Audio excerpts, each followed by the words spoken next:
Before I call the Prime Minister, it is with the greatest sadness that I rise to say a few words in tribute to Her late Majesty, Queen Elizabeth.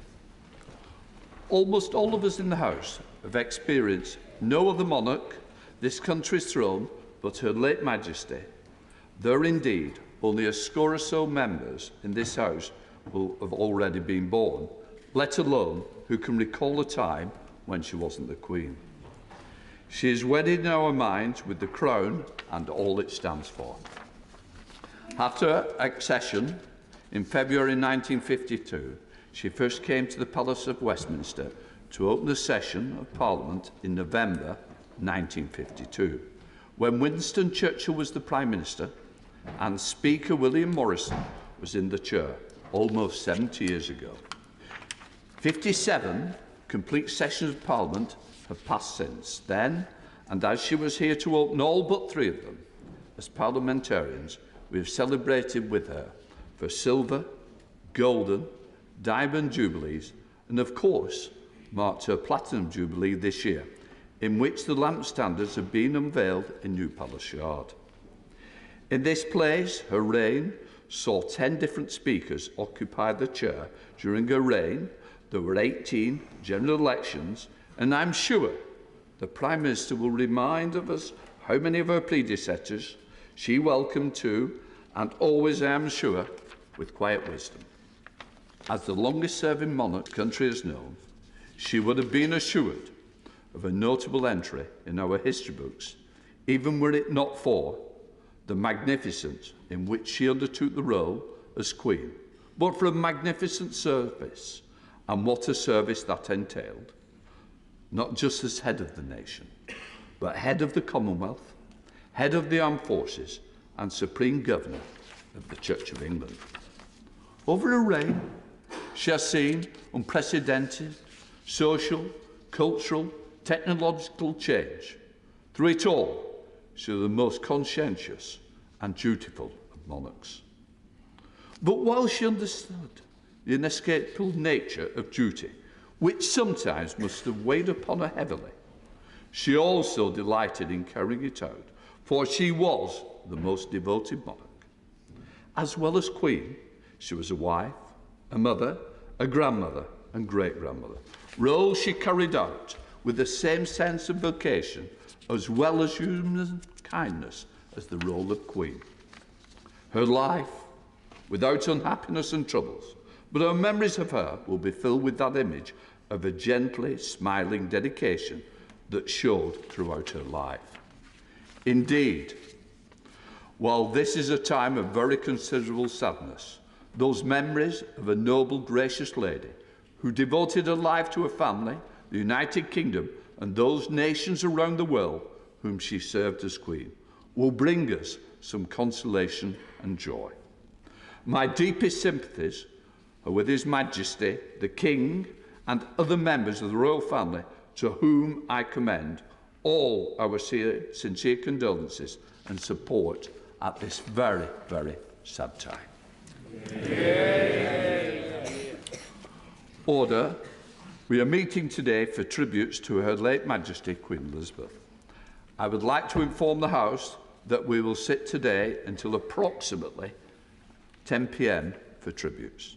At approximately 6 o'clock, the House will be suspended while His Majesty, the King, makes his broadcast to the nation. Members present will be able to watch the broadcast on screens in the chamber. We will then resume our proceedings to continue with tributes. The House will then sit again tomorrow at 1 o'clock. The first business will be oath-taking for a small number of senior members. Members to be invited to take the oath tomorrow are being contacted by my office. All other members will have an opportunity to take the oath when the House returns. After oath-taking tomorrow, tributes will be continued. The House is expected to sit till approximately 10 p.m. The House is not expected to sit on Sunday. I now call the Prime Minister, Elizabeth Truss. Mr. Speaker, in the hours since last night's shocking news, we have witnessed the most heartfelt outpouring of grief at the loss of Her late Majesty, the Queen. Crowds have gathered, flags have been lowered to half-mast, tributes have been sent from every continent around the world. On the death of her father, King George VI, Winston Churchill said the news had stilled the clatter and traffic of 20th century life in many lands. Now, 70 years later, in the tumult of the 21st century, life has paused again. Her late Majesty, Queen Elizabeth II, was one of the greatest leaders the world has ever known. Yeah. She was the rock on which modern Britain was built. She came to the throne at just 25, in a country that was emerging from the shadow of war. She bequeaths a modern, dynamic nation that has grown and flourished under her reign. The United Kingdom is the great country it is today because of her. The Commonwealth is the family of nations it is today because of her. She was devoted to the union of England, Scotland, Wales and Northern Ireland. She served 15 countries as head of state, and she loved them all. Her words of wisdom gave us strength in the most testing times. During the darkest moments of the pandemic, she gave us hope that we would meet again. She knew this generation of Britons would be as strong as any. And as we meet today, we remember the pledge she made on her 21st birthday to dedicate her life to service. The whole House will agree. Never has a promise been so completely fulfilled. Yeah. Her devotion to duty remains an example to us all. She carried out thousands of engagements. She took a red box every day. She gave her assent to countless pieces of legislation and was at the heart of our national life for 7 decades. As Supreme Governor of the Church of England, she drew on her deep faith. She was the nation's greatest diplomat. Her visits to post-apartheid South Africa and to the Republic of Ireland showed a unique ability to transcend difference and heal division. In total, she visited well over 100 countries. She met more people than any other monarch in our history. She gave counsel to prime ministers and ministers across government. I have personally greatly valued her wise advice. Only last October, I witnessed firsthand how she charmed the world's leading investors at Windsor Castle. She was always so proud of Britain and always embodied the spirit of our great country. She remained determined to carry out her duties, even at the age of 96. It was just 3 days ago at Balmoral that she invited me to form a government and become her 15th Prime Minister. Again, she generously shared with me her deep experience of government, even in those last days. Everyone who met her will remember the moment. They will speak of it for the rest of their lives. Even those who never met her, Her late Majesty's image is an icon for what Britain stands for as a nation, on our coins, on our stamps, and in portraits around the world. Her legacy will endure through the countless people she met, the global history she witnessed, and the lives that she touched. She was loved and admired by people across the United Kingdom and across the world. One of the reasons for that affection was her sheer humanity. She reinvented monarchy for the modern age. She was a champion of freedom and democracy around the world. She was dignified but not distant. She was willing to have fun, whether on a mission with 007 or having tea with Paddington Bear. She brought the monarchy into people's lives and into people's homes. During her first televised Christmas message in 1957, she said, "Today we need a special kind of courage, so we can show the world that we are not afraid of the future. We need that courage now." In an instant yesterday, our lives changed forever. Today, we show the world that we do not fear what lies ahead. We send our deepest sympathy to all members of the royal family. We pay tribute to our late Queen, and we offer loyal service to our new King. Amen. His Majesty, King Charles III, bears an awesome responsibility that he now carries for all of us. I was grateful to speak to His Majesty last night and offer my condolences. Even as he mourns, his sense of duty and service is clear. He has already made a profound contribution through his work on conservation, education, and his tireless diplomacy. We owe him our loyalty and devotion. The British people, the Commonwealth, and all of us in this House will support him as he takes our country forward to a new era of hope and progress, our new Carolean age. The crown endures, our nation endures, and in that spirit, I say, God save the King. I now call the Leader of the Opposition, Keir Starmer. Thank you, Mr. Speaker. Today, our country, our people, this House, are united in mourning.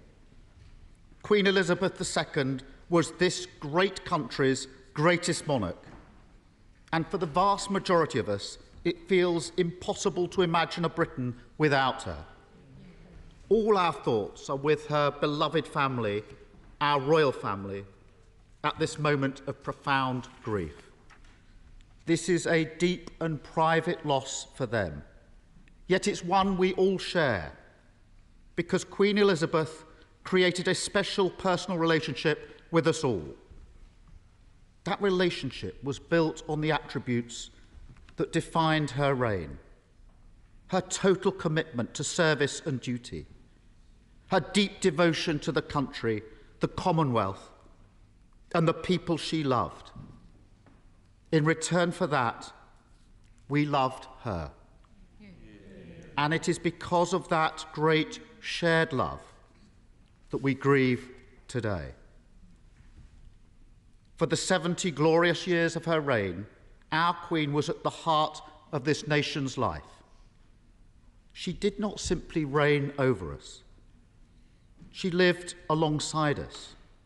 She shared in our hopes and our fears, our joy and our pain, our good times and our bad. Our Queen played a crucial role as the thread between the history we cherish and the present we own. A reminder that our generational battle against the evil of fascism or the emergence of a new Britain out of the rubble of the Second World War do not only belong to the past, but are the inheritance of each and every one of us.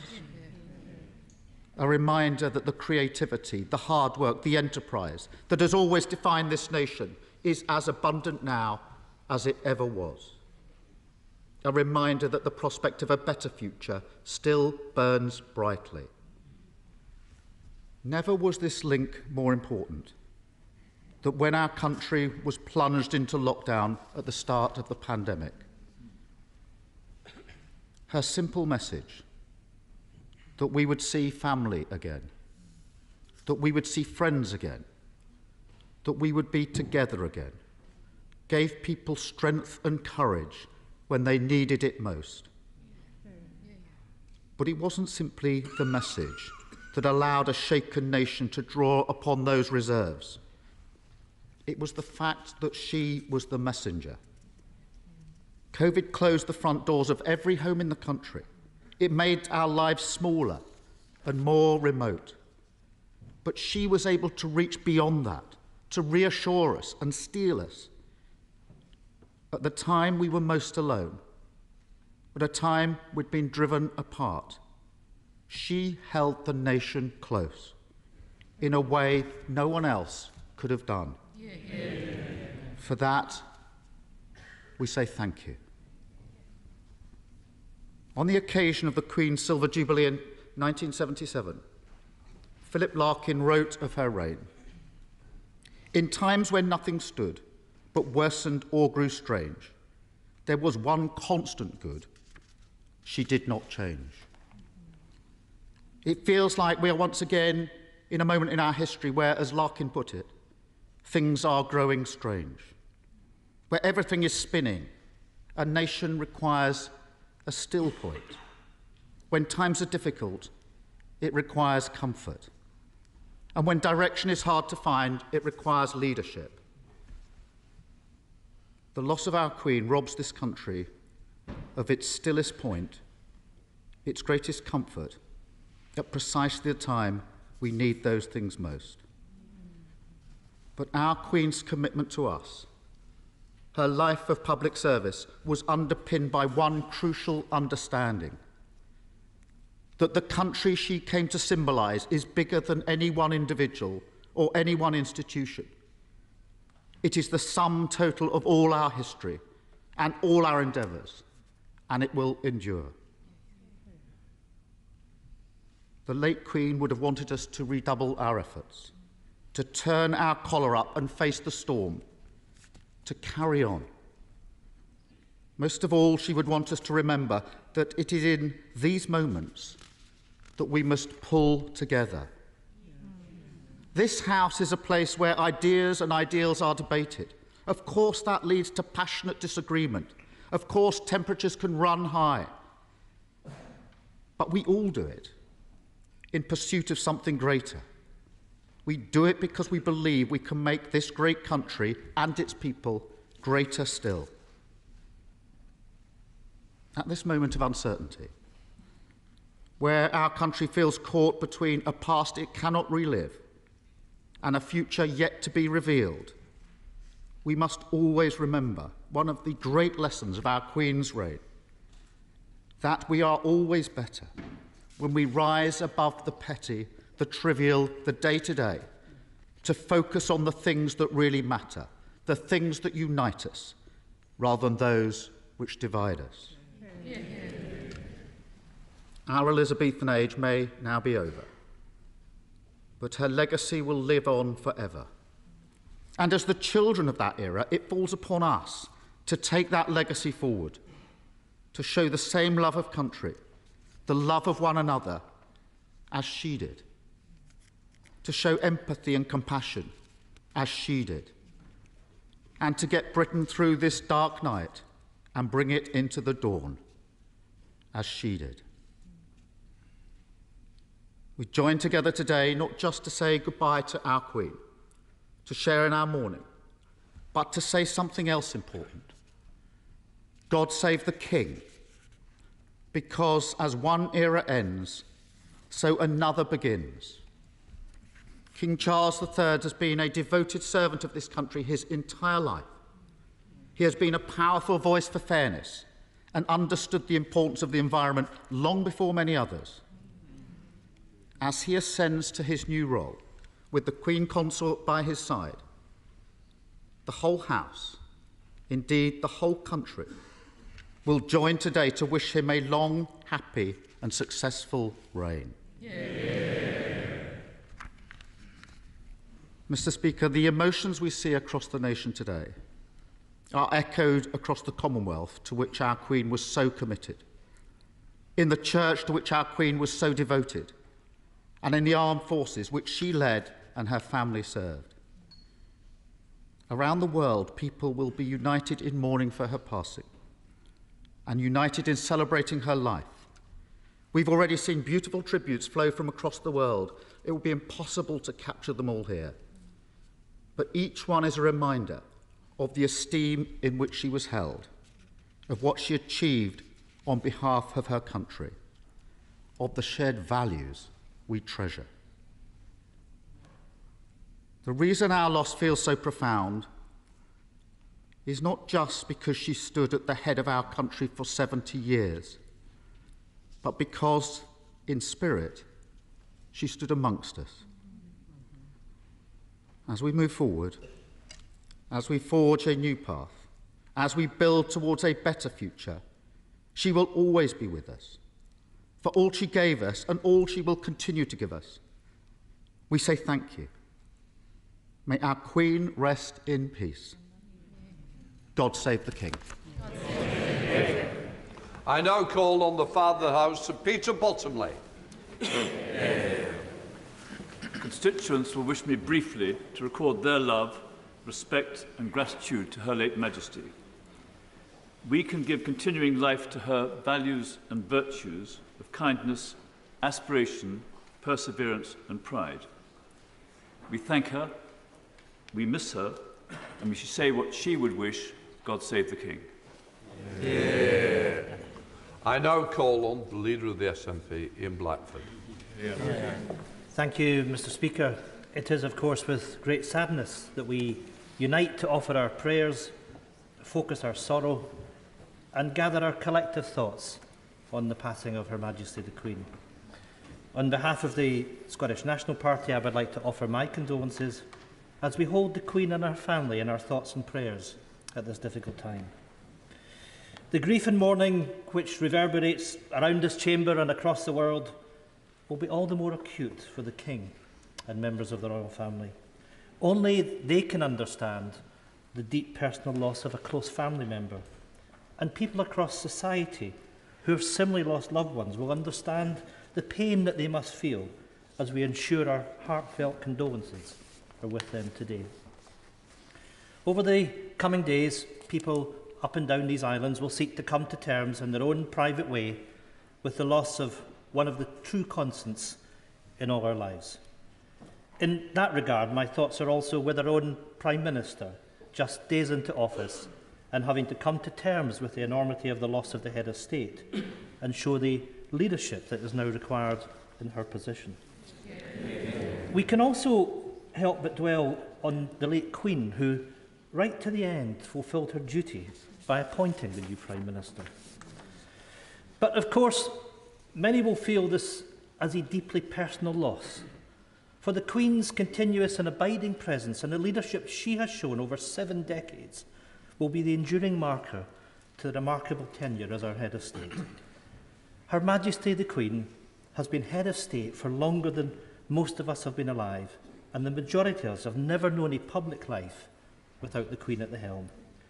For many, she has been a steady hand guiding the ship and a perpetual symbol of stability. 15 Prime Ministers and 5 First Ministers of Scotland have benefited from her institutional knowledge and, of course, her wise counsel. As the figurehead of the Commonwealth, she was a unifying force recognised the world over, visiting at least 117 countries, and was committed to celebrating the diverse values and cultures around the globe, all born out of a duty to serve. During her reign, the world has changed immeasurably, through the good times and the bad times, through war and peace, through boom and bust, through the advances in technology and communication and the dawn of the internet age. To many, she was a guiding light, ever present as she bore witness to the evolution of these islands into the modern era. A thread of continuity running through the fabric of the Commonwealth, at once tying societies to our shared histories and making new history. I, like many others in this chamber, was fortunate to meet the Queen on a number of occasions and was always struck by the strength, the intellect, the modesty, the humility, and often the humour with which she approached her royal duties. And while I have always met her in a professional context as monarch, I'm struck with just how many people across Scotland, and indeed across the United Kingdom, have had a first-hand encounter with the Queen. Whether they have been invited to her Holyrood garden parties or had the pleasure to meet with her in the many hundreds of events, walkabouts and official openings, including that at our Scottish Parliament, or whether she had taken them wholly by surprise with chance encounters on the countryside or villages near Balmoral, people the length and breadth of Scotland have their own tales of their individual meetings with the Queen. Because she was a monarch who reigned with compassion and integrity and established a deep connection with the public. And the affection which the Queen had for Scotland and that Scotland had for the Queen cannot be underestimated. On the Queen's first visit to Scotland following her coronation, the moderator of the General Assembly of the Church of Scotland said to her, "Today, you and I are Scotland, greeting with all that we have to offer of love and duty, our gracious young Queen." We can today look back on these words and say that for as long as Her Majesty reigned, both she and Scotland held true to these values of love and duty for one another.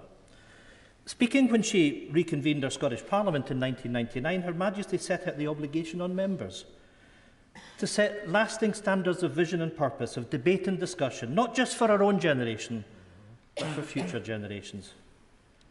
And it is clear that members across the Scottish Parliament, and I trust in this place, from all walks of political life, have moved forward with that sense of vision and purpose in mind. There is a deeply held sense of responsibility across political parties to govern for the betterment of future generations. In our case, to uphold the values of the Scottish Parliament, which are inscribed in the ceremonial mace: wisdom, justice, compassion and integrity. The values that set the aspirations for a modern Scotland, the values that so often embodied by Her Majesty herself. And in what was sadly her final ever address to the Scottish Parliament, her love of Scotland and its people was clear when she said, "It is the people that make a place, and there are few places where this is truer than it is in Scotland." The relationship between Scotland and the Queen was one of shared admiration.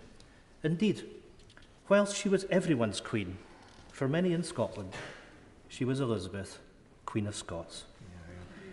Her Majesty's roots in Scotland run deep. She was descended from the Royal House of Stuart on both sides, and her family, of course, her mother, was from Glamis and Angus.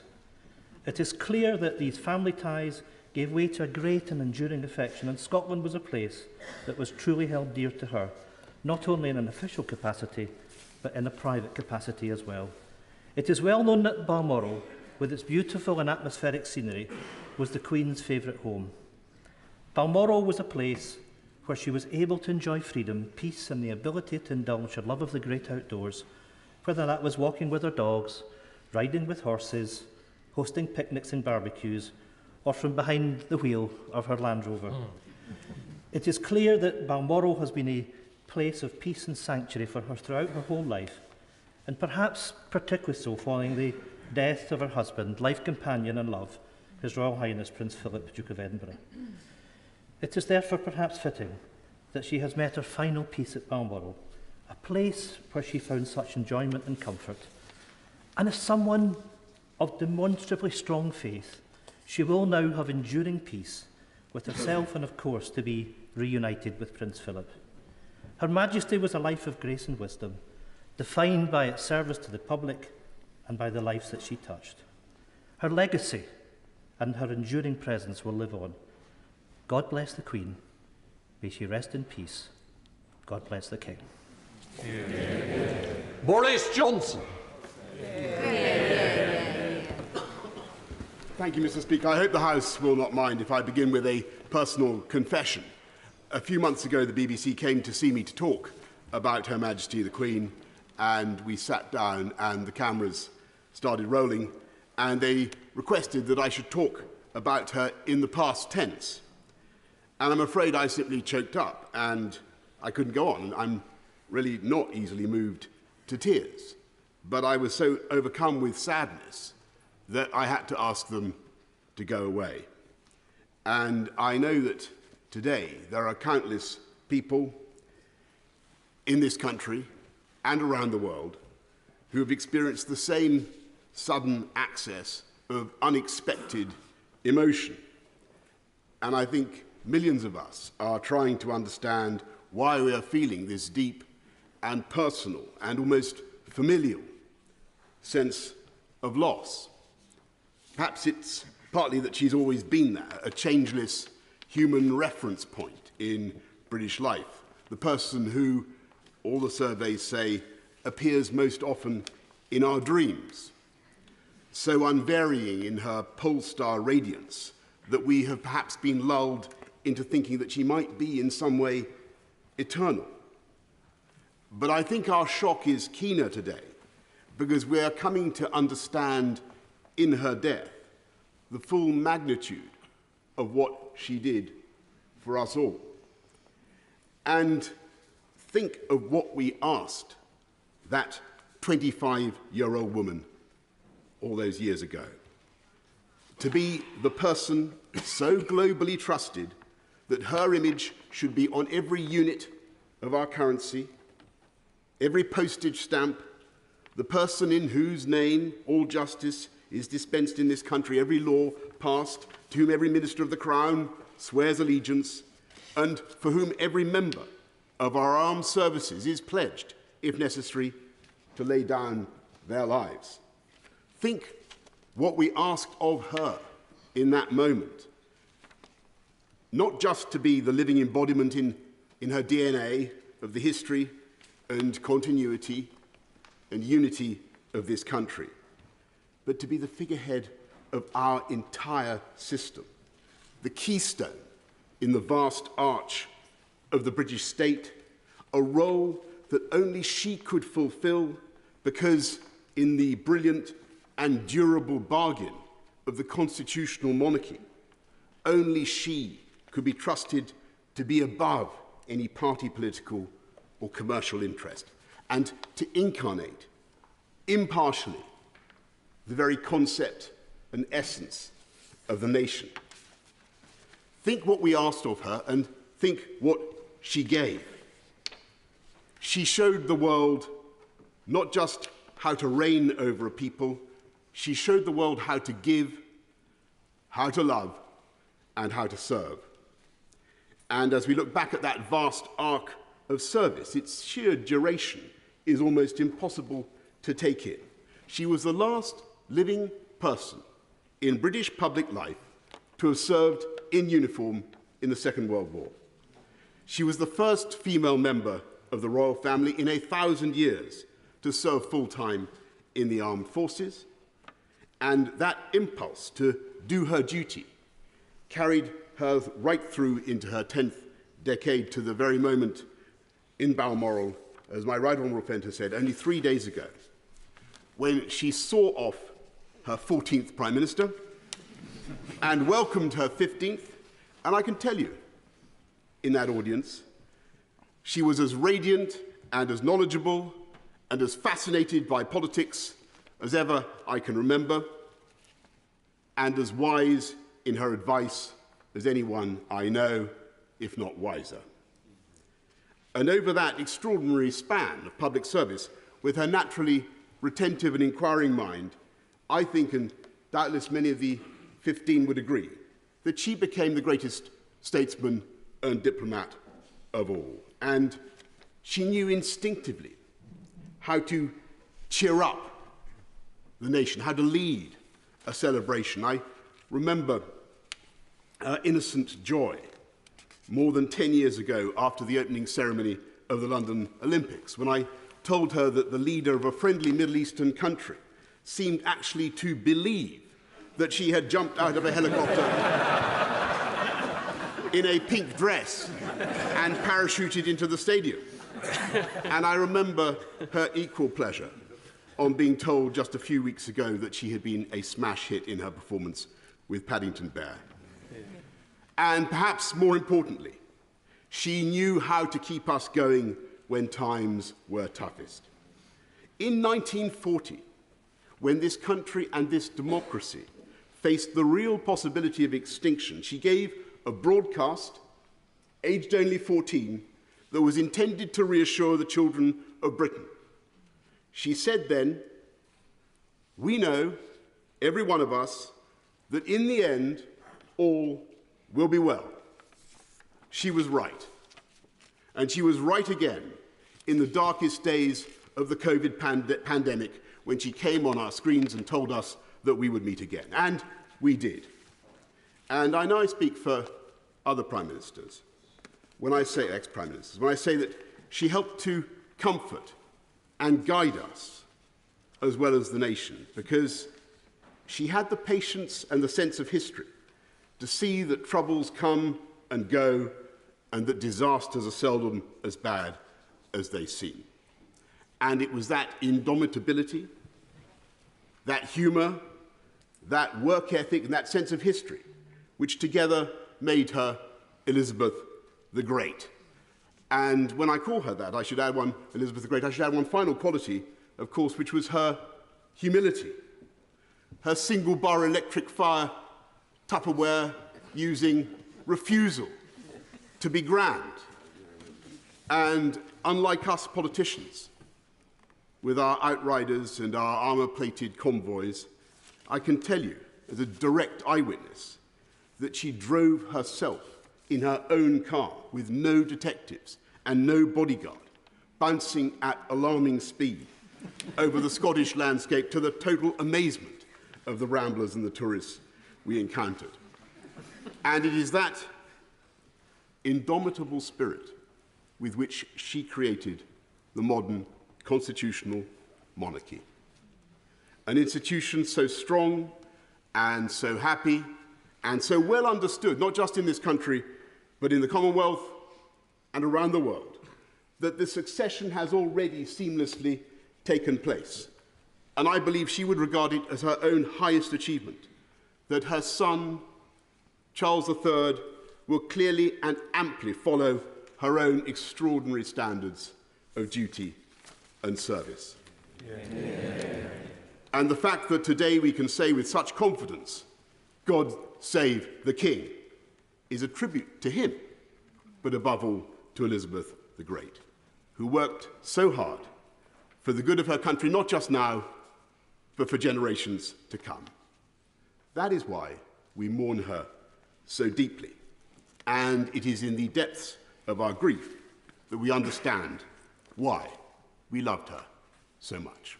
We now come to Mother of the House, Harriet Ham. Thank you, Mr. Speaker, and what an excellent speech from the Right Honourable Member for Uxbridge, which I'm sure will have resonated in every member of this House and indeed everyone in this country. It was a brilliant speech. I'm grateful for the opportunity to pay my tribute to the Queen and to do so on my own behalf, but also on behalf of my constituents, particularly those who, coming from Commonwealth countries in Africa and the Caribbean, held the Queen in such high regard.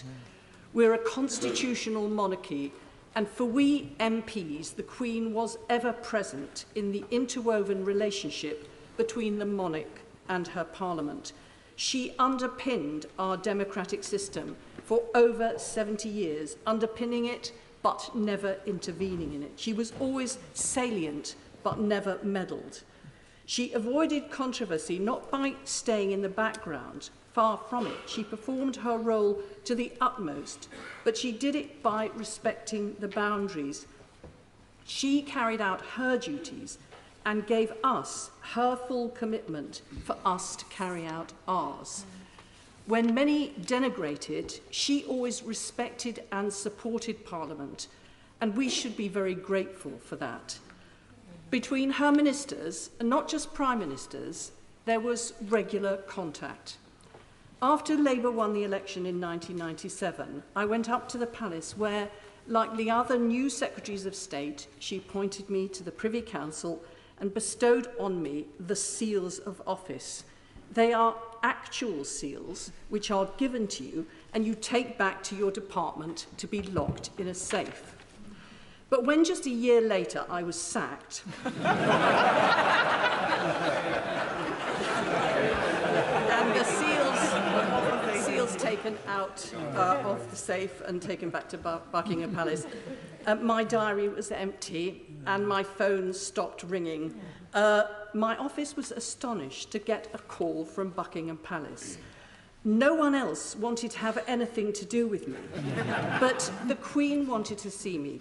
I was invited to take tea with the Queen for her to thank me for my service as Secretary of State. My point is that the relationship between our Queen and Parliament and our Queen and government was never just on paper, but was always active and always encouraging. She radiated British values of duty, patriotism, internationalism, charity and service. But while she embodied British values, she never intervened in politics. And that is constitutional alchemy, nothing less. It's evident that everyone, even those who don't agree with the hereditary principle of the monarchy, cannot but marvel at her personal qualities.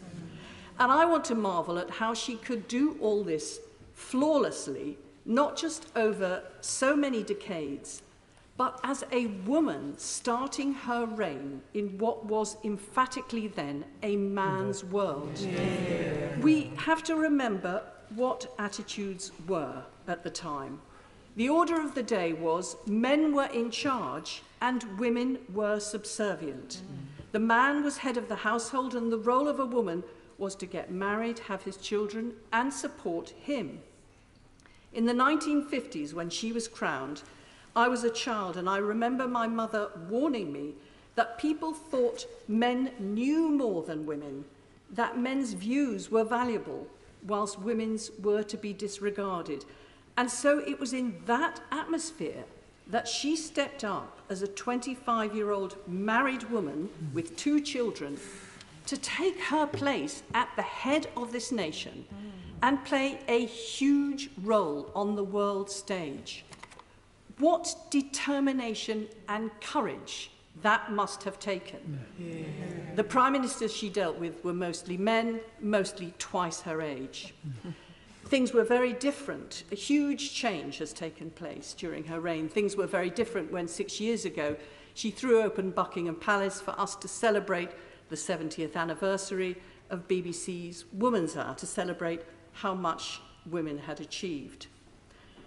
As Sir Tony Blair said, she was the matriarch of this nation, a matriarch for us on the world stage, and a matriarch too at home in her own family. As well as being our monarch, she was the mother of 4 children, had many grandchildren and great-grandchildren, and it is to her family that I extend my deepest sympathies for their loss and condolences for their grief, which we all share. Yeah. Theresa May. Yeah. Thank you, Mr. Speaker. It is with great sadness that I rise to pay tribute to Her late Majesty Queen Elizabeth II, on my behalf and on behalf of my Maidenhead constituents. Yesterday was a day that we all knew would come sometime, but in our hearts of hearts, we hoped never would. But as we mourn a beloved monarch, we must always remember that she was a mother, a grandmother, and a great-grandmother, and my thoughts and prayers are with King Charles III and the whole of the royal family. Yeah. And I also remember the close members of her royal household. Queen Elizabeth II was quite simply the most remarkable person I have ever met. I am sometimes asked, among all the world leaders I met, who was the most impressive? And I have no hesitation in saying that from all the heads of state and government, the most impressive person I met was Her late Majesty Queen Elizabeth II. She gave a lifetime of service, as she promised to do when she was 21. Her selfless devotion to duty was an inspiration and example to us all. She was respected and loved, not just here in the United Kingdom and in her other realms and the Commonwealth, but across the world. And that love, respect, and admiration was born not out of her position, but because of the person she was. A woman of dignity and grace, of compassion and warmth, of mischief and joy, of wisdom and experience, and of a deep understanding of her people. Like so many until last evening, I had never known another monarch. She was a constant throughout our lives, always there for us, uniting us at times of difficulty, and as others have said, most recently during COVID, when she gave us hope that we would once more come together. Her passing marks a generational change, not just because of the length of her service, but because of what she lived through. When we marked the 75th anniversary of the D-Day landings in 2019, she was with the world leaders not just as Queen, but as someone who had worn uniform during the Second World War, an experience which, quite apart from anything else, had taught her how to strip an engine. The Queen was always interested in people, When she walked into a room, the faces of those present were lit up, and her magnificent smile would calm nerves and put people at their ease. As I said on her Platinum Jubilee, I saw that at Chogham in 2018, when there was a reception at Windsor before a lunch, and the leaders were gathered and talking amongst themselves, and I knew Her Majesty was going to join the reception, but they didn't. The minute she walked into the room, the sense of love and respect was palpable, and they all turned and they all wanted to speak to her. They loved her, and she loved the Commonwealth, and the Commonwealth today is a significant part of her legacy. But I also saw that on other occasions, including on what was one of her last, if not the last, appearance she made in public, when she came to open Thames Hospice in my Maidenhead constituency in July. The moment she walked through the door, the atmosphere in the room changed. You felt the love and respect of the people there for her. And as she spoke to staff and patients, she exuded a warmth and humanity which put people at their ease. She was Queen, but she embodied us. Across the nations of the world and for so many people, meeting Queen Elizabeth simply made their day, and for many will be the memory of their life. Of course, for those of us who had the honour to serve as one of her prime ministers, those meetings were more frequent with the weekly audiences. These were not meetings with a high and mighty monarch, but a conversation with a woman of experience and knowledge and immense wisdom. They were also the one meeting I went to which I knew would not be briefed out to the media.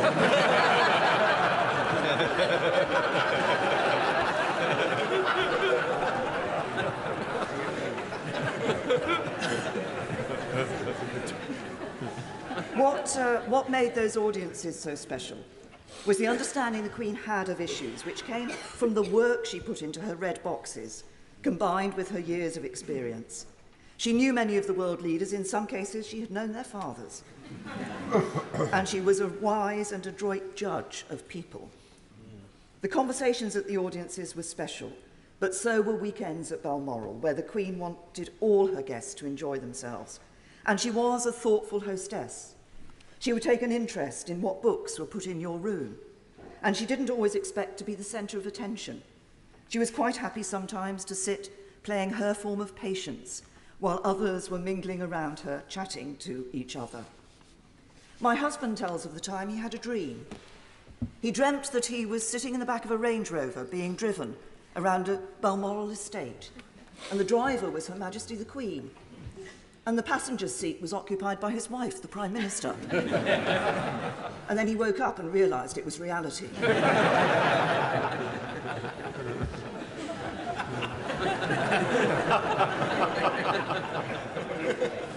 Her Majesty loved the countryside, and she was down to earth and a woman of common sense. I remember one picnic at Balmoral which was taking place in one of the bothes on the estate. The hampers came from the castle and we all mucked in to put the food and drink out on the table. I picked up some cheese, put it on a plate and was transferring it to the table. The cheese fell on the floor. I had a split-second decision to make.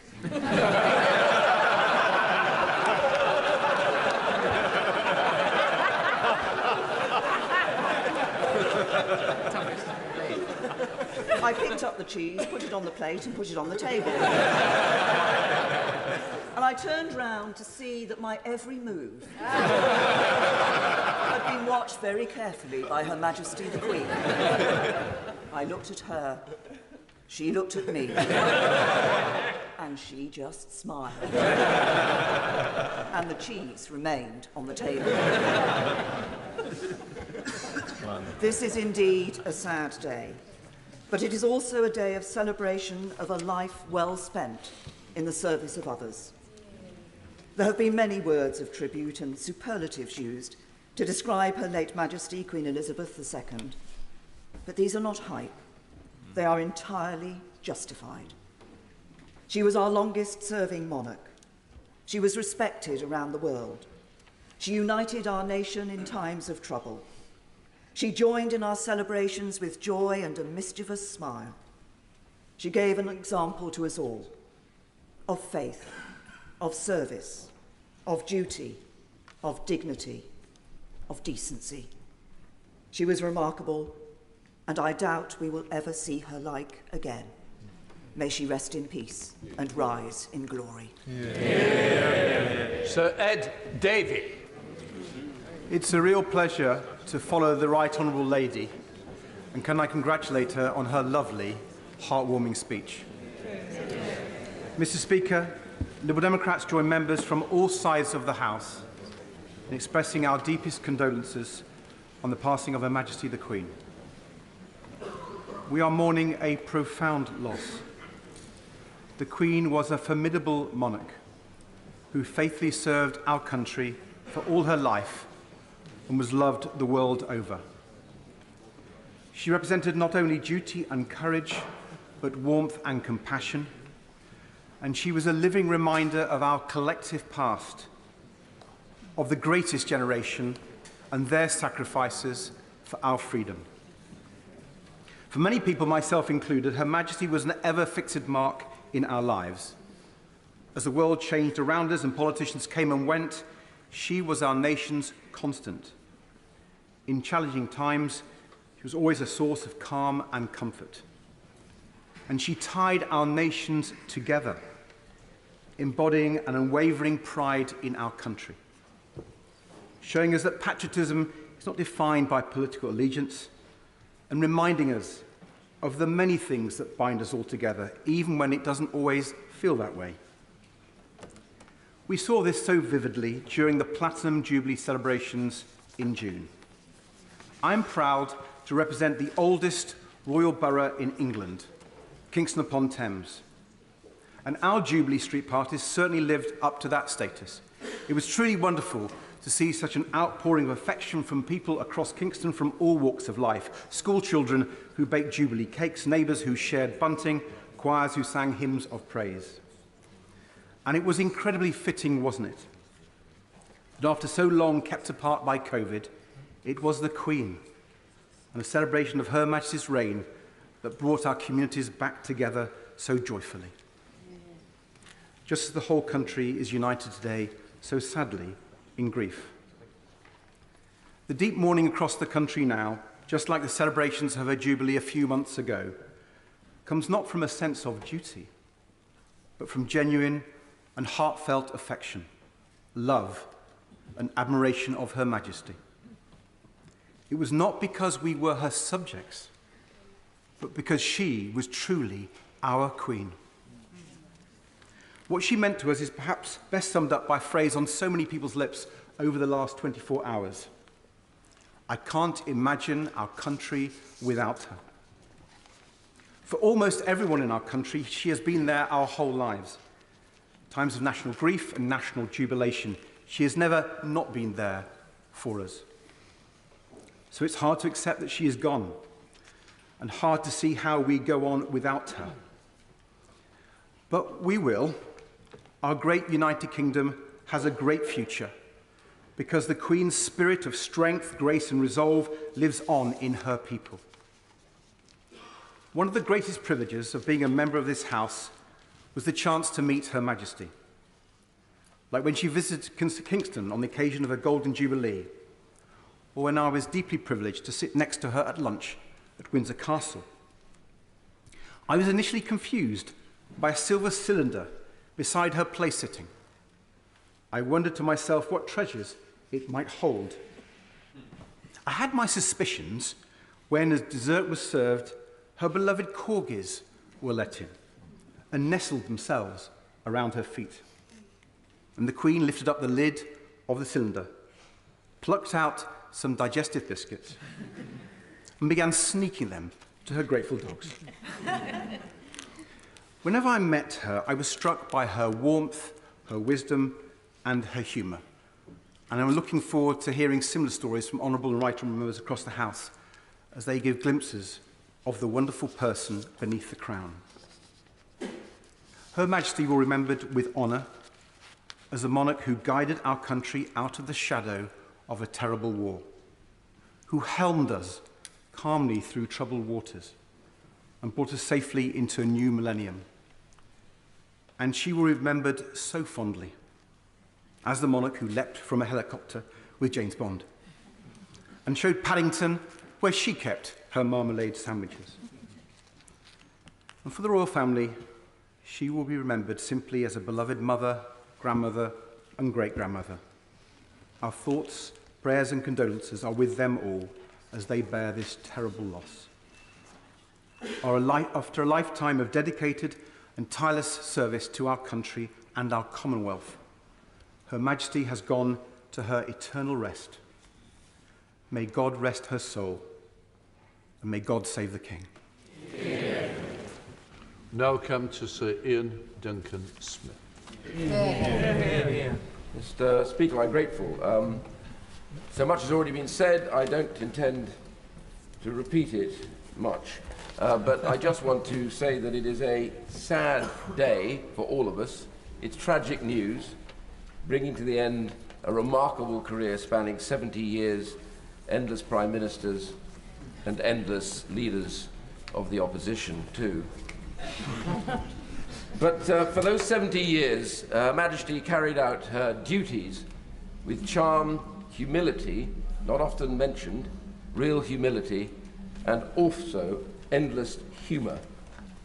She was quite remarkable in a way, and she learnt that from somebody that we haven't mentioned today, her father, who in his own way, someone who never expected in a way to be the monarch, who suffered a very significant problem in a speech impediment, and yet he showed her that it was possible to rise above the challenge and to deliver your service to your country at an incredible time.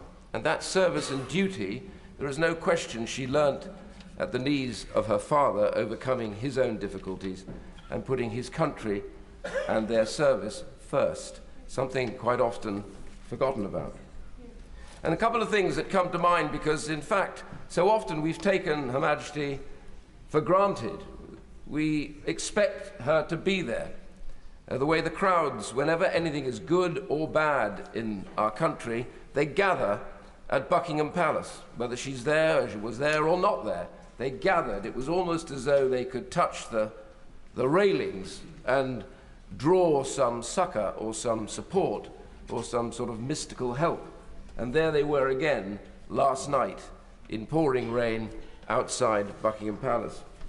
But quite often in all of that, Mr. Speaker, we often forgot that she was also a human being with her own family issues and problems. And I remember particularly during that period when two of her sons were facing marriage breakups, which were being widely reported in the newspapers, in the media, with everybody speculating in public about all that was going on. I wonder how many in this House could ever have borne something like that in such public domain, such a sad tragedy for their mother.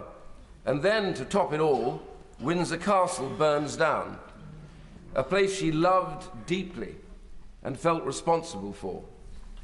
And nobody seemed to take her, in a way, into consideration until when she approached a speech with an interesting cold, and she said that the year for her had been her annus horribilis. I think the public stopped. We all paused and we realized, actually, that we had forgotten that we owe as much duty and service to her as she had shown us without complaint. I thought that was a remarkable moment, really, when the country came back from where it was to recognize that duty and service. And the other was when Diana, then Princess of Wales, tragically died in that terrible car accident. And everybody again gathered outside Buckingham Palace, and they demanded that the Queen should come. It got more and more shrill, with the newspapers banging on about how she had to come back. But there she was in Balmoral, trying to do what almost any single mother, grandmother wanted to do, which is to put her arms around her grandchildren, comfort them, and protect them from what she knew was going to descend upon them. And finally, when she came down, I grew to the realization that actually It wasn't that they were angry that she wasn't there. It was that the British public needed her there to be able to show their own emotion, as she was the focus for all of that. And when she came, everybody cheered and applauded because she was there, and now they could grieve properly because she was the focus for that grief. And of course we have anecdotes about what we did, and I remember when I had ceased being leader of the Conservative Party, it happens quite a lot, really.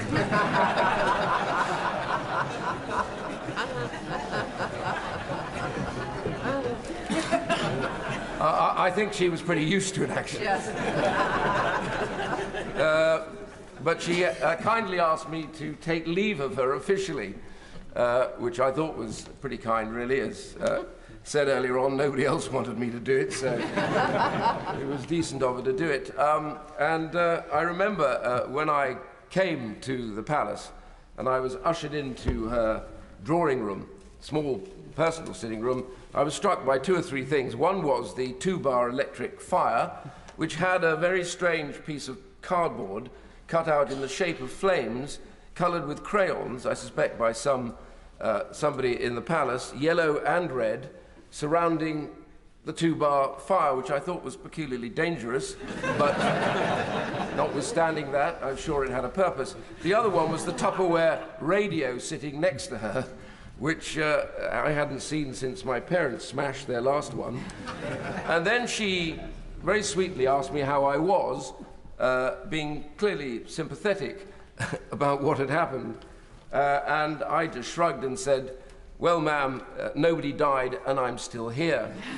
Whereupon she roared with laughter, and the funny thing was, as she did, she paused, looking at me, not sure whether I'd actually made a joke or whether I'd not. I laughed too, and then she laughed again. Whether at me or with me, I couldn't figure that out. That was something to relish. The other anecdote I just wanted to share with the House for a second was slightly different. It was when I was in one of those Privy Councils, and for some reason we were offered drinks to have at the end of the Privy Council. It didn't happen very often, so I took full advantage and ordered a whiskey. And while we had finished the Privy Council, she came round to talk to those of us in the Privy Council and chat. And she came to me, and like everybody else, nervous as anything, I stumbled through, and then I said, "Oh, ma'am, I remember I'd just been reading some stuff about one of Churchill's speeches, and I suddenly recalled something that he had said at the time. It was 1941, and President Roosevelt had sent a note over with the person that he had just defeated in his third election. And in it, as Churchill said, he had written in his own hand a verse from Longfellow. Now remember, in 41, we didn't know whether we would survive or not. And Churchill read it out, and I started to speak it, and she started speaking it as well. And I just want to share it with the House. It was, sail on, O ship of state. Sail on, O Union, strong and great. Humanity with all its fears, with all its hopes for future years, is hanging breathless on thy fate. She said it perfectly. She smiled slightly, and I did detect a little dampness in her eye, and then she moved on. And in a way, it suddenly struck me that that was exactly her. She was the ship of state. We look to her for everything, good and in difficult times. She loved the Union with a passion. And she loved Scotland, I think probably most of all. The track was that was who she was. She was that ship of state, and somehow we have too often taken her for granted, but she has never complained, and she always gave us service. And now for that union of hearts, if the House would indulge me, I want to quote from W.H. Auden with a few changes. Stop all the clocks, cut out the telephones, prevent the dogs from barking with a juicy bone, silence the piano, and with muffled drums, bring out the coffin, let the mourners come. She was our north, our south, our east and west, our working week and our Sunday rest, our noon, our midnight, our talk, our song. We thought that love would last forever. We were wrong. May God bless her and keep her and hold her in her hands. And may we bless the royal family. God save the King. I'm now going to bring Sir Geoffrey Donaldson in, but can I just warn others that I would hope to get so many in today that please, if we can use up to 3 minutes after Sir Geoffrey Donaldson. Sir Geoffrey. Thank you, Mr. Speaker. On behalf of my colleagues in the Democratic Unionist Party and on behalf of many across Northern Ireland, I wish to offer our sincere sympathy to His Majesty the King and to other members of the royal family on the passing of our dear Sovereign, Queen Elizabeth II. In counties Antrim and Armagh, Down and Fermanagh, Londonderry and Tyrone, individuals and families will gather in their communities to remember a great monarch, a monarch who stood with us in our time of trouble. Her Majesty the Queen has been a steadfast and unshakable head of state for the United Kingdom and for the Commonwealth, and her gracious approach has been, as others have said, a constant throughout our lives. In 1952, during her first Christmas broadcast, Queen Elizabeth asked the nation to pray, and I quote, that God may give me wisdom and strength to carry out the solemn promises I shall be making, and that I may faithfully serve Him and you all the days of my life. She certainly fulfilled her promises. And today we mourn her passing. But we do so with tremendous honour for one who served God and her people faithfully. Her Majesty led by example in Northern Ireland and reached out the hand of friendship to help with the reconciliation process. We are duty-bound to build on that foundation.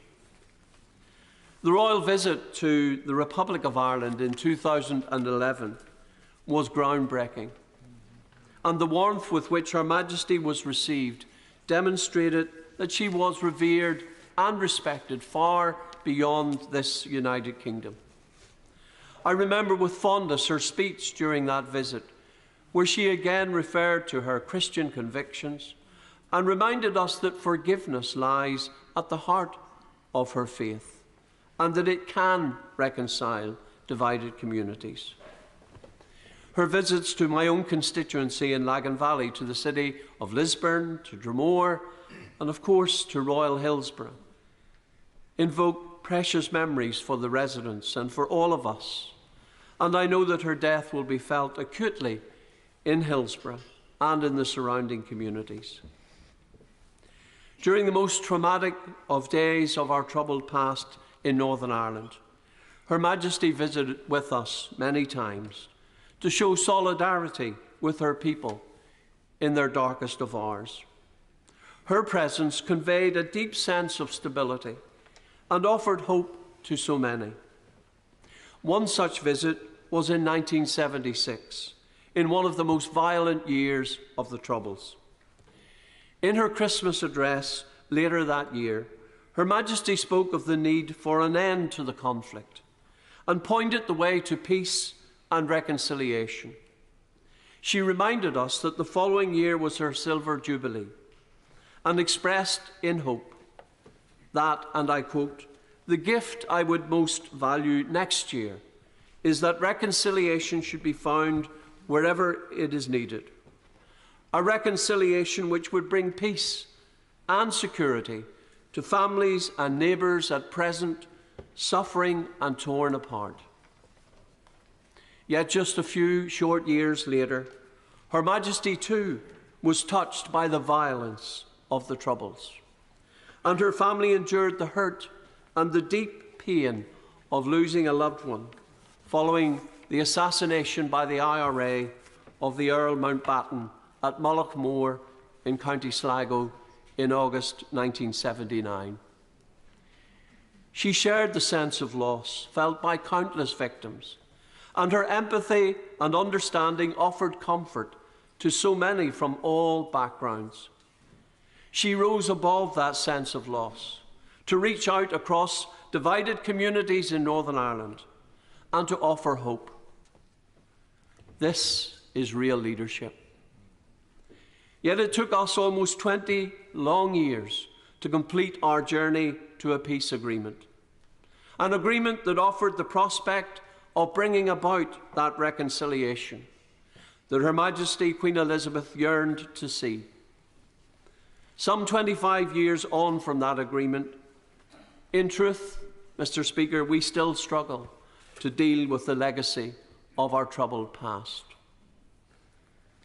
Your Majesty, on an island driven by conflict and division, you were a bridge builder, reaching out to those from opposite sides of the divide, and your work of reconciliation helped to heal wounds and to encourage change.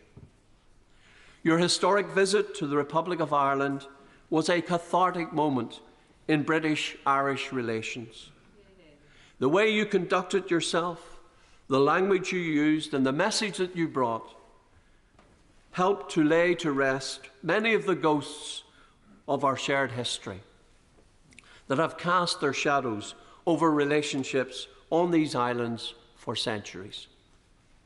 It is my hope that your passing and the example you set will inspire us to even greater heights and to complete the journey that will bring true healing and reconciliation to our troubled land.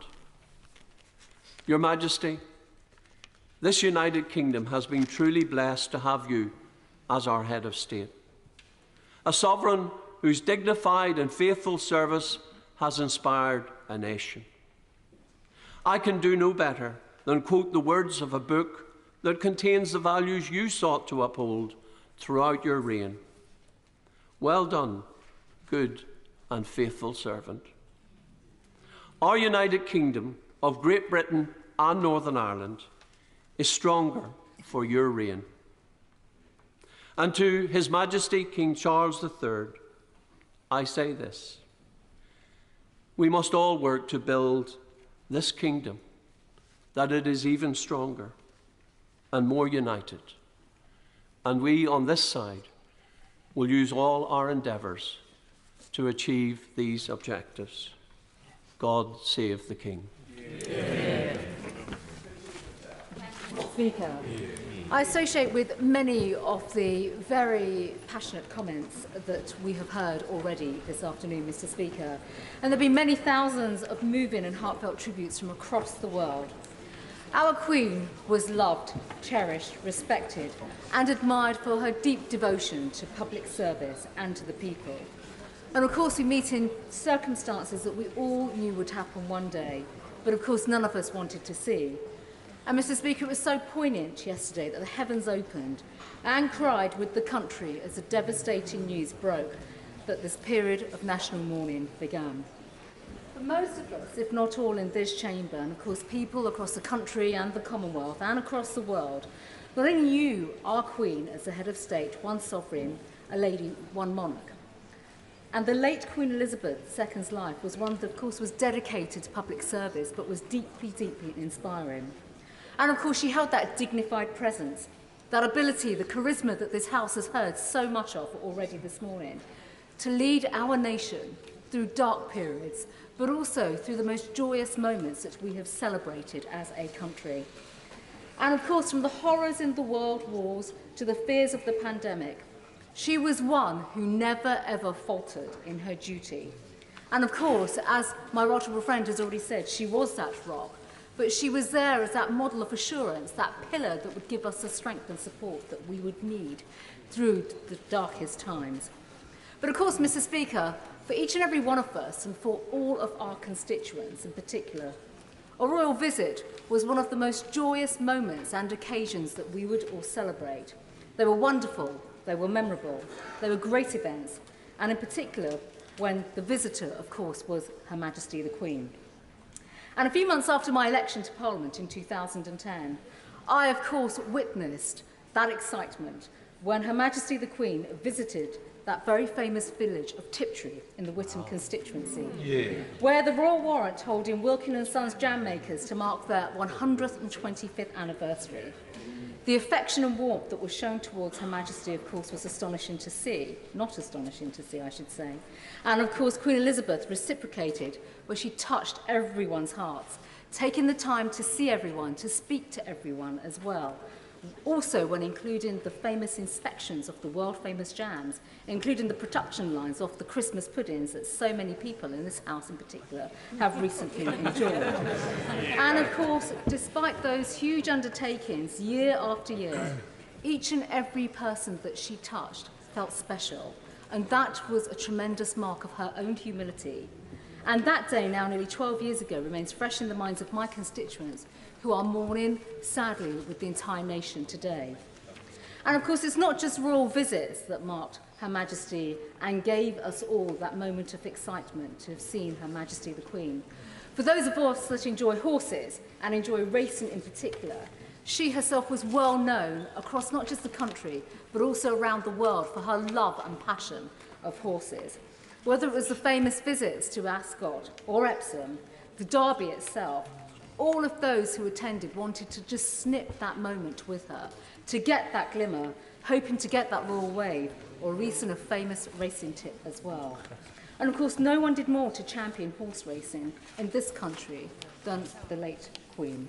She loved the sport, she loved her horses, and in return, the whole racing industry loved her and will miss her enormously. Her late Majesty led a remarkable life, Mr. Speaker, and delivered an era and reign that will stand out as being the most magnificent in the long and great history of our nation. As we mourn the end of her 70th year reign, we commemorate the great life that she lived, and of course the long service, the distinguished service that she gave to our country. We reflect on the importance of the monarch in our public life, of course, and at this particular time, a moment in time, our thoughts and prayer are naturally with her family. And we offer our wholehearted support and, of course, our commitment to the King, King Charles III. In the years ahead, while we face, of course, while the faces on our notes and coins and stamps will, of course, change, Her late Majesty will always occupy a special place and an affectionate in the hearts of our nation. God rest her soul, and God save the King. Dame Margaret Beckett. Thank you, Mr. Speaker. I've heard it said that on occasions like this, most of us talk about ourselves, and that's inevitable because we're talking about the links we have in our memories with the person who is gone. But I think perhaps I'm one of the few in this House who does remember when the Queen's father died. I must admit my memories are twofold. First, how surprised I was that people thought 25 was young. And secondly, that when she came to the throne, we all got a bar of chocolate. I first encountered Her Majesty at one remove, soon after I was first elected to this House in October 1974, and I do recognise that many honourable members here were not born then. By 1975, I was a junior government whip. We had a small majority and a large legislative programme. And there was a duty that usually fell to a very senior whip, one of writing every day, by hand, direct to Her Majesty the Queen to tell her what was happening in her Parliament. I was told this had probably originated with the first Prime Minister who wrote to the King to tell him what was happening in the House. And I was asked to undertake this duty to help my colleague. It seemed to me, I was told, by the way, this is very important, that this was a personal message from a member of the government to Her Majesty for her eyes only. That is relevant. It seemed to me that there was very little point in telling her the things she knew from her red box, or that she had read probably in the chat column in the Daily Telegraph. So what I wrote to her about was the stuff that I thought she wouldn't get from either of those sources. I wrote to her about the gossip in the tea. A occasionally slightly edited. And I wrote to her about the rows that people were having behind the scenes in committee rooms or in corridors. There was no feedback, but there wasn't any rebuke either. But then a day came when the Queen went on an overseas visit. Now, I knew, of course, that official correspondence always goes through official channels when the Queen is out of the country. But I was a very new MP, and I thought that something that was marked from me personally to the Queen personally, that no one would have the impertinence to read that. Some busybody in number 10, however, did. Perhaps a little unfortunately, and not unknown to members in this House, there was something of a dispute going on at the time about the issue of our relationship with the European Community. And I told the Queen what we thought about it and what we were saying about it and where I thought the ministers of the day were sometimes getting it wrong. And the House may not be surprised to learn, I will not sully your ears, but there's a short, pithy phrase, that common usage, that encapsulates really exactly what happened next. But suffice it to say that I was summoned to the Chief Whip, and after a brief and spirited discussion, the job returned to the person to whom it originally was. It was many years later, but rather typically, that I heard very indirectly and subtly that perhaps Her Majesty had slightly regretted a return to normal service. And I thought that was comforting. I was pleased about that. It was many years later, after a short involuntary break in my service in this House, that I returned for my present constituency, where we have had the great honour to entertain Her Majesty on many occasions, not least in everybody's memory, when she opened our new football stadium and indeed our brand new hospital, to which she was gracious enough to agree we could give the title of the Royal Derby Hospital, in which it rejoices to this day.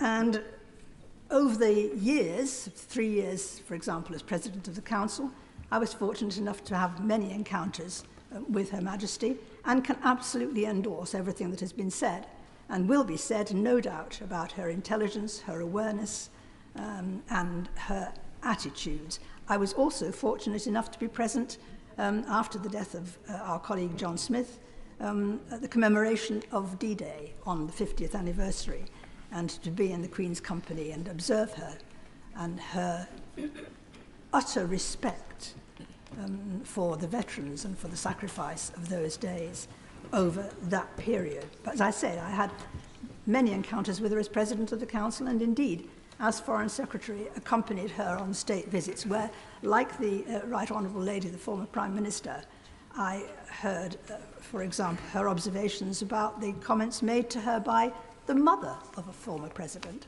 about the then present incumbent, and very interesting it was. So I would just testify to the qualities of which everyone else has spoken, and to which I'm sure everyone else will give testimony, of her intelligence, her knowledge, her sense of humour. One of my abiding and favourite memories is fairly, not very recently, but of recent years. People will probably recall, it's often been on the news. It's one of my favourite clips of, I think, the Duke of Edinburgh was being chased by a persistent bee, and there's a picture of the Queen coming through an archway, giggling uncontrollably, and clearly quite unable to suppress how hysterically funny she found it. And I think that very much sums up the person that you could see and admire. She was a remarkable person, a remarkable monarch, and we are the poorer for her going. Douglas Ross. Thank you very much, Mr. Speaker. Often this place can be criticised for the debates we have, but I think it has risen to the occasion today in memory of the late Her Majesty the Queen, and the contributions from all sides of the House show the heartfelt thoughts of members who have had close experience and those of us who have met the Queen very infrequently. I met the late Her Majesty Queen Elizabeth at the opening of the Scottish Parliament last year, and I had a short conversation with her as the leader of the main opposition party, and she moved on to the other party leaders. But I have a picture of the Queen shaking my hand with the beaming smile that we saw in her last picture that was taken at Balmoral on Tuesday. And Her Majesty the Queen loved Scotland, and Scotland loved Her Majesty the Queen. And I think it is right that that picture was taken by an excellent Scottish photographer, Jane Barlow, who captured Her Majesty looking very calm, very happy, and very at home in Balmoral, which she loved. I also want to speak briefly on behalf of my constituents in Murray, who enjoyed meeting the Queen on many occasions. The most recent visit, and her last visit to Murray, was in November 2014, when she arrived on the Royal Train at Elgin train station, and she went to meet our armed forces at RAF Lossiemouth and at Kinloss Barracks. Because it has been mentioned today, but the armed forces are important and were important to Her Majesty and are important to King Charles III and will play an extremely important role in the coming days and weeks. But that visit in November 2014 was accompanied with the late Duke of Edinburgh, and it was their 67th wedding anniversary, and it showed that the public commitment to service and the dedication of both Her Majesty the Queen and the Duke of Edinburgh meant that they went about their duties when others would be celebrating a milestone anniversary. But that was what the Queen provided: commitment and dedication at every opportunity to deliver for people across the country. We will, over the next few days and weeks, remember that commitment from Her Majesty the Queen, and we will, in our thoughts and our prayers, think about King Charles III and the royal family, who are grieving the loss of a loving mother, grandmother and great-grandmother. But as we join together to grieve and mourn, we also unite to give thanks and to celebrate a life well lived, to celebrate a life committed and dedicated to public service, a life which has shone a light throughout the United Kingdom, the Commonwealth and around the world. And the tributes we've heard in this place today and from leaders across the globe show the respect rightly held for the late Her Majesty the Queen. May she rest in peace, and God save the King. Yeah. John Cryer. Thank you, Madam Deputy Speaker. I think probably unlike every previous speaker, I only met the Queen once, and that was when she visited, appropriately enough, the Queen's Theatre in Hornchurch, which was then my constituency. And when she left, she went on, as she always did, to go from strength to strength. I left to be ejected from Parliament by the voters at the following election, who had slightly different experiences after her visit. As the leader of the Liberal Democrats has said, it's difficult to imagine the world without her, and that's absolutely true. But it's worth remembering something that is very rarely remembered, and that is that in 1936, after the abdication crisis, the monarchy teetered on the brink. And according to most polls at that time, most British voters thought the monarchy might not survive for very long. Now, since 1945, the monarchy has been the most popular institution in Britain and has polled something like 80%. There's no institution that's polled anything like that level of popularity over such a sustained period of time. Now, that's not an accident.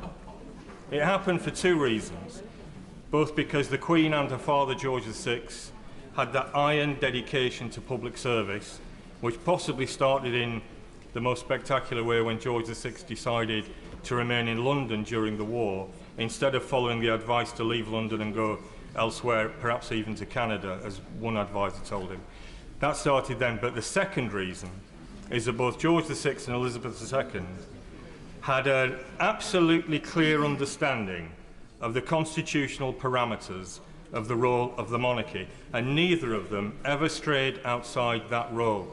And in the case of the Queen, despite repeated attempts to pull her into political controversies, including the first one I can remember was in 1974. We had a hung parliament, and there was article after article in the press in those days saying that the Queen should intervene, should pull the parties together, the two big parties, perhaps the three big parties, to form some sort of coalition government, and she refused to do it. And she was absolutely right to refuse to do it. And she was persistent in that all the way through. And that's her great legacy, that the monarchy has survived as that popular institution because she observed those absolutely correct constitutional parameters.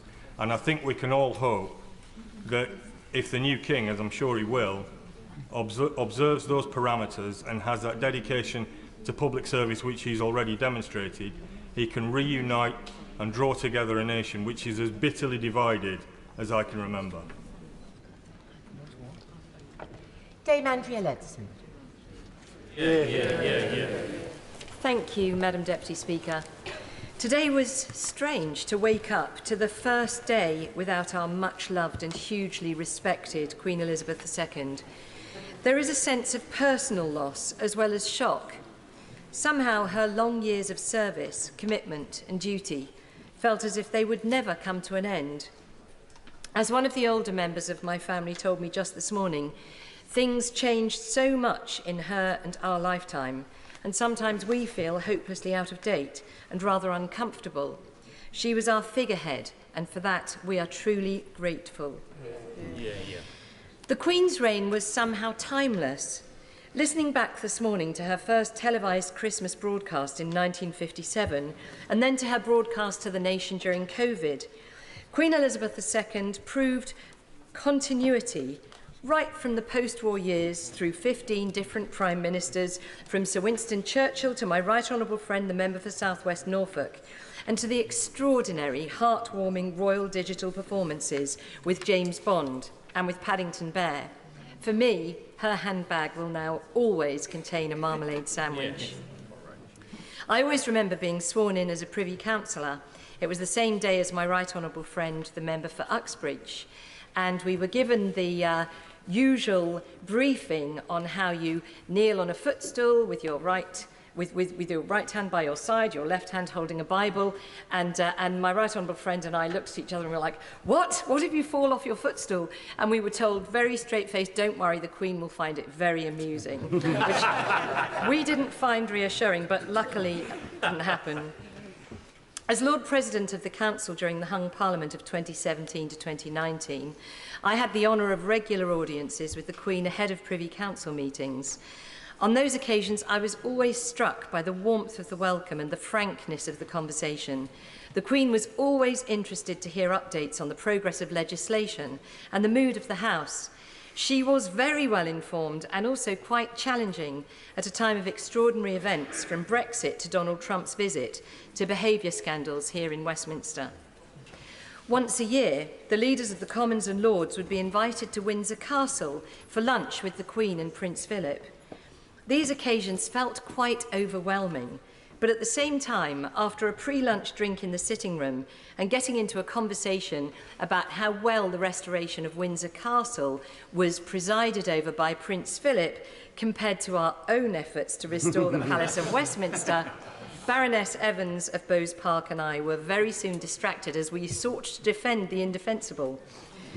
A happy memory for me is going to Sandringham for Privy Council 1 January, with log fires burning and the Queen's corgis pottering around. I recall the Queen saying what a very busy Christmas she'd had, and I suggested, well, at least her family don't need to pause Christmas lunch for the Queen's speech, at which she told me they most certainly did. As for all of us, her family would pause lunch and watch the Queen's speech, and Princess Charlotte had run over to the TV screen and said, look, there's Gangan. Very heartwarming.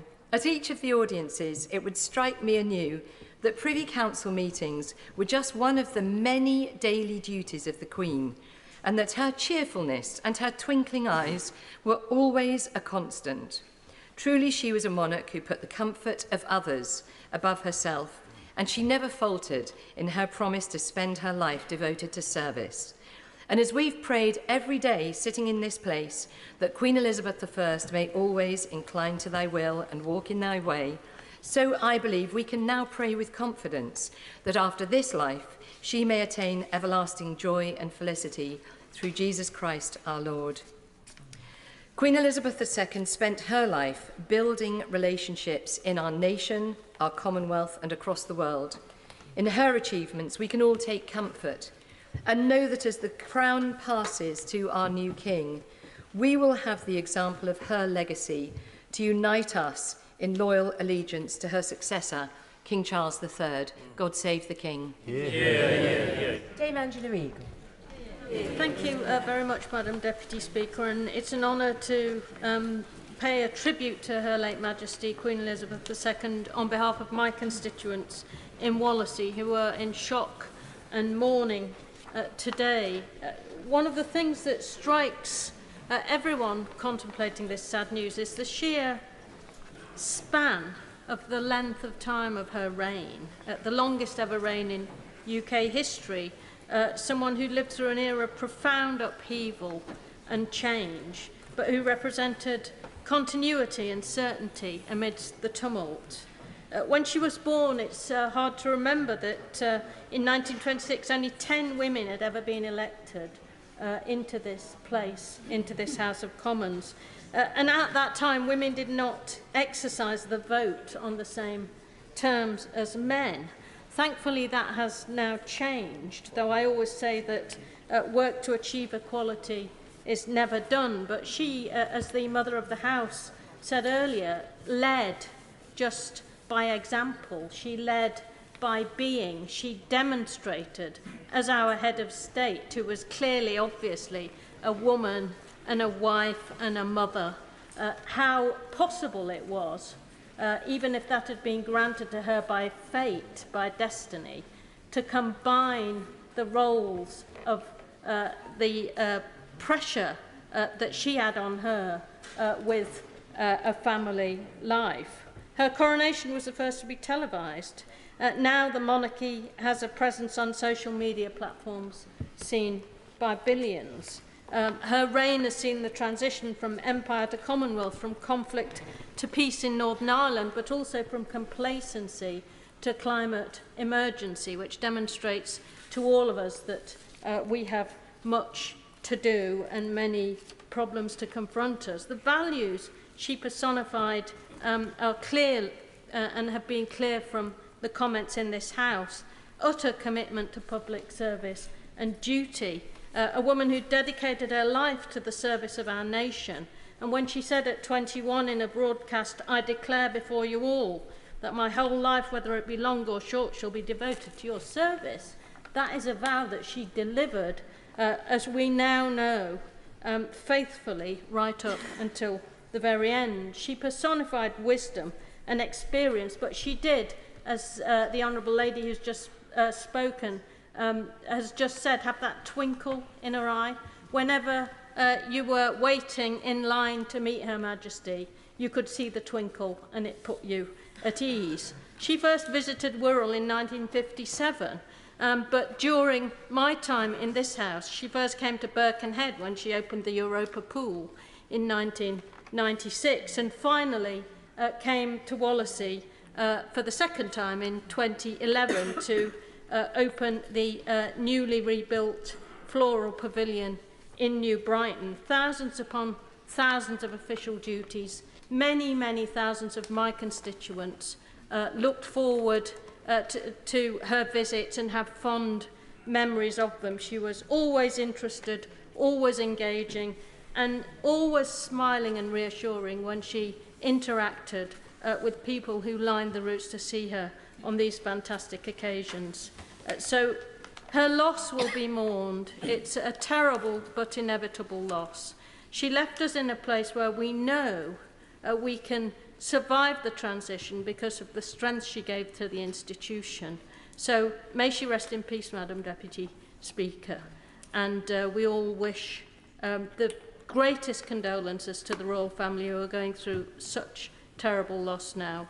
And we look forward to supporting the new king as much as we've supported our now sadly lost Queen Elizabeth II. Senator Javid. It's a pleasure to follow the Right Honourable Lady. Madam Deputy Speaker, I'm filled with great sadness as I rise to pay tribute to the life and the memory of Her late Majesty Queen Elizabeth II. Our thoughts are with the royal family and who have lost a mother, a grandmother and, of course, a great-grandmother. Her Majesty lived an extraordinary life of service, and the touching tributes that we have already heard from Right Honourable and Honourable members so far, along with the outpouring of emotion from across the world, including from my own constituents in Bromsgrove District, reflect the deep affection and love in which she was held. For over 7 decades, she was a source of our strength and comfort, a representative of our closest held values and beliefs, a defender of faith, and an embodiment of the very best of public service and duty. She was our North Star, a symbol of strength in difficult times. To put it simply, she was our Queen. Right Honourable and Honourable members, many have shared their times of when they were privileged to meet Her late Majesty. And I was able to do so on many occasions, and I always welcomed the huge wisdom she would share, the advice, and of course the good humour. I will never forget, during the occasion of the final Privy Council meeting of 2017, as the formalities ended, Her Majesty suddenly said, "Gin and tonic, anybody?" and proceeded to press a buzzer. And with that, her staff promptly burst through the doors of the 1844 room in Buckingham Palace, armed with trays of G&T and nibbles. Now, I'm not much of a G&T drinker myself, but I certainly was not going to turn down the opportunity of enjoying one with Her late Majesty. I later learned that she'd like to make the last Privy Council meeting of the year extra special so that she could wish everyone a Merry Christmas. Madam Deputy Speaker, our country faces immense challenges at home and abroad, and the person that has always been there is there no longer. However, in the wake of this terrible loss, it is an opportunity for parliamentarians from across this House to renew their commitment to the values that were embodied by Her late Majesty: public service, duty, the national interest. If we can leave this place having achieved but the smallest fraction of what Her late Majesty achieved, our country would be the better for it. After a lifetime of service, Her late Majesty is now at rest. May she rest in peace, and God save the King. Liz Saville-Roberts. Diolch yn fawr iawn, Dirprwy Lefarydd. And on behalf of Plaid Cymru, I would like to offer my sincerest sympathies and condolences to Her Majesty the Queen's children and her extended family as they come to terms with their grief. Queen Elizabeth II has been a constant presence throughout all our lives. She stood as a figure of stability in a world that is changing at a rapid and sometimes frightening pace. The loss of the continuity that Her Majesty embodied is a source of sorrow and anxiety for people across the world. Up to her final days, she conducted her duties with an extraordinary dedication that has been an inspiration for so many of us. Her values of duty, service, reconciliation and forgiveness are values that the people of Wales hold very dear. In Wales, we respect people who embody that sense of dedication to society and to public service, who put their public duty first. Her Majesty the Queen personified that duty for so many people for so many years. And Her Majesty had a canny ability to put people at ease in the midst of palace formality. When I was fortunate to be appointed to the Privy Council 3 years ago, I remember being nervous, being intimidated by the protocols and the rules that govern interactions with the royal family. Your mind, as it would do, tots up an infinite checklist of everything that could possibly go wrong. And what struck me was something she said. She said, "You may well be worrying that you'll do something wrong or in the wrong order. Don't worry. Whatever could possibly go wrong, I've seen it all before. There's nothing that you could do that would shock me now." Even among all the pomp and ceremony, there was that characteristic warmth and courtesy to the Queen. And Her Majesty was a magnificent role model for older women across the world. Historically, of course, older women have disappeared from public life. The Queen was a constant, visible figure throughout the 70 years of her reign. From historic buildings and charities to football, she always showed an interest in Wales. People of all walks of Welsh life have been touched by the Queen's keen interest and constant support of Welsh organisations. She attended every official opening of the Senedd and showed due respect for Wales's nationhood and our growing democracy. She was patron to organisations as diverse as the Royal Welsh Agricultural Society, the Football Association of Wales, Cardiff Royal Infirmary and the Welsh Pony and Cob Society. Her love of horses, from thoroughbreds to native ponies, shone through. You see it in those sparkling smiles. Everyone in public life knows you have a public smile, but the photos with the horses, that was her real smile. We now see one era drawing to a close and a new one at its very beginning. For now we will say, Diolch yn fawr iawn. Thank you very much, Your Majesty. Cwsg Ma'n Hedd, may she rest in peace. Bendith Dew ar y brenin. God's blessing on the King. Matt Hancock.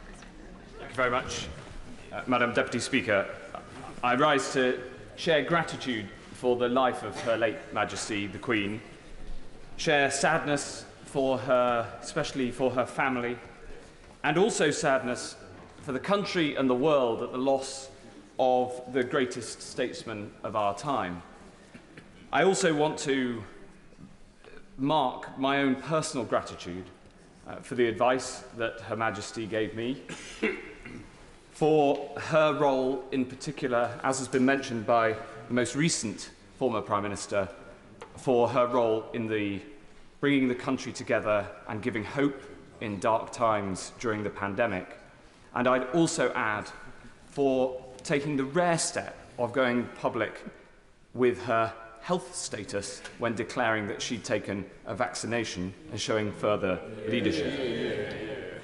She was much loved, of course, and loved across my West Suffolk constituency, but perhaps no more anywhere than in Newmarket, which she visited so often. Newmarket, of course, is the jewel in the crown of horse racing, certainly domestically and probably across the world. And on her many, many visits there, she showed that she could walk with sovereigns and the general public alike. She visited many times. It was where I first met her. The first time I met her, I was lucky to be with my small daughter, who handed her a posy, and it's my daughter's first memory, and no doubt will be an abiding one for the rest of her life.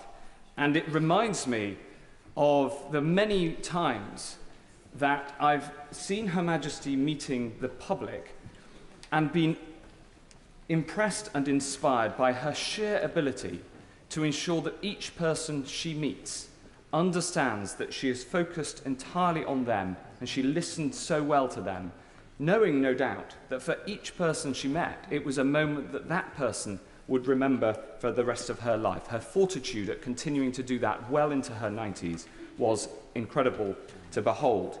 Now, we in Newmarket are not always known for our humility, but the one thing we do know is that the reason that Her Majesty loved to come to Newmarket was not because of us two-legged beings, but because of the four-legged beings. And her love of horse racing was perhaps her greatest love outside her duty to her family and her country. The twinkle that we've heard so much of and the genuine smile that came on her face was probably broadest when at a racecourse, as she demonstrated in what was probably her last social public occasion at Ascot. I remember it particularly at a visit when she came to open the National Horse Racing Museum, which is in Newmarket. She went down the line of dignitaries, she went down and met the public, she gave them her customary focus, but she was clearly doing her duty because the museum is full of retired racehorses, and it was only when she got to the horses that she really lit up. This was Her Majesty at her best. We have lost a great servant. She is replaced by another great servant of our nation. God save the King. Dame Margaret Hodge. Thank you, Madam Deputy Speaker. I think what's been so remarkable in the words that have been spoken since Her Majesty's Queen Elizabeth's death is just how many people's lives she touched. It wasn't just simply the length of her reign, nor her complete commitment to duty, but I think it was her character and the way in which she did her work that meant that she was loved by so many and will be missed by us all. Many of us here today had the privilege of meeting her and talking to her. And like the Right Honourable Member for Chingford and Woodford Green, I too had the drinks at Christmas and wished I knew a bit more about cocktails, but went for the safe gin and tonic at the time. I want to remember her at the start of her reign and then recall two of the times when I was with her. I was 8 when Queen Elizabeth was crowned. Just to say to my right honourable friend, the member for Derby South, we were still rationed in those days, if she remembers. So the reason that the chocolate was so welcome was it was rationed chocolate. We didn't care about the eggs and the meat being rationed, but the chocolate being rationed was really important. We didn't have a television in our home, so we huddled and crowded around a small black and white television in one of our neighbours' houses. But I really remember seeing the coach, seeing the glittering jewels on her crown, and seeing her stunning white dress. It was simply like a fairy tale, a Cinderella or a Snow White coming true. And that magical moment of beauty, hope, and goodness has stayed with me all through her long reign. There were two occasions when I met her that also remain strong in my memory. Firstly, in the early 80s, when I was leader in Islington, the Queen visited Sadler's Wells, and we laid on a session for her with a group of old age pensioners, women, living in Finsbury, and we were running there a Keep Fit dancing class under the tutorship of Sadler's Wells teachers. The Queen walked into the room, and the warmth of her smile as she entered the room and the utter joy of the women at being watched by Her Majesty and the calm way that she put them at ease when she talked to them was just simply brilliant.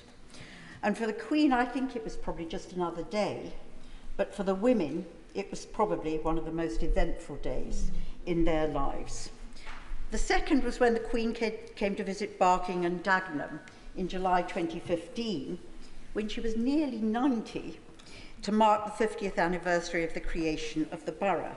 She spent almost the whole day there, opening a community centre, launching launching a local theatre. She visited schools and she watched a swimming display.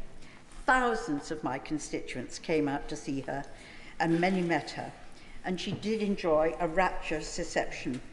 And the fact that she's chosen to spend so much of her time with us on what must have been a tiring day, she was getting on for 90, demonstrates, I think, her total commitment to duty, to us, to her people.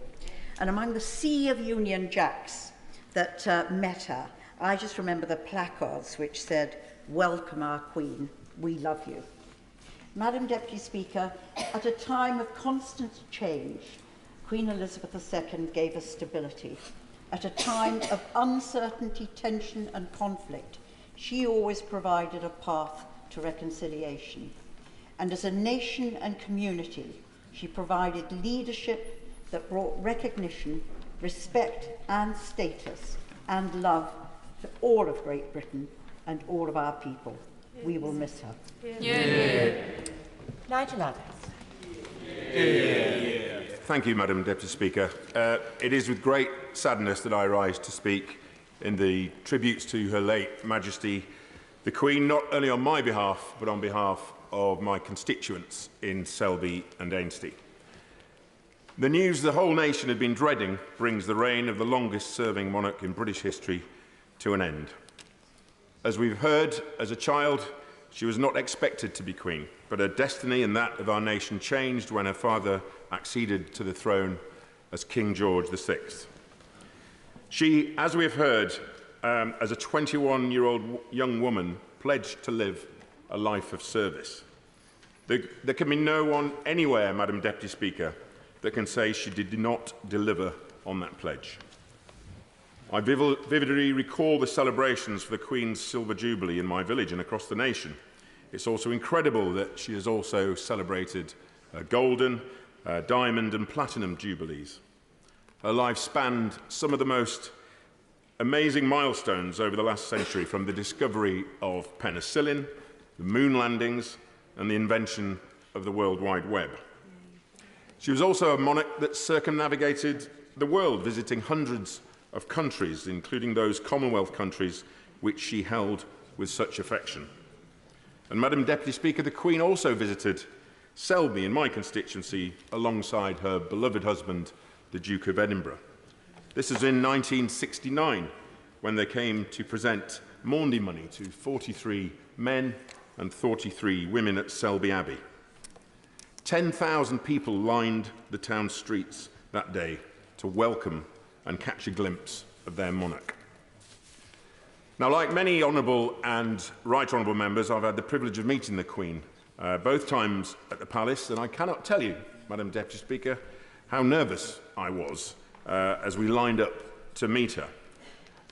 All my nerves were becalmed, however, once I'd been greeted by that beautifully warm smile and her welcoming words. That warmth, that smile, is what's comforted our nation over the decades, through good and challenging times. The word constant has been widely used, and that's exactly what her late Majesty was.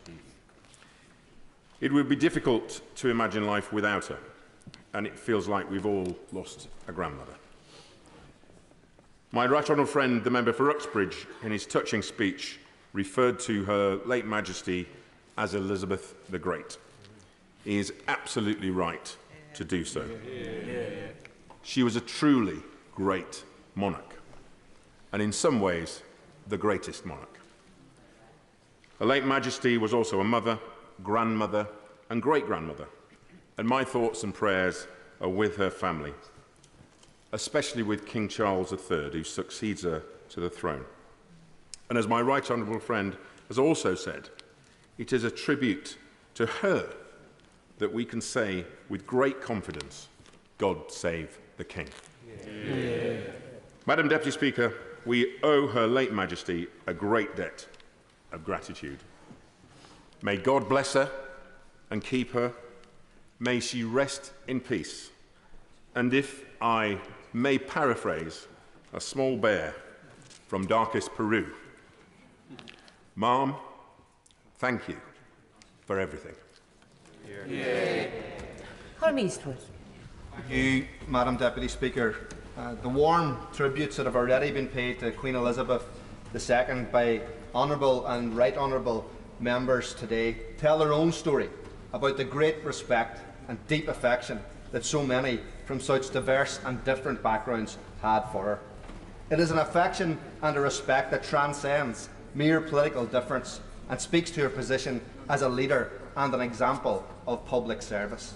As others have already said, the Queen was one of the most consequential civic figures of the last century. As political leaders came and went, as public opinion ebbed and flowed, she remained a constant, an unyielding and limitless source of strength and comfort for her people in times of national pride and sorrow. The scale of her reign, lasting more than 70 years, spanned the embers of conflict following the Second World War to the peace process between our islands and our peoples. During that time, she forged a legacy that will outlast all of us here. But I hope that lays the foundation for enduring relations between these islands, in spite of the challenges we now face. As leader of the SDLP, I had cause to meet with Queen Elizabeth on a number of occasions. Believe me when I say this, it is difficult to think of two people more divorced from each other in terms of background and aspiration. But in any dealings I had with her, I can only recount a person of great warmth, character, and an enduring passion for the interests and needs of people. That, I think, is the reason for the longevity of her support among the British people. But as a leader of Irish nationalism, I want to place on record my deep appreciation and respect for the Queen's role in forging new bonds of friendship between our islands and between our people. It is also easy to forget now, but she was also a victim of the conflict that the people of these islands were subjected to for 40 long years. I know that the murder of her cousin Lord Mountbatten in Mullaghmore in August 1979 had a profound effect on her and on her extended family. She experienced the sharp pain of loss, but in common with the people of Ireland, she took risks for peace and played an enormous role in reconciling the traditions that share our islands. At no time was this more visible than during her 2011 visit to Ireland. I believe that Queen Elizabeth's visit to the Gardens of Remembrance in Dublin and the way she stretched herself to be an example of a good neighbour to Ireland in those moments contributed in a very significant way to healing the wounds of our past. Those couple of focal, those few words of Irish, a Húchtarán agus a Cearja, President and friends, was a symbolic embrace of the Irish people, and it was deeply, deeply appreciated. The blessings of a long life doesn't make the burden of saying goodbye any lighter. My sincerest condolences are with the Queen's immediate family, with Right Honourable and Honourable members here today, and most particularly with those in Northern Ireland for whom she held a cherished place in their lives and in their hearts. I know how difficult it is to lose your hero, but there is comfort in the lasting legacy that she will leave, having helped shape our common history. The story of our peoples is fundamentally and inseparably intertwined. We all live in each other's shadow. I hope that we continue to build on the legacy that Queen Elizabeth II helped forge. May she rest in peace. Order. Just a reminder that the Speaker's guidance was 3 minutes in order to be able to get in as many people as possible. David Jones. Thank you, Madam Deputy Speaker. And as other Right Honourable and Honourable members have mentioned, it is impossible for virtually all of us and our constituents to remember a time when Her Majesty the Queen was not there. I was born a matter of weeks after she acceded to the throne, and throughout my life, and indeed all our lives, hers has been a continuous, reassuring presence, providing wise guidance for the country through good times and bad. She was both an anchor and a lodestone for our nation, and it is indeed hard to contemplate life without her. For 7 decades, she was there for us, and I think that many of us thought that she always would be. She had a rare, innate ability to generate affection, respect, and loyalty, not only from the people of this country, but from countless millions throughout the Commonwealth and beyond.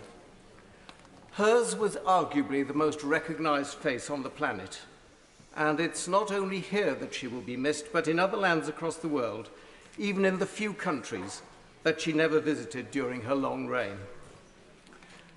At the time of her Platinum Jubilee, the BBC broadcast a remarkable documentary called Elizabeth, the Unseen Queen, which was part narrated by the Queen herself.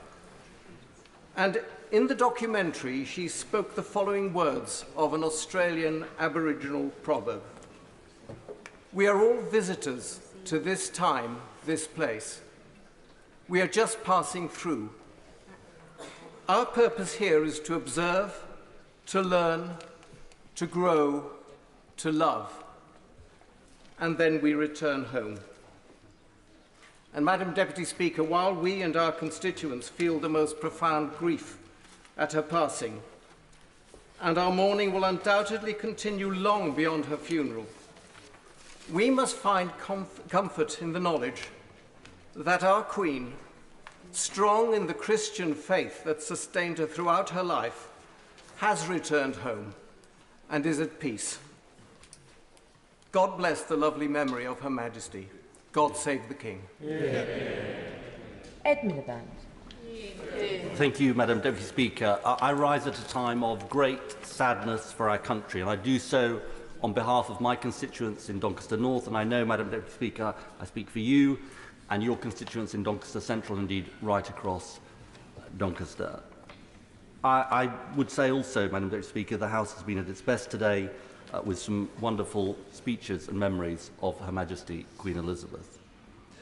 I was Leader of the Opposition, as the House will know, and I know that it is noted that the Queen experienced 15 Prime Ministers. I think Perhaps it has been lost count of how many leaders of the opposition she went through, which says something about leaders of the opposition, perhaps. But it is in that spirit, in my experience, that I want to talk briefly to the House, because I think one thing that has come through so much since Her Majesty's passing last night is the words public service. And I want to reflect on some qualities, some extraordinary qualities that she showed in terms of public service. First of all, her ability to bring people together and unify our country. I was at the state banquet in 2014 for the President of Ireland, a state banquet attended by the late Martin McGuinness. It showed extraordinary selflessness, courage, and an ability to heal that Her Majesty invited Martin McGuinness, given the history of what happened to Lord Mountbatten. But it was the person that she was. Her duty to our country, her duty to bring people together came first. Secondly, I think she taught us about kindness in leadership.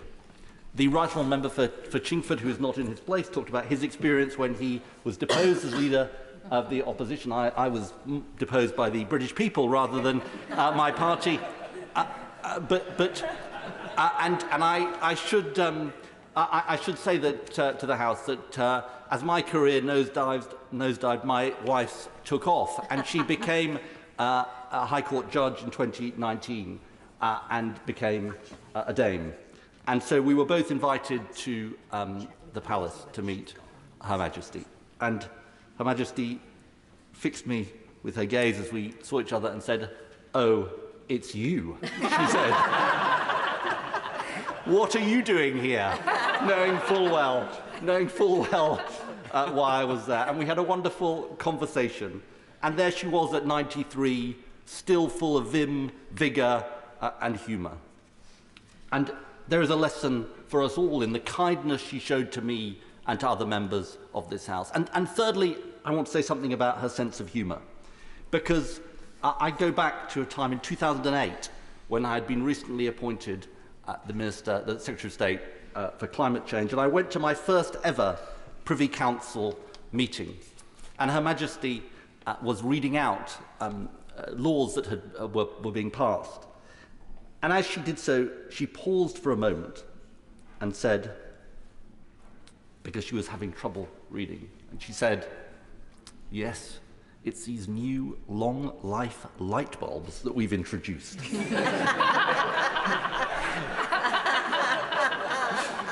And she fixed me with a beady gaze and a twinkle in her eye, and I smiled.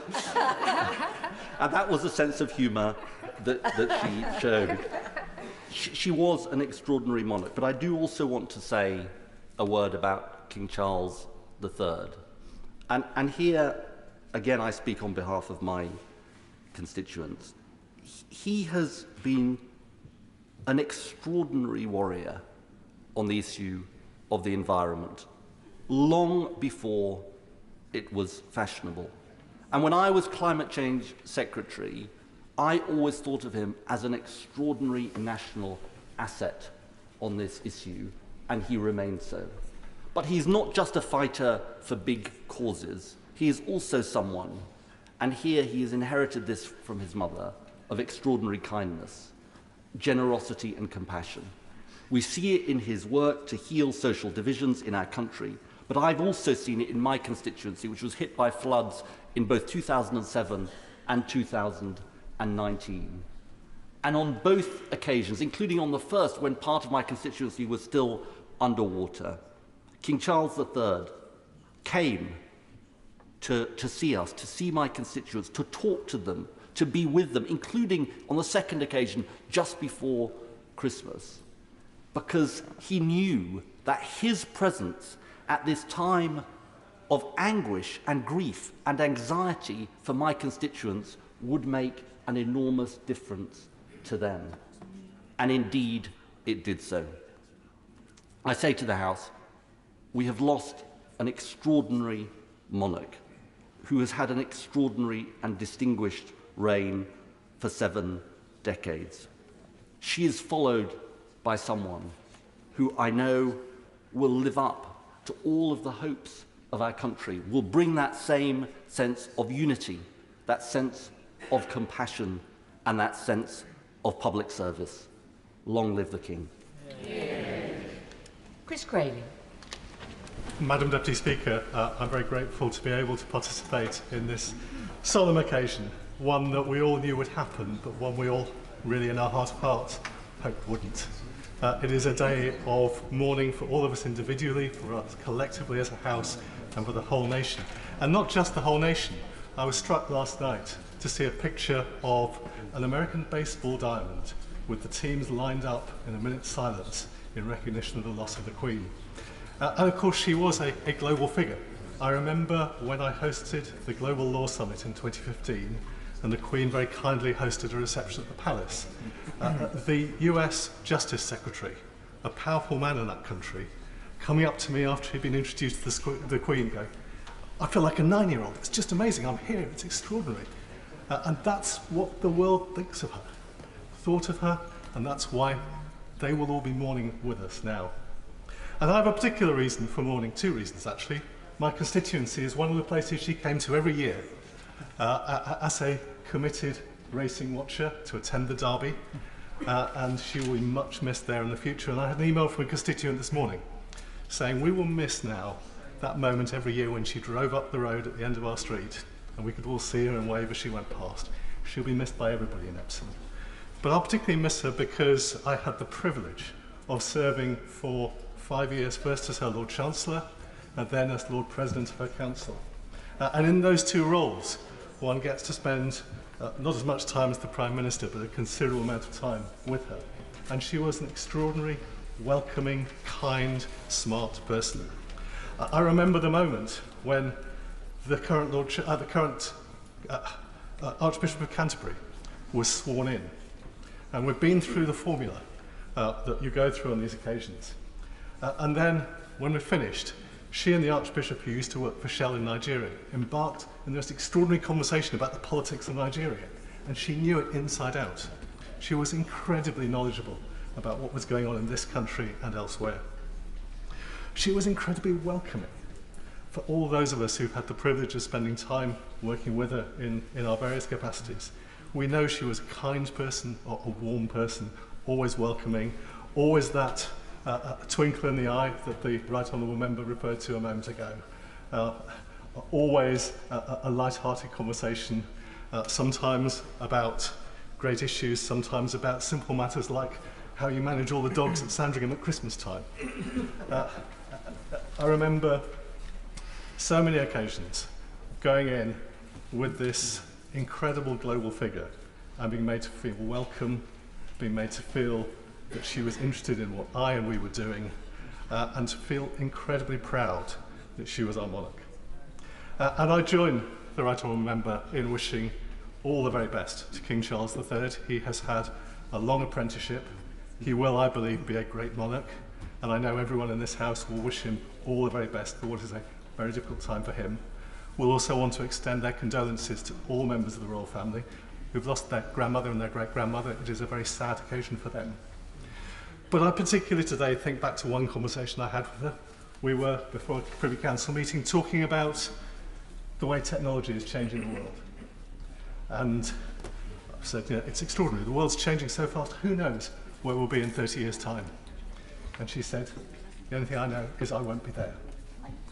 And sadly, Madam Deputy Speaker, she isn't, and we will miss her. Hilary Benn. Thank you very much indeed, Madam Deputy Speaker. I rise on behalf of my constituents in Leeds Central as we together mourn the Queen's passing, offer our heartfelt condolences to His Majesty the King and to the royal family on their private grief borne so publicly, and to mark an extraordinary life. It was at my first meeting of the Privy Council that I came to understand that the Queen was determined that things should be done correctly. We were waiting outside the door, and one of the footmen opened it to see what was going on, and as he closed it, he turned to his colleague and said, "She's moving the footstools again." To which he received the reply, "She's the Queen." If she wants to move the footstools, she can move the footstools. Now, hers was a life that above all else embodied constancy. We have known no other, and we feel the Queen's passing so keenly precisely because she was always here. Her devotion to duty, to service, and to representing our country ran like an unbroken thread through the decades and through each of our lives. Like the passing of time and the changing of the seasons, she was always here. And although, as we have heard, so many things changed during her reign, she did not change. Above the noisy clamour of politics and public debate, she carried on and showed us what service means, carried out with grace and with humour. And now the day has come, as we long feared but knew it would, that she is no longer here. And as the people of Leeds and of Yorkshire and of the country come to terms with their deep sense of loss at this moment in the history of our nation, our United Kingdom, let us give thanks for her uniquely long and well-lived life. And just as faith, hope, and love abide, so will our memories of the Queen, her constancy, her service, and her profound sense of duty. Thank you for everything that you did, Ma'am, and may you rest in peace eternal. Andrew Stevenson. Thank you, Madam Deputy Speaker. I had the very great privilege of serving as the Vice-Chamberlain of Her Majesty's household between July 2018 and April 2019, a role and a title given to the fourth most senior government whip. It's a role that the Right Honourable Member for Derby South spoke about earlier in her fantastic contribution. It's a role that most Honourable and Right Honourable Members don't know even exists, apart from when they see one of the government whips stood at the bar of the House wearing a tailcoat and carrying what appears to be a snooker cue. It's also a role that only people hear about when they realise that somebody has to be held hostage at the palace before Her Majesty would come to Parliament for the state opening. However, the role is much more than that, in that alongside your day-to-day activities in the Whip's office, you would write a daily note to Her Majesty, keeping her updated with parliamentary business, giving her all the gossip, and then going to Parliament to discuss those matters. I'm just very glad that, unlike the Right Honourable Member for Derby South, the Chief Whip nor the Prime Minister ever read my notes. Given my period in office coincided with some of the most acrimonious Brexit debates, a confidence vote in our Prime Minister, my Right Honourable friend the Member for Maidenhead, and the 2019 vote of confidence, there are very few issues Her Majesty and I have not discussed. Indeed, my final week in office as the Vice-Chamberlain included nude protesters gluing themselves to the glass in the public gallery and the chamber being suspended after water started pouring through the ceiling into the press gallery. Perhaps it was quite symbolic as to how broken our Parliament was at that time. However, despite this being an immensely stressful and politically charged period, on every occasion I met Her Majesty, I found her calm, warm and reassuring. Like all who have spoken today, I was struck by her interest in current events and her lifelong service to our nation. As our longest reigning monarch and the world's longest serving head of state, she had an incredible insight into current affairs and was a great symbol of continuity in a rapidly changing world. I remember vividly a discussion we had about the online abuse that many members across the House face on social media. Her Majesty recalled a conversation she'd had with Sir Tim Berners-Lee, the inventor of the World Wide Web, and talked knowledgeably about the subject, despite social media being something most people in the 90s wouldn't know or care anything about. We also discussed interviews that she'd watched on the BBC News at 10 the night before, demonstrating that Her Majesty's desire to stay on top of current affairs stretched well beyond the papers she received in her daily red box. All these meetings took place with Her Majesty standing throughout and were often sandwiched between multiple other official engagements that she was undertaking. I last met Her Majesty the Queen on the 19th of July at her last ever Privy Council meeting, when I was sworn into the Privy Council and presented with a Bible, which I carry with me today. I believe that made me the 1,336th person and final person to be sworn into Her late Majesty's Privy Council. It is an incredible honour as a minister for the past 5 years to get to meet a remarkable, caring, informed and witty monarch who's overseen huge change during her reign but never stopped working day in, day out for our country.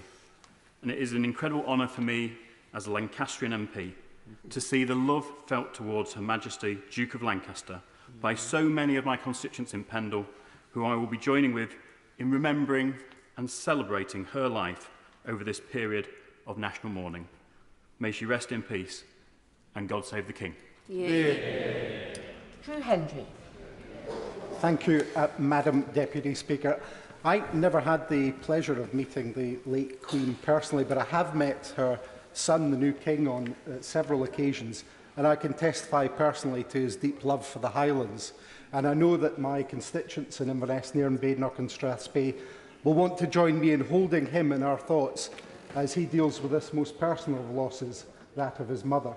But of course, as we know, the late Queen was also a grandmother and a great-grandmother, and she acceded to the throne as a young woman at the age of 25 and was an inspiration and icon for many young women, and as we've also heard this morning, became an inspiration and an icon for many older women too.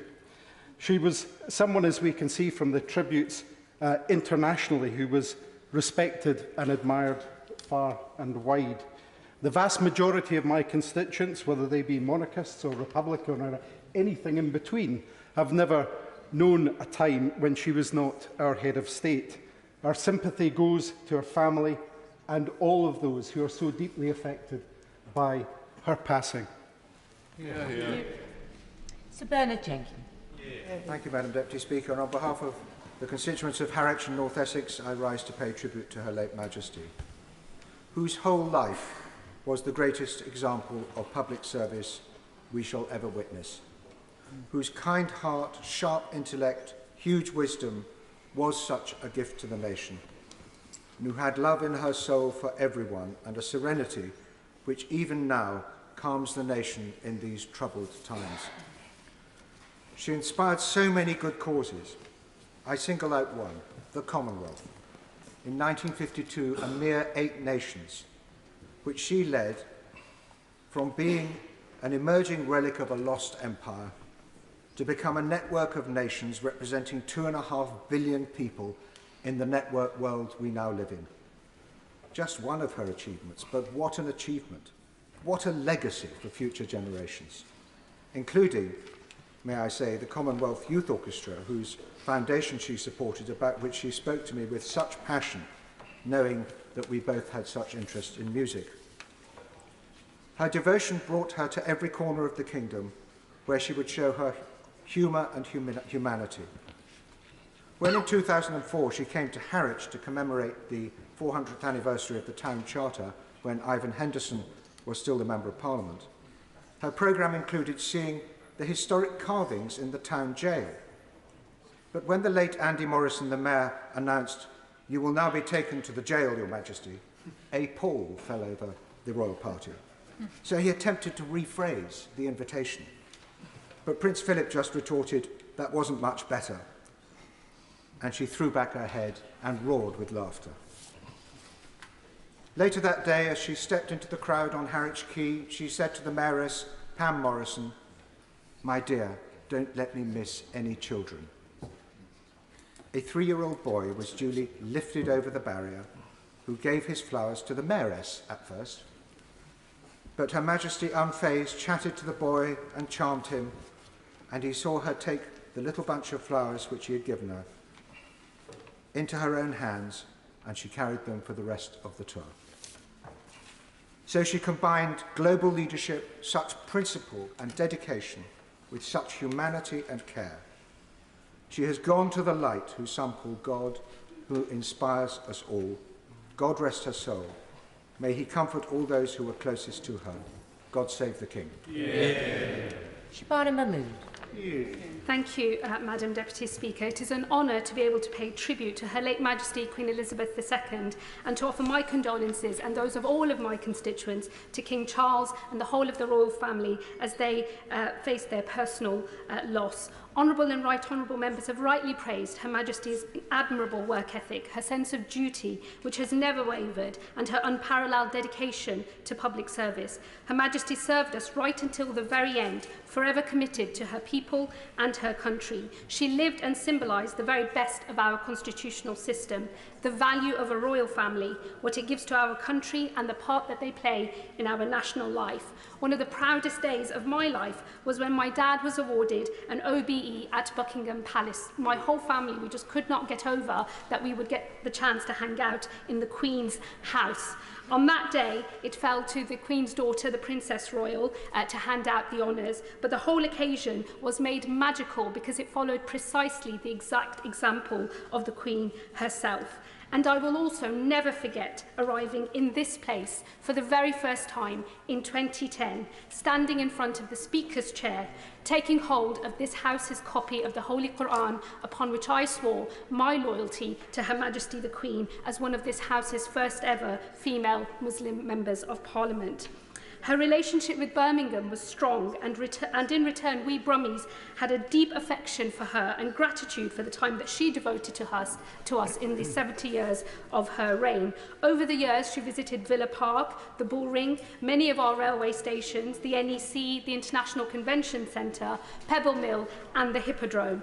And of course, we have just hosted the Commonwealth Games, an important moment for our city that has such a deep connection with the Commonwealth and which is inextricably linked with the Queen herself. Like so many thousands of Brummies, as much as I am a child of Birmingham, of England and of Britain, I am also a child and grandchild of the Commonwealth.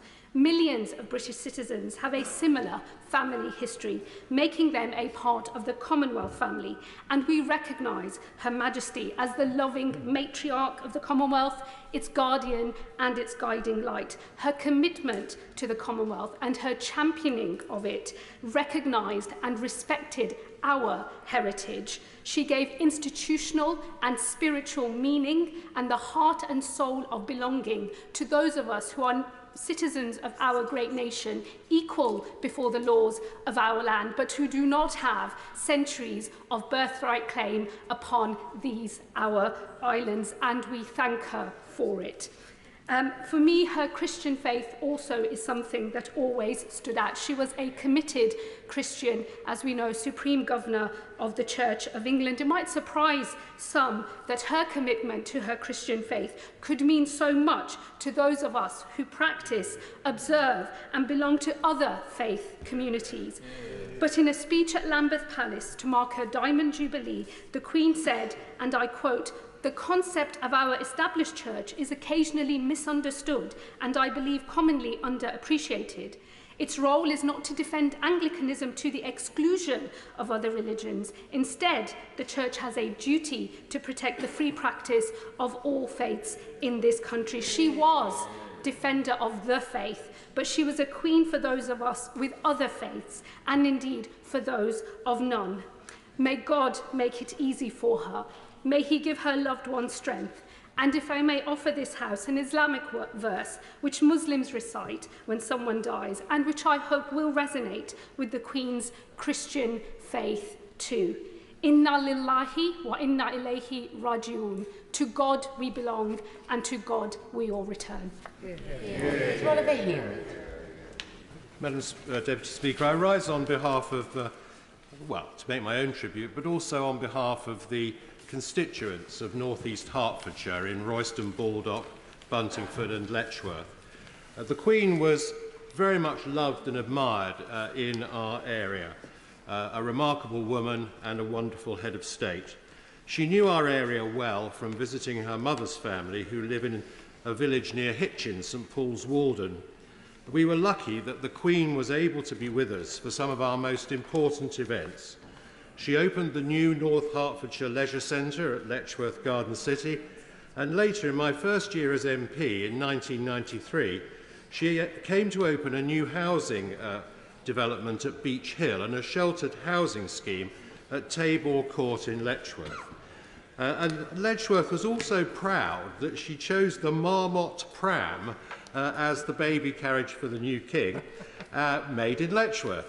On these occasions, what struck me was that the Queen was able to put people at their ease and to get them to talk to her, and she was kindly and had that dry sense of humour.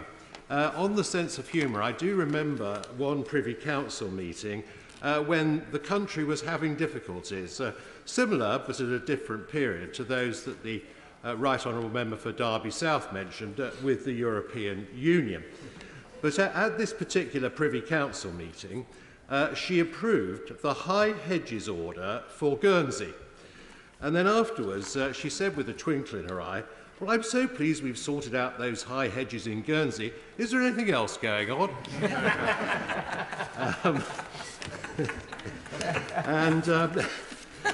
People in North East Hertfordshire loved the Queen, and we will miss her. Our thoughts are with the royal family, and long live the King. Dame Diana Johnson. Thank you, Madam Deputy Speaker. I think there have been some wonderful tributes to Her late Majesty the Queen. Particularly, I just want to comment on the contribution from my honourable friend, the member for Birmingham Ladywood, who talked about the Commonwealth and the importance of faith to the late Queen. I think this is my opportunity just to say a few words on behalf of my constituents in Hull North. I was very pleased indeed that the leader of the opposition, my right honourable friend, referred to the words of the adopted son of Kingston upon Hull, the poet Philip Larkin. He penned those words 45 years ago for the Silver Jubilee celebrations.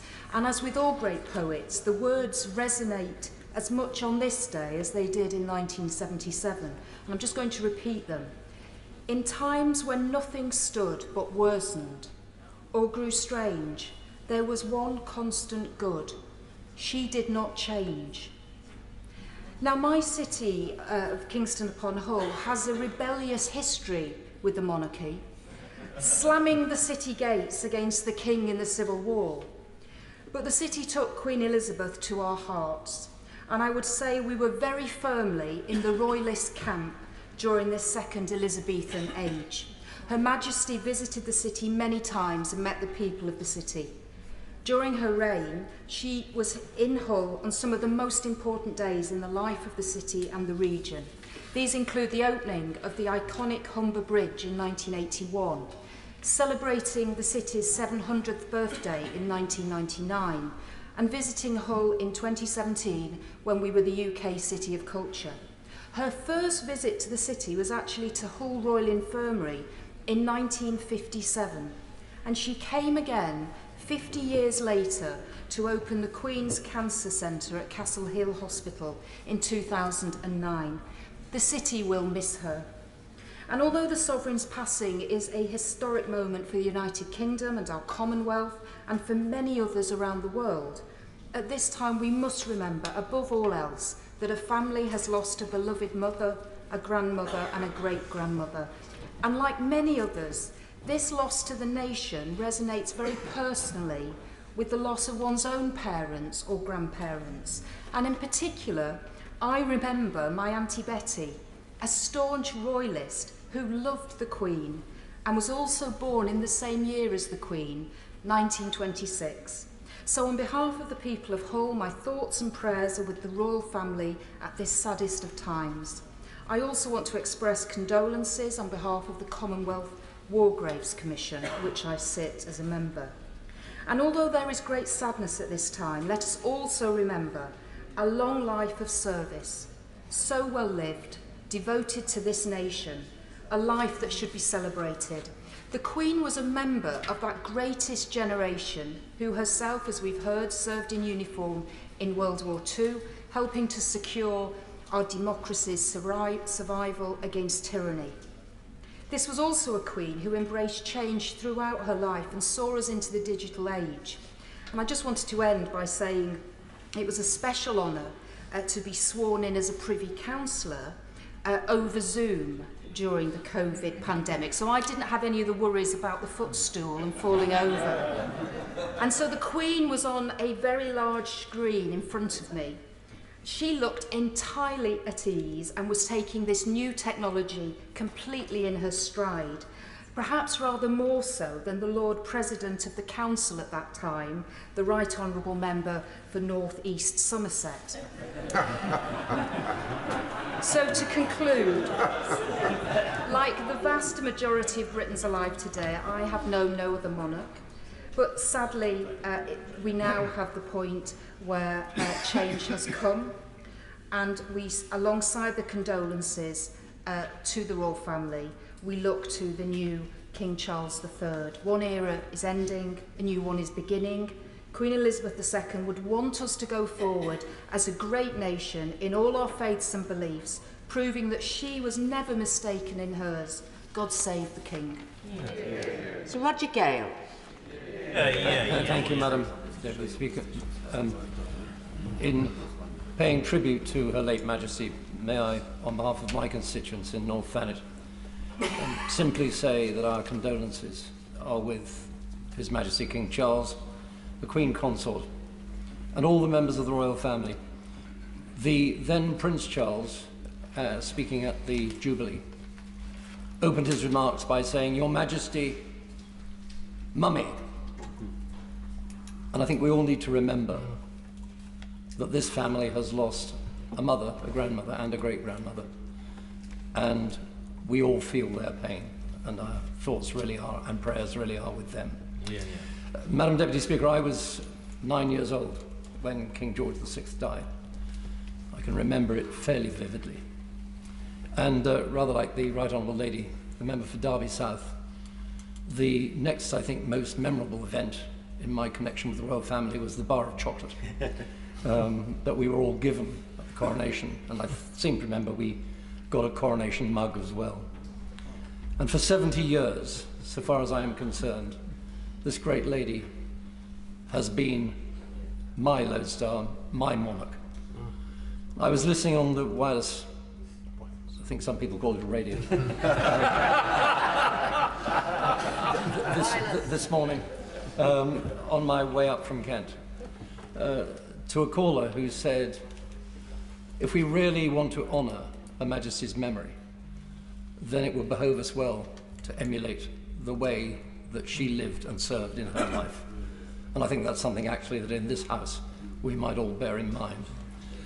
But those of us who had the privilege of meeting Her Majesty face to face,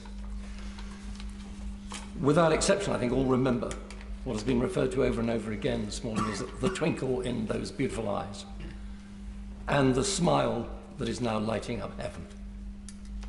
May she rest in peace. God save the King. Caroline Lucas. Thank you very much, Madam Deputy Speaker. It is a privilege to speak on behalf of the Green Party of England and Wales and pay tribute to Queen Elizabeth II. Above all else, she was a mother, a grandmother, and a great-grandmother. And I know I speak for the people of Brighton Pavilion when I offer my sincerest condolences, in particular to her immediate family and to her loved ones. They've lost someone very dear to them on a deeply personal level, and our thoughts are with them all. But we have lost her too. Perhaps the most recognisable public figure in the world today, the Queen has been a uniquely enduring part of the fabric of our lives for 9 remarkable decades. In moments of national crisis and in moments of national pride, she was always there. Through turbulence, through uncertainty, she was always there as a fixed point, as a steadying, guiding figure that we all felt we knew. And of course, for most of us, she is indeed the only monarch that we have ever known. I too was drawn to the lines of Philip Larkin, and I find it symbolic that so many in the House have been drawn to the words that he wrote, and which are engraved on a memorial in Queen Square in Bloomsbury, erected to mark Her Majesty's Silver Jubilee, and I hope the House will indulge me just when I bear repetition to them again. In times when nothing stood but worsened or grew strange, there was one constant good. She did not change. Listening to the radio, watching the news over the past 24 hours or so, I've been struck by just how much that dependability and stability meant to people, by how many people's lives she touched in a very direct way by the memories from those who met her of her deep humanity. And I know that there are millions of people in Britain who are not necessarily monarchists, but who are nonetheless deeply mourning the Queen, who feel a profound sense of loss, and who also had huge respect and admiration for her. We, saw in her an extraordinary work ethic, a deep stoicism, and an extraordinary wisdom gained over so many years. We saw the values of selflessness and sense of duty, and also, of course, the personal side of her character, that humility, kindness, and the famous sense of humour that has been spoken about so much today. From the marmalade sandwiches allegedly secreted away in her iconic black handbag, to joining James Bond on the zip wire, she was a queen unafraid to be playful, and so many speak of the twinkle in her eye and of her genuine interest in the world across which she travelled so extensively. That determination to be seen, to connect with people, saw her become the most travelled monarch in history, making over 285 state visits. She broke many other records too, not only our longest-serving monarch, but as the one woman from the British royal family to ever have served in the armed forces, and the only modern head of state to have served during World War II. All of which speaks to her driving purpose, that deep sense of duty. Today, young and old, people of all faiths and none, royalists and republicans across our 4 nations, the Commonwealth and the world, are united in that recognition that she worked so tirelessly and did so until the very last days of her remarkable life. From all walks of life and all corners of the globe, people want to pay their respects. And Her Majesty did inspire genuine respect as well as admiration, love and affection. She is part of the world's collective understanding of Britishness, the epitome of faith and steadfastness. So I want to thank her for her devotion and for her dignity. Her enduring legacy will be as multifaceted as she was herself in life. But I believe that she would want the most abiding aspect of that legacy to be hope and solidarity, as symbolised by the double rainbow that stretched across the skies above Buckingham Palace yesterday, shortly after the announcement of her death. Rest in peace, Your Majesty, and thank you. Mel Stride. Madam Deputy Speaker, and I rise to pay tribute to a very remarkable and wonderful lady, not just on my behalf, but on behalf of the constituents of Central Devon. Queen Elizabeth II, our longest reigning monarch, a passionate head of the Commonwealth for which she did so much, loved, admired, and of course recognised throughout the world. A life that spanned so much.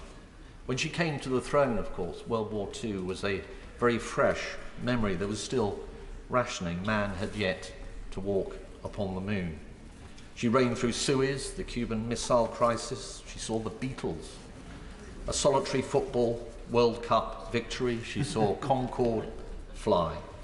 She witnessed industrial unrest on an industrial scale within her own family. She suffered, of course, great personal tragedy. She was there alongside us for the dawn of a new millennium.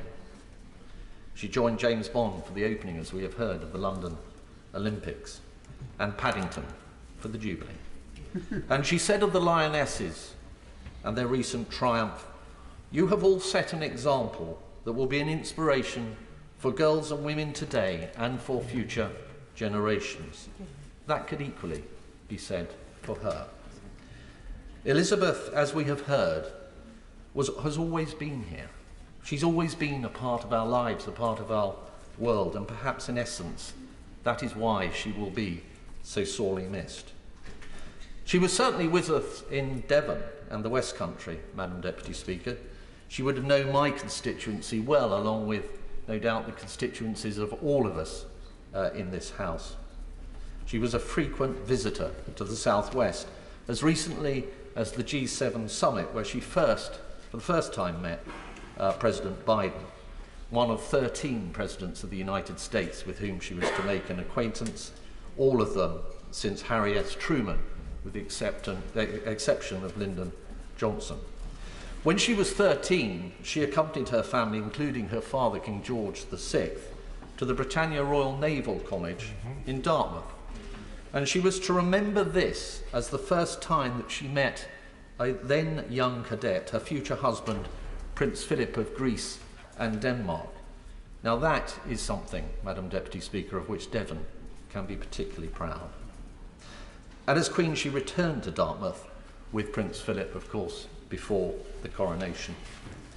Many of us have shared today our personal reflections of the contact that we have had with Her Majesty. Mine came through being the Comptroller of the Royal Household in our Whip's office, and also briefly as Lord President of the Council. My impression of her in the small number of private meetings that I had with her was that she was sharp, that she was kindly, that she was humorous. She had that twinkle in her eye. And indeed, before I went in to see her for the first time, the equerry turned to me and, to put me at ease, I think, told me a little anecdote about an ambassador that had gone in to see her for the first time. And on approaching her, his phone, to his horror, had sprung into life and started ringing, and he looked panicked. And after he turned it off, she turned to him and said, well, perhaps you should have answered it. It might have been somebody important. I thought perhaps that Her Majesty could be a little mischievous on occasion. I didn't know her well enough to be sure of that, but I was certain of the fact that she could be great fun. That was something that shone through when you met her. And wise, of course, based on her huge experience of life and the world. And just as everybody told me, she was somebody who put you at your ease, somebody it was good to be with. She made you feel special.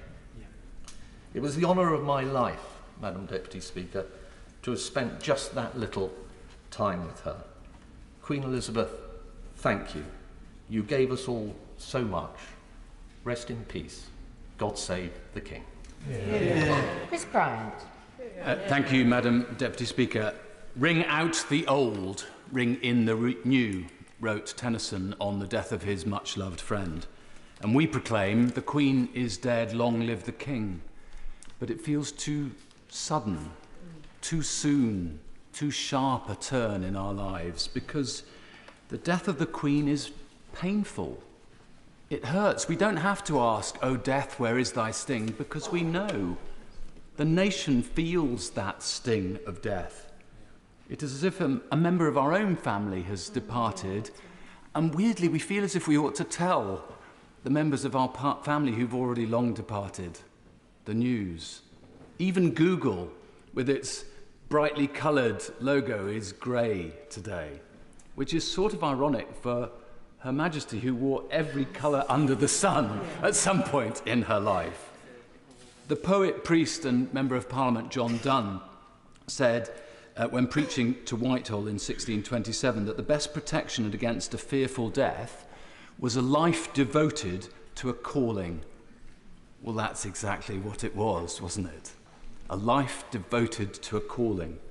How often must she have thought, not another opening, not another Royal Variety performance, not another unfunny comedian, not another Prime Minister. Yet she did her duty in the words, perhaps, of the Boy Scouts and the Guides promise, to do my best, to do my duty to God and to the Queen. She did her duty to herself. I pledged my allegiance to her 10 times as a clergyman and as a Member of Parliament, and of course we all have, and to her heirs and successors. And in one sense, that's not personal at all. Our allegiance was to her as head of state, the embodiment of our shared life as a United Kingdom. But I suspect we all also felt we owed allegiance to her personally, because she had earned her moral authority. She donned a uniform to do her bit to fight fascism. She could not lead us into battle or give us laws or administer justice, but she gave us her heart and her devotion to these old islands and to all the peoples of our brotherhood of nations, as she herself faithfully promised in 1957. There are other queens. I've met a few. But then again, too few to mention. But we, and I note also the President of France, only call one the Queen. Her face was on the coins my constituents started producing at the Royal Mint in Llantrisant in 1953. But to mix my poets, she knew our little systems have their day. We are dressed in a little brief authority. I know some people deify the monarchy, but I think that's to miss the point. The point is the humanity of the monarchy. Richard II, under whose great hammerbeam ceiling Her Majesty will lie in state in a few days' time, is given a great speech by Shakespeare, which ends, "You have mistook me all this while. I live with bread like you, feel want, taste grief, need friends."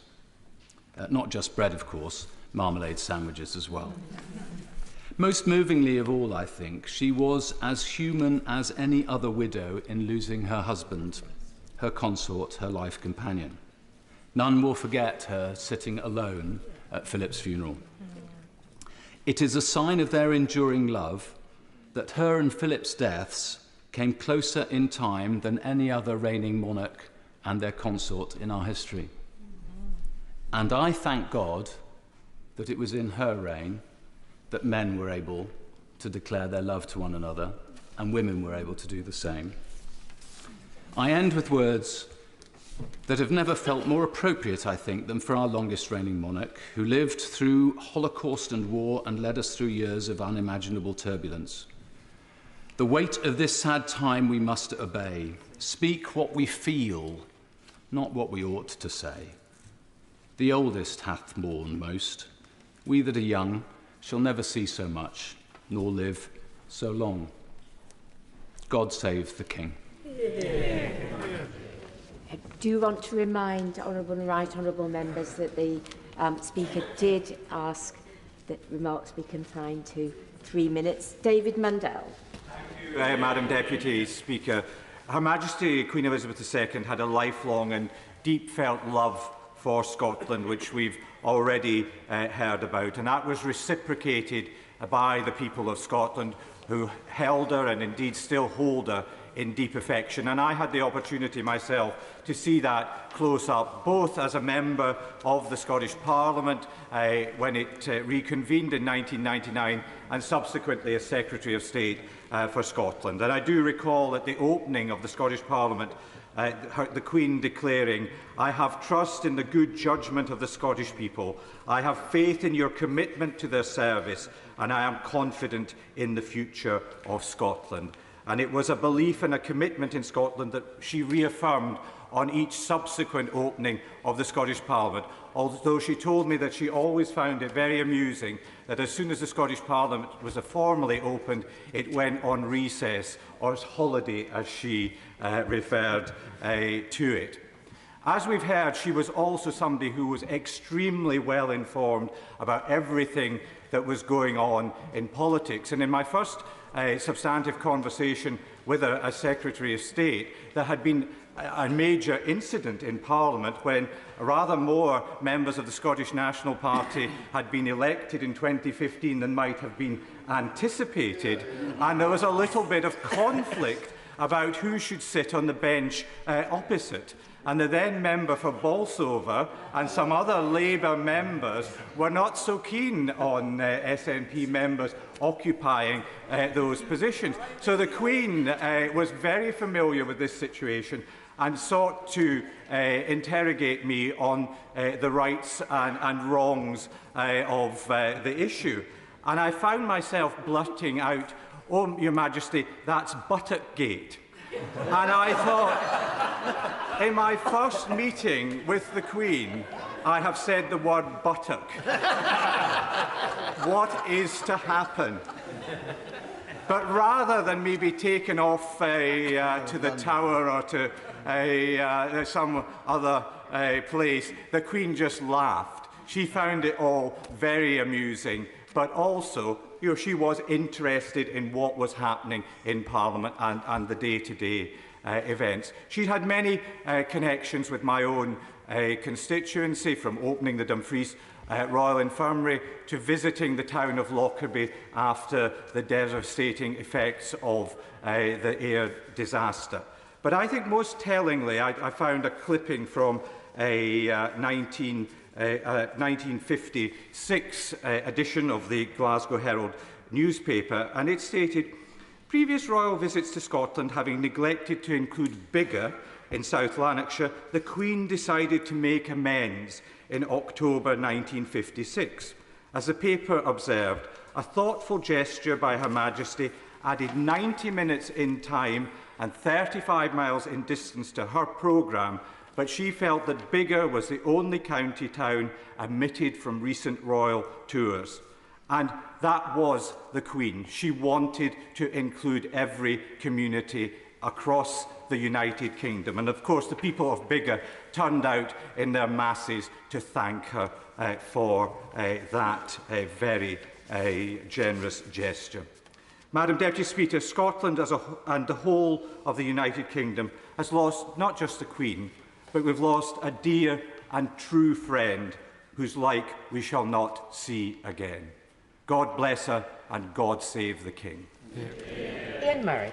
Thank you very much, Madam Deputy Speaker, and it's a great pleasure to follow the honourable gentleman's buttocks. I'm very... First time he's heard that as well, I think. I'm very grateful for the opportunity, Madam Deputy Speaker, to pass on my condolences to the royal family, but also to pay a tribute to Her late Majesty the Queen on behalf of my own family, constituents in Edinburgh South, and from people all over her beloved Scotland. Her Majesty Queen Elizabeth was a mother, a grandmother and a great-grandmother to her own family, but she was also the mother, grandmother and great-grandmother to the nation. We will all remember where we were when we learnt of her death yesterday.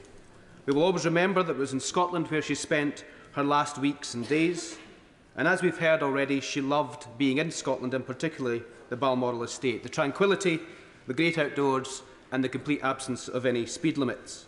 The Queen loved Scotland and Scotland loved the Queen. The ties between Scotland and our longest reigning monarch are plentiful.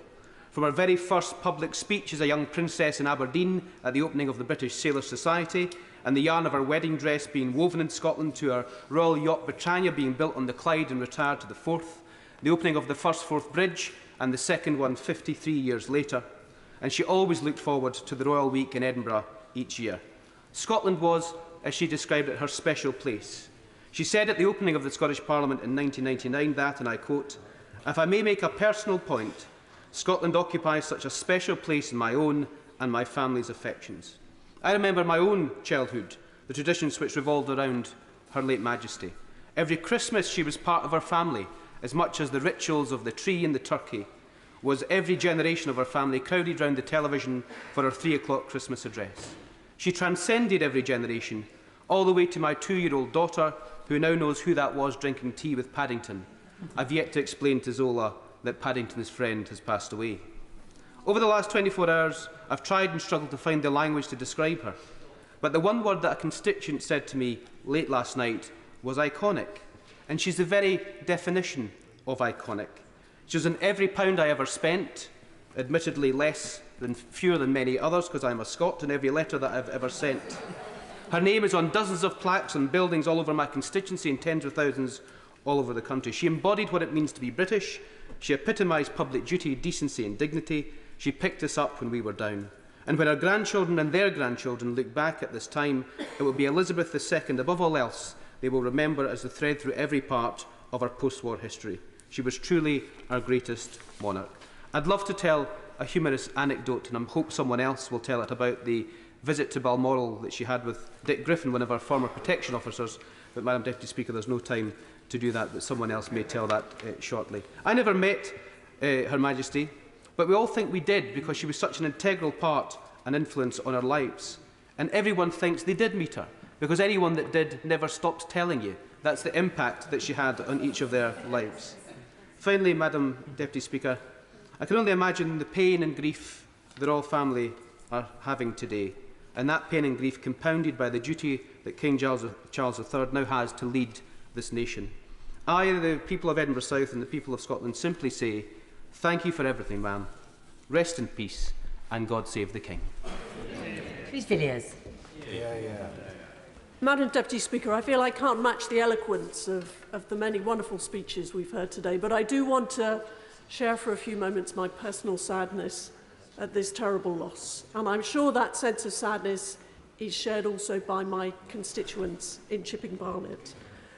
Her late Majesty was a woman of remarkable charm, warmth and kindness, typified by that lovely smile that adorns so many hundreds of millions of images published of her during her 70-year reign.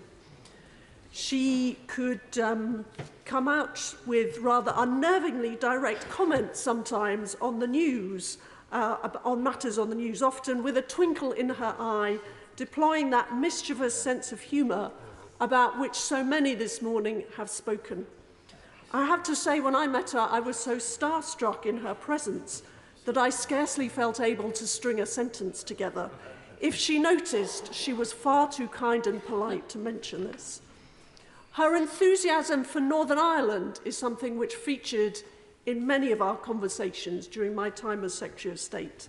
At an audience she kindly granted me at Hillsborough Castle, she remarked gleefully that she always felt a sense of such excitement flying into Belfast and catching sight of the Harland and Wolff cranes.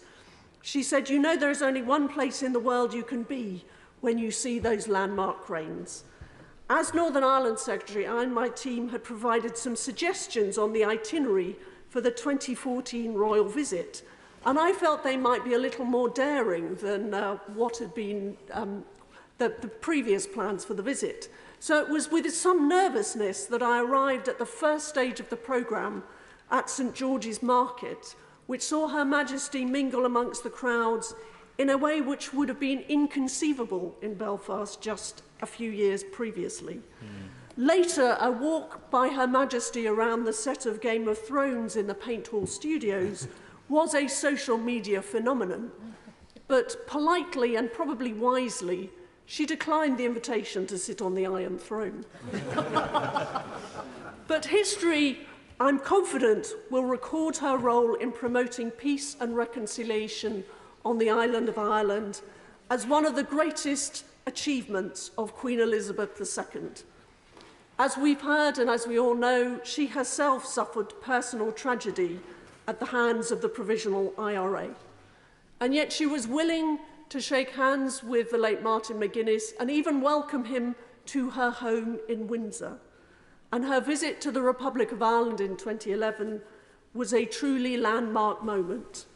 Britain and Ireland share hundreds of years of contested and often violent history, and for centuries to come, I'm sure people will recall that 2011 state visit as a turning point which played a significant role in moving us on from a conflicted past towards a better future.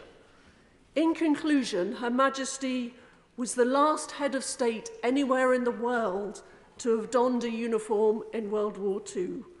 As our new Prime Minister said, Queen Elizabeth was the rock upon which we built the modern nation we are today. She has been an unchanging constant in all our lives, there for us in good times and bad. As we move on from the Elizabeth to a new Carolingian age, this loss truly marks the end of an era. Without her presence, life in this country will never be the same again. God save the King.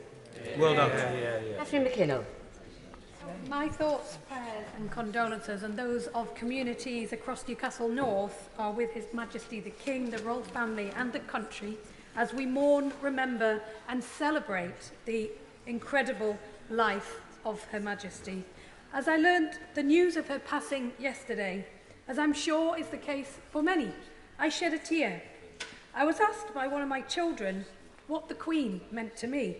And it was only when I thought about how I would answer that question to them that I realised the profound impact that her ever-presence had had.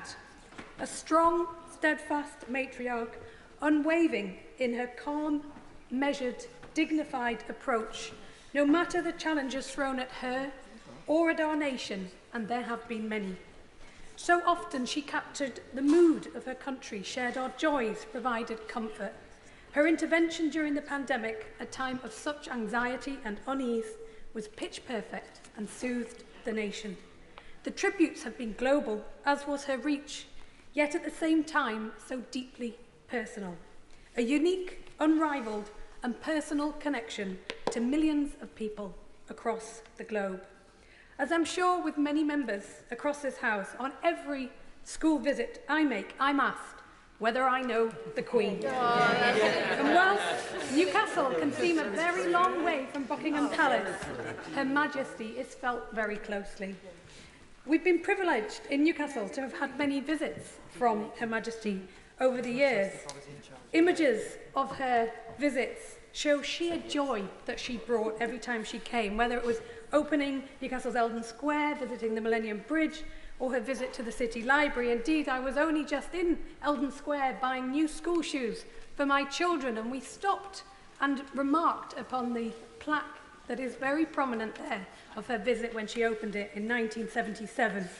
Her legacy will live on for many years to come. Her Majesty had a particular connection with our metro service, first opening the Tyne and Wear Metro in 1981, which included naming the Queen Elizabeth II Metro Bridge over the Tyne and travelling on the 4020 Metro car. For the Golden Jubilee and for this year's Platinum Jubilee, the original Metro car from 1981 received a makeover, and in the Golden Jubilee she got to travel in a golden Metro car. But it's her love and knowledge of horses that is, of course, legendary. So we were really honoured to have Her Majesty visit Newcastle Gosforth Park Racecourse in my constituency for the famous Northumberland Plate Race Day. The photos from that day show her beaming from ear to ear, only in the way that racing can bring about. There is such a rich life of duty, of service, of deep faith to reflect on. There is so much to learn from her life and her example, and there is so much to do to ensure her legacy ensures. May perpetual light shine upon her. May she rest in peace. God save the King. Sir Ed Woodley. I'm sure I speak with for other colleagues when I say that when a debate's been going on for 3 hours, one feels more and more inadequate about what one's going to say and how one can do true justice to this magnificent tapestry. The Speaker, when he opened the debate, said there's only a score of members who were alive in the previous reign. I must confess I was one of them, but my memories of the previous reign are very dim indeed. I was so young when the present Queen came to the throne, and she has been, as so many people have said, an extraordinary guiding star to us. I think some of the best parts of the debates have, of course, been wonderful literary allusions, but also personal memories. And I remember when I was talking to her once during my time on the Public Accounts Committee, I was very nervous because we were trying to abolish the Royal Train, a train which was so expensive and so slow that it could only travel during the night. But when I raised it with her, she immediately diffused the whole issue. She was charm itself, and despite our efforts, I think the Royal Train carried on running for many years after that. Still does. And still does. And I remember at a Privy Council meeting, I was quite nervous, although quite proud, to mention to her that my father, decades before, had been Clerk of the Privy Council. I was particularly nervous because when I mentioned that as a younger man, very proudly, the Duke of Edinburgh, he said that the whole Privy Council was a bloody waste of time. Indeed, it's quite formulaic. I think when Nick Clegg was leader of the council, he actually turned over 2 pages of orders, and nobody noticed apart from the Queen, who immediately stopped the proceedings. But when I mentioned my father, how kind she was, the present clerk, of course, had no memory of one of his predecessors 4 decades before, but she immediately remembered my father and thanked me for his service. So what a wonderful, kind and superbly astute person she is. Before I sit down, may I just mention one thing? And I was very struck by the wonderful speech from the Honourable Member for Ladywood, who talked on behalf of Muslims. Now, I'm not an Anglican, and indeed, under the first Elizabeth, us Catholics had a bit of a torrid time. Indeed, one of my ancestors was hung, drawn and quartered merely for being a Catholic priest. And we didn't do so well under the second Charles either. But I think she has played, if I may put it this way, an absolute blinder in the way that she has carried out her role as Supreme Governor of the Church of England. We all know that so many top politicians just don't do God. They're embarrassed to talk about religion. They feel they're putting themselves on the pedestal, they'll be dragged down. But I think what she realised and what she epitomises is when so many people talk about service, it comes from her deep faith. That unlike all the rest of us who have spent so many years trying to get into this place and serve the public, she never asked for this job, but she has been sustained for all her life by her deep and abiding faith. And when people are sad or mourning or in difficulties, when she gives that Christmas broadcast, she appeals and comforts to people of all faiths and none. I think we should really thank her for that, because it's so difficult. And in one of those Christmas broadcasts 50 years ago, she said, "Wise men, since the beginning of time, have studied the skies. Whatever our faith, we can all follow a star. Indeed, one must follow one, if the immensity of the future opening before us is not to dazzle our eyes." Dear colleagues, she has been our guiding star for all that time.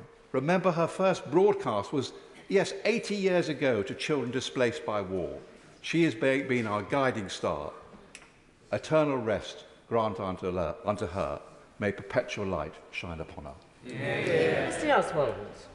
Thank you, Madam Deputy Speaker, and I'm grateful to have the opportunity to stand here and give a tribute to the late Queen on behalf of my constituents in East Renfrewshire. I know that East Renfrewshire Council has opened a book of condolence this morning, and I know that very many local residents will want to use that opportunity to pay their respects and share their memories of meeting the late Queen and what she has meant to them. And I know that for so many people in my community and people far beyond, she was simply a constant. She was, after all, Queen for longer than most of us here have been alive, and she's the only monarch that we have ever known. Her reign has stretched across society that has changed so much in the many intervening years, but the thing which has not changed and never changed was her focus, which remained unchanging on her duty throughout all of that time. And that sense of service and duty and her resolve to persist was a hallmark throughout her reign. And I don't think anyone will fail to have been moved by the knowledge that she continued, even this week, dealing with the installation of a new Prime Minister. In fact, during her reign, the late Queen saw 15 Prime Ministers, 5 First Ministers, 13 US Presidents. And I think that that puts this into perspective. In every way, this is the end of an era. And her sense of public duty, which spanned all of that era, was very close to everyone who came into contact with the late Queen. I'll always remember the great regard that my gran had for her. She always followed the Queen's movements with great interest. They shared a birthday, and this was seen to her to be very significant. And she was very pleased to get herself into the situation where she attended a number of royal visits. Now, I grew up in Angus, which means that my home was not very far from Glamis, and I think that her interest actually stemmed very much from knowing that there was that local connection, and the Queen was known to have spent many happy times in the local area. And of course, the late Queen was involved in so many different local areas, so many places, so many organisations, so many charities. And that means that she will be missed in all of these spheres too. And I think that people will feel that loss very personally because they have had that personal connection to her and feel that this loss is also their loss. And I know that many will take comfort from the words that they've heard today. But I think that for all of her public presence and for all of her influence, it's obvious that most of all she will be missed by her family. And I hope that in time they are able also to take some comfort, perhaps by looking back on a life of duty that was well lived and reflecting on the memories that people across the world will have shared. I'm sure we all know from our own lives that very deep sense of grief and loss that the King and the royal family will be experiencing just now. It's very difficult to lose a loved family member, and my thoughts and the thoughts of people in East Renfrewshire are with them today. Thank you, Madam Deputy Speaker. I returned to Westminster after the dreaded news from our home at Upton Crescent in Shropshire, having told this morning our Hanover bell, struck in 1701 in respect of the Act of Succession. I struck it 96 times in respectful memory of Her Majesty. Farewell, our longest and most loved and devoted sovereign in the history of our country and the Crown in Parliament. She loved her people and they loved her, as did my constituents in Stone, for whom I speak. They showed this in those heady days of her 70th Jubilee, which they joyfully celebrated with her, never to forget the profound loss of her dearly loved husband, Prince Philip, only a few months before. As she requested, God helped her keep her vow of service, which she made on her accession to the throne in February 1952. Born as I was on the 10th of May 1940, the very day that Churchill became Prime Minister, I so vividly recall the age of 11 at that moment as the headmaster declaimed to us, "The King is dead. God save the Queen." I watched her coronation with wonder on a small television screen in black and white on the 2nd of June 1953, just as Hillary climbed Everest and we won the Ashes, and it was a triple whammy because of the coronation itself. She was graceful in her majesty, and in equal parts she was selfless. She had Christian faith and integrity. She was constant. She was wise. She had an extraordinary spontaneous beauty. She had the kindest and most expressive eyes and a gentle and humorous smile. I was honoured and privileged to meet her and speak with her several times. What she said to this lowly backbencher was more poignant than I deserved. "We read you in Hansard," she said once. Your Majesty, I replied, "I'm very surprised, very few do." I said, "Particularly on the issue of Europe." She thought that was very amusing. I was proud to be knighted by the Queen herself at Windsor, one of the greatest honours of my life. She was the mother of our nation and of the Commonwealth. She was the supreme diplomat for our country and, as many have said, also in Ireland. She lived in the hearts of her subjects, who will always remember her, and for them she will never die. All our prayers are with the whole royal family, mother, grandmother, great-grandmother. May she rest in peace, and God save the King. Seema Malhotra. Madam Deputy Speaker, at this very sad time, we remember the life of Queen Elizabeth II with gratitude for her love and service to our nation. Her Majesty lived her life guided by a deep sense of duty, a duty to her people, her country, her family, an overwhelming sense of public service. She carried out her duties without stint, without complaint, and through the toughest of times and the darkest of hours. As a politician, I have also appreciated her stability and constancy that she has brought through recent difficult and tumultuous years, how she has been so attentive to adapting through periods of social change through her time, and her respect for our democracy. That's why we mourn our Queen, because her sense of duty, her humour and her warmth has touched the hearts of the nation, and indeed so many across the world, in her beloved Commonwealth and beyond. She has lived a truly remarkable life. She was purposeful in all that she did. Young and old loved her. And I know I am already not the only MP to know that probably the first and most important question we will always be asked on a visit to a primary school is, have you met the Queen?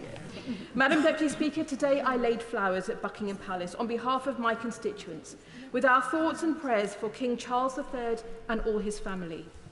My constituents are sharing in the national grief, and I have been receiving moving and thoughtful messages from them.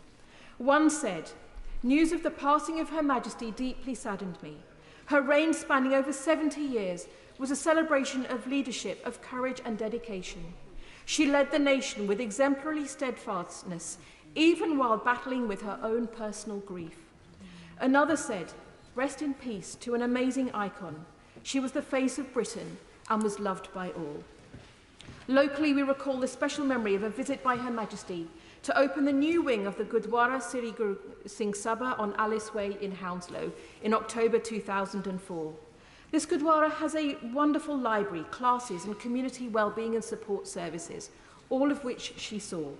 Her visit was just one example of her deep and genuine interest in communities across our nation and in all faiths that saw people from all backgrounds feel at ease, respected and connected to her. Her visit left a mark and a deep sense of the local community and its story being recognised and valued. Her Majesty's passing also caused me to reflect how just in June we came together to celebrate her Platinum Jubilee. I attended over 10 street parties and events over those few days. She, even at 96, had the power to bring people together. She was the inspiration for parties in Feltham, in Heston, in Bedfont, in Hanworth and more widely, organised by residents, local businesses and our Royal British Legions. People shared their lives after 2 years of COVID, and the events reunited friends and neighbours, still building their confidence to connect after so much isolation. Madam Deputy Speaker, the loss of a mother is truly the most painful of moments, and as King Charles III takes on the role of monarch, we know he will be leading in supporting the grief of his whole family just over a year after the sad passing of Prince Philip. They do not grieve alone, and we stand with them at this time. Her Majesty was admired, loved and respected and revered. She was the best of us and brought out the best in us. Today we thank her, we mourn her, we celebrate her. God save the King. Sir John Hayes. Most people who possess power first seek it. Indeed, we know in this place many people crave it. Her Majesty, the Queen, neither sought power. Indeed, you might say it was thrust upon her, truly. But when she wielded authority, she did more fundamental good. She brought more benefit than almost anyone here, and of course for much, much longer.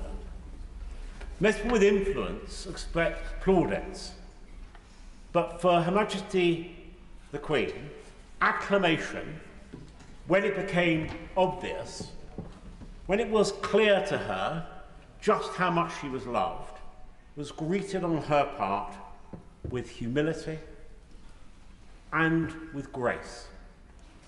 Most of those who lead expect to bring change, but for Her Majesty, constancy was the most fundamental thing she could bring to the nation, a permanent part of who we are as a people, each of us and all of us. It's not that she was behind the times, she was beyond the times.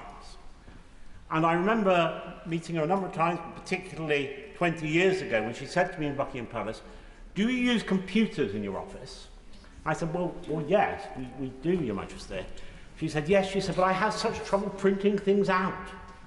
She said, sometimes pages get missed altogether. I've been caught out making speeches like that twice. She went on to say that when her husband, Prince Philip, printed things out, or when he couldn't, in her words, the air turns blue. Her sense of humour was a part of a charm which was so obvious, so palpable, that she was able to charm even those who weren't intuitively, instinctively in favour of the monarchy. I met her, but I didn't know her. Few people knew her well, but we knew she was there. She was in our consciousness. Not many people think of the sun and the moon. I suppose astronomers and astrologers do. I'm thinking there of a sort of fusion of Herschel and Russell Grant. But we know they're there. We expect the sun to come up in the morning. We expect to bathe in the light of the moon. And so it was with Her Majesty. Well, now our days are a little dimmer, and our nights are a little colder for her passing. For Her Majesty the Queen was in all of our lives for so, so long. She wore the crown, but of course she wasn't the crown. The crown has a permanent life. It goes on. The institution she graced is secure in the hands of her heir, her son, our king. This woman who lasted so long in her life, who personified dignity, who was grateful, gracious, and, by the way, who brought a beauty to her job. For there was, as my right honourable friend for Stone said, a beauty about her grace, a quiet and enduring and palpable beauty. Now that the crown passes to her dear son, our wonderful king, we must hope that he, in his grief, will know that he shares that grief with everyone in this house and with all her people, for whom she will remain not merely as a memory, but as a presence in the crown itself. May God, as he welcomes Her Majesty to heaven, keep and bless her successor, our King Charles. God save the King. Yeah. Dan Jarvis. Thank you, Madam Deputy Speaker. It is a solemn honour to pay tribute to Her late Majesty Queen Elizabeth II, and I want to begin by offering my condolences on behalf of my Barnsley constituents and myself to His Majesty the King and all of the royal family in their time of grief. It's hard to believe that Her late Majesty the Queen is no longer with us. For nearly all of us in this place and beyond, her presence is all we've ever known.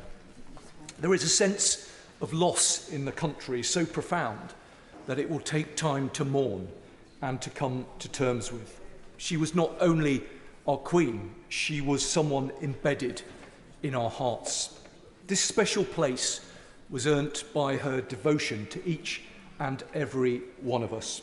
She embodied dignity, dedication, duty, and a service that was unwavering throughout. Her long life and remarkable reign saw our country through the best of times. But our late Queen was also a source of strength in the worst of times, not least in recent years during the pandemic. Her address to the nation in April 2020 was the tonic to a fear and hopelessness that seemed almost insurmountable. She said, "We will meet again," and we did. We will miss her deeply. Madam Deputy Speaker, all of those who've had the privilege to serve in our armed forces know there will be a distinct sadness amongst the armed forces community. This is because, as our head, the late Queen cared about us deeply. Indeed, of course, during the Second World War, as a princess, she chose to serve in the Auxiliary Territorial Service. That closeness to and affection for the armed forces was reciprocated by all who have served. It wasn't just because we knew she was formidable. We also knew that she had a great sense of humour. Many of us, the Honourable Member for Edinburgh South nodded to it, have enjoyed the story that was told during the Platinum Jubilee celebrations by a former Royal Protection Officer, Richard Griffin. Whilst accompanying Her late Majesty on a walk near Balmoral, a group approached, asking, "Have you ever met the Queen?" Her response was no, before pointing to the protection officer and saying, "But he has."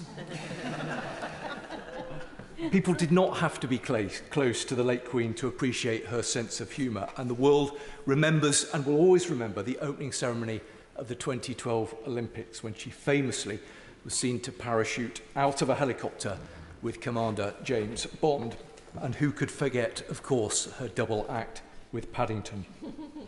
I'm certain, Madam Deputy Speaker, that history will judge Her late Majesty as an extraordinary monarch adored by her people.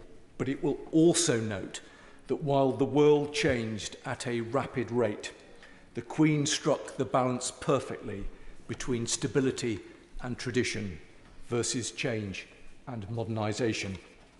A new era now begins, and at this testing moment we must now support the King who is grieving for his mother while leading our nation through a time of mourning.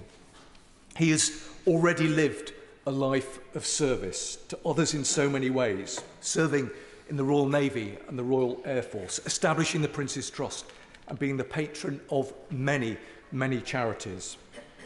Just one example is his role as the Colonel-in-Chief of my old regiment, the Parachute Regiment. Recounting the time he took the parachute training course at RAF Bryce Norton, he said, "I felt I should lead from the front, or at least be able to do some of the things that one expects others to do for our country." It is clear that the King will follow the example that has been set before him, to serve, to lead. The torch has been handed to a new monarch, and that sense of duty will continue to burn brightly. Rest in peace, Queen Elizabeth. God save King Charles. I must urge colleagues again to try to stick to the guidance of the Speaker, which, a reminder, was 3 minutes, just so that we can think of each other and make sure that we get everybody in. Dame Maria Miller. Thank you, Madam Deputy Speaker, and it's with great sadness that I rise to pay tribute to Her late Majesty the Queen on behalf of my constituents in Basingstoke. The late Queen was held in the highest esteem in my constituency and throughout the borough of Basingstoke and Dean, and our Mayor, Councillor Paul Miller, said only today that the commitment that Her Majesty made to her role and public service, the service that she has given, is matchless. My constituency has a proud loyalist history.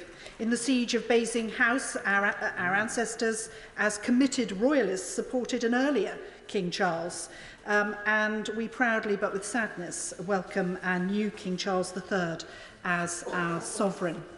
As we all come together to grieve the loss of Her late Majesty the Queen, we remember the remarkable woman that she was, an inspiration for a nation, and a person who made us proud to be part of a united kingdom. Her loss will be felt not only at home but abroad, and particularly by the people who make up our Commonwealth. And just 2 weeks ago, the Commonwealth Parliamentary Association met in Halifax, Nova Scotia for its annual meeting, and we toasted Her late Majesty as our patron, and we will remember her fondly. Madam Deputy Speaker, it helps at times like this to share some of our personal memories by way of grieving. And I will always remember the first time I had the privilege of meeting Her late Majesty. It was at Balmoral in September 2012, being appointed as a Privy Councillor. As many have already referred to, there are a number of briefings when you have these sorts of encounters. And perhaps knowing my shared love of dogs with Her late Majesty, I was warned not to encounter the corgis too closely. Because they can, Madam Deputy Speaker, be quite selective in who they like and demonstrate their feelings towards strangers quite overtly. I kept my distance, but my right honourable friend, the member for Chipping Barnet, did not. She was far more daring with me than me, but left with all her fingers intact. Madam Deputy Speaker, I also remember the great honour that I had in hosting Her Majesty on Remembrance Sunday on 2 occasions as Secretary of State for Culture, Media and Sport. Walking with Her late Majesty through the Foreign Office can be a nerve-wracking task in its own right. If you know the layout of the Foreign Office, it's quite complicated. We reached the top of the final set of stairs to encounter the most enormous countdown clock, showing that we had a matter of seconds to get out to the cenotaph. Her Majesty, of course, trying to lighten the mood, simply said, "I hope you've adjusted the timings. I'm getting a bit older and it takes me more time on the stairs." Her usual sense of humour at play and trying to put everybody at their rest, at their ease. I was humbled to receive a damehood from Her late Majesty's final birthday honours list to mark her Platinum Jubilee. And I will treasure that. Each of us here today took an oath of allegiance to Her late Majesty, to her heirs and successors. So may Her late Majesty rest in peace, and God save the King. Julie Elliott. Thank you, Madam Deputy Speaker, and it is a huge honour to be able to take part in this tribute session this afternoon and on behalf of my constituents in Sunderland Central. And as has been said before, we must remember that Her Majesty's family are grieving the loss of their mother, grandmother and great-grandmother, and the loss of someone in that position in a family, to those who've been through it, is huge, immense, and changes people's lives forever. And my sincere condolences go to the family. The role of public service we all chose to do. The Queen did not. The Queen was born to serve, and how she has served for her 96 years. To have seen that photograph the other day, receiving the new Prime Minister, she looked very frail, clearly not in the best of health. But did any of us really think that a day or two later she wouldn't be with us? So serving to the very end has been her life, and I think we are all grateful for that. And her wisdom and the way she has done that has been immense. I just want to mention a couple of things in my life and memories of the Queen. The first time I saw the Queen was in the Silver Jubilee, when the Queen was travelling from Gypsy's Green Stadium in South Shields to Sunderland. And the village I'm from is right in the middle of those two places. And we all went to the Coast Road, and we only saw her for probably seconds, but it felt like a lifetime, and we'd stood there an hour. But it was so exciting and so uplifting. And over the years, every time Her Majesty has come to Sunderland, you get hundreds and thousands of people just standing just to see her car pass. I never dreamt in those days that I would get to meet Her Majesty, but I have had the privilege of meeting her twice in her Diamond Jubilee year. And when she came to Sunderland that year, she came off a yacht, and as she came off the yacht in the port, because it was the most secure place for her to have slept, a Vulcan bomber went past, and she came off and she engaged, and as everyone has said, that smile, that engagement she had with everybody, as if you were the most important person in the world. And I'll never forget that. And finally, I just want to mention the occasion I visited London with my twin daughters to visit a concert, and the traffic stopped when we were at Trafalgar Square, and we thought, oh, who's coming past? And it was the Queen. So in our family, the nursery rhyme of when you go to London to see the Queen, my daughters say, when we went to London, we saw the Queen. But she's visited Sunderland many, many times. The first time as Princess Elizabeth, and she launched a ship, because I think it was just after the Second World War, and we were the most productive number of ships built in Sunderland of anywhere in the world. But I don't want to repeat everything that's been said, but her comforting, calm presence when she addresses the nation is, I think, the thing I will miss most. The calming feeling that you got when she addressed the nation, as has been said lastly in the pandemic, of thinking, well, we're all going to be all right. I think that is the thing I will miss most, that calming, nurturing feeling that we all had as if we were one of her own. So I think losing her at the age she was, we have to celebrate a life well lived and thank her for her life of service. We remember her, and we hope that she rests in peace eternally. Alan Cairns. Thank you, Madam Deputy Speaker, and on behalf of the constituents of the Vale of Glamorgan, I rise to pay tribute and to give thanks for the life of Her Majesty Queen Elizabeth II. Amongst all the recollections of Right Honourable and Honourable Members, I will remember her for her service, duty, humility and faith. We've witnessed many years of her service as our longest reigning monarch through unrecognisable change. The length of her reign means that only 12% of the population has lived longer than the time that she has been on the throne. Her duty to communities in all nations of the United Kingdom, to the Union of the United Kingdom and to the Commonwealth was recognised across the globe. In spite of the admiration in which she was held and her standing here and around the world, her humility was obvious in the way she acted, the way she spoke and the way she related to us all. This demonstrated her understanding of the challenges we all face. And at a time of increasing secularisation of society, she is someone who turned to her faith for inspiration in challenging times and to give thanks during the better times. Faith was something that she celebrated rather than hid away, something that was reflected on by the Honourable Member for Birmingham Ladywood and my right honourable friend for Gainsborough. Now, I had the privilege of meeting Her Majesty on many occasions. At one time, the issue of pronunciation of Welsh place names came up in conversation. To my amazement, she said that the one she recalls best was Coed yr Hyd y Glyn, a property within my constituency that even locals wrongly pronounce as Cydriglan. It turned out that she spent many summers during her childhood playing on the estate of the late Sir Kenneth Treherne, Coed yr Hyd y Glyn, and she'd said that she was determined during her childhood to learn to pronounce the place properly. At these sad times, we now owe the service and commitment that she showed to us, to her son, and to King Charles III. Madam Deputy Speaker, God save the King. Tim Farron. Thank you, Madam Deputy Speaker. Cumbria mourns the loss of Her Majesty Queen Elizabeth II, and I personally and all of us in our county want to express our genuine and deep condolences to the royal family. We have lost our Queen, and it touches every one of us. We can tell in the contributions so far today that this is a personal loss for us, but how much more is it a personal loss for those who have lost a mother, a grandmother, a great-grandmother? We grieve with them, and we thank her for her service.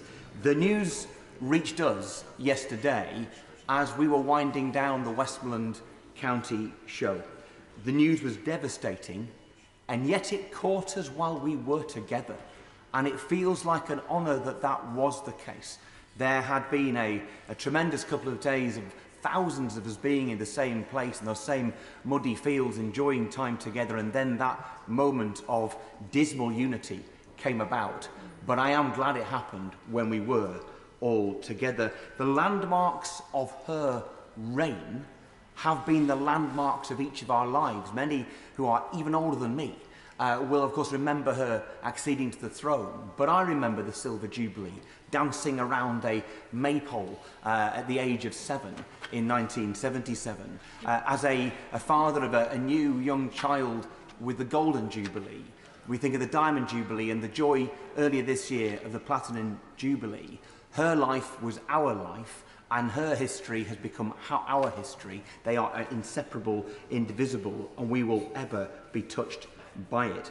Her reign united us. Her passing must also too, and I believe it has, and it will already, as we transfer our allegiance to her beloved son, King Charles III. Cumbria, the lakes and the dales were loved by Her Majesty the Queen, and we loved her in return.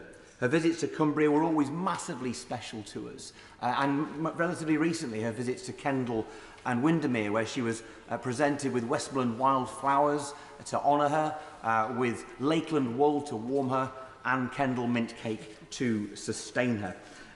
My times of spending time with the Queen was relatively few, but one in particular I recall where I'd been an MP for a very short period of time at this stage, and she offered me some advice about what you do when a constituent who has had a letter from you thanks you for it and you don't remember the details. And she said, that happens to me all the time.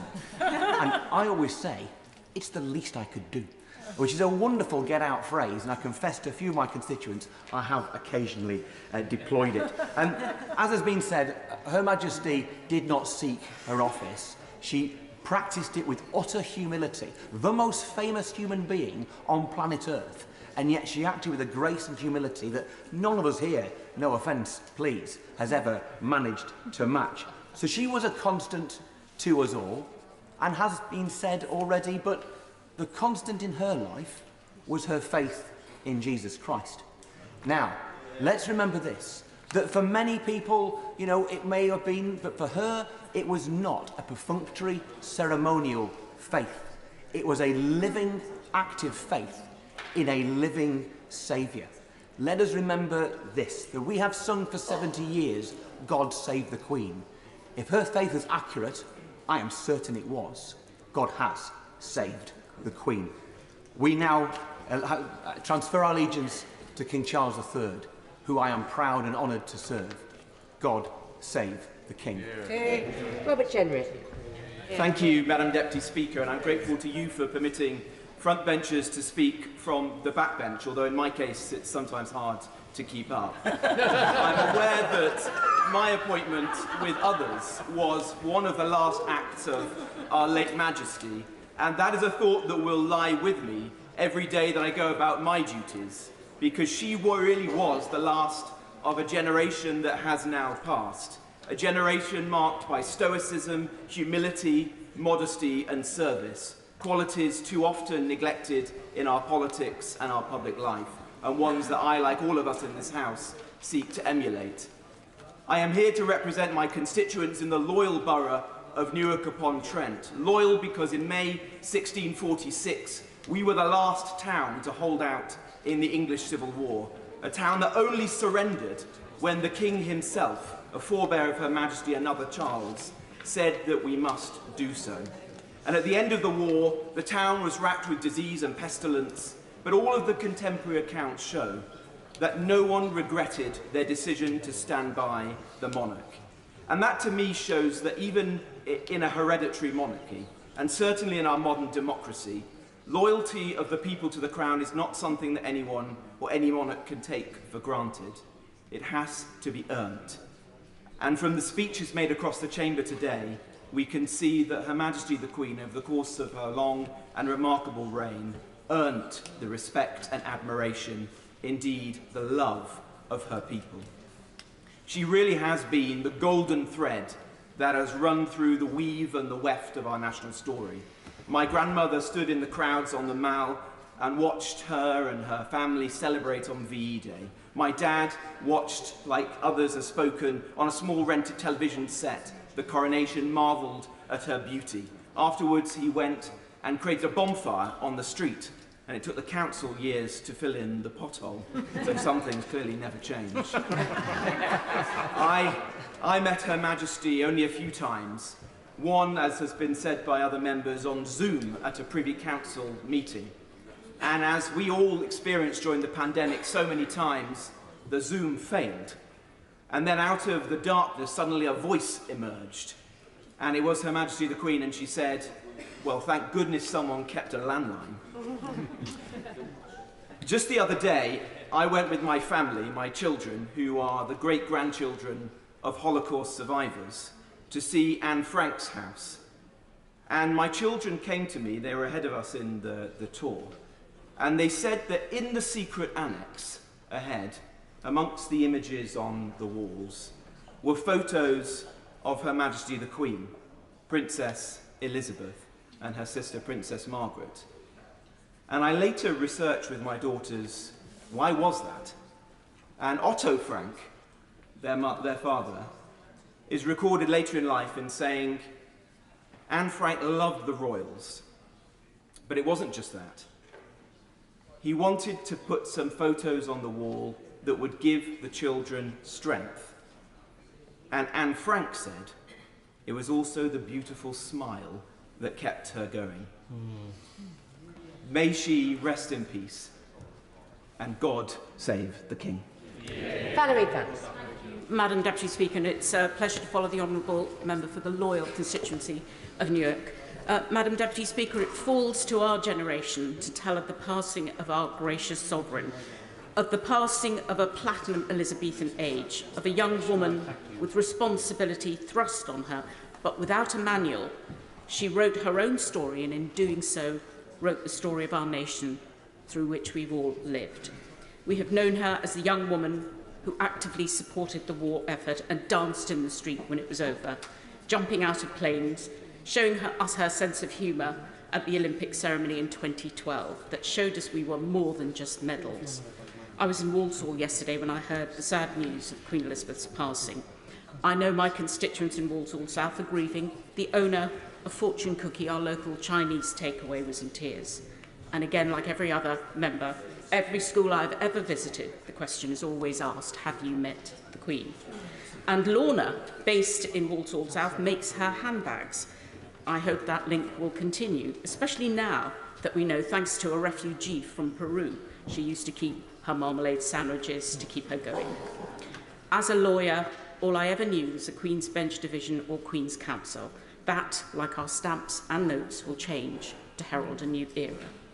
Having been born in Aden to Goan parents, I had never imagined I would meet Queen Elizabeth. But I did, in the gallery in the other place, the British Museum, or at the Privy Council. Those who've had an audience with her can testify to her wisdom and generosity of spirit. She had the ability to speak with you as though she'd known you forever, whether to a winning jockey or a little girl with a posy, or working to the end to welcome her 15th Prime Minister. Like all of us, she knew life is a roller coaster, but she never complained, and only ever mentioned 1 year as an annus horribilis. Our Queen carried out her duties with dignity, grace, and love for us and her country, and yet embraced different countries and cultures through the Commonwealth, while always respecting differences and dealing with changes, acknowledging past mistakes, knowing that life and history moves on. Queen Elizabeth reminded us that we are human beings first and members of a race second, and our duty is to help each other make this world a better place and live in peace, just as she said in her first broadcast. And how we will miss those quiet, reassuring messages to the nation at Christmas and at difficult times. Duty, service, defender of the faith, and love for her United Kingdom, a constant that brought us all together. The bright full moon shone down last night, and there was a rainbow over Windsor Castle, and it reminded us of God's promise to his faithful. We pray for her grieving family to get through this difficult time, and especially for King Charles III. Eternal rest grant unto Queen Elizabeth Alexandra Mary Windsor. May she rest in peace. Tobias Elwood. Thank you very much, Madam Deputy Speaker. These are indeed the saddest of times for us to gather here today to pay tribute to the late Majesty the Queen. I suspect that we all will remember where we were yesterday when news came that doctors were gravely concerned about Her Majesty's health. Our world was suddenly put on hold, and then came the announcement that we had dreaded to hear.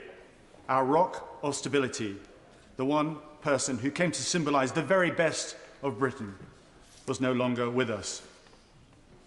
Her Majesty's sense of duty to serve was especially appreciated by our armed forces.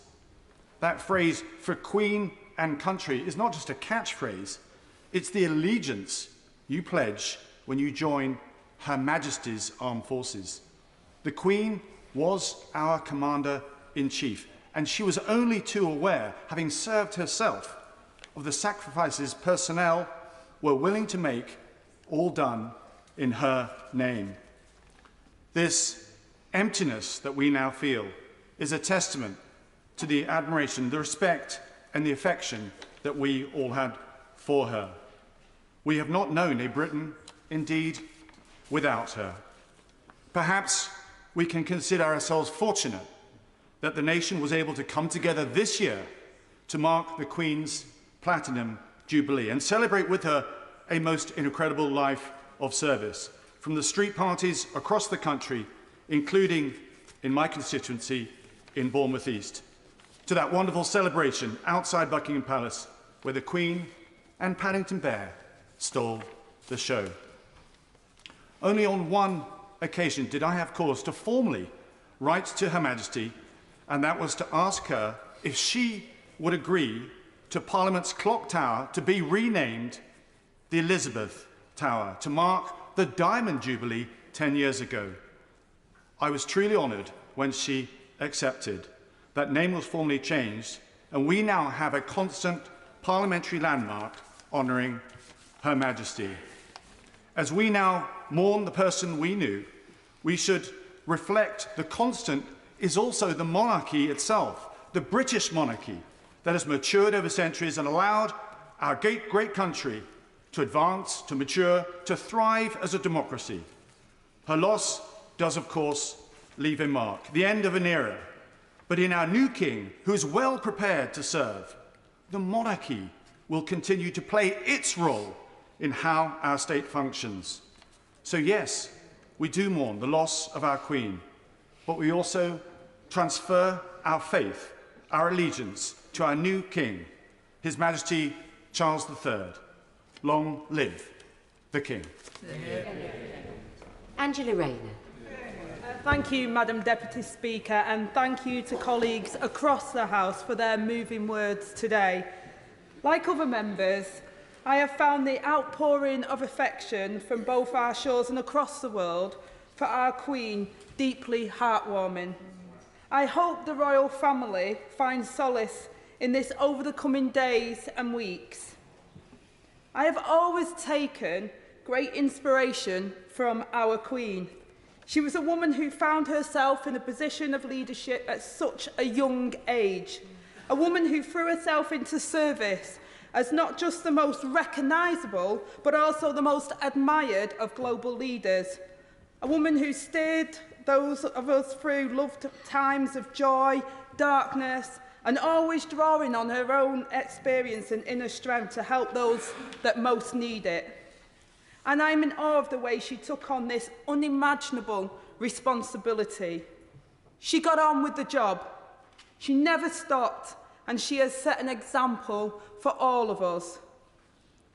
One of the most proudest moments of my life, and also for my family, was when I was sworn into the Privy Council. These kind of things don't happen to a girl like me. It was surreal to meet Her Majesty the Queen Elizabeth II herself via Zoom. She could put anyone at ease, adapting to the challenges and the circumstances and the change. Most of all, though, she was a loving grandmother, and for me as a grandmother myself, I know and understand the complete love that she had for her family. Her children and her grandchildren were the centre of her life, and I know the whole house shares in both their pain and their pride. To us, she was our Queen, our national figurehead, and the greatest and longest-serving monarch in British history. To them, she was also Granny. The loss of such a loving presence will be heartbreaking, and my heart goes out to them. Her Majesty, the late Queen, was a constant figure of strength, integrity, and service throughout our lives. She was an inspiration to women across the world, with complete devotion to her duty, her family, and her country. She set an example of leadership for women everywhere. The outpouring of condolences from leaders across the world is testament to that. More recently, we will never forget how she guided us through the despair and loneliness of the pandemic, and her values of public service and dignity never wavered. It is appropriate today that I speak from the backbenchers because our Queen was greatly loved and admired by the people of my constituency. She visited Greater Manchester many times and was always welcomed with love by the local community. And she was last in Manchester a year ago to visit Coronation Street, where the cast greeted her at the Rovers Return pub to celebrate the show's 60th anniversary. And it's just 3 months since the streets of Ashton, Drawson and Failsworth were decked with Union Jack flags as we came together to celebrate the Platinum Jubilee. Our local papers were proud and our local community was proud. She's now gone, but she will be forever missed and always in our hearts. May she rest in peace. God save the King. Yeah. Alex Chalk. Deputy Speaker, and I pay tribute to the extraordinarily warm and moving tribute just paid by the Honourable Lady, Right Honourable Lady. Queen Elizabeth II famously referred to her late husband as her strength and stay, but although she would never have claimed it for herself, it was she who was the strength and stay of an entire nation, and indeed the Commonwealth. The constancy and humble commitment to duty were the hallmarks of her life. She embodied values that are the best of our country. In a world of increasing noise and self-promotion, she provided that counterpoint of quiet poise and dignity. We in Cheltenham are proud of a lifetime's connection with Queen Elizabeth II. It was as a young princess that she came to our town. She gave her name to Princess Elizabeth Way, which remains a major Cheltenham thoroughfare, and she did so by planting an oak tree in 1951 to mark its completion. Later that same year, she was at the races, the Cheltenham Gold Cup, with her mother. Now, history doesn't relate which Cheltenham event she joined more, opening the road or going to the races. We may have our suspicions, but she was far too professional to ever let on. Prince Philip was back in 1957 to open an extension to what is now the University of Gloucestershire.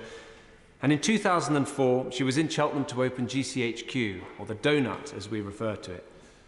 Indeed, she was a strong supporter of the intelligence agencies and unveiled the plaque in 2019 at GCHQ's first London home. She had a quick mind, as many have observed, and was very much up to speed on current events. And so when in Cheltenham in 2004, she observed the magnificent hanging baskets which then decorated the front of the municipal offices, she recalled a recent media story about a hanging basket landing on someone's head elsewhere. She noted that Cheltenham's display was so magnificent it could wipe out the entire council. Like many people, I sat down with my children yesterday, aged 10 and 8, and I tried to convey the scale of what had happened. Children cannot and probably should not bear as we do the aching pain of this loss. But as we mourn, let us explain to them what Her Majesty Queen Elizabeth II meant to this nation. Just as Her Majesty the Queen dedicated herself to the service of our country in 1952, let us dedicate ourselves to immortalising her values: duty, integrity, selflessness, country, and kindness. As a woman of faith, I hope she will have approached the end with peace. And yesterday, as her death was announced, I thought of her family and those who were close by as, in the words of a young RAF pilot in 1941, she slipped the surly bonds of earth to touch the face of God. God save the King. Ali.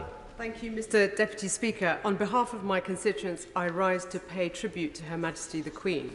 We mourn the passing of an icon. She was admired across the world and touched our lives in so many positive ways. The Queen was a constant example of service, of duty, of wisdom, of dedication to her people, her country, and the Commonwealth. These were her civic virtues, needed now more than ever. She began her life of service as a child and worked until the final days of her life. The tone was set during World War II when the then King and Queen chose to stay in London during the Blitz, and the young Princess Elizabeth joined the Auxiliary Territorial Army. When their home, Buckingham Palace, was bombed, the Queen Mother famously said that she could now look the East End in the face. Ever since then, East Enders have embraced the Queen and her family with a particular bond of love and loyalty.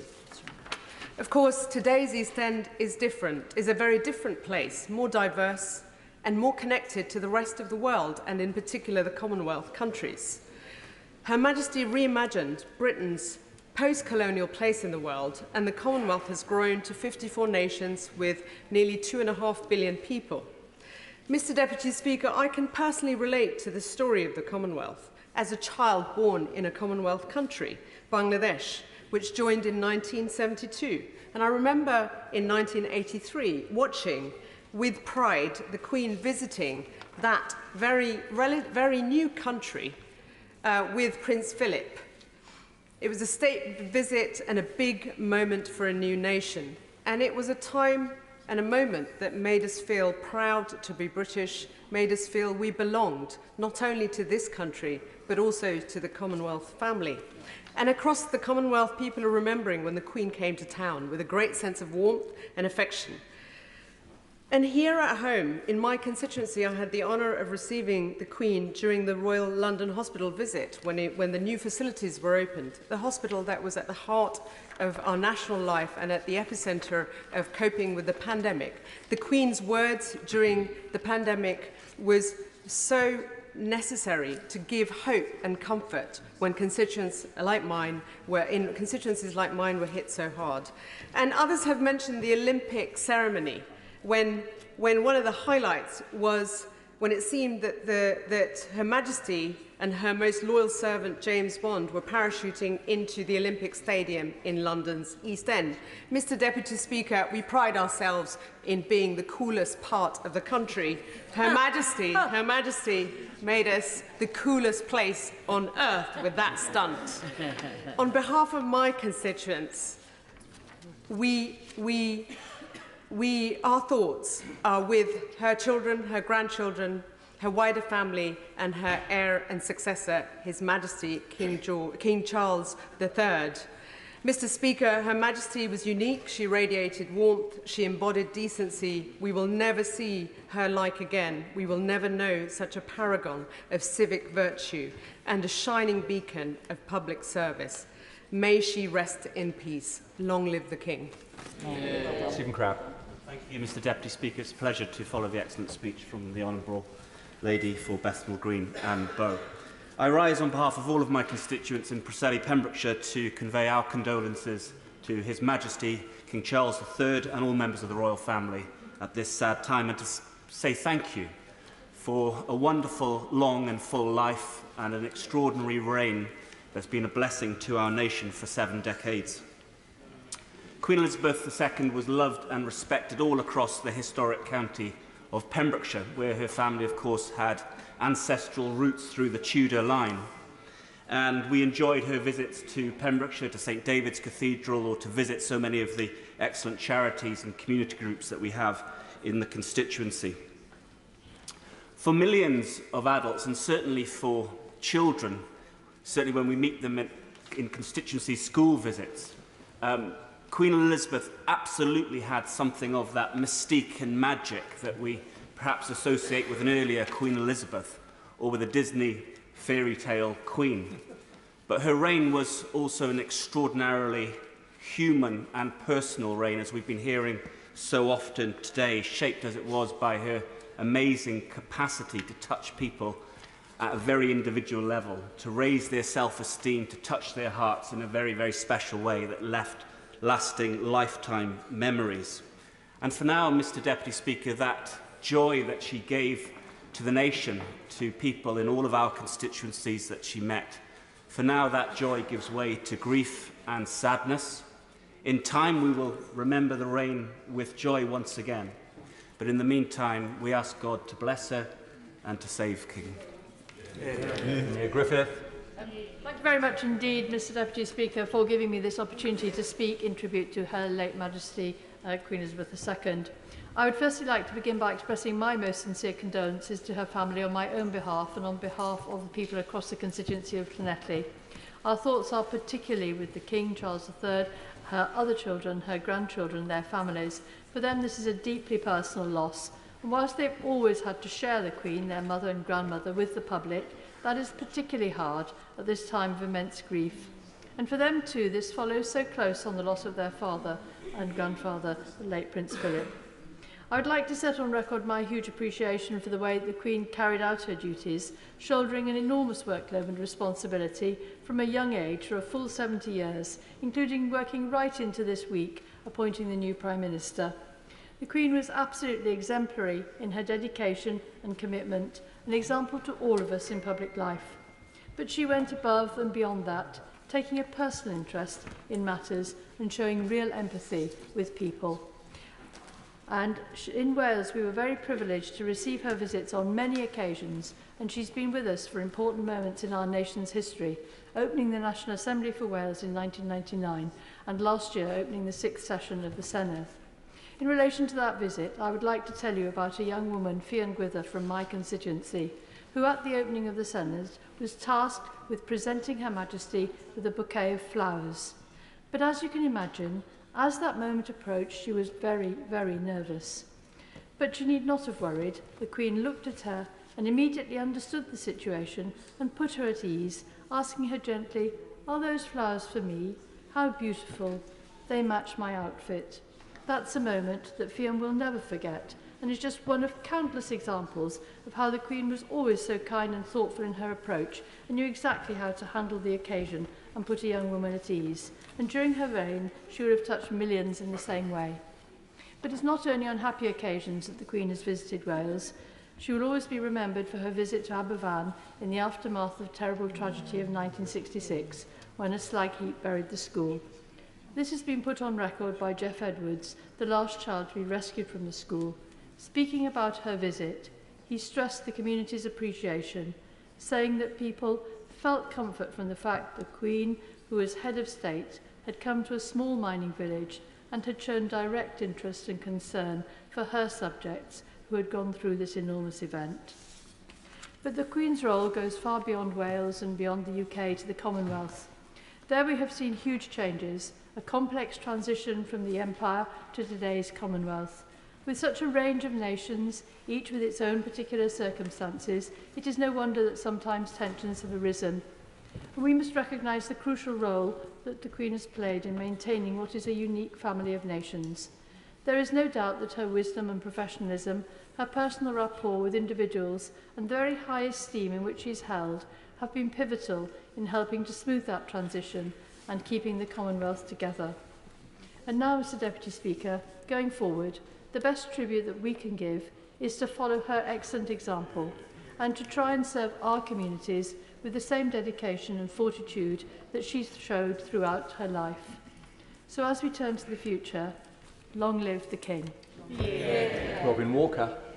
Thank you, Mr Deputy Speaker. As someone with the honour of representing the faithful city of Worcester, I want to pass on the love, prayers and good wishes of constituents, faith and civic leaders to all the royal family, and especially His Majesty the King at this sad and historic moment.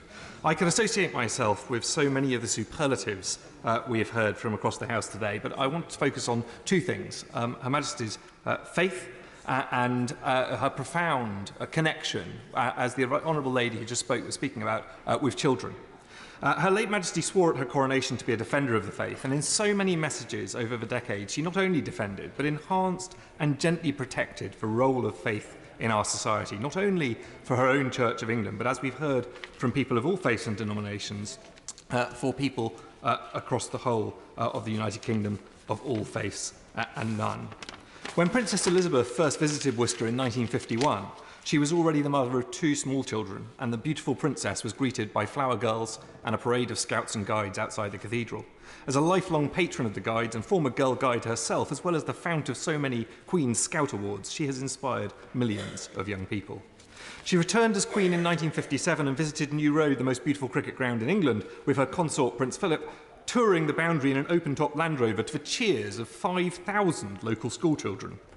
After more visits in the 1980s, when she distributed Maundy money and celebrated the anniversary of the city's charter, her final visit to Worcester, and the proudest moment of my life, was at her Diamond Jubilee.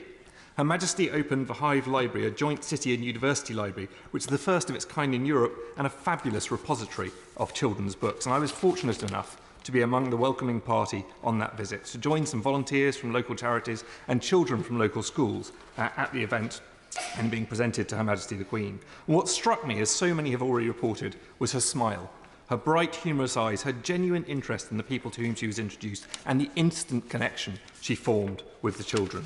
Most recently, children in schools up and down our country were able to celebrate and learn about Her Majesty at the remarkable Platinum Jubilee, and they joined children in successive generations in singing, dancing and making wonderful art to celebrate a jubilee of this longest-serving sovereign.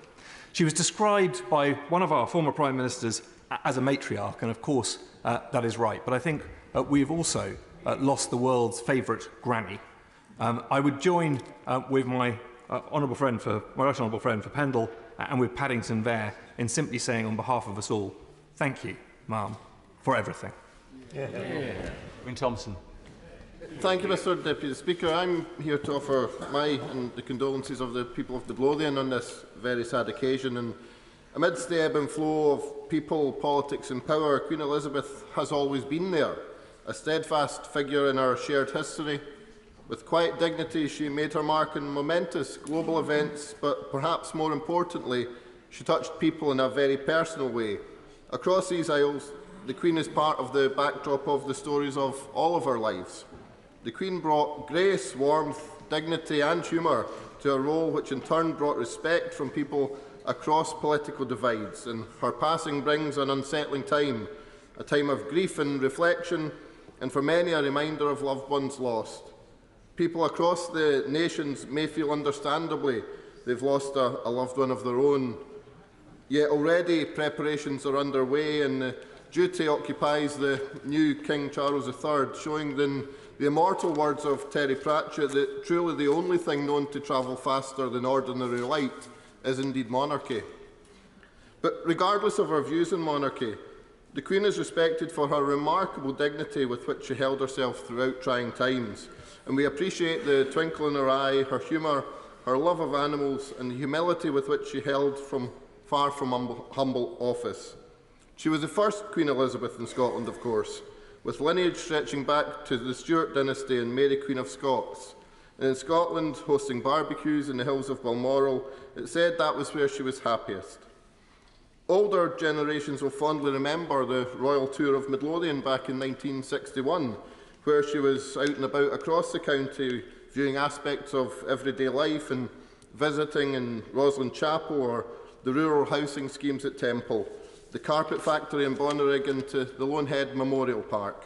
There was no standing room left in the streets of Dalkeith at this time, with crowds climbing on the roof of the bus station seeking a glimpse of the young Queen. And more recently, she was warmly welcomed back to Midlothian for the reopening of the Borders Railway, unveiling a plaque at the station in Newton Grange, where she was welcomed with a wonderful performance by the Newton Grange Silver Band, who expressed their condolences at this time. People from all walks of life in Midlothian wish to convey their respects and make it clear just how fondly the Queen is remembered. Condolences have been expressed online by community groups across Midlothian, in addition to Midlothian's Lord Lieutenant and Provost, who have already held local tributes, and in line with many other places have opened a book of condolence across council venues in Midlothian to allow people to pay their own tributes. And Mr Deputy Speaker, as a previous member and the current chair of the All-Party Group for the Boys Brigade, I've always been keenly aware of Her Majesty's role as the organisation's patron, and know that all in the Boys Brigade world wish to pass on their thoughts and prayers of the entire Boys Brigade family at this time. We're all now getting our heads round the changes that this will make to the basic things that we all took for granted. The ground has shifted beneath our feet, and the lads at my local post office in Lonehead said, "Every day we send hundreds of letters and parcels bearing the Queen's head, and this will now be no more. May she rest in peace." Andrew Morrison. Mr Deputy Speaker, I rise with the deep and profound condolences of my constituents in South West Wiltshire. A good and gracious lady has been taken from us, and we're all the poorer for that. A lady who has shaped the contours of our national life for 70 years has gone, but her legacy endures. And if you doubt that, just see the pictures of His Majesty in the hour of his grief, greeting the crowds that have gathered outside Buckingham Palace today. Mr Deputy Speaker, grown men don't cry, do they? Well, they do. And I've cried twice in my adult life, once when my father died, and once last night, for a woman that I had only met once at the aforementioned gin and tonic opportunity that a number of right honourable members have cited today. But unfortunately, in my case, there was no gin and tonic. And the reason it is so profound for most of us is for most of our lives, all of our lives, she has been a constant, somebody who has always been there, a rock, a stable place, someone to look to and to admire. And like many colleagues around the House today, when I go to primary schools, I'm asked two questions usually, one more difficult to answer than the other. Have you met the Queen and how much are you paid? Last night I called my mother because I knew she'd be upset, and she was. In June 1953, she, like many of her generation, lined the streets of London to watch another young woman go to her coronation. That was a profound moment for her and an extraordinary moment in the life of our nation. And very soon we will do something again under altogether more sombre circumstances. But her sense of profound loss is certainly replicated right across this land and by people of all generations. And if I can say particularly, since I remain a member of His Majesty's Armed Forces, by the armed forces of this country, who have lost their Commander-in-Chief, many of whom live in the towns and villages around Salisbury Plain that I have the honour and privilege to represent. Now, in 878, Alfred the Great secured the future of what became Wessex and ultimately the nation-state we know today. The Great is a descriptor that should not be used lightly. Queen Elizabeth II is the benchmark for monarchs in this age and ages past. She is Elizabeth the Great. As the Elizabethan age closes and the Caroline era dawns, we have to understand that it will look and feel different. We will look and feel different. But difference will bring renewal, and it will bring opportunity, as His Majesty has demonstrated today. Rest well, Your Majesty. God save the King. Chris Elmore. Thank you very much, Mr Deputy Speaker. It is a privilege to offer the condolences of my constituents to His Majesty the King and indeed to all members of the royal family. My constituency is privileged to be able to thank Her late Majesty and indeed, at the time, His Royal Highness the Prince of Wales and now, of course, the King, for securing SOMI being developed in my constituency. As the Managing Director of SOMI UK told me today, thousands of my constituents have benefited from the direct intervention of Her Majesty and indeed now His Majesty. The site was opened by the late Queen in 1993, and it was in fact the King in 1974 on a visit to Japan who said to the then Chief Executive of SOMI, if you consider putting something in the UK, please put something in my country, Wales. I think of Her late Majesty in the forms of fun and friendship, and just like the member for South West Wiltshire, I'm frequently asked whenever I go to a school visit, be they teenagers or primary schools, have you ever met the Queen? To which the answer is, sort of. I've seen her. I've been at the box in the Lords for the Queen's speech. I once was asked, following the question, have you ever touched the Queen? I'm not sure who was more shocked, me or the head teacher who genuinely looked like he was about to faint. The Queen had a healthy obsession with trees, and I can recall fondly the talks that she held with Sir David Attenborough that has been running on clips over the last few days about the Queen's canopy and the work that he was doing to talk about delivering this right across our United Kingdom. And she joked that we, her and Sir David, would not see that tree come to its 50-year life. They both laughed. And it's her humility that so many of us will think of so fondly. I have had the privilege, Mr Deputy Speaker, in my brief time in this House to have met now King Charles III twice. The first 5 days after I was elected in a by-election in 2016. I was lined up by the Secretary to the Lord Lieutenant and told, just stand there, Mr Elmore, he'll be along shortly. When he arrived, came out the car, I was the second person to greet him, to which he said to me, you're the new one. And he said, and I was quite nervous, yes, Your Royal Highness. He said, I wouldn't worry about it, I'm terribly nice. And I think that common touch is what he has picked up from the late Queen. And I know he will go on to serve this country well, to serve the Commonwealth well. God bless and keep the Queen and all who mourn her, and God save the King. I'd like to thank Chris Elmore for keeping well within the 3-minute limit. So please, could people look at their contributions, keep them as short as you can, because we want to get as many in as we possibly can. Esther McVeigh. Thank you, Mr Deputy Speaker. There has been so many wonderful, moving tributes today. It's been a real pleasure to be in the chamber to listen to them all. And with your permission, Mr Deputy Speaker, I will make my tribute through the eyes of the school children of Tatton.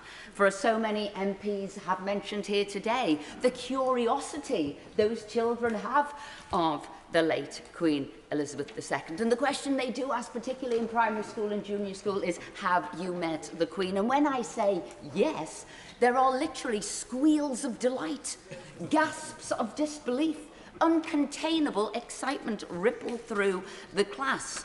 Such was the impact that this lady had on all the people of this country, of all ages and of all parts of the country. She loved children, and children loved her. And the clatter of questions that followed. Were you nervous when you met her? How was she? What's she like? Where did you meet her?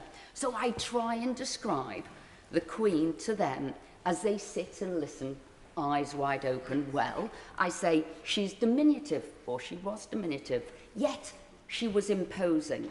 She was gentle, yet steely, and that powder puff grey hair, she was radiant and she shone. But it was her eyes that were remarkable and memorable. They were penetrating and bottomless, the knowledge behind them limitless.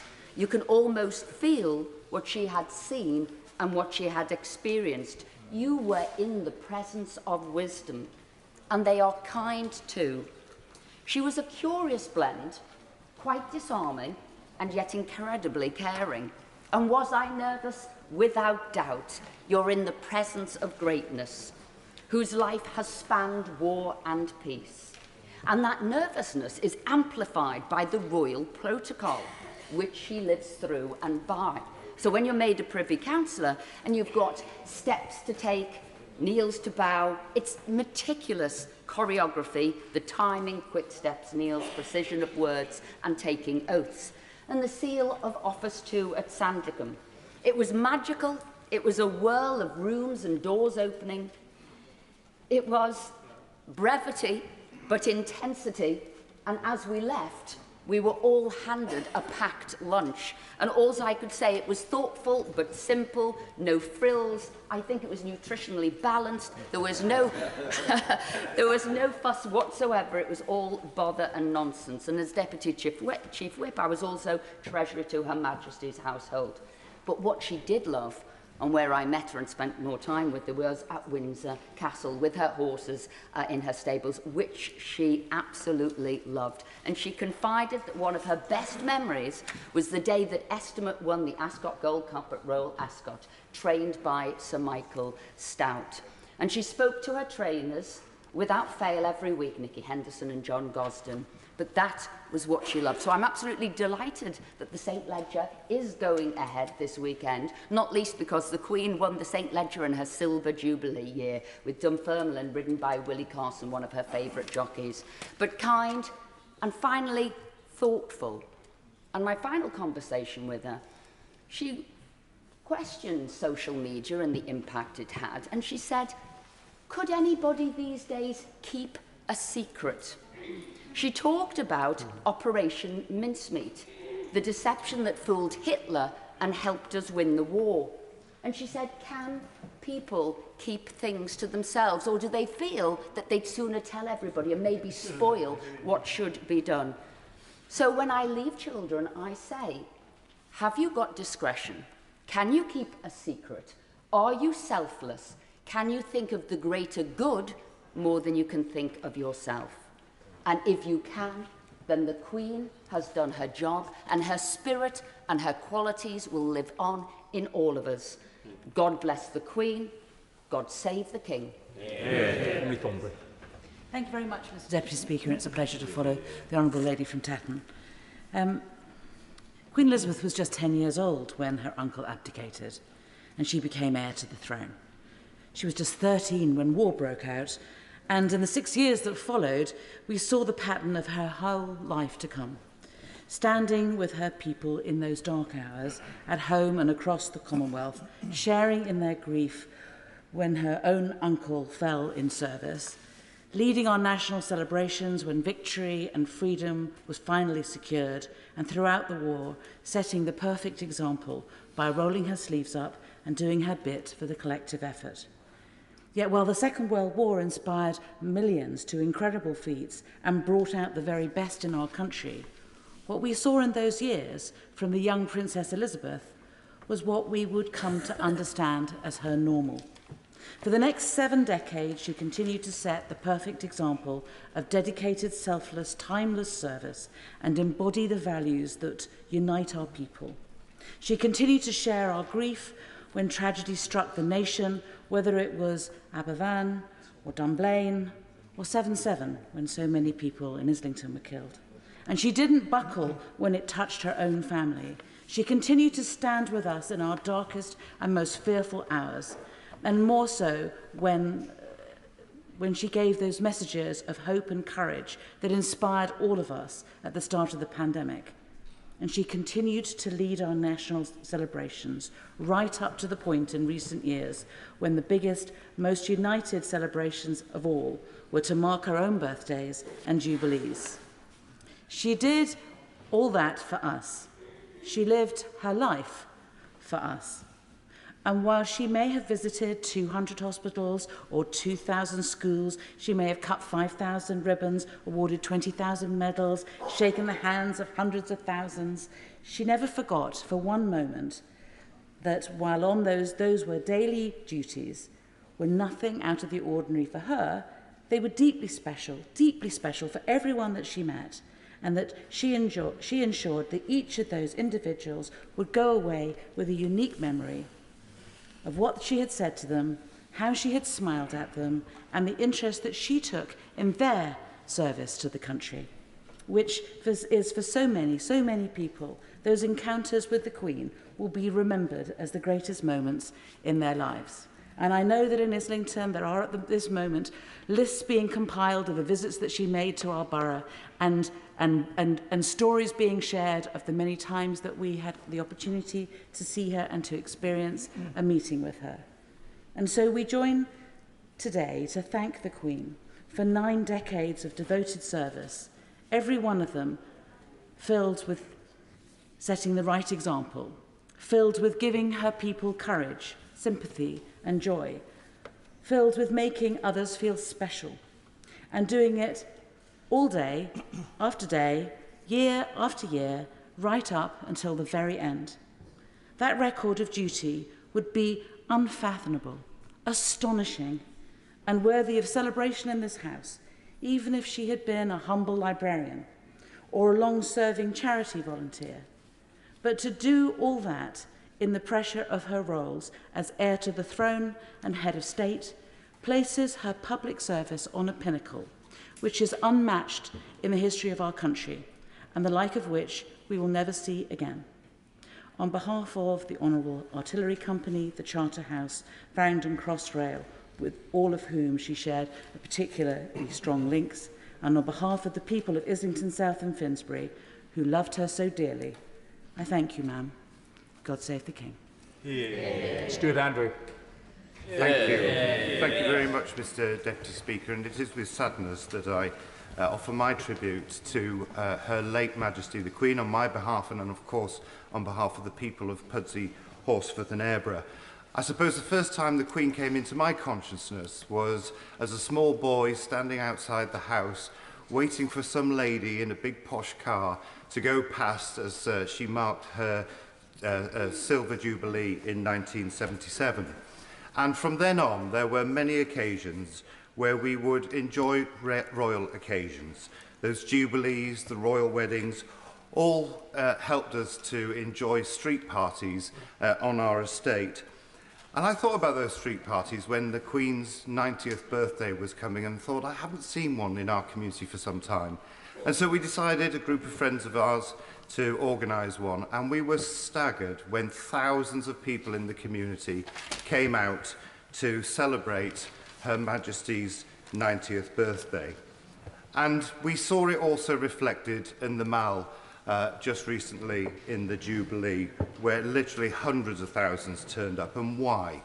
Well, because they respected and they loved her. Yeah. Because they recognised that this was a woman of great dedication and who wanted to serve her country in the best way that she could, and that she would work to the very last day, as she committed to do all those many years ago. And last night, a couple of us went up to the palace, and again, people were there, meeting, strangers talking, all sharing conversations and memories about the late Her Majesty the Queen. The public, the British public, showing how much they loved her. And then she was there when we needed her most. Many have talked about the pandemics, but also when our country has had those awful terrorist attacks. And she has always given warm words, comfort to those victims and to their families. And we will remember that amazing speech she made in the hospital in London, where she said that they will not change our way of life. Yeah. I don't know about anybody else, but whenever I visit a constituent who's celebrating their 100th birthday, the card from Her Majesty the Queen is front and centre in the living room, because, of course, why wouldn't they do it? It's such a proud thing for them to have. And many have also mentioned about school children asking, have you met the Queen? And for many years in this place, I was unable to say that I had, until I was honoured to be appointed as the Vice-Chamberlain of the household. And I remember my moment when I was being introduced to her, waiting for these doors to open. And when they finally did, realising that I actually had become that little boy again, standing there with my knees knocking and wondering how I might address Her Majesty. But as others have said, she put me at ease, and she made me feel incredibly welcome. And as the Vice-Chamberlain, I also had to write the daily reports from this place. Just to say that she liked the gossip, I understand, is heartwarming. But also, as Vice-Chamberlain, I was hostage. So I was taken hostage up there while she came here to open Parliament. And I was offered a drink, and they said, would you like tea or coffee? And one of them looked at me and thought, you look more like a champagne man. I said, well, I'm never going to do this again, so why not? Well, it was a big bottle of champagne, and I had a good time. A couple of months later, we had the general election, and I had to do it again. And as Her Majesty was leaving Buckingham Palace, she turned to me and she said, and you have a good time again, won't you?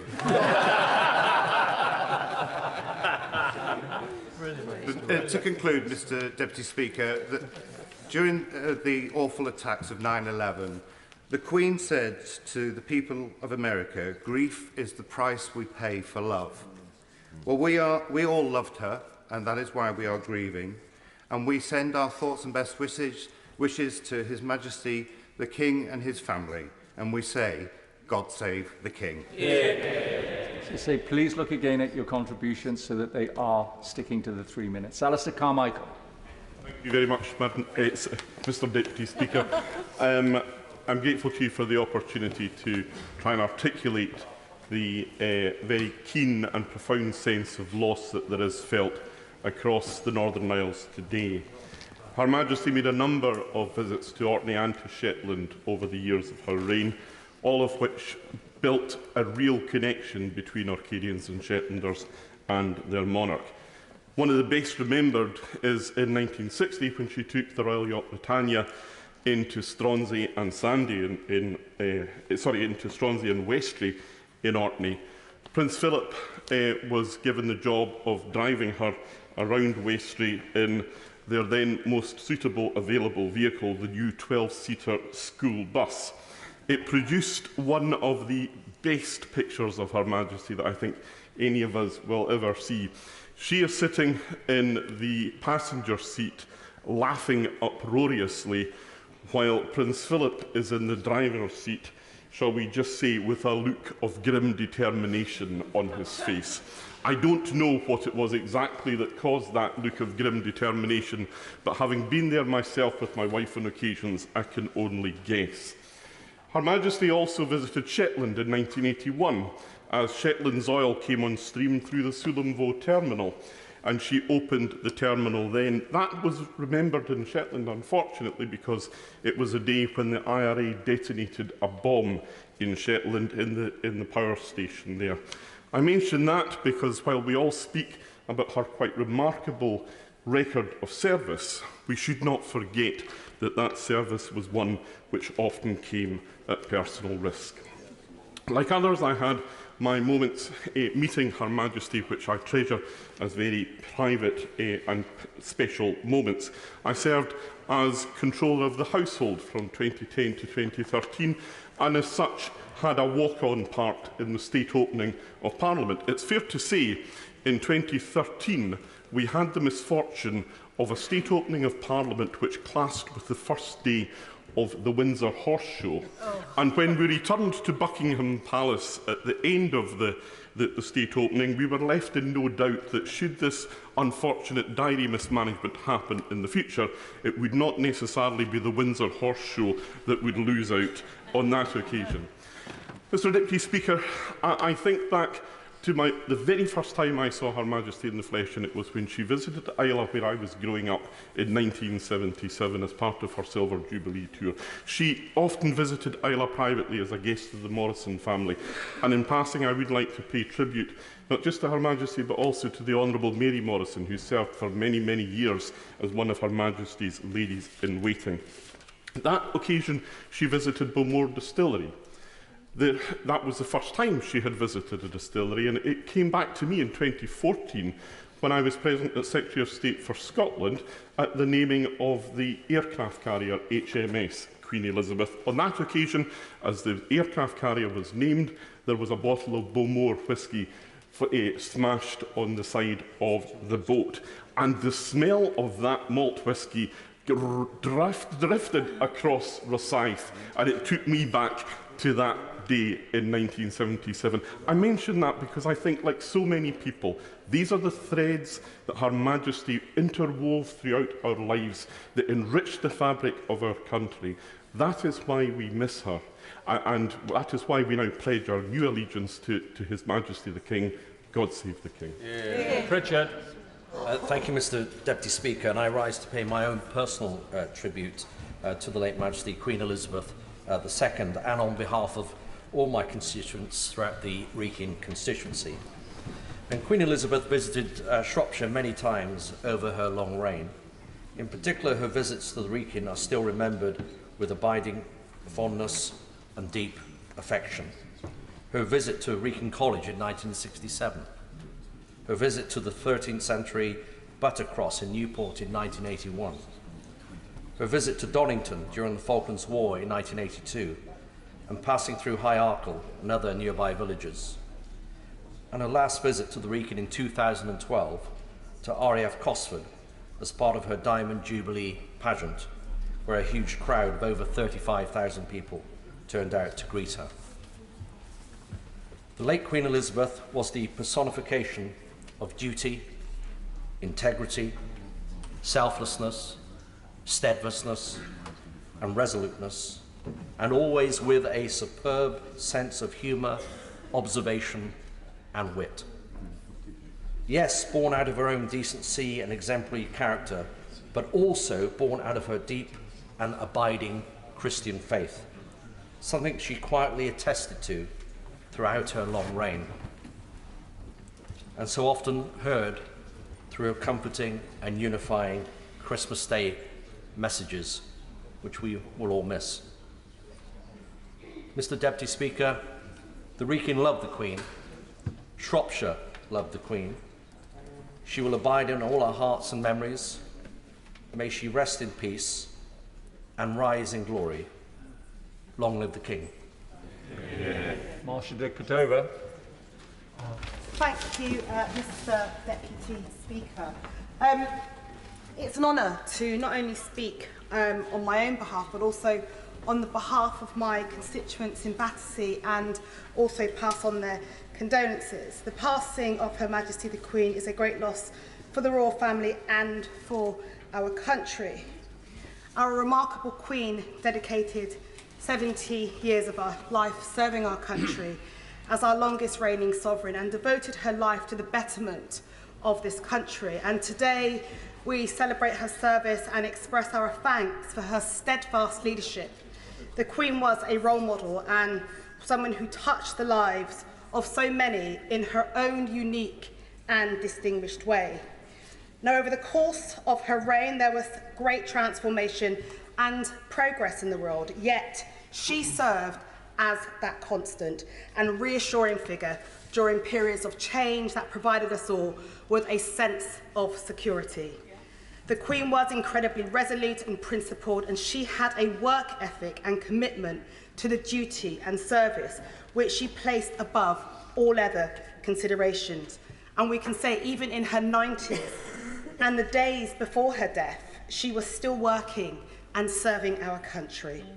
Now, her strong and abiding faith in God was the golden thread that guided her work and her commitment to respecting everybody and appreciating difference and serving people. Now, across Battersea, people will be reflecting on her selfless service and leadership of our country. And the Queen visited the constituency on many occasions, including the then Children's Home on the Winstanley estate and, of course, Battersea Dogs and Cats Home. We all know how passionate she was about animals and their welfare, and this was shown by her patronage of the home. And as they have already said this week, that they were so lucky to have had such a valuable relationship with her. She wasn't just our Queen, as she was seen globally by all the contributions and tributes that have come her way. Now, as I close, my thoughts and prayers are with His Royal Highness King Charles and the royal family. May she rest in peace and rise in eternal glory. God save the King. Greg Hans.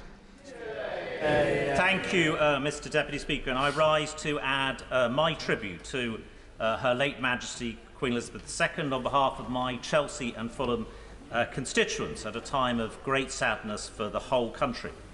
She was much loved in the Royal Borough of Kensington and Chelsea, and as much so amongst my Fulham constituents as well. She came at least once a year to my constituency, to the Chelsea Flower Show. Indeed, the first time and the last time that I personally met her was at the Chelsea Flower Show in 2010, and then this year, just 3 months ago. The Chelsea Flower Show was one of her absolute favourite events. She rarely, if ever, missed it. She may have been to it more than 70 times. But in 2010, it was my first Chelsea Flower Show, and I was third in the royal receiving line, and I was exceptionally nervous. This wasn't helped by the receiving line taking around 2 hours, as almost the entire royal family comes at 10-minute intervals. It started with Princess Alexandra, I think, and eventually the Queen arrived, and all passed well.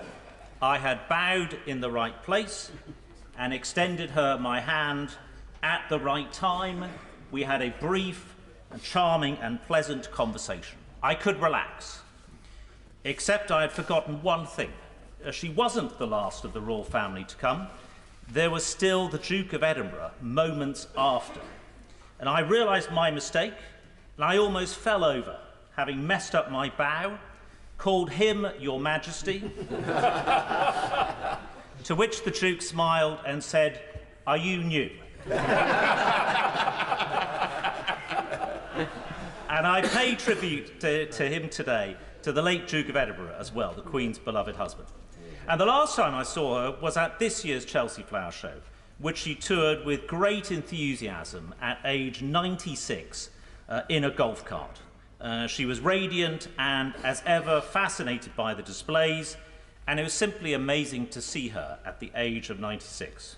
She was much loved by my Fulham constituents as well. Indeed, one of the iconic pieces of video footage from the 1977 Silver Jubilee was a clip of a group of women on Kingwood Road in Fulham, arm in Jubilee hats, singing all together, "Maybe It's Because I'm a Londoner."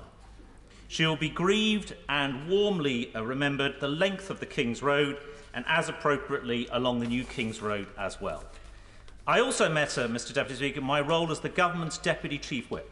Many in this House will know that the Deputy Chief Whip is also the honorific treasurer of the royal household, and the role comes with a wand of office, which looks like a long billiard cue which unscrews in the middle, referred to earlier by my right honourable friend, the member for Pendle.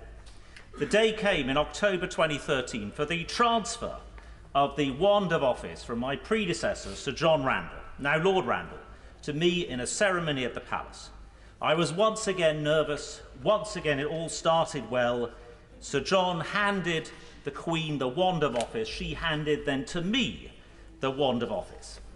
But I started fidgeting with this wand of office. I found it a fascinating article as Sir John carried on speaking with Her Majesty. And I started absent-mindedly, Mr. Deputy Speaker, unscrewing the wand of office. I had an alarmed look from Her Majesty and an alarmed look from Sir John Randall. who told me, stop it. And I was told afterwards, Mr. Deputy Speaker, that if I had unscrewed entirely the wand of office, it would have meant rejecting the office, and it would have meant that Sir John would have had to come back here, still as the government's Deputy Chief Whip. But that wasn't the worst. A minute or two later, the Queen suddenly said to me and Sir John, bear in mind this was in 2013, at around the time of growing European rebellion in the Conservative Party, the Queen suddenly said, I do think Mr. Barron has a point, with reference to my honourable friend, the member for Billericay. By now, Mr. Deputy Speaker, I was a total wreck. The Queen was seemingly pronouncing on the greatest political issue of the time, and I had to give her an answer on behalf of the government. But fortunately, she saw my difficulty and clarified it was with reference to one of the honourable gentlemen, the member for Billericay's many other rebellions, reference to regimental mergers, nothing to do with Brexit at all. Mr. Deputy Speaker, I conclude by just saying I think the Queen's historic significance, the length of her reign, everything that she's seen, in fact she's met every US president except one, the fact that her first Prime Minister was Sir Winston Churchill, born more than 100 years before my right honourable friend, the member for South West Norfolk, the fact that Joseph Stalin was still in the Kremlin at the time that she came to the throne shows her historical significance. I pay tribute on behalf of my constituents of Chelsea and Fulham and wish many, many years of a happy reign to King Charles III. I know many people have got great stories and we do want to hear them, but I have to say that if we have multiple stories and it goes on, then there are a lot of people who are just simply going to be disappointed even at 10 o'clock tonight. So please be mindful of your colleagues. Jonathan Ashworth. Grateful, Mr. Deputy Speaker. I rise to express my personal condolences to His Majesty the King and the Royal Family, to associate myself with the remarks that we have heard in the debate so far, and to express on behalf of my constituents in Leicester South and the City of Leicester our tribute to Her Majesty, the late Her Majesty. Leicester is proud of its radical tradition, but notwithstanding our history as a parliamentarian stronghold, across Leicester, Her Majesty was held in deep affection, with deep reverence and deep love, and we are united in our grief today. Leicester's story today is one of diversity. We have welcomed families from across the globe, from across the Commonwealth, to our city. Sometimes families who were fleeing persecution with nothing but a hastily packed suitcase. And Her Majesty's leadership of the Commonwealth not only stands as a reminder of the bonds of solidarity between the different nations of the Commonwealth, but it is also stands as a symbol of inspirational hope for families who were fleeing persecution, hope for a better future for themselves and their children, something that we have been reminded of recently in Leicester just last month as we recalled the 50-year anniversary of the expulsion of the Asian community from Uganda. And Her Majesty herself celebrated our diversity in Leicester also. She was proud of our different faith groups, and today in Leicester, if I may say so, our mosques at Jummah prayers have been recognising Her Majesty's death and expressing their thanks. Our Hindu temples have been placing garlands over pictures of Her Majesty's. There are prayers in our synagogues, our gurdwaras, our Jain temples, and we were particularly proud 10 years ago to host Her Majesty for the start of her Diamond Jubilee tour in Leicester, and all of our communities came together. Indeed, for the start of that Diamond Jubilee tour, my honourable friend from Leicester West, we had the privilege of welcoming her to De Montfort University in my constituency for the start of that tour. And as we were queuing up to greet Her Majesty and His Royal Highness the Duke of Edinburgh, and we were waiting nervously, and I think I caught, just in the corner of my eye, Her Majesty looking somewhat bemused, if not slightly askance, at her husband, the Duke of Edinburgh, who had asked me and the member for Leicester West whether we were Reds or Blues. I don't know what his opinion was of our answer, frankly. But not only did we celebrate Her Majesty for the start of the Diamond Jubilee tour, a few months later, we were nervous in Leicester, because it was a few months later that we discovered the remains of the last Yorkist monarch in a Leicester City Council car park. This provoked all kinds of knotty constitutional questions for the palace today and what we were going to do with Richard III. But Her Majesty, with the usual aplomb and diplomatic skill that we've heard so much of, let it be known that she was following developments with great interest, and a couple of years later visited Leicester Cathedral, the final resting place of Richard III, to hand out Maundy money on Maundy Thursday. Let me finish with this point, Mr. Deputy Speaker. In February 1952, when this House debated a motion on the loss of His Majesty, King George, Winston Churchill, from the dispatch box, said he hoped that the accession of Queen Elizabeth would usher in a golden age. In response, the former Prime Minister and then Leader of the Opposition, Clement Attlee, said that he hoped the accession of Queen Elizabeth would lead to another glorious Elizabethan era, more renowned than the first one. My God, she more than surpassed the aspirations and hopes of those two great Prime Ministers. Rest in peace, and God save the King. I know everybody's keen to get in as well, so there again, look at the time limits, but please don't approach the chair either. I mean, every time I choose somebody, it means I'm not choosing everybody else. And I know there's a lot of pressure, and I know you all want to get in. So Gary Streeter.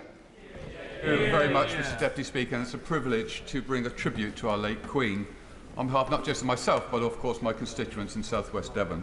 And I want to focus in on her excellent Christmas broadcasts every year, which have been mentioned by some colleagues. Her ability to connect with the whole nation was never better expressed than through her Christmas Day broadcasts. In our household, as in many others, they were unmissable events, and in recent years the whole day was shaped around them. And each year, as we know, she spoke with great warmth and insight about the events of the year with ever more personal reflections.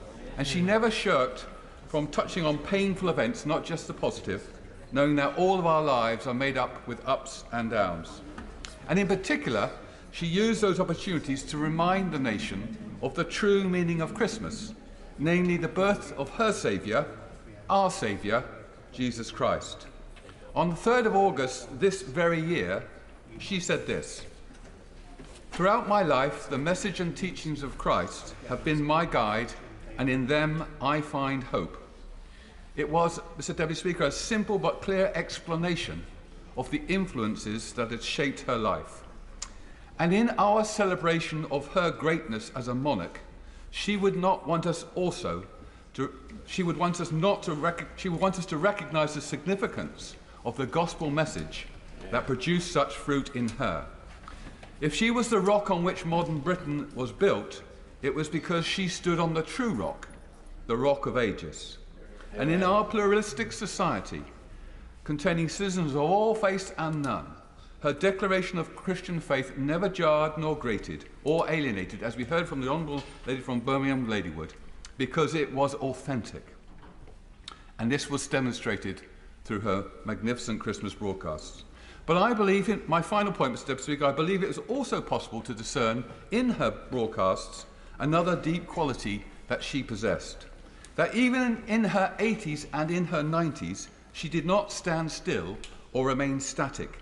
She was moving forward, learning, developing year on year.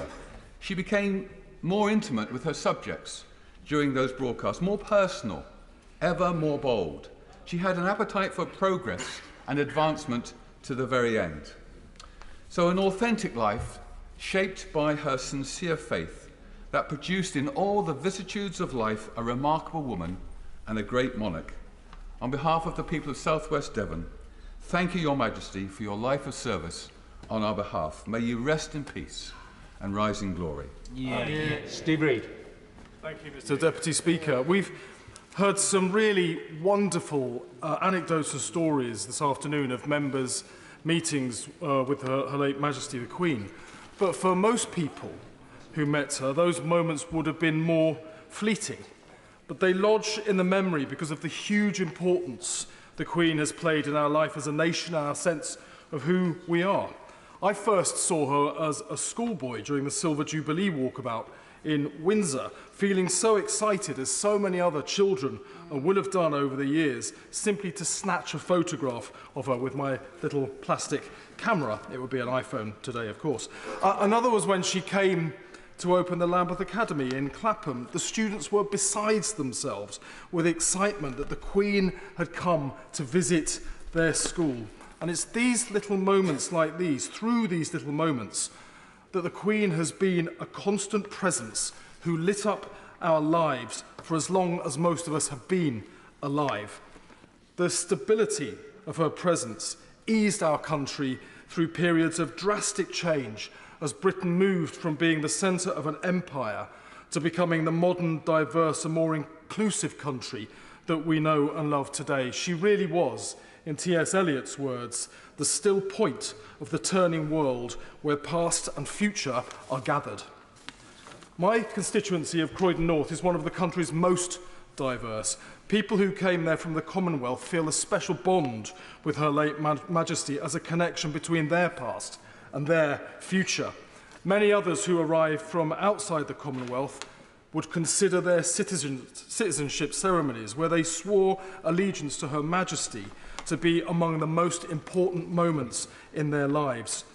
During the Platinum Jubilee celebrations, we saw a great outpouring of love for Her late Majesty. In Croydon North, as elsewhere, our diverse communities came together to celebrate a woman who united us as a community and as a country in a way that nothing and no one else could do. Her loss will be felt keenly, and it will be felt personally. 3 months ago, my father died, and the next day a rainbow appeared over his house, and we took that as a sign that he was at peace. I take the rainbow that appeared over Windsor Castle in the same way, and as a sign that Her late Majesty has been taken into the arms of God and has found her eternal peace. On behalf of the people of Croydon North, I offer my deepest thanks to Her late Majesty for a lifetime of service, my condolences to the royal family on their loss, and my loyalty to our new King Charles III as he ascends the throne to meet his destiny and ours. Mark Francois. Mr. Deputy Speaker, we have lost our sovereign, the most remarkable woman, the longest reigning monarch in British history, who in 70 years barely ever put a foot wrong. She was perhaps the most famous person in the world, and possibly the most popular too. If the House will indulge me, it's almost a year since we lost our great friend Sir David Amess. I mention him because I think it's fair to say he was rather keen on the monarchy, and on Her Majesty the Queen in particular. I well remember how he was bursting with pride when the Queen knighted him with an investiture at Windsor. He subsequently told our local paper, The Echo, who would ever have thought that a boy from the East End of London would one day be knighted by a queen in a castle. If he were here today, he would pay the most fulsome tribute to Her Majesty, so perhaps I could do that for him in lieu. From my own perspective, I also had the immense privilege of serving Her Majesty as Vice-Chamberlain when I served in the Coalition Whip's office from 2010 to 12. It's an ancient office, but it essentially has three modern functions. Firstly, to act as the Queen's messenger to Parliament, and on the first occasion I had an audience with her, I was completely terrified.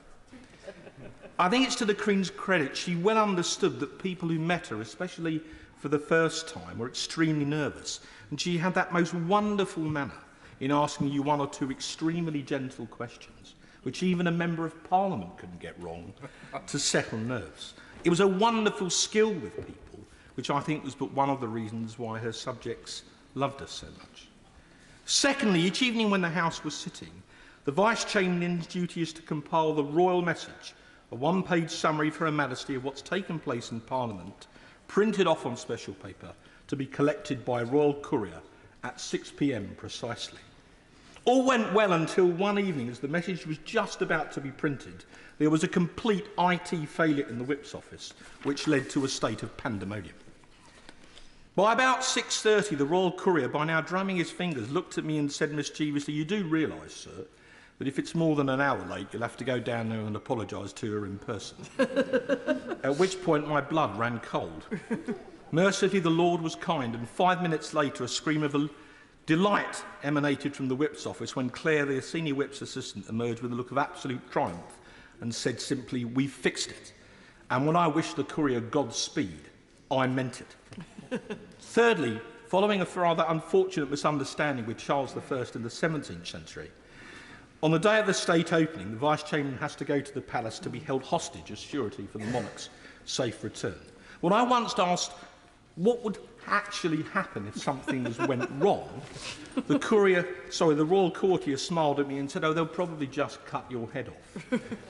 This was vaguely in the back of my mind on both occasions when I performed the duty. On the first, the Duke was unfortunately unwell, but on the second, he accompanied the Queen as they came down the steps. I was standing there in morning dress with my wand of office, and suddenly he walked up to me and said, "Who are you?" I was stunned, but before I could reply, the Queen said with slight exasperation, "He's the hostage." To which the Duke replied, "Oh, jolly good." They got in the coach and went to Parliament. I was there when they came back, and as they passed me, I bowed my head and said, "Well done, Your Majesty," when the Duke turned on his heel and walked straight up to me and said, "I bet you're bloody relieved to see us." Mr. Speaker, on her 21st birthday, the Queen Elizabeth famously proclaimed, "My whole life, be it long or short, will be spent in the service of my people." In modern parlance, she then did exactly what it said on the tin, and my constituents in Raleigh and Wickford and the whole country loved her for it. We have lost our Queen, but her legacy lives on. God save our King. Carol Moynihan. Thank you, Mr Deputy Speaker. On behalf of my constituents of Glasgow North West, the people of Glasgow and my fellow Glasgow MPs, I wish to pay tribute to Elizabeth, Queen of Scots. Her passing is a time of profound sadness. Queen Elizabeth was a constant in our lives, the only head of state we have known. Unlike most of the other speakers this afternoon, I've never met the Queen, although as a young girl I did go to see her at her Silver Jubilee when she came to Glasgow and was visiting Kelvin Grove Art Gallery. Of course, the crowds were so big I couldn't see her, and my dad put me up on his shoulders and I was able to wave at this beautiful big car and the Queen as she came out. And many people in Glasgow have similar memories as this. And it's right that we remember and pay tribute to Her Majesty's tireless work, her dedication to her role and her strong sense of duty. For members of the armed forces, she was their Commander-in-Chief. And my husband's commission parchment from Her Majesty hangs proudly in our home. Like many in Glasgow, I have strong Irish connections. And many members this afternoon have spoken of her wit and her ability to view a situation with clarity and wisdom. And I'm reminded of her visit to Dublin in 2011, the first by a reigning monarch for a century. The Queen understood that this was a historic event, but also that it required some delicacy. She wished to address the President, Mary McAleese, in Irish, but had been warned against attempting this for fear that she might make a mistake and the gesture be misinterpreted. Undaunted, she began, Auchtaran agus Accordia, President and friends. Instantly, all tension was lifted. President McAleese mouthed the word wow, and the audience at Dublin Castle burst into applause. Wisdom, understanding and respect, such as this, was why she was loved by monarchists and republicans, people of all faiths and those of none. I'd like to finish by extending my sympathy and that of my constituents and the people of Glasgow, and indeed our prayers, to the entire royal family, who will most acutely feel this loss of a much-loved mother, grandmother and great-grandmother. May she rest in peace. Tracy Crouch. Mr Deputy Speaker, I rise humbly and with great sadness to pay tribute to Her Majesty the Queen on behalf of my constituents of Chatham and Aylesford. The outpouring of love and respect for her is heartfelt and genuine, demonstrating her reach into the most local of communities across the nation. Given the length of her reign, it is no surprise she has visited my constituency several times, most recently in Aylesford in 2019, but she has an ever-presence in a variety of ways. Before the news broke yesterday afternoon, I was at Chatham Town Football Club celebrating their receipt of the Queen's Award for Voluntary Service, bestowed upon them for their work in the community in this year's Platinum Jubilee Honours List. Just one of a number of people and organisations who have been honoured for the service they have given. It was Her Majesty's love of sport that I wanted to briefly comment on, and by doing so refer the House to my entrance in the Register of Interests. Her love of horse racing is well known.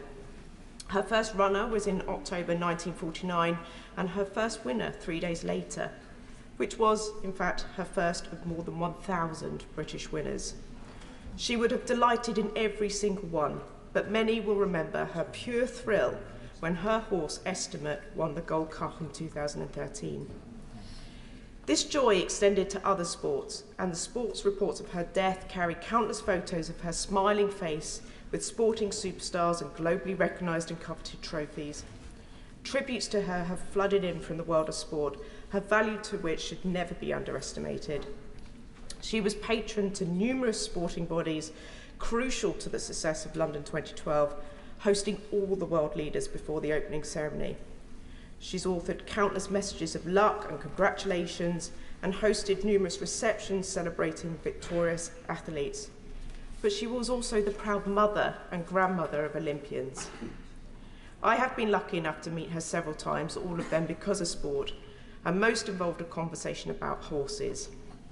The respect that racing, football and others continue to pay to her is a measure of their appreciation to her and the support she has shown to them. Like many colleagues, I visit primary schools and have been asked the question, have you met the Queen? It is often followed with the question, have you met Harry Kane? When I tell my primary school children that I have indeed met the Queen, there is an audible sigh, and they are keen to hear more stories about her. I tell them the story that I first met her, and my curtsy was awful. It was embarrassing, and I get all the children to stand up and practice their curtsy and bows just in case they ever get to meet the Sovereign. Mr Deputy Speaker, last night as we sat as a family and watched the news break of her death, tears openly rolled down my cheeks and that of my other half. Our 6-year-old took my hand in his and said, "Don't worry, Mummy. The King will look after us now." He is right. God save the King. Fred Mahmood. Thank you, Mr Deputy Speaker. I rise humbly to pay tribute to Her Majesty the Queen on my own behalf and on behalf of my constituency, Birmingham Perivale. I came to this House in 2001 and I was placed on an esteemed committee of Commons, Media and TV Committee, which was chaired by the Right Honourable Member for North Thanet, not in his place at the moment. The only privilege I think we had, and anybody knew us, was that we got an invite to the Christmas reception at the Palace. So, as a new member who'd just come in, I turned to the Palace along with my colleagues. And luckily, as the Queen was circulating, I was able to meet her first and obviously introduce myself, and she was very pleased to do that. But then took it upon myself as the school monitor to be the representative for the whole of the committee and started taking them across to the Queen and introducing her to them. The petulance of that didn't occur to me until I'd come back home and thought about what had happened. But her greatness was that she wasn't irritated by what I'd done. You know, she wasn't annoyed by what I'd done. She must have realized that I must be a newbie in Parliament and just decided to encourage me to go along and never saw a harsh expression on her face or anything else. That was the endearing memory that I have when I first came in to this place as a Member of Parliament.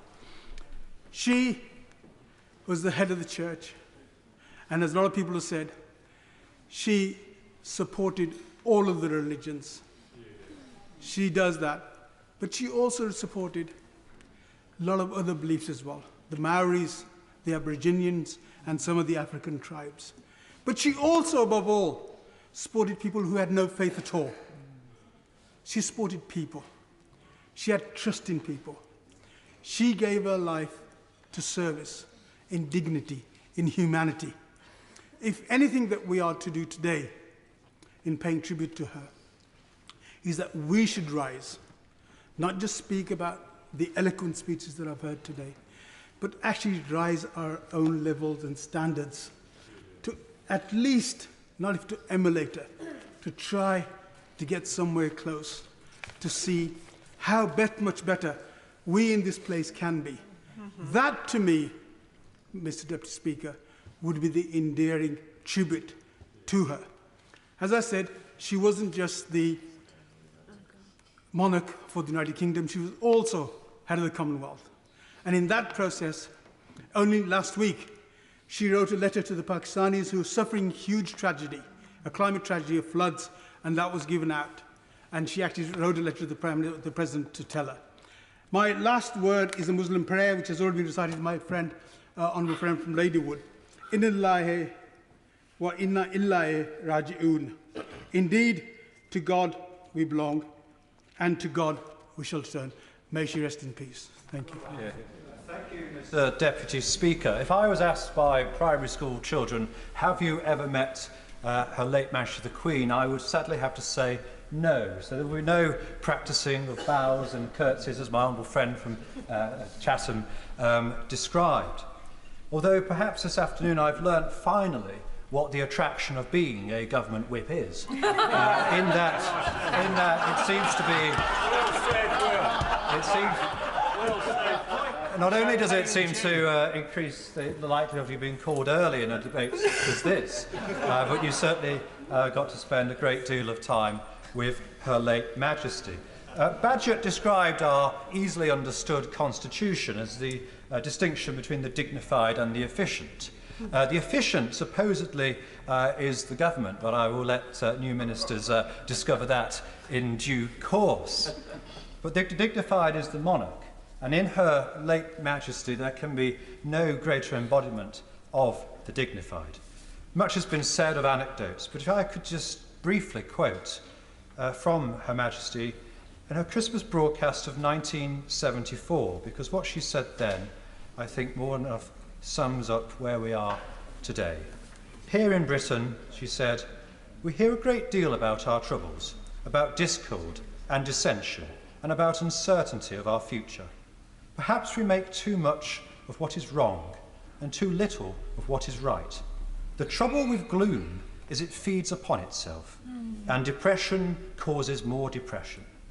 There are indeed real dangers, and there are real fears, and we will never overcome them if we turn against one another with angry accusations. We may hold different points of view, but it is in times of stress and difficulty that we most need to remember that we have much more in common than is dividing us. May Her late Majesty rest in peace. May God console her family in their time of grief. And may God save the King. And that was within, 2 minutes, so it can be done. It can be done. Thank you, Mr. Ragg. And David Lammy's going to follow suit, aren't you, David?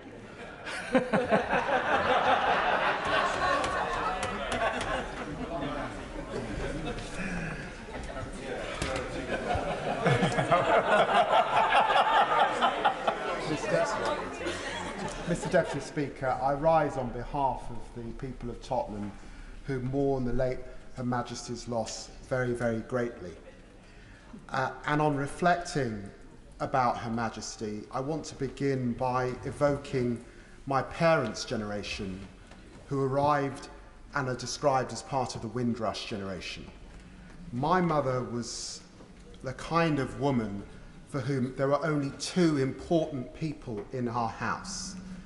One was Jesus Christ, and the second was Her Majesty the Queen. And anything to do with the royal family, many will understand this, involved a lot of memorabilia in our West Indian front room. But it's also the grace and the dignity and the strength with which the Queen approached the Commonwealth that I think she should be remembered. She guided the Commonwealth from a community of countries that had been colonised to a voluntary association of 56 countries. She travelled to 117 countries over the course of those 70 years. And while she was assiduous in her duties, there was a sense that she knew right from wrong. In 1979, she went to Zambia. It was controversial at the time, and it heralded the independence of then Rhodesia and what we now know as Zimbabwe. And of course, she was rumoured to be very concerned about the apartheid regime in South Africa, and she had a long-standing friendship with Nelson Mandela. All of that is noted in her duty and her commitment to the Commonwealth. But as I said, it's also important to remember her supreme governance of the Church of England. She did this quietly, but right up and down the country, in every constituency, her at the head of that very important English, British institution, Anglican institution, is something that we should hold very, very dear indeed. I have my own small story, if you'll let me, Mr. Deputy Speaker, and that is the Privy Council, of course. It was the most important day of my life. It was on the November the 5th, 2008. And on that day, I was very, very sleepy indeed. I was sleepy because my friend Barack Obama had become President of the United States the day before. I had not slept when I got to Buckingham Palace at 6 o'clock in the evening. I knelt on the footstool, my eyes closed, I bowed, and I headed towards the Queen's lap. She reached out and put her hand on my bald head. She was generous and she was gracious in all of the Privy Council meetings that I attended afterwards, for which I'm grateful. She understood the importance of Barack Obama becoming the 44th President of the United States of America. She carried herself with great dignity. Yesterday, I was at Dumfries House when I heard the news, and Prince Charles was unable to meet with us. We were there to discuss the Commonwealth. We were there to discuss his commitment to skills and young people. He will be a very, very good king indeed. Thank you, Mr. Deputy Speaker. Stephen Hammond. Thank you, Mr. Deputy Speaker. I rise on behalf of the constituency of Wimbledon, Morden, Rains Park, Botsford Park, and I want to stay on behalf of all of my constituents. I wish to pay tribute to our beloved monarch and all that she has done. I also want to express on behalf of them our sincere condolences to King Charles III and the whole of the royal family on the loss that they've suffered. For many have today spoken of not only their ceremonial, but of course their personal loss. Her reign has transcended, as many colleagues have already said, including my friend from Stockport, times of turbulence and times of gloom. It's transcended the mass usage of automobiles, telephones, jet travel and the digital age. And surely we reflect as we mourn today, it was her steadfast commitment to duty, to loyalty and to our country and to our people that helped us not only overcome and embrace those changes, but shape in a way that we now see is so much for the better this country we live in, modern Britain. Many people, as I go around Wimbledon, tell me that they are grateful for the visit she made to my constituency. In the Diamond Jubilee year, much has been spoken of the fact she is a fan of horse racing. She came to the All England to watch tennis. It's not exactly the Queen's favourite sport. She hadn't been for 25 years before. She watched a game, and after she left, I said to one of the members of the committee, well, that went well. He said, well, she was charming, it was wonderful. I said, she even appeared to be interested in tennis. He said to me, well, she did ask to know the result of the 420 from Ascot. On behalf of all my constituents, my heartfelt thoughts and prayers are for our new King. My thanks for the life and reign of his mother, our beloved monarch, Queen Elizabeth. God save the King. Yeah. Carla Lockhart. Thank you, Mr. Deputy Speaker. I join with members across the House in expressing my deepest sorrow and that of my constituents in Upper Bann on the death of Her Majesty Queen Elizabeth II. To His Majesty King Charles III, Her Majesty the Queen Consort, and to the entire royal household, our love, thoughts and prayers are with you as you mourn the loss of such a special mother, grandmother and great-grandmother.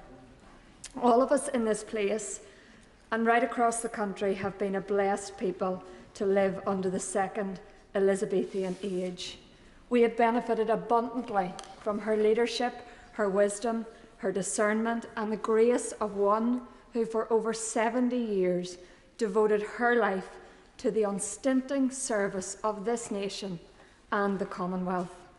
When the United Kingdom faced dark moments, her radiance and fortitude shone through, guiding her people to better days.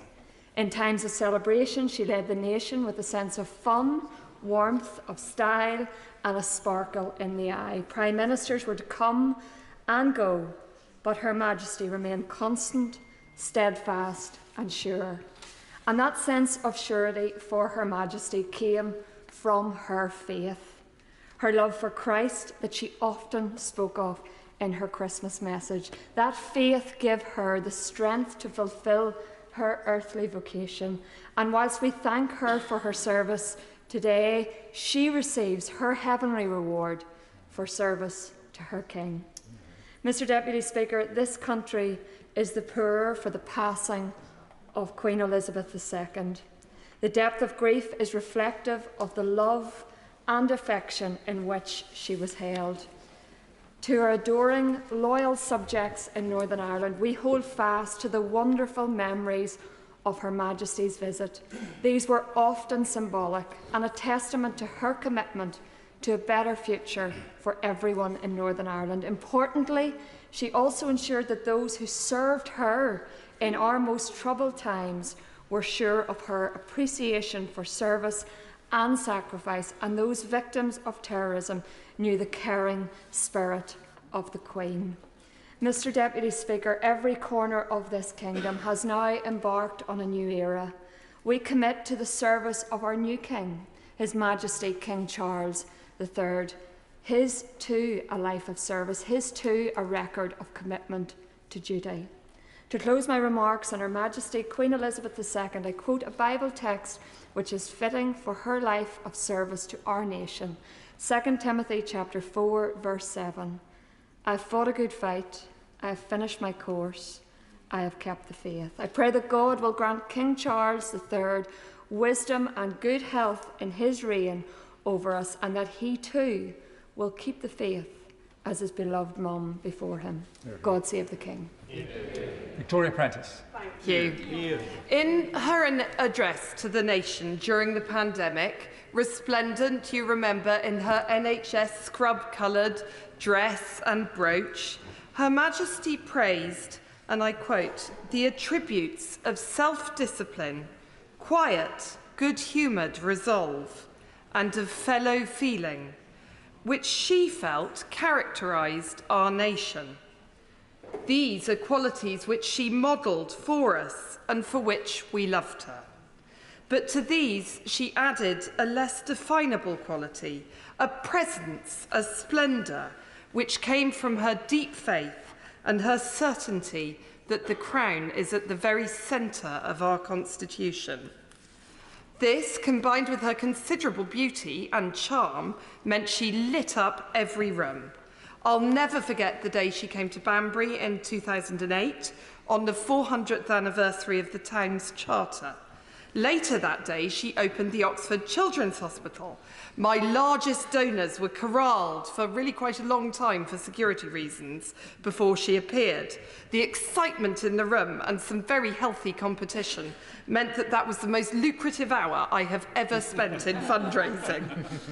It's clear from the speeches today that we saw in the Queen a reflection of our own passions for diplomacy, for charity, for institutions, for the countryside, for racing. We feel that she loved every one of our constituencies.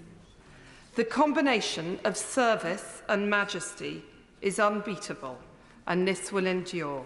God save the King. David. Thank you, Mr. Deputy Speaker.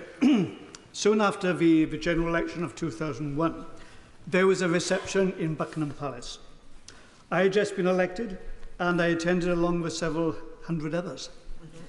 Soon after I arrived at the banqueting hall, it was announced that the Queen and the Duke of Edinburgh had arrived, and after her entrance, the Queen moved around the hall, politely speaking to a number of assembled guests.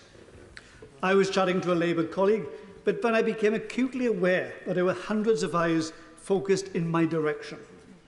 That was because the Queen had moved to my side and was obviously intent on speaking with me.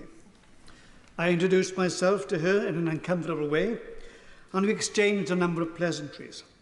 I then expected her to move on, but no, the Queen was obviously intent on having a conversation with me. And what a conversation that was. With me slightly awkwardly talking about the royal yacht, and then going on to talk about the royal train, and how I recalled to Her Majesty how, as a schoolboy, I was excited to see the royal train pass near my home village of Cribble. The Queen was delighted by these comments, and then realised by this time that I was a thorough South Walian. The Queen then proceeded to ask me about how Welsh devolution was progressing. These were the early days of devolution, and I gave a diplomatic answer. The Queen was pleased with that answer, but then moved on to ask me how I saw things with regard to the Assembly in Northern Ireland. Given that the Stormont Assembly was at that time suspended, and the situation was extremely delicate, I gave a general response, explaining how difficult things were. I will not say what her responses were, but suffice to say I was extremely impressed by her. Her Majesty showed her overwhelming desire to seek peace and reconciliation in Northern Ireland, but more than that, her comments showed an impressive knowledge of complex issues and also a real decency, integrity and compassion. These qualities were in evidence throughout her long reign and were clearly seen in all parts of the United Kingdom. A few years ago, the Queen visited Ystrad Mynach in my constituency of Caerphilly. The people of the area will always remember her real warmth and genuine interest in them. But my memory of Her Majesty will always be how she had time for the children who met her. The Queen loved those children, and the children loved her. Undoubtedly, Queen Elizabeth II was an exceptional monarch. We will miss her enormously. May she rest in peace, and God save the King. Marcus Jones. Thank you, Mr. Deputy Speaker. I speak for all of my constituents in the Neaton when I speak of our deep sadness at Queen Elizabeth's passing and our gratitude for her long and distinguished reign. On behalf of my constituents, I would like to convey our deepest condolences to King Charles III and our late Queen's family. Like a number of Right Honourable members today, I've had the absolute honour and privilege of being the Vice-Chamberlain to the household and the Comptroller to the household. When I was made Vice-Chamberlain, I was dispatched off to the palace with my Right Honourable friend for Pudsey, who spoke earlier, we did the exchange of wands of office with Her Majesty, I was as nervous as a kitten, but it went extremely well, and I was very pleased with myself. Moments later, I was handed a humble address that I was to ask Her Majesty to sign, and then I would bring it back to the House and deliver it in the House as per norm. I went back into the room and handed Her Majesty the humble address. She looked at me and said, "I don't have a pen." I'm then searching around inside of my jacket frantically, and it seemed like for an age, but it was only a few seconds. And I said, "Ma'am, I'm afraid I don't have a pen either." She then, quick as a flash, said, "Don't worry, follow me." And all of a sudden, I'm on this surreal journey, trailing in the wake of Her Majesty Queen Elizabeth II, along this long corridor, stopping on the way to give a bit of a fuss to one of the corgis. We then come to the Queen's study, and you could see the volumes of papers, the number of red boxes. This was 2 weeks before the first lockdown, so you could see the number of things that the Queen at that time was doing on our behalf, the work she was doing. She signed the humble address with her own pen.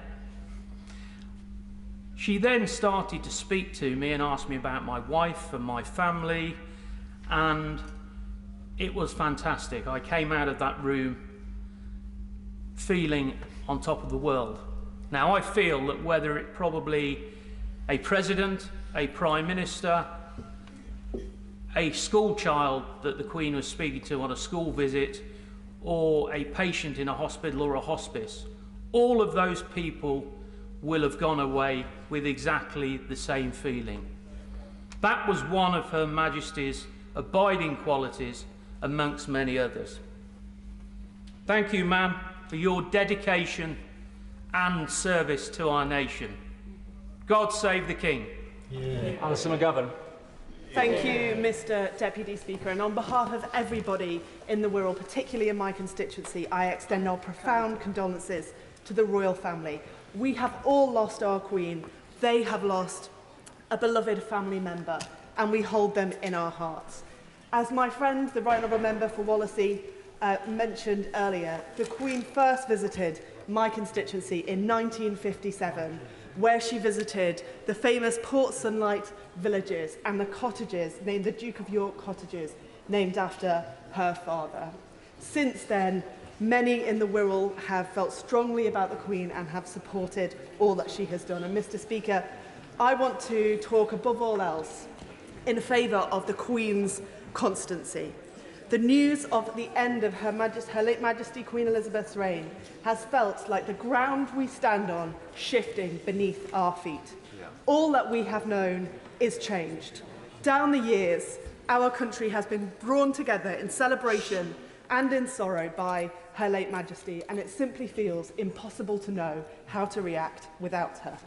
She had a peerless understanding of the country that we love, hard-won through her life, which saw our country's growth, but also its emergence from the darkness of war. And I reflect on what her generation saw in all of them. They knew not only the pain of loss, but also the overwhelming devastation of war. And we've heard so often about that profoundly important visit to Ireland in 2011 and her role as a peace builder. The Queen's example to us all is that patient constancy, and that is the best path to change. In her 20s, she said she could not do what the men before her in her role who preceded her could do, but that unlike them, via modern communication, she could broadcast across nations. I think she was a fan of new technology, whether it was speaking to us all from the dawn of television, or whether it was just recently, again as we've heard, on Zoom, working from home during the pandemic. She was a marvel. And in politics, it seems so often that change comes too slowly, and when it does come, we fall back. So I ask myself, with relevance to the Queen's legacy, how is it that our country makes progress?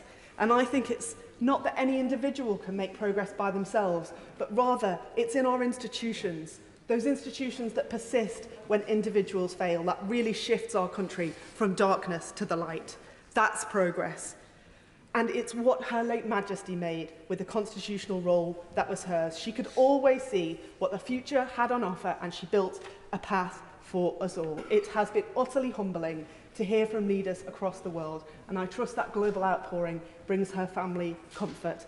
Our country is not perfect, but in Her late Majesty's example, we have seen not only the model of service, but also the never-ending hope in our future that sprung eternal on these islands through her reign.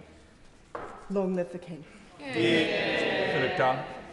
Thank you, Mr. Deputy Speaker. Today marks the end of an era, the modern Elizabethan era, the only monarch that I and almost everyone in this chamber and most of our nation have ever known. I join those who've spoken so movingly from across the House in mourning the death of our longest-serving sovereign, Her late Majesty Queen Elizabeth II, and pass on my condolences with those of my constituents from South Shropshire to members of the royal family who grieve her loss.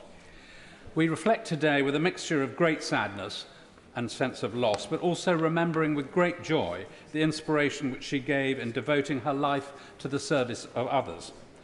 Her first of 15 Prime Ministers heralded her accession to the throne as launching a golden age, a signal for a brightening salvation of the human scene, and so it proved in so many areas of human endeavour and achievement by her and her subjects over these past 70 years. As others have mentioned, we shall probably all remember where we were when we heard the news of Her Majesty's death yesterday. Although she was 96, this still came as a lightning bolt of shock in the midst of the thunderstorms raging across her kingdom yesterday. I was with members of the Environmental Audit Committee at a half-full reservoir in Cornwall surrounded by trees. And this seems strangely fitting as I wish to touch very briefly on the commitment Her Majesty showed to the environment. Through her love of nature and animals that others have mentioned, she and her devoted husband, Prince Philip, the late Duke of Edinburgh, and undoubtedly planted the seed of their family's enthusiasm in championing nature and leading the crusade to combat climate change decades before this became fashionable. Only last November, in her message to international leaders and delegates attending COP26, she said the time for words has now moved to the time for action. We saw her love of nature whenever she was walking or riding in the countryside around Balmoral or Sandringham. Her love of animals was legendary, and one of those characteristics which connected her to her people. In particular, horses, as has been mentioned. It was no accident that the Royal Windsor Horse Show was the event she enjoyed the most each year. And we all knew, even if we couldn't always comprehend, her particular love for corgis. But it was her love of trees that will be a lasting physical legacy. I suspect she planted more trees than anyone else in public life anywhere around the globe. The Platinum Jubilee Queen's Canopy has seen 1 million trees planted this year alone in her honour, and this will be a lasting reminder of her for decades, if not hundreds of years to come. Her only visit to the Ludlow constituency was in the year after her Golden Jubilee, when she came by royal train to Telford and visited Much Wenlock with Prince Philip to take in the Wenlock Olympian Games, an early precursor to her role in London 2012. She then showed that her priorities lay with her people by having lunch in the Discovery Centre in Craven Arms rather than the gourmet delights of Ludlow. She went on to do a walkabout in the Market Square in Ludlow, where thousands turn out to welcome the first visit by a reigning monarch in more than 300 years. Most visits by predecessors before that had been at the head of an army. And while these tributes have been made today to his mother and matriarch to the nation, His Majesty King Charles III has been doing a walkabout among well-wishers outside Buckingham Palace. Her example of engaging with us all already being carried on by her successor. God rest Her Majesty. God save the King. Thank you, Mr. Deputy Speaker. I want, of course, on behalf of myself and my constituents and the citizens of Sheffield, to pay tribute to the Queen and to associate myself with the wonderful comments that have been made from both sides of the House during this session. But I want to particularly relate to my own personal experience. I've had a chance to meet with the late Queen on a number of occasions as a Member of Parliament, but I want to refer back to the first time I met her back in May 1991, when I was leader of the council in Sheffield and she came to open the Sheffield Arena. Now, to do the opening, we had to build a raised walkway which went into the middle of the arena, and I had to walk alongside her down to the microphones. Before doing the walk, royal officials came to me and said, "Councillor Betts, there's a rather steep drop on one side of the walkway. Make sure you're on that side of the Queen when you walk along." But before we began the official opening, she had a chat. She talked to myself and others with knowledge and understanding about what was going on in the city, about the loss of jobs in steel and engineering, and the effect on people's lives and unemployment. And she showed an empathy for what was happening in our city. And when we walked out to do the opening, we do things properly in Sheffield, so we had a trumpet voluntary went off. And the Queen stopped after a little bit and said, "Do you think they've seen us come in?" And I said, "Your Majesty, they don't normally do trumpet voluntaries for Leader of the Council." And then she said, "Well, do you know what we do next?" And I said, "Well, I rather hope you'd done this sort of thing before." But she had a laugh. She enjoyed it. She just put me at ease and relaxed. So my very simple memories of the Queen from that occasion on future occasions were someone with a very real understanding of and interest in the issues of concern to her subjects and my constituents. Someone with a personal warmth and a lovely sense of humour who put me at ease with the way they approached this at a time when I was, quite frankly, extremely nervous, but she just took it in her stride.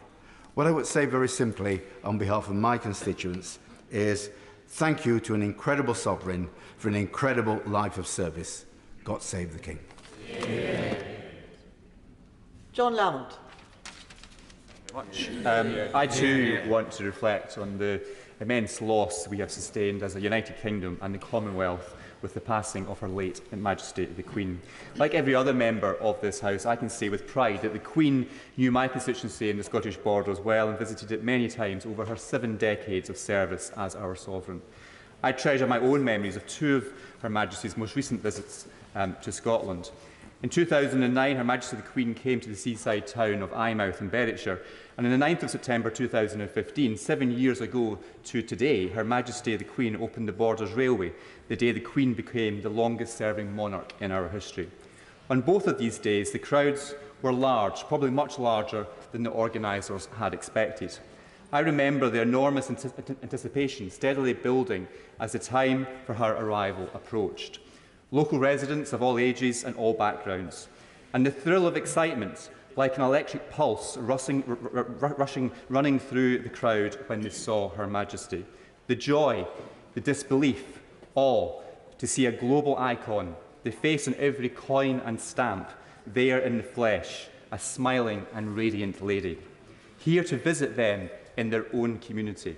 Those memories will last a lifetime. As a member of the Scottish Parliament for a decade, I had the privilege of meeting Her late Majesty in more informal settings. After each election, the Queen and the Duke of Edinburgh would host a reception at the Palace of Holyrood House for the newly elected MSPs. As she moved around the room, the Queen clockwise, the Duke of Edinburgh anti-clockwise, there was a real sense of anticipation, the same sense of anticipation we experienced when she visited the borders. It was amusing to see how some of my new MSP colleagues, shall we say, some of them might not have been the most instinctive royalists, suddenly were reduced to a bag of nerves. But as the Queen joined our group, we were all immediately put at ease by her twinkly eyes and warmth.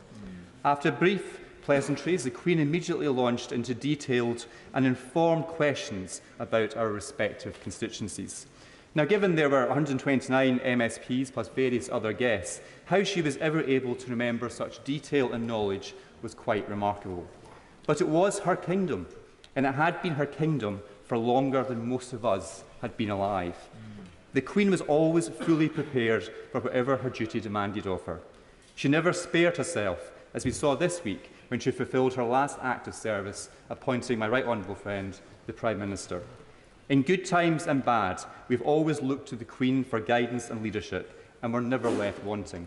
Her life spanned the end of the British Empire and the start of the age of the internet. Few of us can remember a time without the Queen on the throne. Our great nation is feeling a tremendous pain at the loss of our beloved Queen. As we come to terms with that loss, let us give thanks to our good fortune that she reigned over us, happily and gloriously, for so long. And let us give our sympathy and support to His Majesty the King. In years to come, those children waving flags in the Scottish borders will tell their grandchildren of the day the Queen came to town. Each of them, each of us here, and all of our constituents will forever be able to say with pride that we are Elizabethans. God save the King. Yeah. As Mr. Speaker announced at the beginning of proceedings today, at approximately 6 p.m. the House will be suspended while His Majesty the King makes his broadcast to the nation. Members present will be able to watch that broadcast on screens in the chamber. We will then resume our proceedings to continue tributes. The House will now be suspended while the King makes his broadcast to the nation. The House is suspended. Order.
feelings of profound sorrow.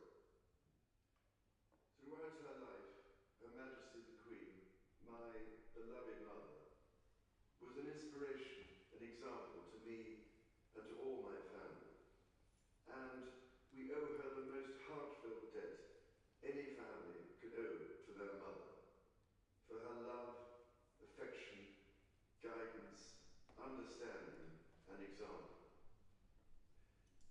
Queen Elizabeth was a life well lived, a promise with destiny kept, and she is mourned most deeply in her passing.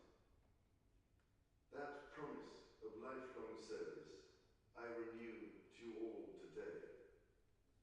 Alongside the personal grief that all my family are feeling, we also share with so many of you in the United Kingdom, in all the countries where the Queen was head of state, in the Commonwealth and across the world, a deep sense of gratitude for the more than 70 years in which my mother, as Queen, served the people of so many nations. In 1947, on her 21st birthday, she pledged in a broadcast from Cape Town to the Commonwealth to devote her life, whether it be short or long, to the service of her peoples. That was more than a promise. It was a profound personal commitment which defined her whole life. She made sacrifices for duty. Her dedication and devotion as sovereign never wavered through times of change and progress, through times of joy and celebration, and through times of sadness and loss. In her life of service, we saw that abiding love of tradition, together with that fearless embrace of progress, which makes us great as a nation. The affection, admiration, and respect she inspired became a hallmark of her reign. And as every member of my family can testify, she combined these qualities with warmth, humour, and an unerring ability always to see the best in people. I pay tribute to my mother's memory, and I honour her life of service. I know that her death brings great sadness to so many of you, and I share that sense of loss beyond measure with you all.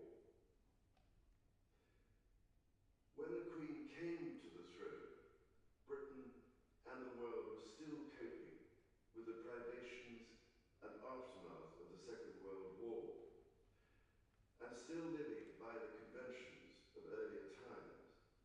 In the course of the last 70 years, we have seen our society become one of many cultures and many faiths. The institutions of the state have changed in turn. But through all changes and challenges, our nation and the wider family of realms, of whose talents, traditions, and achievements I am so inexpressibly proud, have prospered and flourished. Our values have remained and must remain constant. The role and the duties of monarchy also remain, as does the sovereign's particular relationship and responsibility towards the Church of England, the church in which my own faith is so deeply rooted. In that faith and the values it inspires, I have been brought up to cherish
will no longer be possible for me to give so much of my time and energies to the charities and issues for which I care so deeply.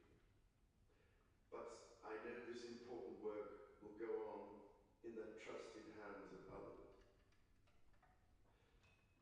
This is also a time of change for my family. I count on the loving help of my darling wife, Camilla. In recognition of her own loyal public service since our marriage 17 years ago, she becomes my Queen Consort. I know she will bring to the demands of her new role the steadfast devotion to duty on which I have come to rely so much. As my heir, William now assumes the Scottish titles which have meant so much to me. He succeeds me as Duke of Cornwall and takes on the responsibilities for the Duchy of Cornwall, which I have undertaken for more than 5 decades. Today, I am proud to create him Prince of Wales, to Worcester Cymru, the country whose title I've been so greatly privileged to bear during so much of my life and duty. With Catherine beside him, our new Prince and Princess of Wales will, I know, continue to inspire and lead our national conversations, helping to bring the marginal to the centre ground, where vital help can be given. I want also to express my love for Harry and Meghan as they continue to build their lives overseas. In a little over a week's time, we will come together as a nation, as a Commonwealth, and indeed a global community, to lay my beloved mother to rest. In our sorrow, let us remember and draw strength from the light of her example. On behalf of all my family, I can only offer the most sincere and heartfelt thanks for your condolences and support. They mean more to me than I can ever possibly express. And to my darling Mama, as you begin your last great journey to join my dear late Papa, I want simply to say this: thank you. Thank you for your love and devotion to our family and to the family of nations you have served so diligently all these years.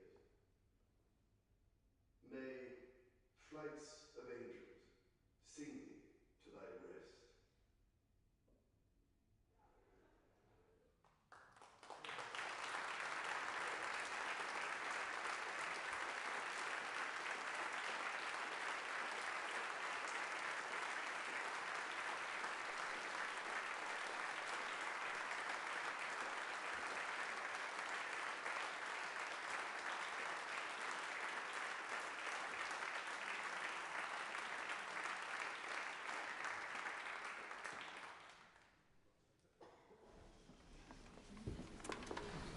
God save the King.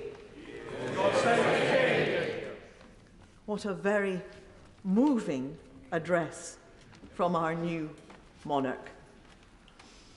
And how privileged we are to sit here together in this chamber and witness his ascent to the throne. Let us continue now with tributes. Order. The sitting is resumed. The next tribute comes from Rosanna Allen-Khan. Thank you, Madam Deputy Speaker. And I am truly humbled to follow what was, quite frankly, one of the most beautiful outpourings of love I have ever had the pleasure of witnessing. I rise to add my tribute to Her Majesty Queen Elizabeth II on behalf of the people of Tooting who are united in grief. So many have been in touch with their own memories and stories, yet one word shines through again and again, and that is duty. This sense of duty underpinned everything she did. Some recall her service in the British Army when, at a time with invasion imminent, she could have fled to Canada. Instead, she stayed in London and put on a khaki uniform and a tin helmet. I remember best her service during the pandemic. Suffering the grief of the loss of her dear husband, Philip, she cut a lonely figure at his funeral as she observed social distancing. She embodied the pain that so many people were experiencing at the same time, and she led truly by example. She was a shining beacon of light in that dark moment and never once deviated from her duty. It is almost 20 years since Her Majesty visited St George's University in Tooting to see the work of aspiring doctors, nurses and meeting NHS staff. And I often see the plaque she unveiled of two hands clasped in friendship and mutual support when I'm there. We all need to hold each other's hands a little tighter and to hug our loved ones a little closer. I'm reminded very deeply of the story told by trauma surgeon David Knott after his return from the horrors of fleeing war-torn Aleppo. Meeting the Queen, the doctor was deeply distressed and could not face making polite conversation over lunch about his work. Sensing this in that special way that she did, the Queen touched his hand and brought forth a silver barrel of biscuits. These are for the dogs, she told him, and they proceeded to spend the lunch feeding the corgis under the table. There, she said, that's so much better than talking, isn't it? Such intuition, such emotional intelligence, such kindness. I mentioned Her Majesty's role in the war. As a young princess, during the darkest hours of World War II, she gave a BBC radio broadcast and said, "When the peace comes, it will be for us all. The children of today, to make the world of tomorrow a better place." And she did. She made our world a better place. She showed strength as a woman and the strength to shape modern Britain. So let us commit to carry on that spirit of service and, above all, duty. Duty to our constituents, duty to our country, and to making the world a better place. Thank you. Andrew Selous. Thank you very much, Madam Deputy Speaker. And tonight the good people of Bedfordshire are grieving so deeply because they loved their Queen so dearly. And some of them, like me, were hugely privileged to be with Her Majesty and the Duke of Edinburgh when she visited the Elephant Care Centre at Whipsnade Zoo in April 2017. Her Majesty had a deep interest in wildlife, and she fed some of the baby elephants bananas, and that was something they were very pleased about. And afterwards she visited the Independent Living Centre in Dunstable, opened by Central Bedfordshire Council, and she had a deep interest in passion in how older people were looked after and that they shouldn't be isolated and lonely in their later years. As many of us have said this afternoon, she was our rock, but I want to look at, in my brief contribution, who was her rock. And I would commend to all honourable members here the book that was published in honour of her 90th birthday, The Servant Queen and the King She Serves. It's published by the Bible Society, and the clue is rather in the name of the book. She lived out her faith, and she did so with humility and with grace and with kindness. But she also wasn't afraid to speak about it either, as she did in her Christmas broadcast in 2002, when she said as follows: "I know just how much I rely on my faith to guide me through the good times and the bad. Each day is a new beginning. I know that the only way to live my life is to do what is right, to take the long view to give of my best in all that the day brings, and to put my trust in God. I draw strength from the message of hope in the Christian gospel. And it was her faith that enabled her to take the long view, and as the daughter and wife of a naval officer, she had the attitude that this storm too shall pass when she was facing current difficulties which can seem to overwhelm us sometimes. She took the long view. And it was her faith that enabled her to face her end calmly, because she knew that thinking death is the end is the great lie of the evil one.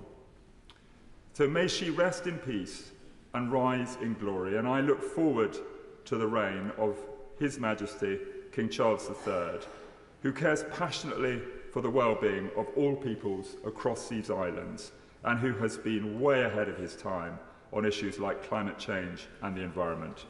God save the King. Yeah. Colleen Fletcher. Thank you very much, Madam Speaker. Can I rise to pay tribute to Her late Majesty the Queen Elizabeth II on behalf of myself and the people in my constituency in Coventry. For all of us, individually and collectively, this is a moment of great sorrow and profound national sadness as we mourn the loss of Queen Elizabeth II, our longest reigning and most remarkable monarch, who always displayed an unwavering commitment and steadfast devotion to our nation and the Commonwealth. For over 7 decades, the Queen has been a symbol of stability and continuity, an ever-present part of the fabric of national life. For so many of us, me included, she was the only monarch we have ever known and was a constant presence throughout our lifetime. Indeed, as our society, our country, and the wider world has changed beyond all recognition around us, she was a reassuring presence of solidity and constancy. Throughout her reign, the Queen certainly made her mark on the city of Coventry. She first visited Coventry in 1948 to inaugurate the new city centre and lay the foundation stone of the new shopping precinct as the city recovered from the devastation of war and the Blitz on Coventry. Thereafter, she visited Coventry on several other occasions, most notably for the consecration of the new cathedral in 1962. I remember that very well as a child. We all went along from school. The opening of the newly refurbished Walsgrave Hospital in 1970, and latterly for the Homefront exhibition at the Herbert Art Gallery and Museum in the year 2000. It was on this occasion that I met the Queen. I was a councillor in Coventry and took along my elderly mother-in-law Val to meet her too.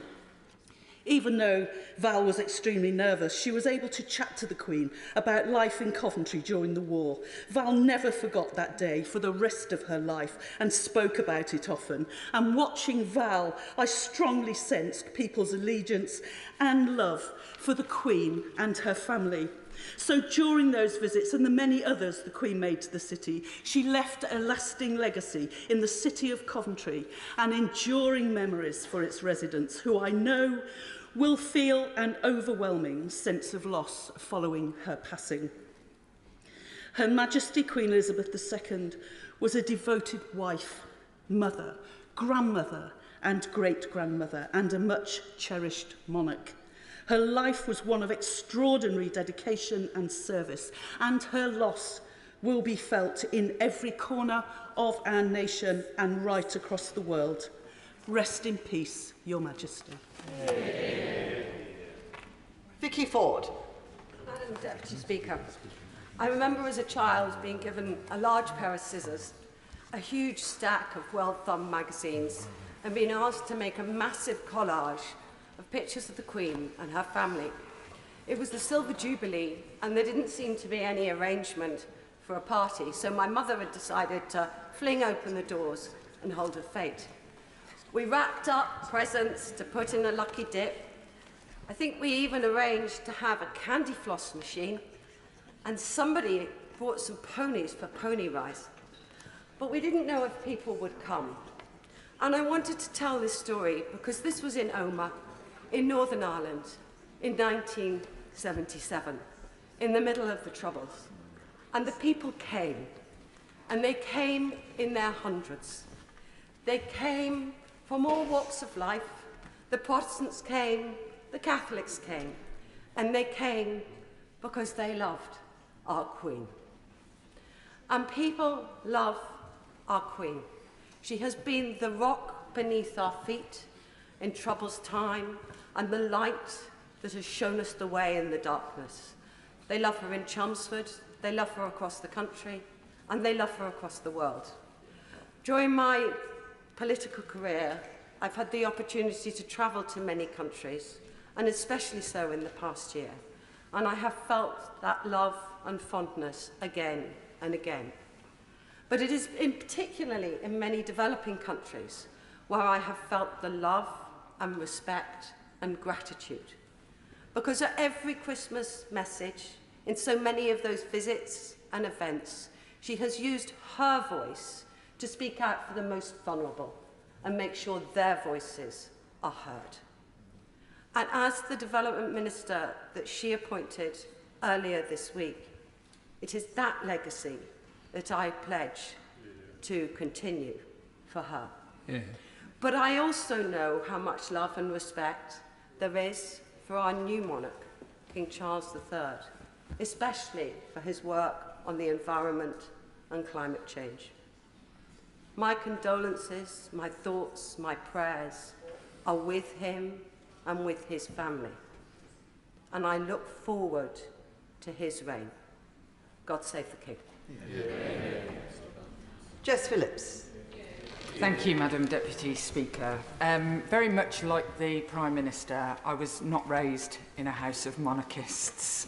And yesterday, when the first news came of the Queen's ill health, I was on Bill Committee in the Security Bill, and I was surprised by how deeply affected I felt by the news. I was extremely emotional immediately, and it felt to me like that phone call that almost everybody who has lost somebody close to them gets, that says, "Get here soon, now's the time." And that's what it felt like, and it made me reflect, why do I feel like this? And it was because it feels as if the Queen was a member of every one of our families, even a family like mine. We can project our own life, no matter how different that life is to the one that the Queen had. We all feel able to project our own life. Her universal experience feels like ours. And she feels like she is with us all. And that made me reflect on all the stories that I'm sure we've all been reading. And there is a story about the Queen's grace for everybody. And anyone, no matter what your political persuasion, your religion, whatever floats your boat, you can find something, a story going around at the moment about the Queen that leads to your bias. Yeah, she was clever like that. It's an incredible skill. And shows what an icon and a diplomat she was. You can see her as a traditionalist. You can see her as a modernist. You can see her as somebody with deep faith. You can see her as somebody who represented, well, people without a faith. But what I have found is that the Queen was a feminist.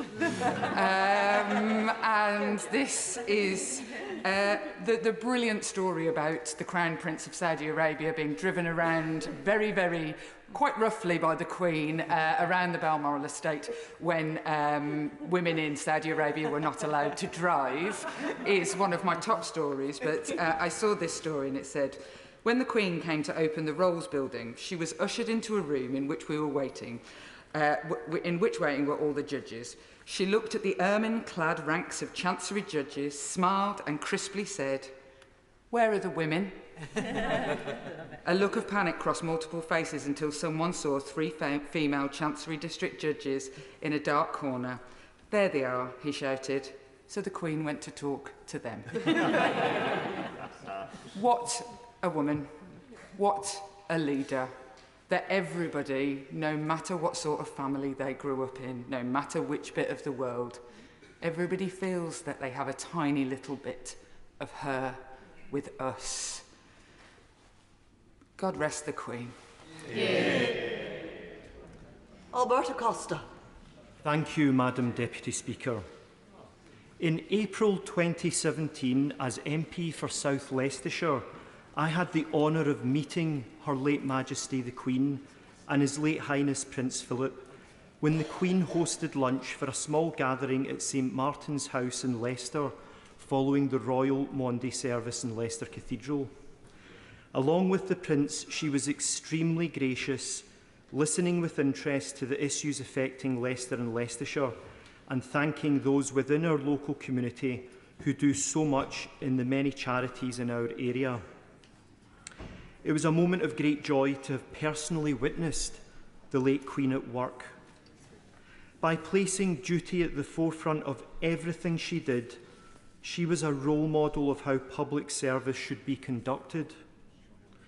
Madam Deputy Speaker, on behalf of the Chairman and Councillors of the Town and Parish Councils of South Leicestershire, the Chairman of Harbour District Council, Councillor Neil Bannister, and his fellow Harbour Councillors, the Chairman of Blaby District Councillor, Councillor Ian Hewson, the Leicestershire County Councillors of my constituency, on behalf of all my constituents and of my family, my wife Maria, daughter Sophie, and son Alexander, as the Member of Parliament for South Leicestershire, I want to give thanks for the 7 decades of public service given by our late Queen, and may I express my sincere condolences to His Majesty the King and the royal family. God save the King. Liz Kendall. On behalf of the people of Leicester West, I would like to send our deepest sympathy and condolences to His Majesty the King and the royal family. They have lost their mother, grandmother, and great-grandmother, as well as their sovereign. And I hope the fact the whole nation grieves alongside them provides some small comfort at this difficult time. Queen Elizabeth was a simply remarkable public servant, unparalleled in our lifetime, who always put her people and country first. She dedicated her life to duty and to others. It was never, ever about herself. And I think it is this selfless service why she holds such a unique place in our history and hearts, and what she'll be remembered for most of all. Her astonishing reign saw changes unimaginable 70 years ago. Her constant calm presence gave us stability through turbulent times, and her words of wisdom provided perspective and strengthened our resolve. I think in particular of her address to the nation during the COVID pandemic. The Queen reminded us how families had been separated during the Second World War, that this was painful, but the right thing to do. And she also rightly said this challenge was different from the war, because in this instance, we would join with nations across the globe in a common endeavour to beat the virus. There is nothing more powerful than hope for a better future, and that better days lie ahead, and that is what the Queen gave us so many times. Finally, many honourable members will know that I represent a very diverse constituency, and as my honourable friend, the member for Leicester South, said, we were absolutely thrilled when the Queen decided to begin her Diamond Jubilee tour in Leicester 10 years ago. Her Majesty's loss will be felt in every community and by those of every faith, as well as those with none. Christian, Hindu, Sikh, Muslim, Jewish and Jain, the Queen stood for the values we all share, for what we hold in common, not what divides us. As does His Majesty the King. I saw this when he visited the Narborough Road in my constituency, often called the most diverse street in the country, with more than 20 different nationalities along the way. It was a huge day, and he was welcomed with excitement, joy, and open arms, as I'm sure he will be as our new king. It just remains for me to send my constituents' thoughts and prayers to the royal family, our thanks to the late Queen for all she gave, and to say on behalf of us all, long live King Charles III. Yeah. Helen Whately. Yeah. Thank you, Madam Deputy Speaker. On behalf of my constituents of Faversham and Mid-Kent, I will echo the moving words we just heard from King Charles III. Your late Majesty the Queen, thank you, and may you rest in peace. A rest truly earned through a lifetime of service. Most of us across our country cannot remember a time before Her Majesty Queen Elizabeth. She's been a constant in a changing and often dangerous world, a source of strength and steadfastness. A leader by example with the courage to carry on whatever the storm. And she showed us that strength and courage need not be at the expense of kindness or indeed humour. And she touched the lives of so many people in the UK and around the world, old and young alike. I am sure we have all been asked when visiting primary schools, have you met the Queen? In fact, more often than we're asked, have you met the Prime Minister? Sadly, my answer to the first of those questions has always been no. But I do have something that I'm very personally grateful to her for. During the pandemic, Her Majesty the Queen addressed the nation.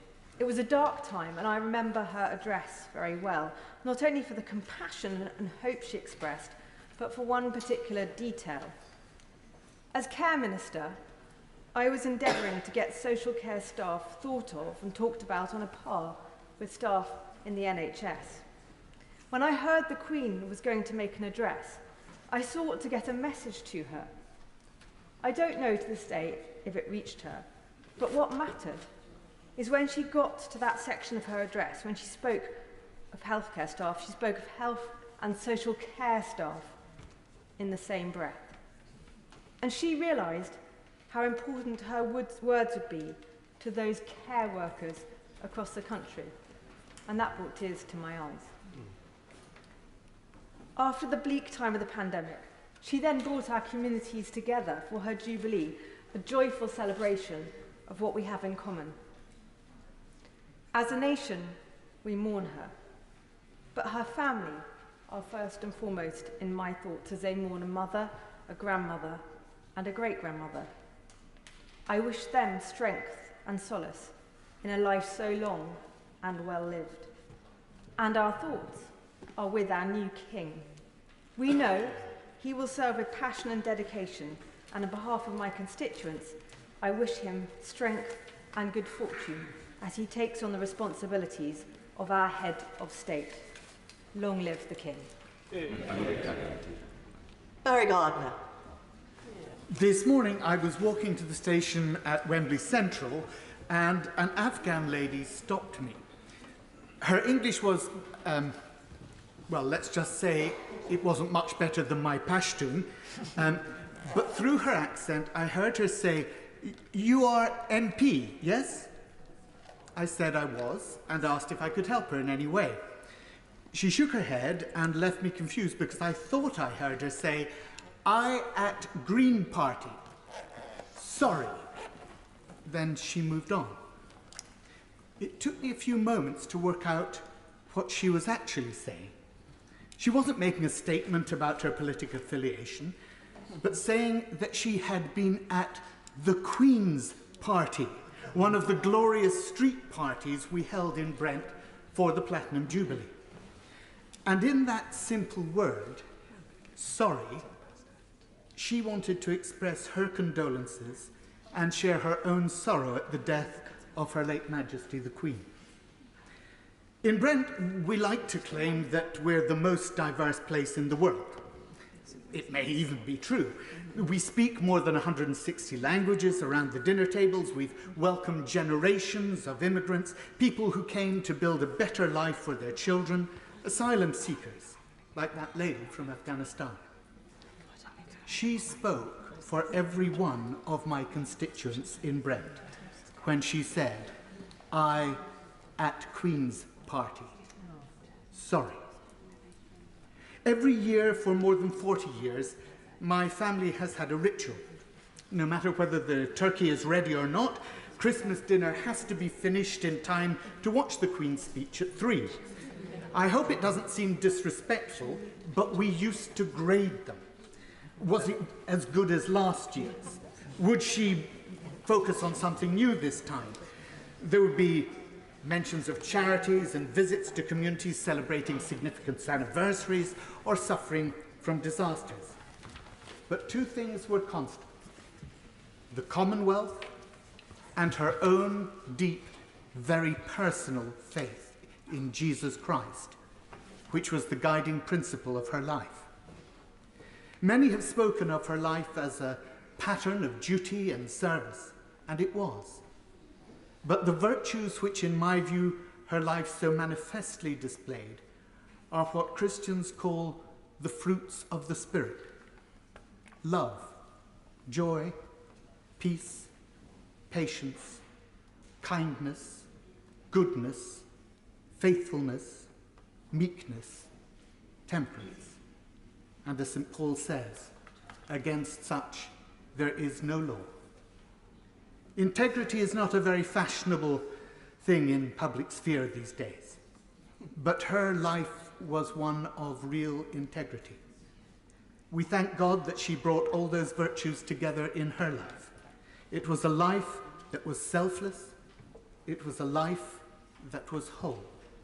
And now it is complete. May her soul rest in peace, and may God save the King. Yeah. James Cartledge. Thank you, Madam Deputy Speaker. And it is an honour to be called to speak on this sombre day. And on behalf of the people of South Suffolk, I send my condolences to the royal family and His Majesty King Charles III. Now, like our previous Prime Minister, I want to start by making a confession, because I've never had the great honour to meet the Queen in the true sense, but I did work for her once. Because in my student days, my student holidays, I was a kitchen porter for Gardner Merchant. And one Christmas in the early 1990s, I was recruited to do a 19-hour shift at Buckingham Palace for the Queen's staff Christmas party. It did not end well. Because in the early hours, luckily no one else around, concluding the tidying up, I managed to upend an entire bottle of red wine over one of the Queen's presumably very expensive carpets. Now, what does one do in this situation? Total panic sets in. Fear of being sent to the Tower of London. So I did the only thing you can do in that situation. A few metres away was a very large Ming vase, and I simply relocated it. For all I know, because I've heard nothing since, it's still there. Sorry, Mum.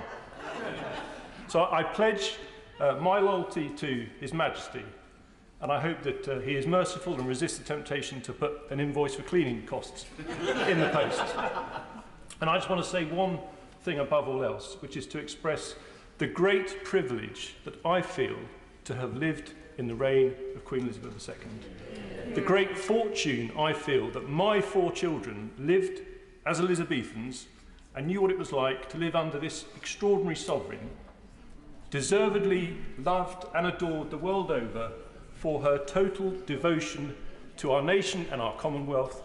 May she rest in peace, supported in her sleep by our eternal love and affection. God save the King. Yeah. Leila Moran. Thank you, Madam Deputy Speaker, and it is a true honour to be able to pay tribute to the late Queen Elizabeth II on behalf of my constituents in Oxford West and Abingdon. And I restate the deep sorrow and sadness that many have already expressed.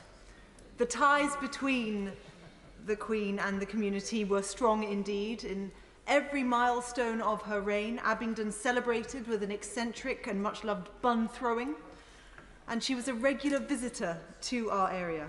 She inspected a military parade at RAF Abingdon in 1968. She opened Sophos at Abingdon Science Park in 2000, and reopened the Ashmolean Museum in Oxford after its refurbishment in 2009. One constituent remembered the following when he attended the official opening of the Jet Fusion facility at Culham. He said, "It was opened jointly by the Queen and President Mitterrand, and as I recall, the Queen spoke first in English, and then in very polished French, a wonderful way to open a European project." Another constituent remembered, "We were privileged to meet the Queen in Malaysia when we lived there. I took my 6-year-old daughter, who was so excited to meet the real Queen, and held a bouquet for her. And when the Queen approached, my daughter, reluctant to release the flowers, asked, 'Are you sure you're the real Queen? You're not wearing a crown, only a hat.' And the Queen replied, 'I am sorry, the Queen was a little heavy to wear today, but I hope you like my hat.' And my daughter, now convinced, released the flowers. I will always remember her warmth and humour while handling my daughter's mistake." And what these stories, I think, show is not just her gargantuan work ethic, but also how her humility and humanity earned people's loyalty. I'm really struck by how many people have been saying, "I'm not a monarchist, but I loved her." The fact that she held people's respect despite, not because of her title, is testament to the genius that she brought to the role and is an example to us all. Now, I'm sure many haven't got their heads around what life is going to be like without her. And people have mentioned stamps and coins. For me, as a Brit who grew up abroad, actually it's the portraits. When we lived in Ethiopia in the 80s, we'd gather as a community at the British Club or at the embassy, and there she was, glorious in oils, gazing down on our festivities from some ornate framed picture. And in Jamaica in the 90s, I remember visiting other schools as part of an orchestra, practicing both the British and Jamaican national anthems in preparation for her state visit, where of course she too was head of state. And there she was again, on the walls, the pictures smaller often and more humble, but always there. Through time and space, she was always there, taken almost for granted, binding her people together. Until yesterday, when she wasn't anymore. And like many others, I'm sure, I cried. So my thoughts today are firmly with her family, and especially King Charles at this incredibly difficult time. Now our loyalty transfers to him, and after his pitch-perfect address just this afternoon, I think that shows we have absolutely nothing to fear. So may our beloved Queen rest in peace, and God save the King. Hear, hear.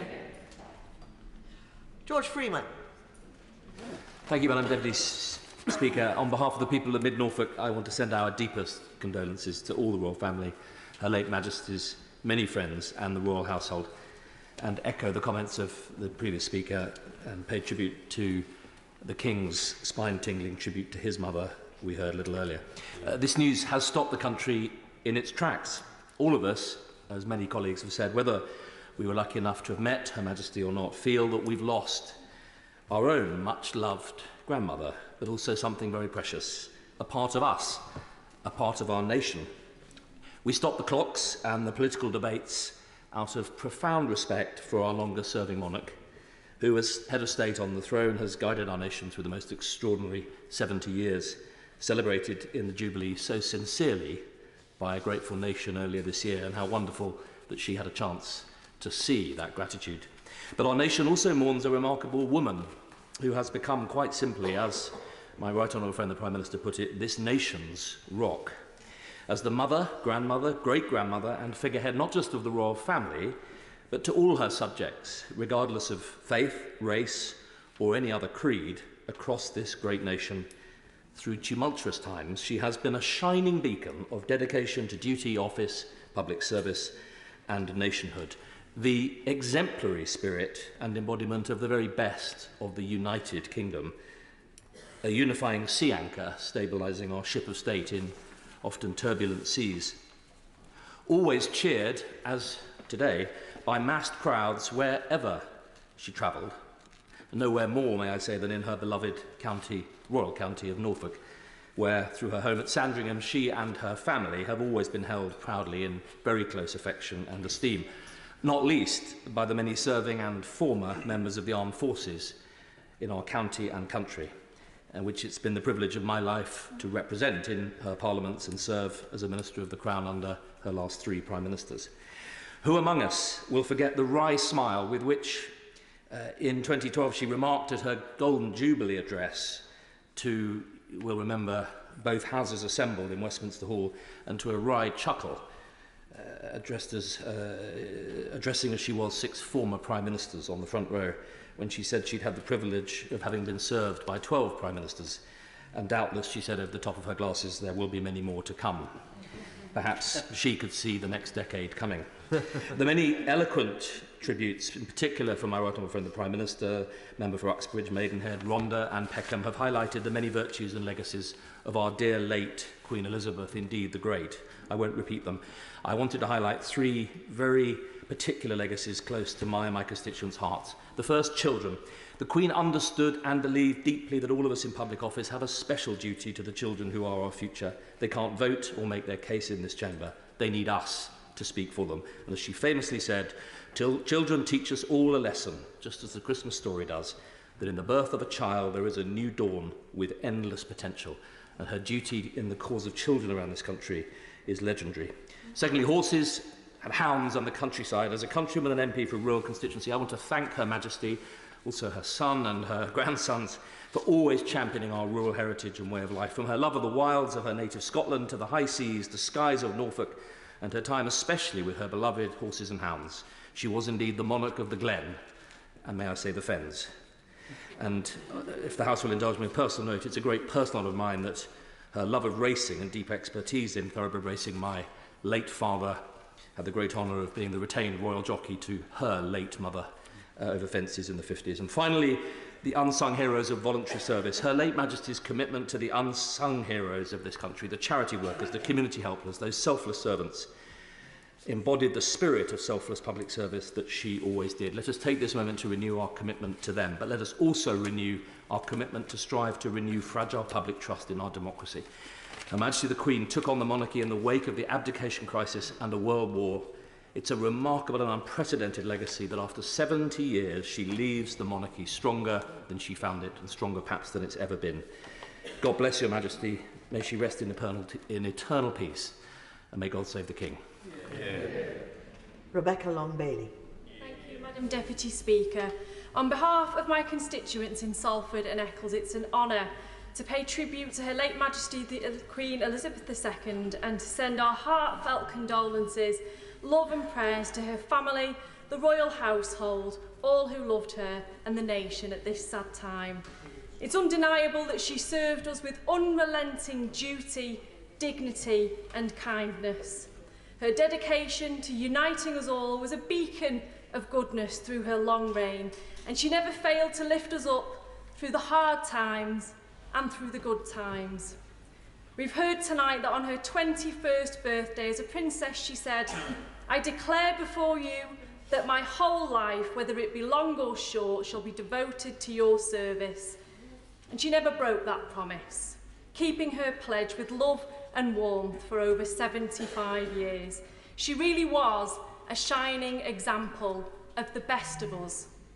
May she now rest in peace, and may we extend our love and support to His Majesty the King as he assumes his new office at what can only be a period of profound pain. God save the King. Yeah.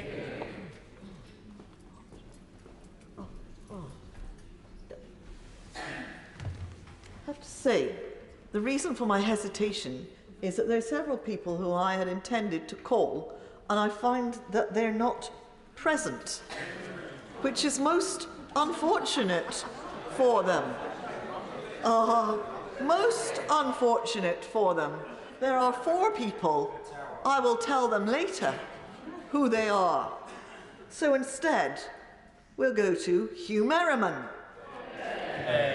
Thank you, Madam Deputy Speaker, and I rise at this sombre time to represent my constituents in East Sussex to send our condolences to the royal family for their deep loss of Her late Majesty the Queen.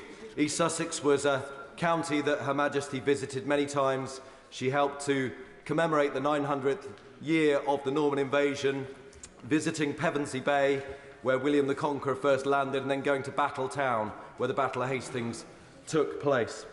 For many, we are not just mourning a glorious reign of public service for the last 70 years, we're also mourning the loss of the one constant to have glued together our past and the present. This encapsulates the service of Her late Majesty. She represented the historic traditions of the past, but she also sought to champion and support the ideas of the future and the generations to come. And perhaps I can use Her late Majesty's link to transport in this regard. There are many modes to which she would be remembered in land, air and sea, but I would like to go to the London Underground. As a 13-year-old, in 1939, then Princess Elizabeth joined her sister Princess Margaret for her first trip on the London Underground. According to the network staff magazine Penny Fair, they reported both princesses were greatly interested in the escalators, automatic ticket machines and automatic doors. Despite their status, the princesses sat in the third-class smoking carriage of the District Line train. A further trip 30 years later on the Underground was to mark the opening of the Victoria Line. There she operated the controls in the cab of the first train on that line, going from Green Park to Oxford Circus. It being the first tube line to be automatically operated, the Queen could be said to be its very first driver. The late Queen took the controls at the front of the train on both the opening of the Piccadilly Line extension and the Docklands Light Railway. And only this year we remember her with those amazing photos as she was operating an Oyster card at the opening of the Elizabeth Line. She truly was an innovator and always interested in innovation. Many in this chamber and across the nation and the Commonwealth would not have met the late Majesty. That matters not. What matters is that we all remember and keep a part of us, celebrating her duty to public service, her graciousness, her kindness, her devotion. And we don't just keep that with us. Every day we demonstrate it and we become better in her memory. May Her late Majesty rest in peace. God save the King. Judith Cummins. Madam Deputy Speaker, I rise to speak with great sadness to pay tribute to Her late Majesty the Queen on behalf of myself and my constituents of Bradford South. As our head of state for 70 years, our longest serving monarch with an unrivalled sense of duty in serving her people, and it is that great sense of dedication and devoted duty to her people for which she is loved, cherished and remembered. Her late Majesty had a role in so many events that defined our lives, both as head of state and also as a symbol of the values that we hold so dear as a nation. Her late Majesty was more than our Queen. She was part of our everyday lives, visiting cities and towns across Britain, the Commonwealth and the world, including her 5 visits to Bradford. She was woven into the very fabric of our society. In my constituency, the Queen will be remembered for representing the very best of Britain. She provided the glue that held the nation together through these difficult times, providing continuity and certainty to the nation, often through turbulent and changing times. A Queen for all people, regardless of faith or culture. The grandmother of a nation, a loving mother, grandmother and great-grandmother. A family and a nation mourns the passing of a much-loved, admired and dedicated public servant who was our Queen. May she rest in peace. God save the King. God save the King. Damien Hines. Thank you very much, Madam Deputy Speaker. On behalf of my constituents in East Hampshire, I want to convey our sincere sympathies to the royal family and express our heartfelt thanks for the life of Her late Majesty. My own first consciousness of the Queen, like many others who've spoken of roughly my age, was 1977. Although unlike others who've spoken, I wasn't actually in the same place as the Queen at the time. My consciousness was just through the street parties, the bunting, the mug, which, by the way, I still have, and those little, if you remember them, the little round badges we got to sew onto our Cub uniform. I didn't yet quite know how, but for the first time, I got that sense that as Britons, we are especially blessed. I could not have known, possibly, that decades later I would have that rare opportunity, as others have mentioned, to meet the Queen.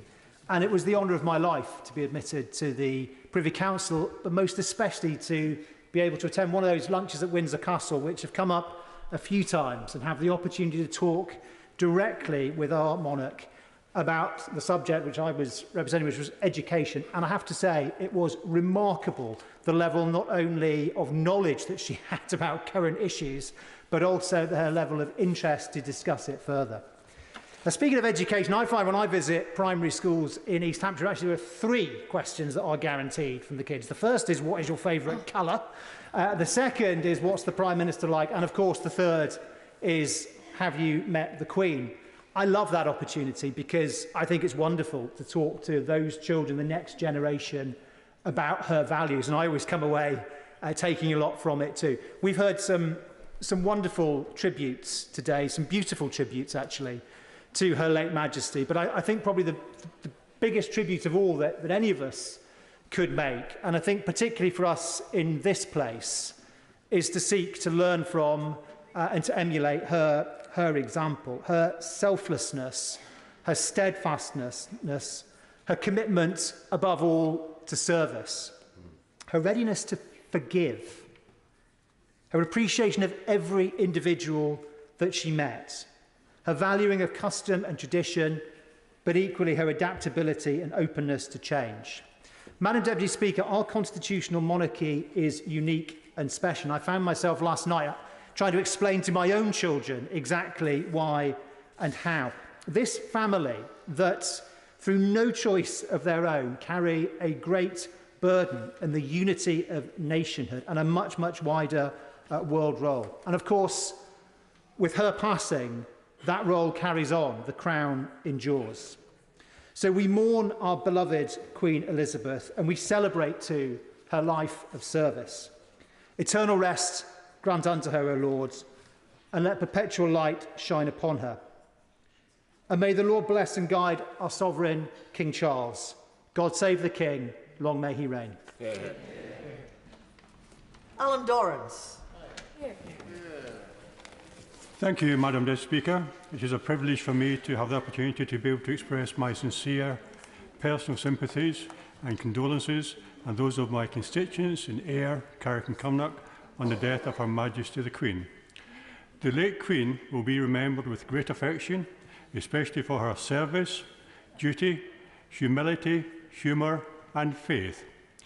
Our thoughts and prayers are with King Charles III, the Queen Consort and the wider royal family at this sad time. Madam Deputy Speaker, I met the late Queen in 1973 when, as a 17-year-old police cadet in the Metropolitan Police, when along with others, I was invited to attend a royal garden party in the grounds of Buckingham Palace. Her Majesty chose to speak with me, probably because I was in uniform, as we all know how much she valued her uniform services. Her royal presence, her smile and gentleness left a lasting impression on me.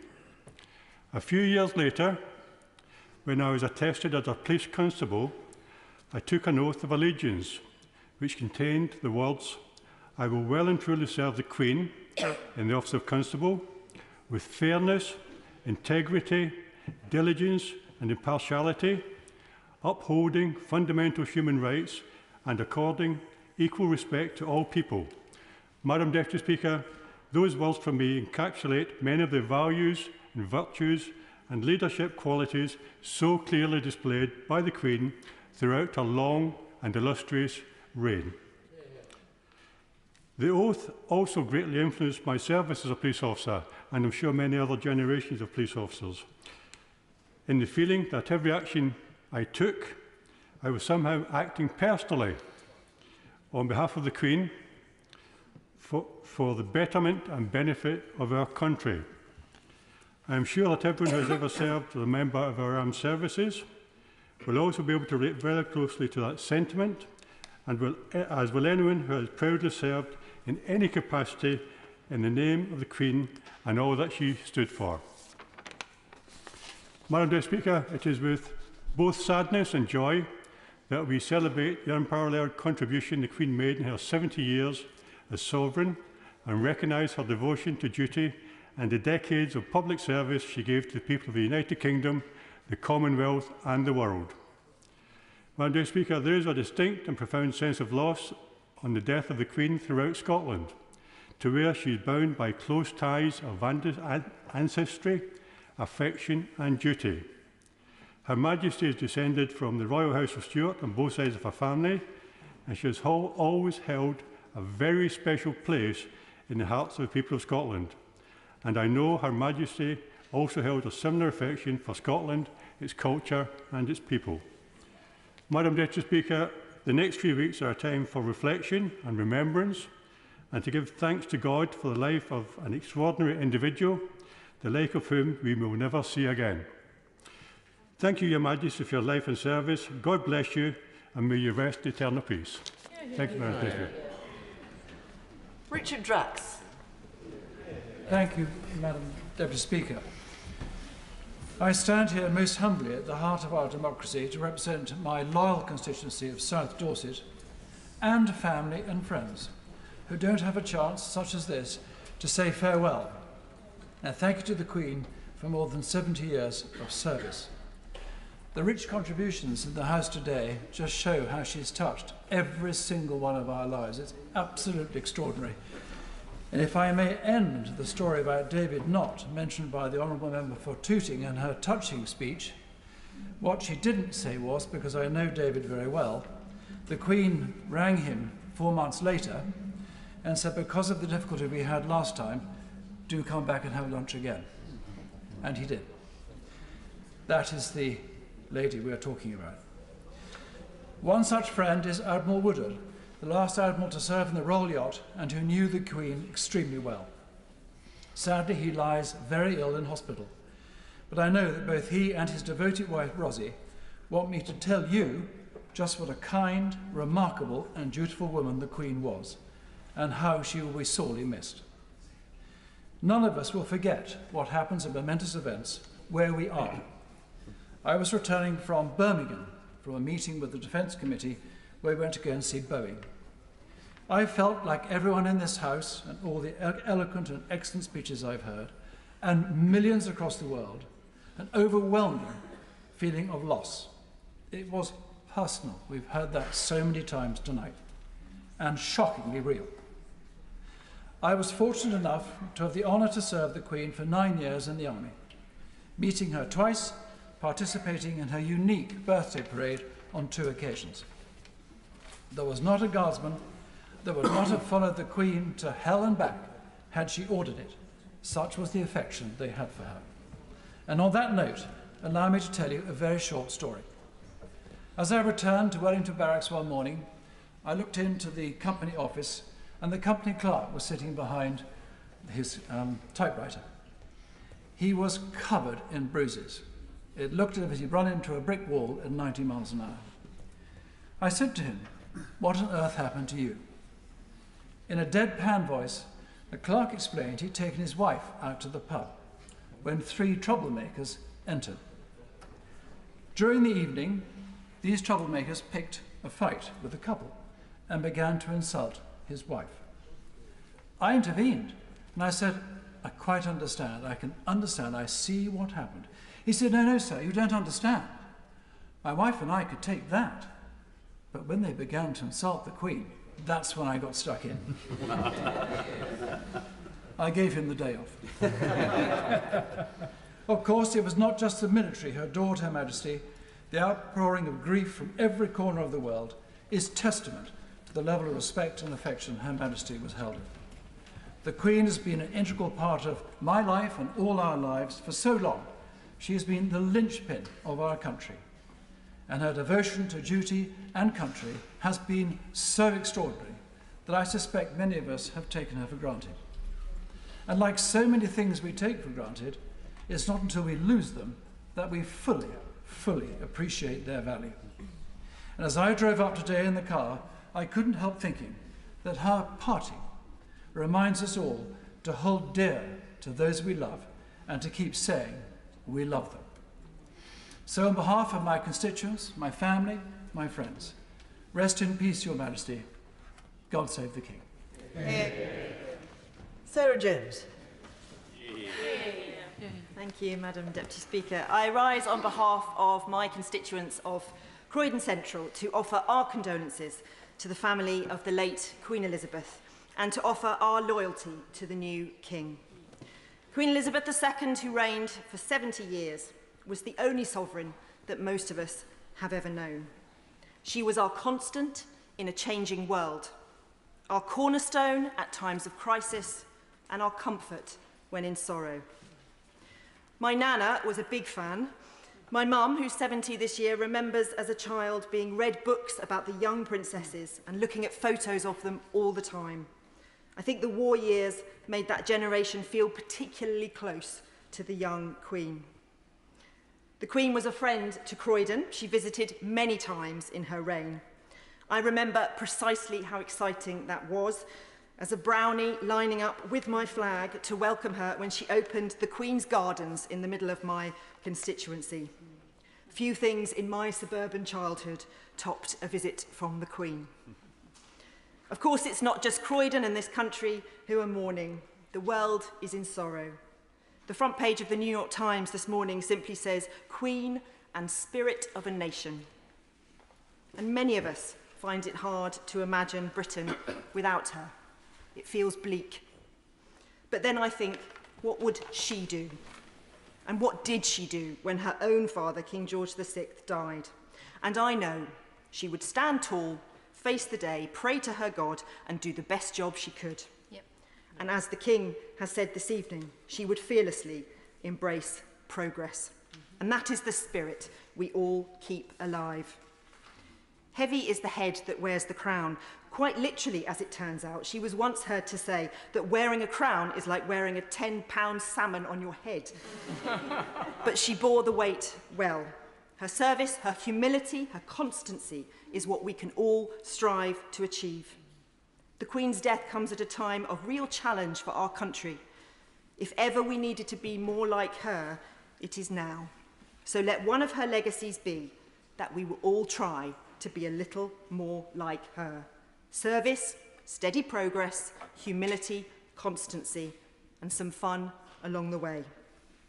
None of us will see another Queen in our lifetime. So we say thank you to Her late Majesty, and God save the King. Steve Bryan. Madam Deputy Speaker, can I just concur with what you said after listening to our new Sovereign King? What a privilege it was to sit here together in this House of Commons chamber and listen to that address, and it gives a whole new expression to not a dry eye in the House.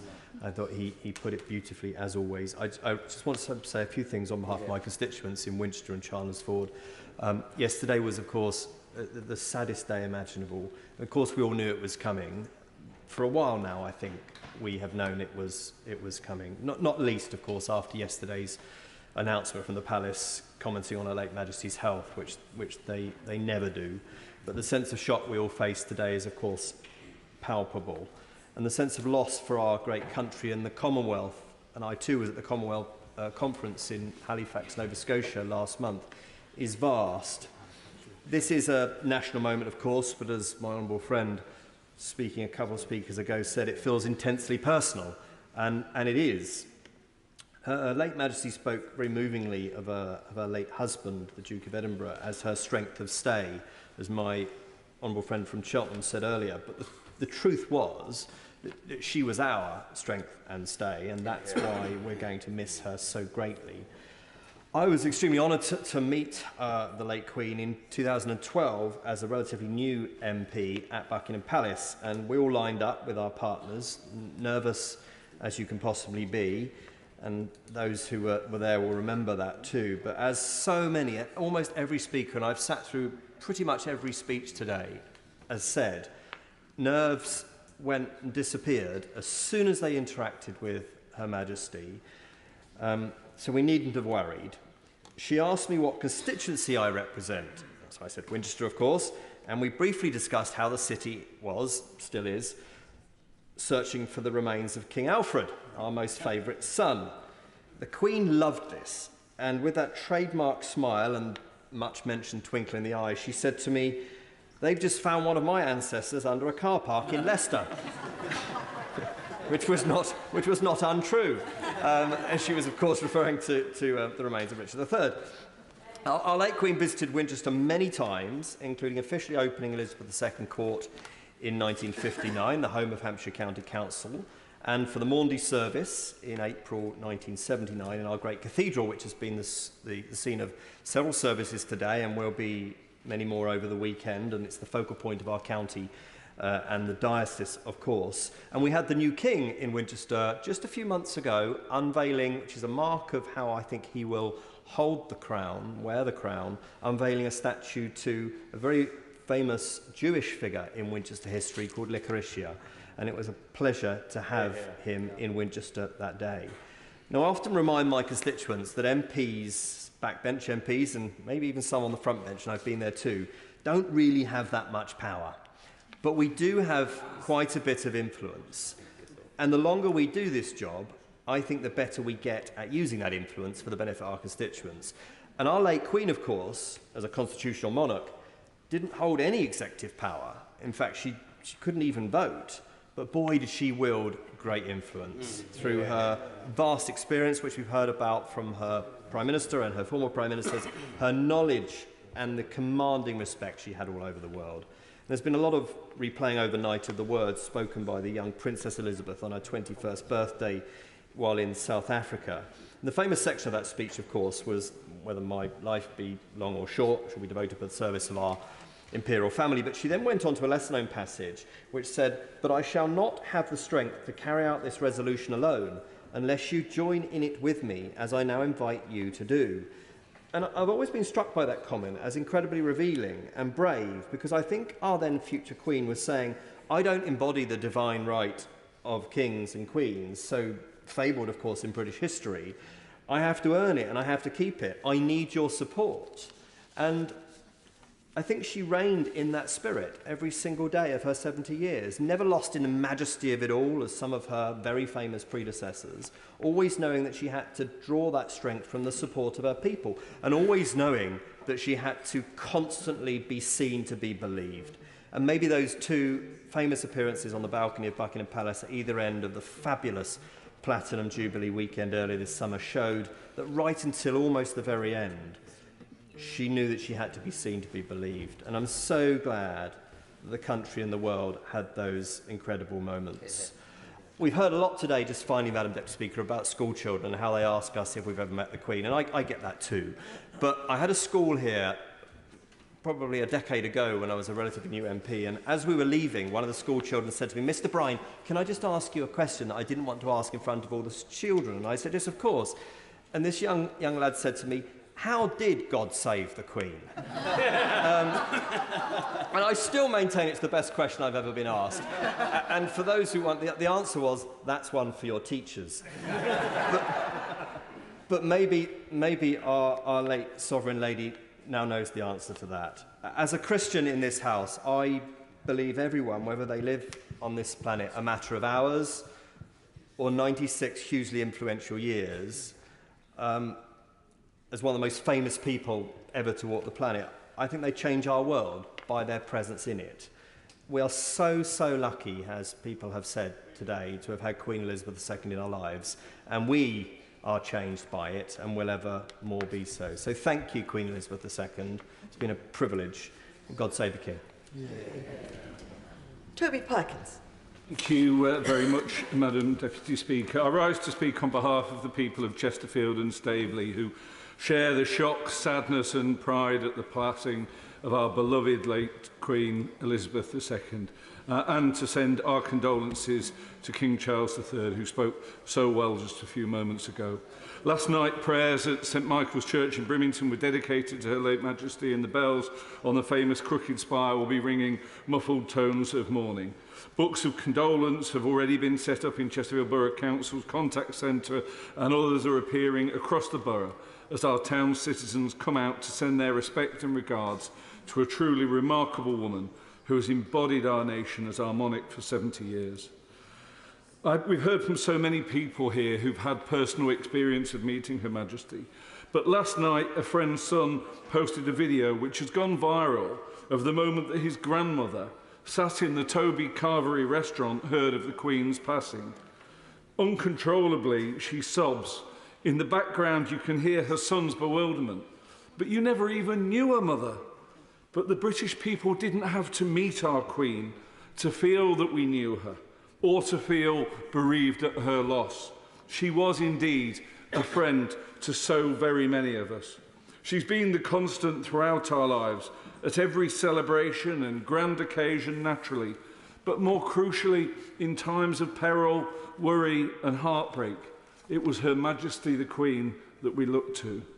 The Queen promised on her coronation to serve our nation faithfully, and the dedication, wisdom and fortitude that she's shown throughout every day of that service has inspired so many of us. She loved our country, the four nations that make up our United Kingdom individually and collectively, and she took great pride in the Commonwealth as she helped lead our nation through its changing place in the world, from being the head of the British Empire to the Commonwealth to a prominent nation at the head of the EU and subsequently into our post-Brexit future. She led us through two painful and divisive referendums without ever breaking her famous political impartiality. And she was there when our nation was tortured by the cruel pandemic, bringing us together as so many of us sat there afraid and alone. An image that said so much about her dedication to duty was the image of her sat alone at her beloved husband's funeral. No one would have begrudged her being sat with a family member, but it was typical that she would want the world to see that she was also subject to the same restrictions so painfully being observed by her people. In closing, I'd like to say that we should all remember that Her late Majesty's family are grieving right now, yet forced at this most painful moment to grieve in public. Those organs of the press who believe they are defending Her Majesty the Queen by attacking her children or her grandchildren, or claiming to know better than they do how her family should grieve, do our nation and our royal family a huge disservice. The people of Chesterfield will always take pride in her selfless devotion and wish His Majesty King Charles III a long, happy and successful reign. God save the King. Rebecca Parr. Thank you, Madam Deputy Speaker. And I'm absolutely honoured to be able to pay tribute for the remarkable life of Her Majesty, who has touched all of our hearts in so many ways, bringing comfort and guidance to all of us whenever it is needed. Now, Queen Elizabeth II holds a very special place in the hearts of the people of Taunton Deane, my constituency, because she made a visit in 1987, and it was the first visit by a monarch for almost 500 years, since the Monmouth Rebellion and the infamous Battle of Sedgemoor, where the royals were almost overthrown and the monarchy. Now, it's a well-known story in my constituency that Queen Victoria was passing down through the West Country on the train heading to Devon, and when she was passing through Taunton, she asked for all the blinds to be put down because she didn't want to see rebellious Taunton. And that was following the Monmouth Rebellion, which was absolutely years before. And the train stopped in Taunton and a civil party was waiting for her, but she refused to alight. Now, many, many years later, this incident was related to the Duke of Edinburgh, and he was absolutely furious. So, of course, he shared the story with Her Majesty the Queen, and she determined to set the record straight. And that's why in 1987 she made that visit to Taunton. And we still thank her for it. We're back in the good books. Hopefully that can happen to the rest of us. Similar things going on in this place. I think it demonstrates, doesn't it, just that power that Her Majesty had, how she always wanted to set the record straight, to be fair, and I'm delighted that since then she's made other visits to Taunton and to Somerset. I just wanted to recount a very small personal story about Her Majesty. Now, I can't lay claim to any of these bowings and going to Buckingham Palace with all the big titles that one may get in this place, although the stories have been absolutely brilliant that we've heard. It was back a very long time ago, in 1985. I was working for the National Farmers Union in Taunton, and I ran an organisation called the Taste of Somerset, which was all sorts of small independent food and drink producers belonged to it. It was the first such initiative in the country. And I had to set up a big marquee for the Taste of Somerset, running at the Royal Bath and West Show, of which Her Majesty was a patron. And I then was given the honour of presenting her with a Taste of Somerset hamper. And I was absolutely beside myself with nerves, as so many colleagues have said, you know, when you think you're going to meet the Queen, I'd had the outfit made, I'd had the hair done, practiced the curtsy, and I was beside myself. But anyway, along she came, and she was utterly charming and delightful, and all she had to do was that smile. And she made me feel so comfortable, I forgot all my nerves. And we've still got that photograph my mother has on the mantelpiece, on the sideboard at home, of the beautiful smile and the handing over of the basket. Now, beside that picture on my mother's sideboard is a picture of Prince Charles with my walking through the family farm at home, because it was a duchy farm on which I grew up. And that's a treasured photograph on our sideboard as well, and I remember that day so well. We were all invited, walking across the farm, talking about trees, cows, the countryside, everything Prince Charles was so passionate about. And the remarkable thing I also remember about the event was we had lunch together and he ate my pudding. And I would tell this story because beside that letter right now, that photograph, is a letter that Prince Charles himself, now the King, sent to my mother just at the beginning of this week. And it was a letter, and he was then Prince Charles, to my mother, giving condolences for my dear father, the farmer, who died, and we buried him last week. And it was the most wonderful, personal, emotional letter remembering all the visits to the farm that you could ever wish for. And that's the mark of the man. And how sad, Madam Deputy Speaker, that now the tables in literally 3 days have turned, and now we are offering our condolences to the Prince Charles, who is now our wonderful King. And I'd like to give those deepest condolences from the people of Taunton Deane. Now, just briefly, Her Majesty, of course, has been a cornerstone in all of our lives, head of state for 70 years, presiding over us through all of our ups and downs, and everybody across this house and even outside has just used a list of words that I think none of us can disagree with. The epitome of goodness: steadfast, honourable, warm, humorous, strong, engaging, understanding, inspirational. Most of all inspirational, I think, Madam Deputy Speaker, you'd agree, for women. And I just want to say thank you. Thank you. Thank you. How fortunate we are to have lived with this person, head of our state, and she passes on so many of the attributes to King Charles III. He treads in giant footsteps, even though Her Majesty had tiny feet. But I know that he is going to, in his own unique way, take the nation and the Commonwealth forward in an exceptional way, just as his own mother, the late Queen, did. So may Her Blessed Majesty rest in peace, and God save the King. Order. We're going to sit till around 10 o'clock this evening, so that's another 2.5 hours. Even if everyone who is here takes just under 3 minutes, not everyone who has expressed a desire to speak this evening will have an opportunity to do so. The remedy rests with you.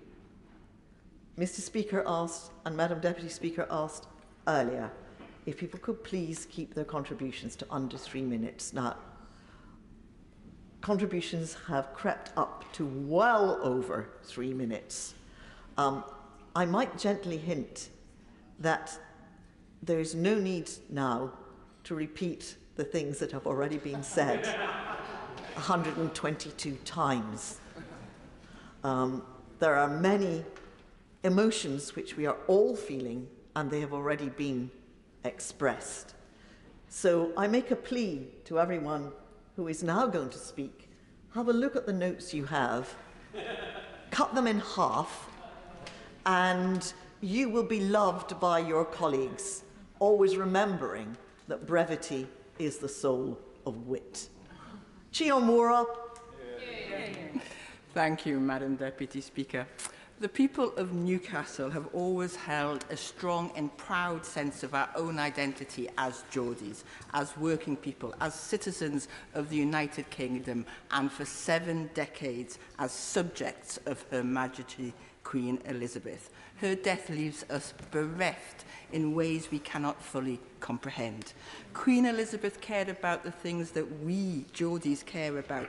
She was, like so many Geordies, a veteran of our armed forces, devoted to our servicemen and women. I am proud that the Queen's own yeomanry is headquartered in my constituency. The Queen loved her sport, as we do, and we remember with great affection when she presented Newcastle United with our last FA Cup trophy in 1955. We look forward to King Charles III making a similar presentation in the near future. I never met her late Majesty, like the majority of my constituents, but her presence graced our city. She first came to Newcastle Central in 1954, a day she said she would never forget. I remember when she opened Eldon Square in 1977 and our Metro in 1981, and I regularly look upon the plaque commemorating her opening of our beautiful city library. As head of state, Queen Elizabeth was a profoundly important global figure. She could have tried to retain the imperial aura of the monarchy's past, or faded into the background as a distant symbol. Instead, she found a way to be a constant stability for our parliamentary democracy, a forceful presence, reassuring us that our unwritten constitution had a human embodiment beyond those of us who sit for a time here in Westminster, and that should it come to it, our ancient liberties and our modern rights had a formidable guardian. For me personally, I can say that when I heard the news, I was disorientated, in awe of her service and unable to understand my country without her.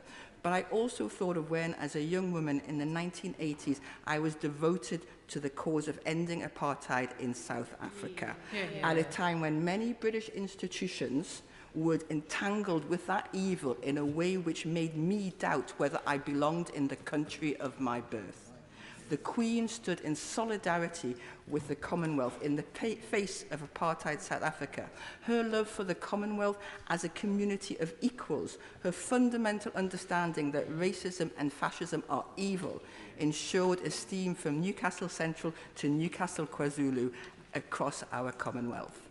But I end where I started in Newcastle. Her Platinum Jubilee celebrated with enthusiasm in our leafy avenues and less cared for council estates. I remember particularly a tea party in Holly Court Retirement Home, Blakelaw. The love, respect, enthusiasm and laughter we shared that afternoon in the Queen's honour was so sincere, so genuine, and made all the more poignant because the organiser, Mrs. T, had just received a British Empire Medal for services to the community and was so proud. We miss the Queen, we are grateful to her, and we say, God save the King. Yeah. Alex Burghardt. Thank you, Madam Deputy Speaker. It's a real honour to be called in this debate on a day in which there have been so many moving contributions from both sides of the House. Indeed, I can't help but feeling that once again, Her late Majesty has brought out the best in all of us. It's also a real honour to be representing my constituents of Brentwood and Ongar in Essex. There may be more fervent royalists out there, Madam Deputy Speaker. They are not to be found on this earth. The I've been thinking over the past 24 hours of my great-grandmother, who lived with me when I was growing up, because the feelings I'm experiencing are similar to those that I experienced when she died.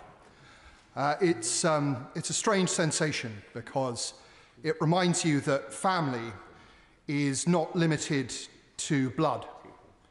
It's not limited to the people you know, the people you've met. Indeed, one of the powerful things about the chemistry of nationhood is that it gives you deep affection for and deep loyalty to people you've never met, people you will never meet. And this is true both across the nation as it is today, but across the nation through time. This is something that Her Majesty in her 70 years on the throne, her 96 years of life, really embodied. You see, she connected us not just with one previous generation, but with many. She had known her grandfather, George V, who had known his grandmother, Queen Victoria, who as an infant had met George III. And George III had spent his youth surrounded by people involved in the Glorious Revolution of 1688. And so it is within 4 conversations that the whole modern scope of our constitutional monarchy was brought together. 4 pecks on the cheek that brings those generations to one point. We can take things further. You see, today is the 935th anniversary of the death of William the Conqueror in 1087, so I'm sure the House is aware. And when one thinks that her life, her late Majesty's life, encompassed more than 1/10 of that time, it makes you realise how close the centuries are. When we think of our union, the great union between England and Scotland, 315 years old this year, 22% of that time saw her on the throne. She was not just a witness to history, she was a part of it. She left it to us as her legacy. A nation may chase after its past, Madam Deputy Speaker, but it will not catch it. What it can hope to do is imitate it and use its strengths to fight the monsters of today and the future. This Her late Majesty knew. This we will do in her memory. God save the Queen. Carolyn Harris. Thank you, Madam Deputy Speaker. And as we collectively mourn the loss of our Queen Elizabeth II, I join others in sending my prayers and condolences and those of my constituents to the King, the Queen Consort and the whole of the royal family. And as Deputy Leader of the Welsh Labour Party, I send our condolences to all of the royal family. We all have our own memories of the Queen. Mine stretch back to the 1960s, when as a young child I stood outside my primary school in Bryhyfryd to watch her car drive past. I can't quite remember the purpose of her visit, but I do remember the buzz of excitement amongst my classmates and how honoured we felt to just catch a glimpse of her. And I also remember the honour of receiving an invite to the Queen's Garden Party. Years before I entered this place, I was heavily pregnant at the time and had no interest at all in going anywhere. But I wasn't going to miss the opportunity to be part of something so special as Her Majesty's Garden Party. Because she was special. Her dedicated service for more than 70 years will be remembered forever. She served our country with loyalty, with dignity and with grace. And even as her health began to fail in recent years, her commitment never faltered. She will be missed immeasurably by this country, the Commonwealth, and indeed across the world, but nowhere more so than amongst her own family. And our thoughts remain with them foremost at this time. It was an honour to see her as a little girl. It was an honour to be invited to the garden party. And it's my greatest honour to pay tribute to her today on behalf of the communities across Swans East. She served us well and it has earned her sleep. Rest in peace, our Queen. God save the King and God bless the new Prince and Princess of Wales. Maggie Throop. Thank you, Madam Deputy Speaker. It's with the deepest sadness that I rise to speak on behalf of the people of Erewash to pay tribute to our late Sovereign Majesty Queen Elizabeth II. In an era of unprecedented change, Her Majesty has been a constant beacon of strength and stability, whose sense of duty and public service remained until the very last moment of her life. Whilst today Britain mourns the passing of our head of state, we must first and foremost remember that the King and his family have lost their beloved mother, grandmother and great-grandmother. A sense of grief and sorrow that will be familiar to all of us who have lost loved ones. I therefore want to extend my sincere and heartfelt condolences to the King and the whole royal family at this sad time. It's estimated that around 1/3 of the country has either met or seen the Queen during her reign. It's fair to say that she will have touched each and every one of us in some way or another. For me personally, I'm immensely proud to have achieved the Queen's Guide Award. I know the values I learned en route to that award helps me to serve as a Member of Parliament today. Yeah. As a woman born in the first decade of the Queen's reign, I, like so many others, view Her Majesty as an icon and a role model. Not only a beautiful lady in mind and spirit, but also someone who approached the heavy burden of the crown with grace and good humour in order to serve us, her people, perhaps aided by 1 or 2 marmalade sandwiches at times. Although not originally destined to ascend to the throne, in 1952, our new Queen stood out as one of the few married, working mothers, and certainly the only female head of state of any major Western power. 7 decades later, and following Her Majesty's example, women have firmly cemented their position in the workplace, represented every sector from construction to government, and perhaps the most poignant reminder of which was the appointment of my right honourable friend as the Queen's 3rd female Prime Minister just 4 days ago. Now, as the second Elizabethan age draws to a close, our new Carolean era begins. Our country, the Commonwealth and its people stand ready for whatever challenges may lie ahead, better prepared for having been led by Her Majesty for over 70 years, and united behind our new sovereign, King Charles III. God save the King. Yeah. Stella Creasy. Thank you, Madam Deputy Speaker. We've heard some glorious stories today about gin, cheese, fiddling with wands, and what it was like to work with the Queen. But as I came into this place today and saw the trains full of people carrying flowers on their way to Green Park, it struck me, for most people, it was just the Queen herself, not to work with her, that was inspiring. And I saw that when she came to Walthamstow during the Diamond Jubilee. The civic pride was evident, not least because we felt we'd won the competition with other nearby boroughs because we were going to get to feed her. Even the most cynical, uncertain about royalty or put off by pomp could not help but bask in the glorious sunshine and the joy that came that day. Indeed, as she was driven round the fountain to the cheers of the school children, the Queen later told our late council leader Chris Robbins that the noise was deafening and like a pop concert. After all, she sat through enough to know what they sounded like. It was surreal that day, but it embodied that sense of excitement, the awe that we all felt when we were finally able to pass that MP rite of passage, "Have you met the Queen?" and look the school children in our communities in the eye.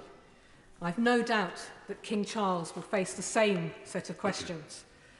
And that interest was returned. It was so clear to me that day that what she cared about was not the pomp of the politicians or the officials, but the people that she got to meet.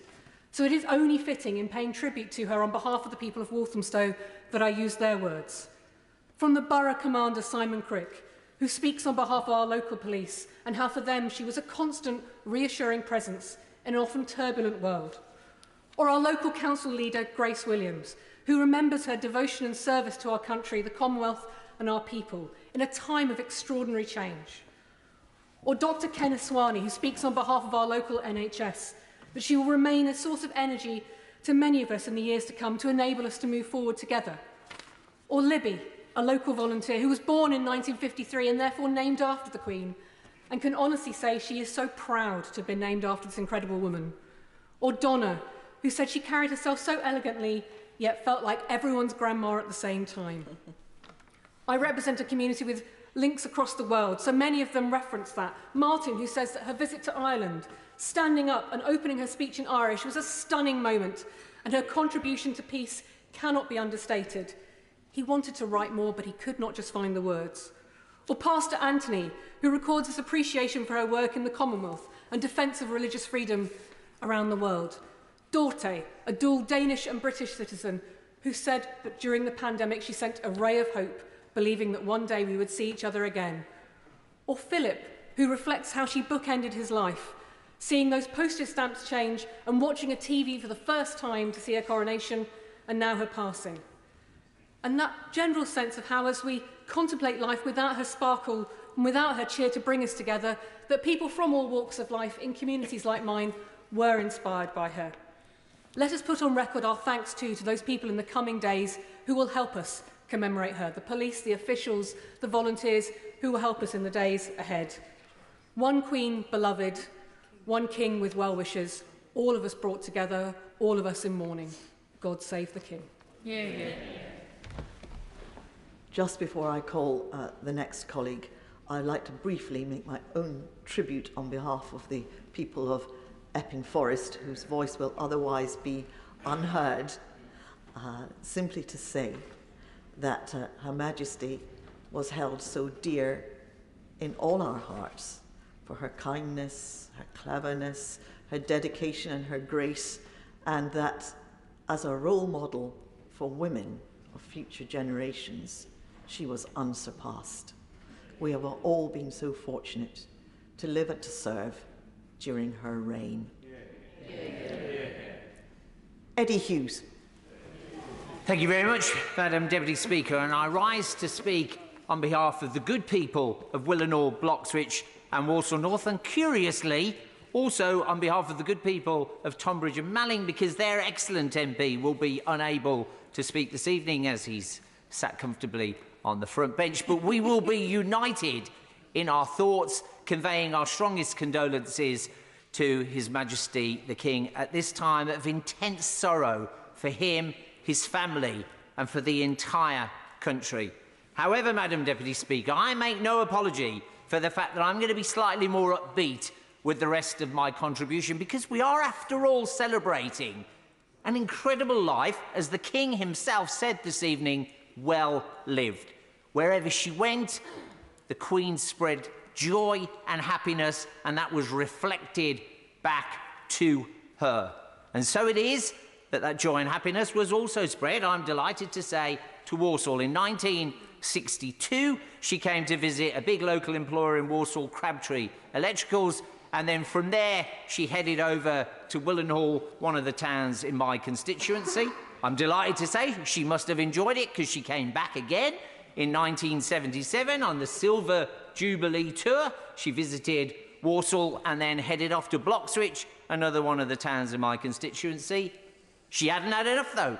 She came back again in 2000 for the opening of our iconic art gallery. Now, I have to say, Madam Deputy Speaker, I was slightly distracted on this occasion because my friend Simon was her close protection officer on that day. So as we toured the gallery, I was very slightly distracted by the fact that he had a gun in his pocket.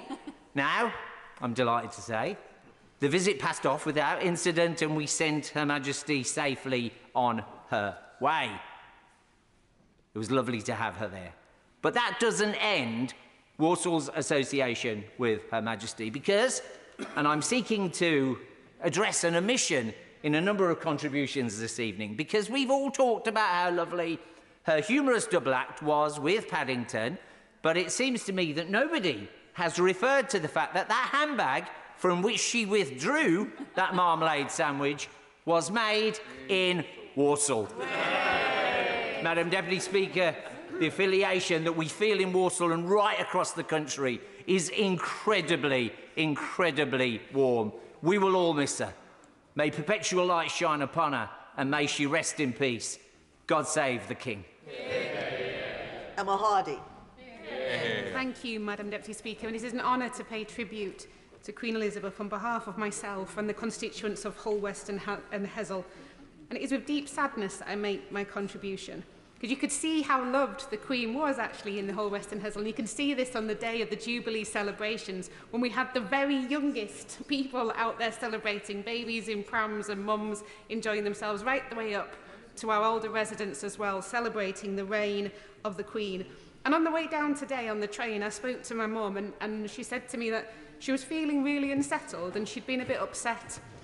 And she's never met the Queen. To be honest, I've never met the Queen either, but the fact that my mum was feeling unsettled by her death, I think illustrates what a constant she has been in each and all of our lives, how she's been relied on. And my mum said to me, she says, Emma, she went, I was 1.5 when the Queen came in. It's all I've ever known.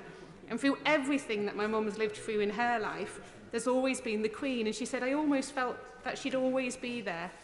And we know now, of course, no one can always be there.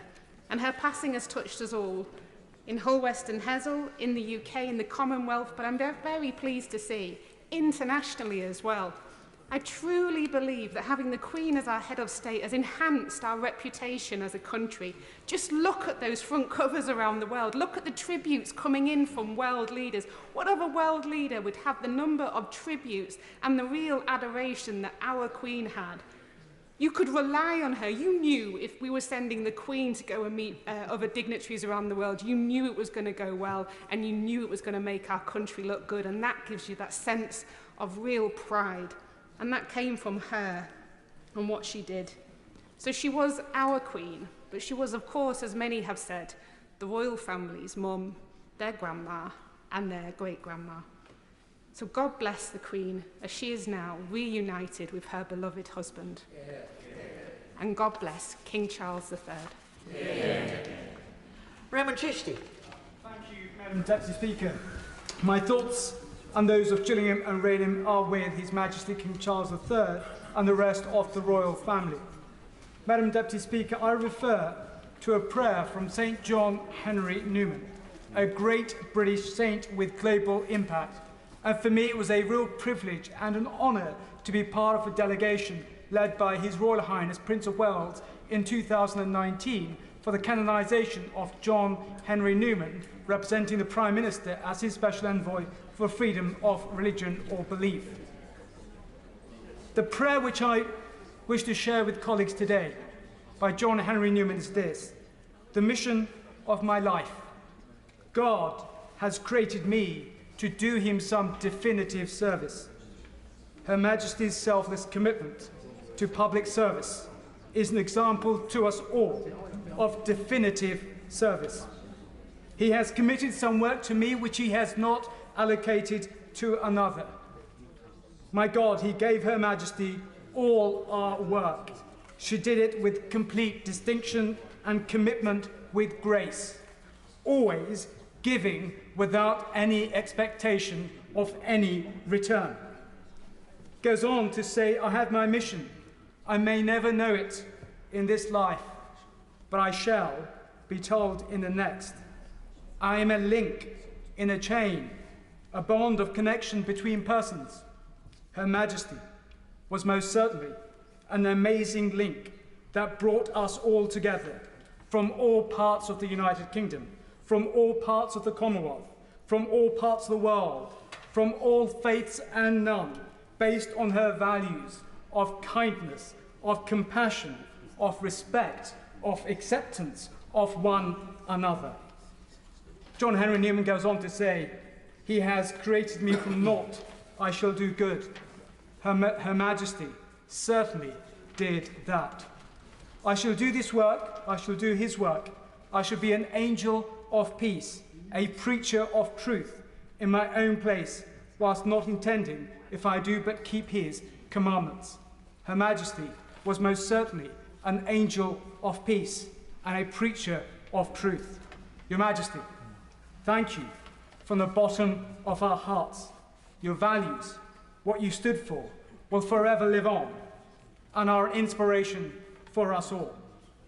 And I say this, there could be no one finer than His Royal Highness, the Prince of Wales, now King Charles III, to take our great country forward with his values and what he stands for. One thing which has not been mentioned so far. For decades, His Majesty King Charles III has been committed to interfaith dialogue. He has been committed to bringing people together for faith and none. 80% of our world has one faith or the other. And if you have somebody like His Majesty King Charles III, committed to bringing people together, and people know his commitment to interfaith, then I know our world can be brought together for the common good by him. God save the King. Liz Twist. Thank you, Madam Deputy Speaker, and I rise this evening to pay tribute to Her late Majesty Queen Elizabeth II on behalf of myself and my constituents in Blaydon. My memories of the Queen will be shared by so many people.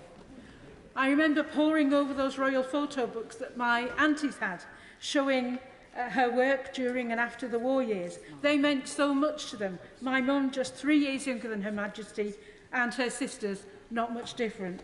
I was so pleased to hear a few weeks ago that my youngest aunt still has the books.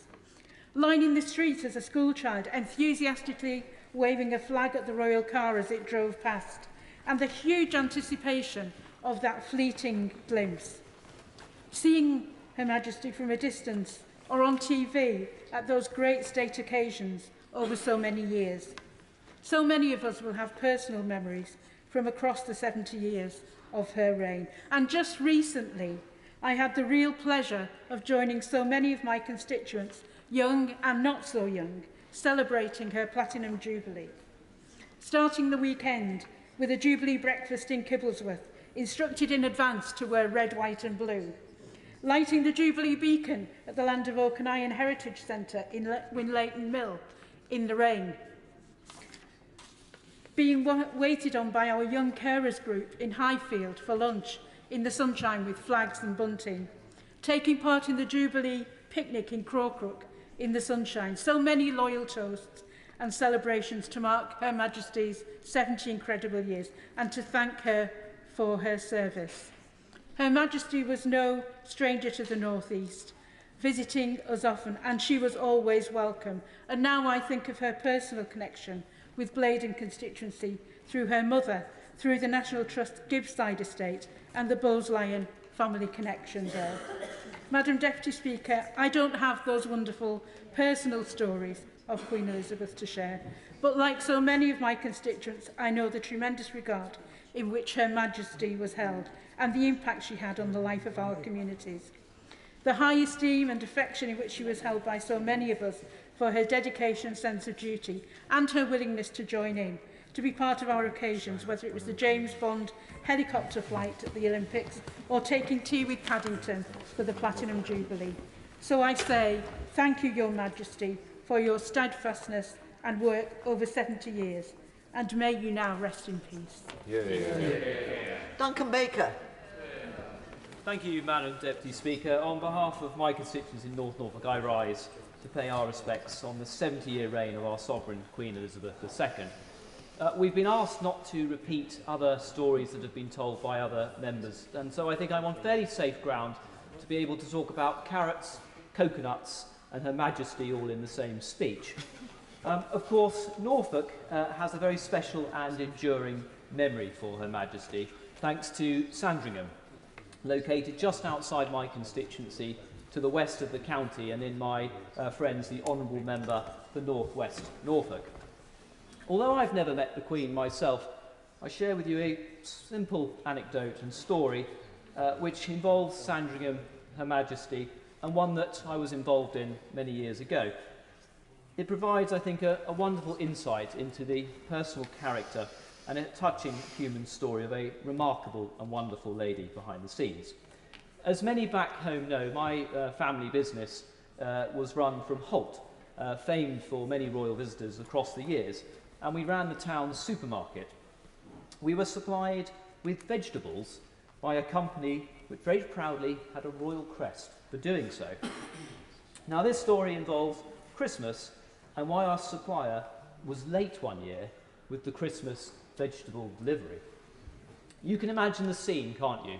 The good burghers of my constituency lined up to get their carrots and their coconuts, and of course their Brussels sprouts, all looking a little bit frantic on Christmas Eve morning when the vegetable delivery had failed to turn up. When it, of course, did eventually turn up, a rather stressful delivery driver, who was also the owner, relayed at length how tired he was because he had personally been up all night scrubbing the Queen's vegetables ready for that royal household delivery. But he had done one huge mistake. He had forgotten the Queen's very special order. And he had had to turn around to go back and get it himself. Well, as a little upstart, of course, I had to know what this special delivery was. And he said, well, every year the Queen asks us to put on side 10 carrots and 2 coconuts, halved, drilled, and hung with some string. Well, of course, I looked rather quizzical at this. I wondered how the royal family would share 2 coconuts all round the table for their Christmas lunch and eat it from a piece of string with the husk still round it. But of course, I was told that, of course, what the Queen likes to do is on the cold, crisp morning of Christmas Day itself, she steps out from her bedroom into her private garden to hang the coconut on a tree, to then retire to her bedroom to watch the birds eat the coconut herself. And then I said, what about these carrots? Ah, yes, he said, they have to be particularly of a certain size, absolutely cylindrical, so that they fit into the Queen's jacket. Now I thought, what is going on with this? Well, of course, he said, it's her special treat to the royal ponies. Every single Christmas morning, it's her treat, traditionally, to feed them with those carrots. So there was this man from Norfolk, up all night, scrubbing the Queen's carrots. Little did he know they were for the royal ponies. I think that story just shows the human, touching and loving side of the Queen, who not only loved her family, her nation, but also her animals. Her Majesty, the Queen, dedicated her life to service of others. She was an example to us all and will be remembered eternally. God save the King. Yeah. Chris Evans. Thank you, Madam Deputy Speaker.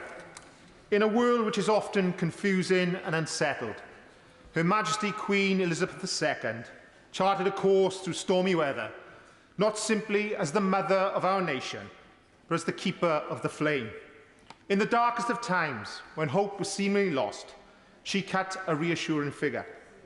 In 1966, when a landslide smashed into Pantglas Junior School in Aberfan, killing 116 children and 28 adults, she visited the village and openly wept, for she too was a young mother.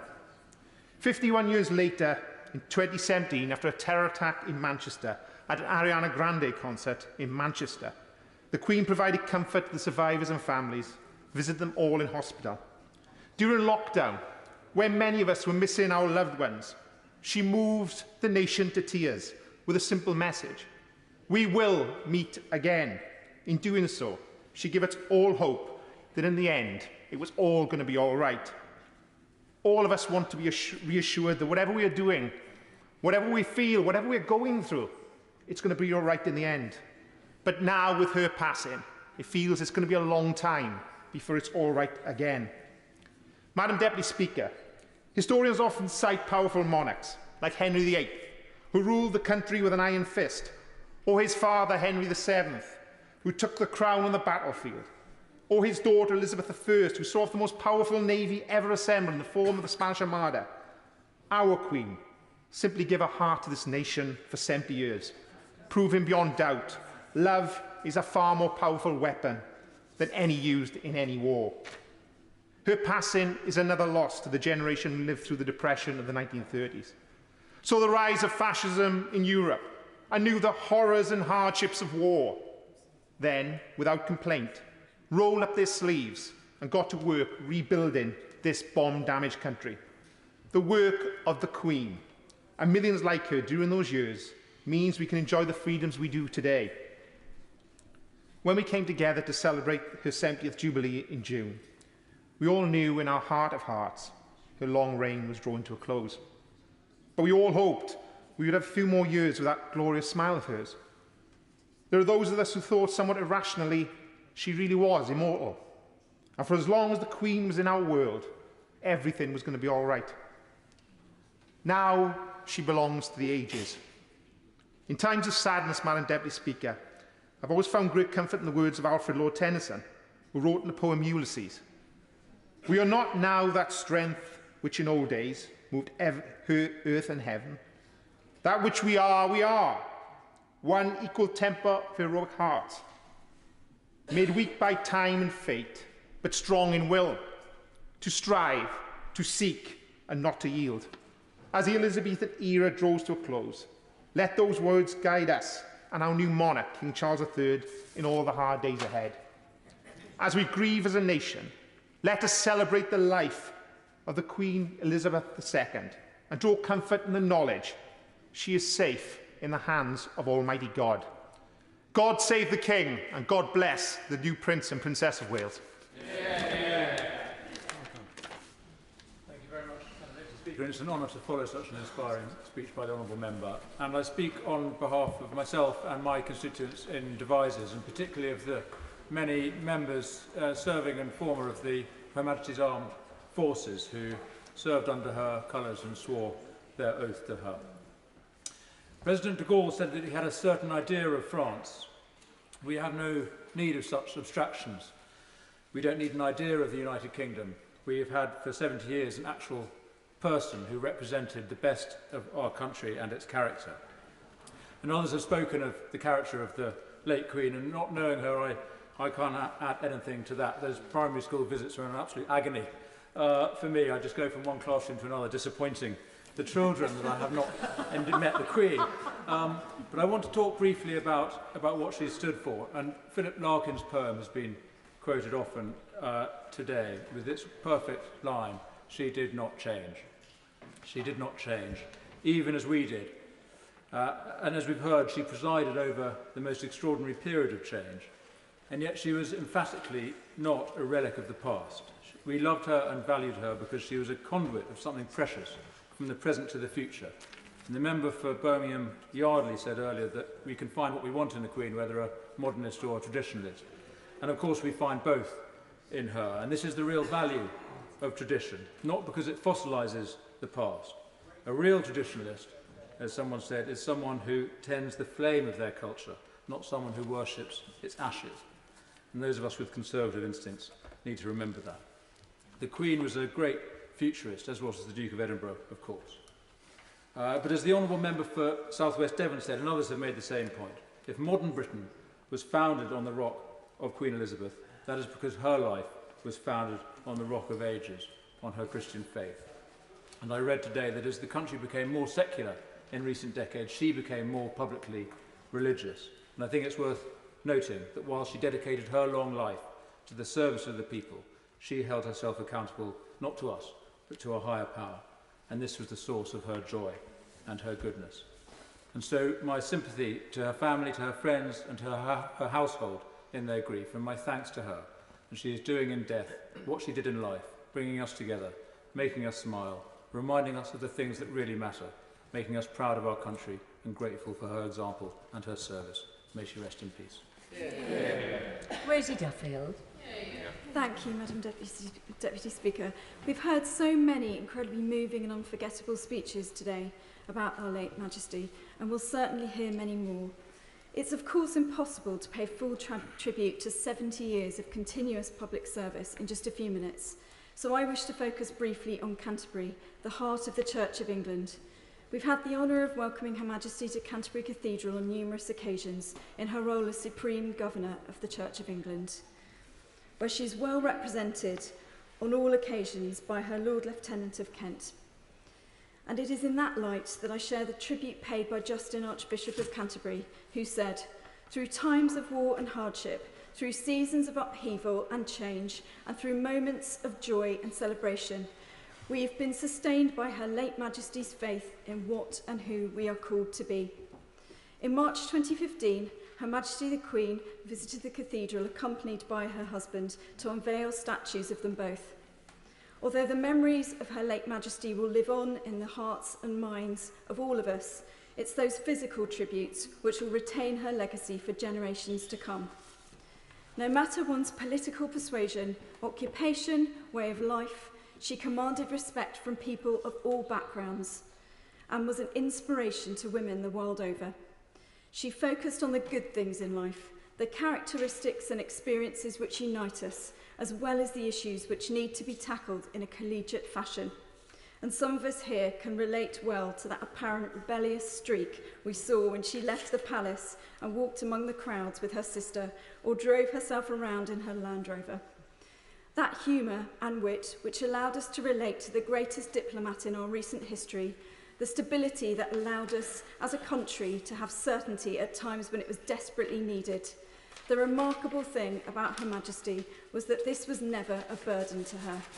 Her tremendous experience allowed her to guide the United Kingdom, the Commonwealth, and also the world through tough times, and her dutiful actions, the messages she conveyed to us, have undoubtedly made this world a much better place. So rest in peace, Your Majesty. The nation will never forget our favourite grandma, and God save the King. Yeah. Craig McKinley. Deputy Speaker, it is a true honour to be able to be here at this time in our nation's history and to be able to speak my sorrow and the great grief from my constituents of South Thanet through my words. Yesterday was a day we all knew would come, but I think we all hoped that it never would.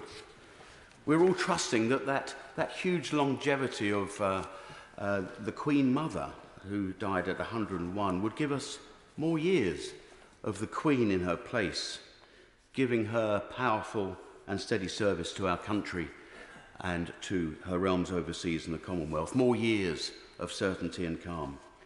But as that day developed yesterday, a day I will never forget, from mid-afternoon, I felt a deep sadness.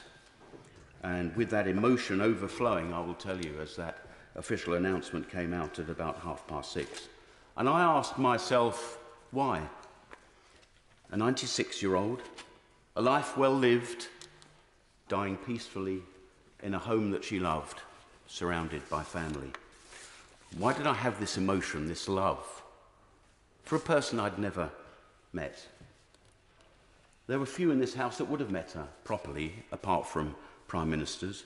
Most interactions had been brief and fleeting, moments that everybody cherishes with that most remarkable lady. I was saddened because she'd been ingrained in my life, in all of our lives. She was that true and reliable person that this country had grown to rely upon all of our lives. We'd grown up knowing that every day when we looked at banknotes, coins, and stamps, that image had been replicated literally hundreds of billions of times in this country, in our overseas realms and the Commonwealth. We knew her on a daily basis. Now, across those 70 years, this remarkable woman had seen new nations form. She'd seen empires collapse. She'd seen governments here and abroad come and go. And she'd met most of those characters involved. And at times of this nation's great crisis and great joy, it was to her that we looked.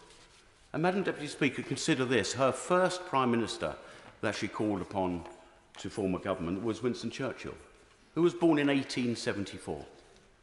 Her last Prime Minister, our current Prime Minister, was born in 1975, a period of over 100 years. That's quite staggering. And she was on the throne for close to 30% of the entire existence of the United States. Quite staggering, those changes that she lived through, and yet she adapted seamlessly to each and every one. She was the rock that we thought would stand forever. She was our head of state. She was the queen in many other realms and dominions and head of the Commonwealth. She was more than that. She was, I feel, the true matriarch of the world. And I think we're seeing that in the grief and the tributes that were being seen across virtually every country in the world today. And there is no part of this United Kingdom, no constituency that she didn't touch with either a visit or a patronage. And I know in my patch in South Thanet, people still talk about that visit to Ramsgate in 1993 and to Margate in 2011. But it's at times like this we see our constitution in play. All roads of that continuity, the community, government, our armed services, our police and justice had led to her. and now we see a smooth transfer of the crown to her dear son. She managed to keep the magic and mystery of monarchy whilst being taken into our hearts of our country, everybody around the world. And in our dear Majesty's words, after 9/11, she said, "Grief is the price we pay for love. We grieve now, and we look to a new era under Charles III. Rest in peace, Your Majesty. Thank you for your service, and God save the King." I do need to remind colleagues again that the Speaker has asked if remarks could be confined to 3 minutes, because if they're 5 minutes, it means that somebody else isn't going to get in. So I think it's important that we think of others. Christine Jardine. Thank you very much, Madam Deputy Speaker, and it is with a very sad sense of pride that I rise to speak on behalf of my constituents in Edinburgh West, many of whom I already know.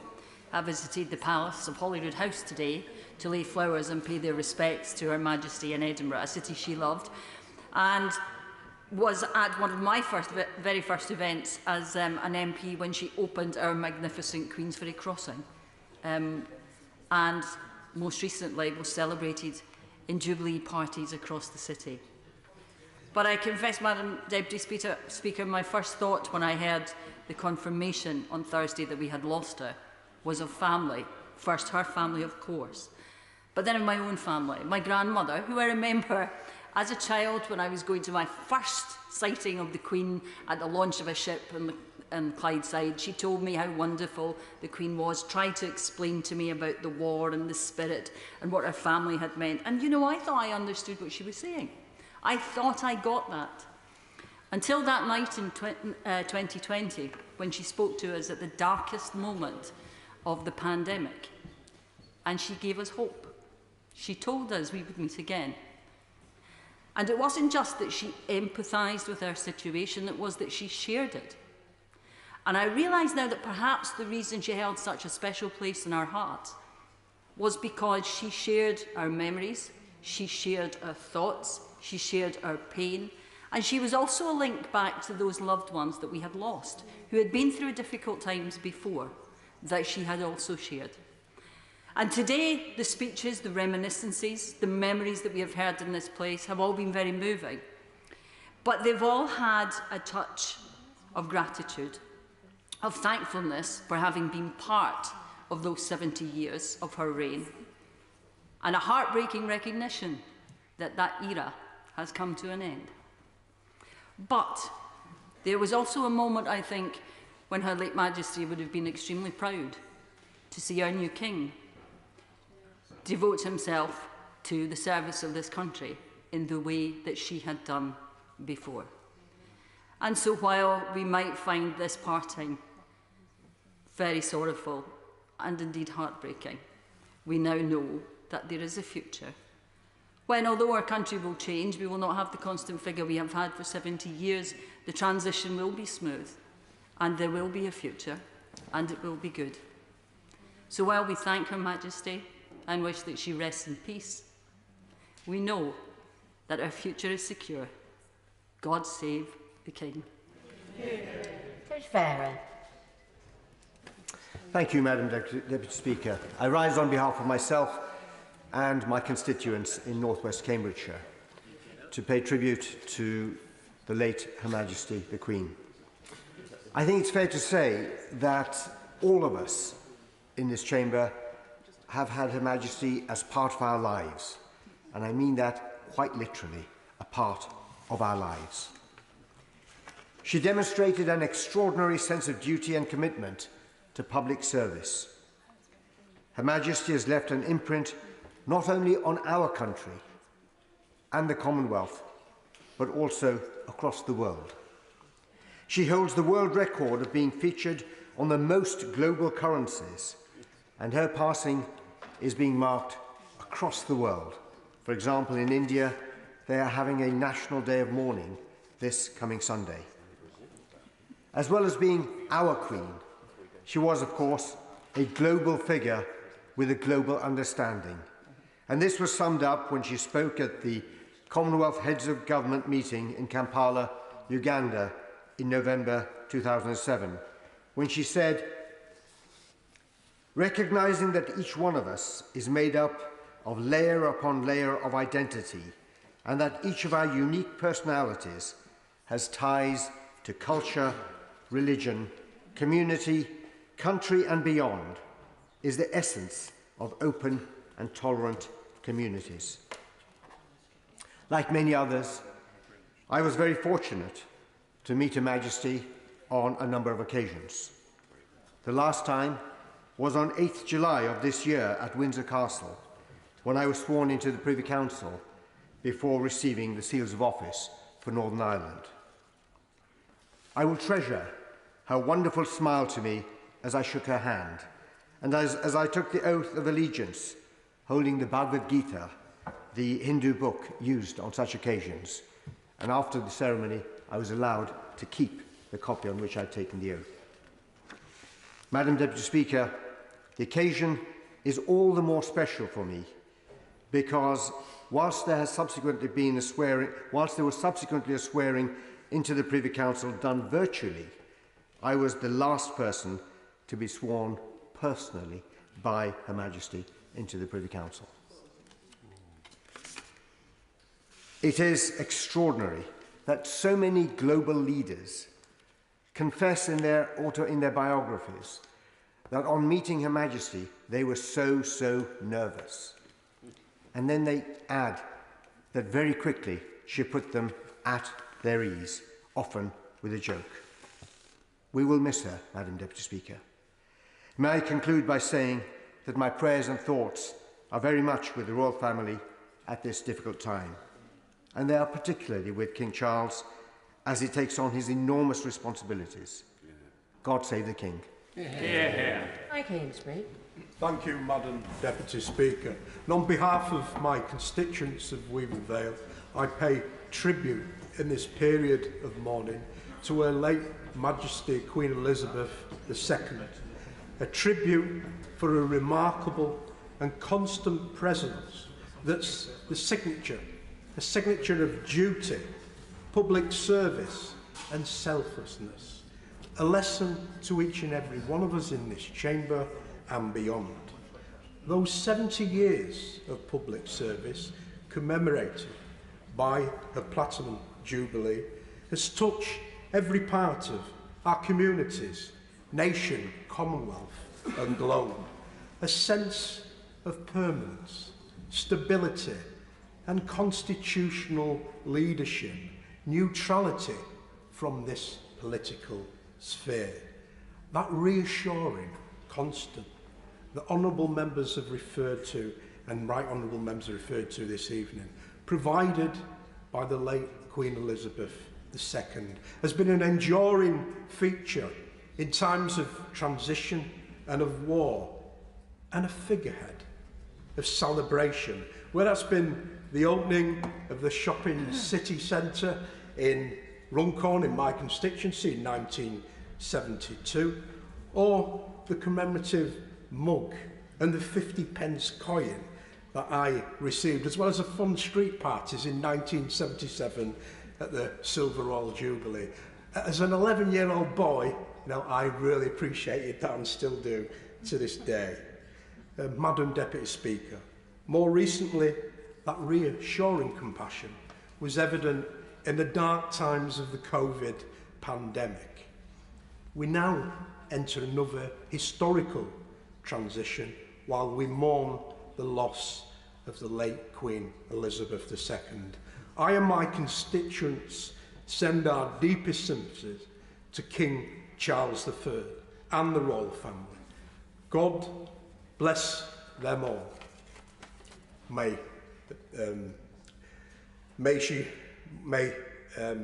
the late Queen Elizabeth II rest in peace.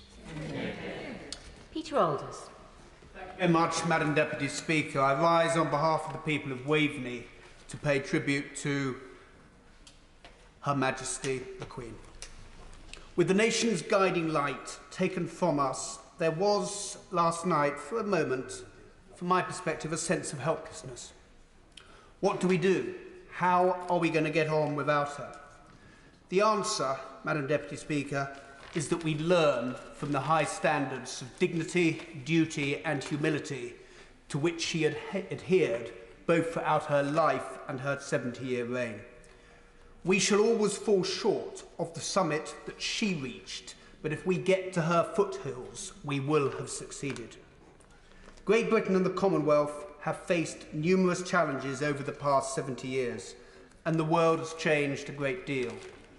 She was our shield to any arrows of adversity, and despite the enormous responsibilities that she bore on our behalves, she never put a foot wrong.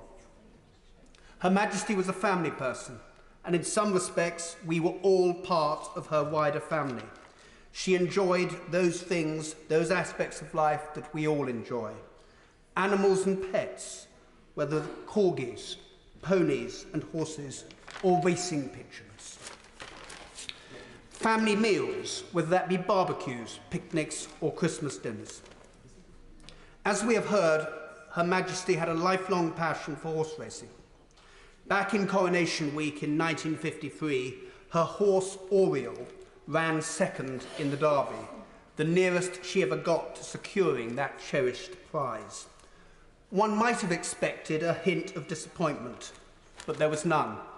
She joined the rest of the nation in celebrating the victory of national icon Sir Gordon Richards in his 28th and final attempt to win the race for the first time. An Oriole, Madam Deputy Speaker, is a radiant light around a head or a body. Our Oriole has been extinguished, but her legacy will endure forever. Madam Deputy Speaker, the Queen ascended the throne as we emerged from the ravages of the Second World War. As she departs, we face more adversity and uncertain and worrying immediate future.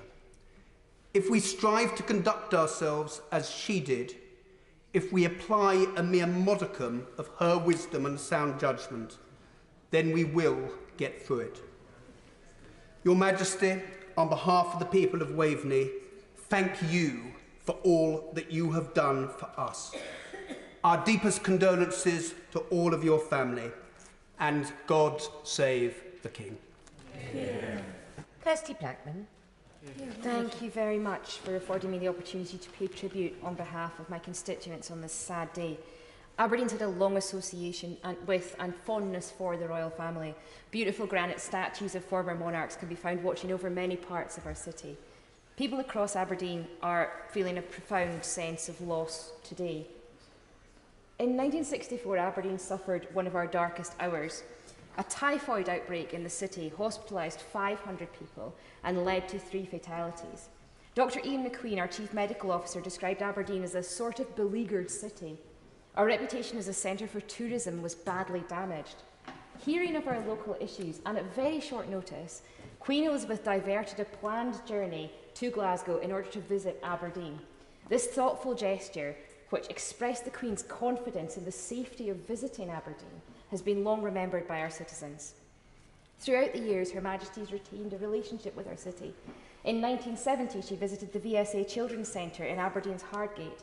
The Association of Social Service, VSA, has been honoured to secure the patronage of every monarch during their 150-year history, from their founding patronage of Queen Victoria in 1870.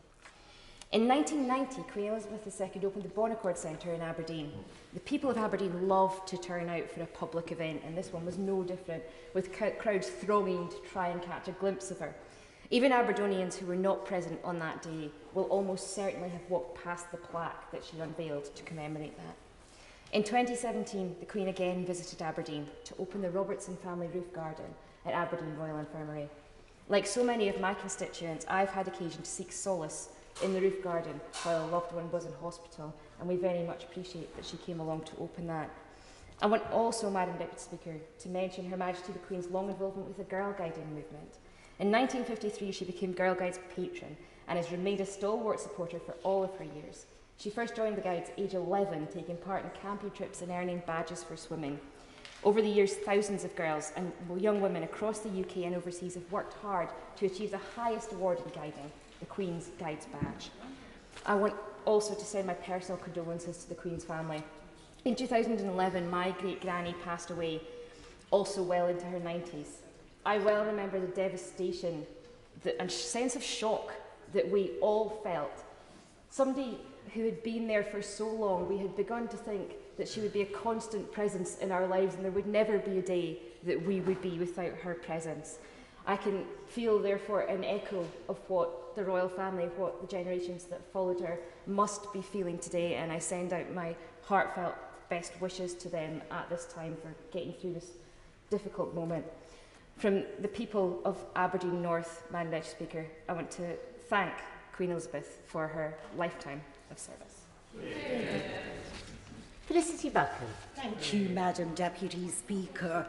On behalf of the residents of the Royal Borough of Kensington, I want to pay the deepest tributes to Her late Majesty the Queen, who served our country and the Commonwealth with the most remarkable and selfless devotion. The Queen's life was interwoven with the Royal Borough of Kensington, and indeed, her coronation robes were actually woven in Kensington at the Royal School of Needlework, which was then in South Kensington. Many of the late Queen's family live in Kensington at Kensington Palace, including her late sister, Princess Margaret, and of course, currently, it is the official residence of the new Prince and Princess of Wales. The Queen also sent her son, His Majesty the King, to his first school in Kensington, which is Hill House on Pont Street. We are delighted to have those associations with Her late Majesty and His Majesty the King. There are so many things I could talk about the exceptional reign of Her late Majesty, but I am going to focus on two things: the length of that reign and her incredible empathy with her people. Her first official visit to the Science Museum was in 1938 at the age of 11, when she visited with her sister and her grandmother. Her last visit to the Science Museum was in 2019. That is a relationship with one institution spanning a remarkable 81 years.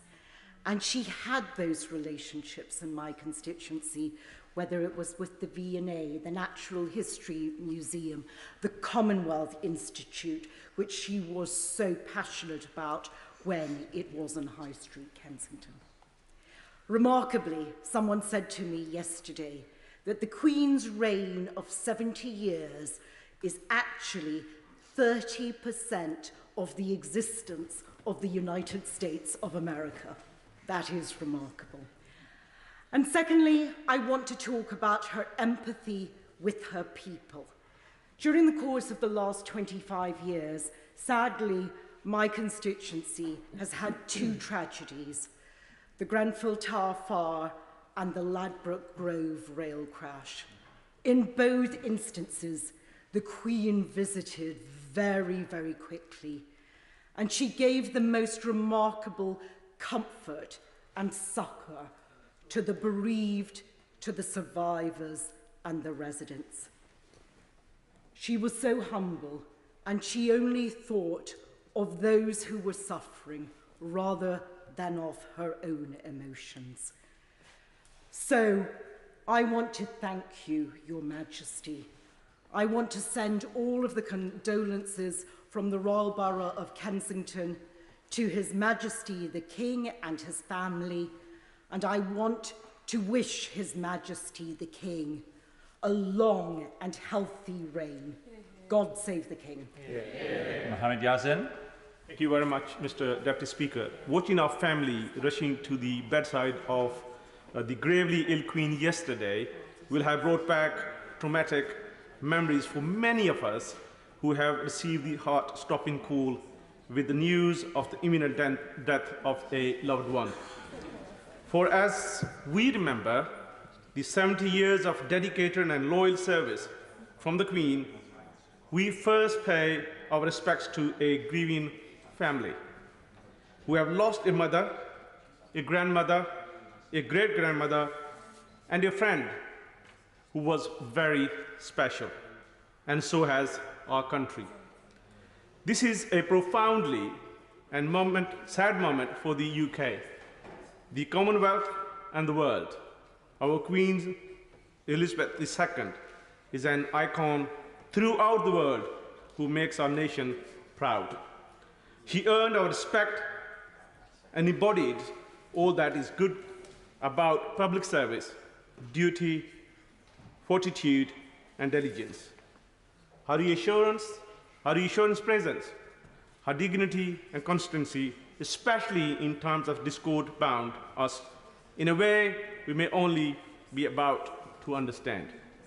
She has been a role model throughout the ages. I pay tribute to her remarkable life's work. The legacy she leaves, the lives she has touched, will echo through the ages. It was a delight to see our community come together to celebrate the Jubilee celebrations. The outpouring of love was heartfelt and enduring. The days and the months ahead will be very difficult. May we come together in peace, kindness, and respect as we remember our Queen and prepare for the next chapter in our nation's history. On the behalf of the people of Bedford and Kempston, thank you, ma'am, and long live the King. Thank you. Andy Percy. Mr. Deputy Speaker, I rise to associate my constituents with the tributes that have been made today to Her late Majesty, and to, on behalf of the people of Briggangool and the Isle of Axholme, to swear our loyalty and commit ourselves to our new King. We've heard some fine tributes in this chamber today and from leaders around the world, and one which resonated the most with me was that of Her Majesty's 12th Canadian Prime Minister, who yesterday said of Her late Majesty that she was one of his favourite people in the world, and that resonated with me. I didn't know Her Majesty, Her late Majesty, as obviously Mr. Trudeau did, but it resonated with me because we all felt that she was somebody we knew and somebody who was, for me, one of my favourite people. And when I think of why, yes, of course, it's due to her constitutional role and her role in this country and all of her dedicated service to this country. But I think for my generation, it is also because she represents our grandparents' generation. I was born in the year of her silver jubilee. I look a lot younger, but my grandparents were the generation who were coming of age in World War II as she was coming to age. And actually yesterday was the anniversary, some years earlier, of the very day that we rushed to my grandfather's bed to say goodbye to him. And he so loved the Queen, did Donald Theakston and my grandma Betty, who collected everything there was to do with the Queen. And as I say, to my generation, I think she links us to our grandparents. I haven't, as others have in this place, perhaps this speaks to my failures as a politician or of lack of achievement, haven't kneeled before Her Majesty or had a sword put on my shoulders or been provided with a KBE or entered to the Privy Council. But I did this year, for work outside of this place, receive the Queen's Platinum Jubilee Medal, and it was one of the proudest things I received. I didn't get it at Castle. We had to drive to Rotherham and pick it up from an NHS office. But I was so proud to receive that medal, and I will cherish it forevermore with the image of Her Majesty on it. I did meet her just once in 2012 here. I have no great story to tell of that because I'm afraid I rather let myself down. We met her as new members when she came to address both houses, and I was so flustered as this working class lad from Hull meeting the Queen. I didn't know what to do, and we were given some protocol information beforehand, and all I remember is Her late Majesty came up to our group, and before I could say anything, or before she could say anything, I just, in my humber tones, shouted out "Briggangool," and she just looked at me, smiled and went, "Oh," and moved on to the next member. So I do not have a great story of our interaction. But it was a privilege and an honour of my life to have met Her late Majesty. And on behalf of my constituents, I just wanted to thank her for her service. And can I just say, as we say in the Jewish faith, may her memory be a blessing. God save the King. McMorran. Thank you, Mr Deputy Speaker. And on behalf of the people of Cardiff North, it's an honour to rise to pay tribute and offer my deepest condolences to His Majesty the King, to the whole royal family, as they mourn the loss of their mother, grandmother and great-grandmother, Queen Elizabeth, our longest-serving, greatest monarch, who devoted so much to our country throughout her long and exceptional life. And communities across Cardiff North share in their grief, and as we all share in their grief. The magnitude of this loss cannot be understated. Through our lifetimes, through difficult times and upheaval, whether at home or abroad, the Queen has been our constant for 70 years. Her life of service, dedication, and her love for all of us demonstrates her values, and these we must hold on to as we move into a new era, keeping her memory alive in our hearts through this historic moment of change. And as a loyal public servant, her bond with all four nations of the UK was unmatched. And of course, she loved Scotland, but I know she had a special place in her heart for Wales. She was gifted a playhouse, a Boethyn Bach, from the people of Wales when she was 6 years old, and which still is apparently in the grounds of Windsor. And when the Senedd was established, she insisted on being there in person for every single royal opening, which is where I met her. And she surprised us all with her absolute encyclopedic knowledge of Welsh politics, of devolution, taking pride in the fact that she knew every single detail. And she understood that role and what it had and what it has with our constitution. And her connection to Cardiff was strong, visiting many times, not just to cheer on in the rugby and enjoy our music. Footage from 1971 shows her opening Wales's largest hospital, our University Hospital Wales, spending time chatting with patients, never holding back, always taking as much time as possible with people, her compassion shining through. And we've seen that passion. Her speech in COP26 last year was one of the most powerful speeches, calling on world leaders to act with urgency on climate change. And her determination is only surpassed by our now King, a passionate environmentalist and conservationist. I'm confident that his passion for combating climate change will shine through his reign. Queen Elizabeth was our symbol, our leader for so long, but more than that, she was an incredible woman. Unassuming, principled, kind and loving. She was able to leave when times were difficult, but she showed a constant love for all of us, something we all felt. We will miss that. And as we mourn, we think of the loved ones we've lost, of loved ones we may not see. And today is a reminder to hold them close, to reach out, to mend scars and wounds and move forward with love. Life is short, and if nothing else, we must remember what's most important. So to end, I want to remember someone close to me and one of my late father's favourite quotes from Dylan Thomas. Do not go gentle into that good night. Rage, rage against the dying of the light.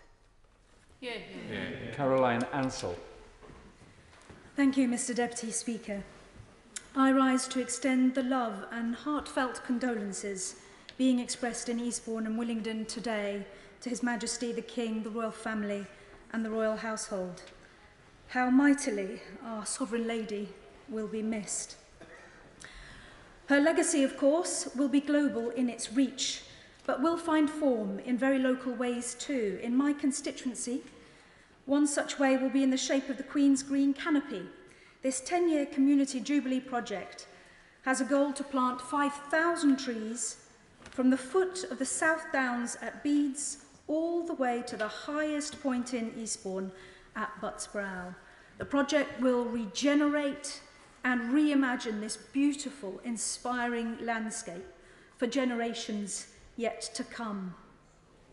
It's very special too that it was Her late Majesty's father, King George VI, who formally opened the town's downland in 1929, and perhaps rather poignant that it was Her late Majesty who planted the first Jubilee tree at Balmoral. The project is a fitting tribute, as Her late Majesty's love of the great outdoors is very well known. So too is her deep Christian faith. One of the very first messages of love and appreciation in Eastbourne's Book of Condolence today reads, "In her wisdom, charm, devotion to duty and warmth, she was a guiding light for our country." And so she was. But in her humble and gracious way, the late Queen would have testified to the guiding light of Christ in her life. In the very last devotion she used to prepare for her coronation, she prayed, "God, be in my head and in my understanding. God, be in mine eyes and in my looking. God, be in my mouth and in my speaking. God, be in my heart and in my thinking. God, be at my end and my departing." Elizabeth Windsor has run her race quite majestically. May she now rest in peace and rise in glory. And God save the King. Munira Wilson. Thank you, Mr. Deputy Speaker. As we mourn the loss of Her late Majesty and celebrate her extraordinary legacy, I wish to convey condolences on behalf of my constituents to the King and the entire royal family. We feel her loss deeply. Twickenham is home to a royal palace, a royal park, more Platinum Jubilee street parties than any other English borough, and a rugby stadium whose rousing renditions of God Save the Queen have now been heard for the final time. I wanted to share 3 very quick stories of how the Queen's kindness and humility touched the lives of my constituents. Last year, Park Lane Stables, a riding centre for disabled people in Teddington, was facing eviction. Campaigners were desperate to keep it open. So, as the Queen's love of horses is well known, they went straight to the top. Natalie O'Rourke describes the letter they received back from the palace as like a modern-day fairy tale. It was an invitation to the Royal Mews to visit Her Majesty's horses. One campaigner, Caitlin, said of the visit, "We were drawn into their community. We mattered. We were cared for." The Queen could make everyone feel at home. Her late Majesty visited Twickenham many times during her reign. Most often, of course, it was for the rugby, as she was patron of the RFU for 64 years. Tom Gaymore remembers the Queen opening Twickenham Stadium's East Stand in 1994. Whilst he was a 13-year-old ball boy waiting in the players' tunnel, the Queen stopped, greeted them, and asked questions of them all. He told me her grace and genuine interest in each and every one of us said everything about her human side and her love for her role. My constituent, the Lord Lieutenant of Greater London, Sir Kenneth Olisa, accompanied the Queen to Grenfell Tower in the days following the fire. Despite the unbelievable tragedy, when the Queen arrived, the crowd broke out into spontaneous applause.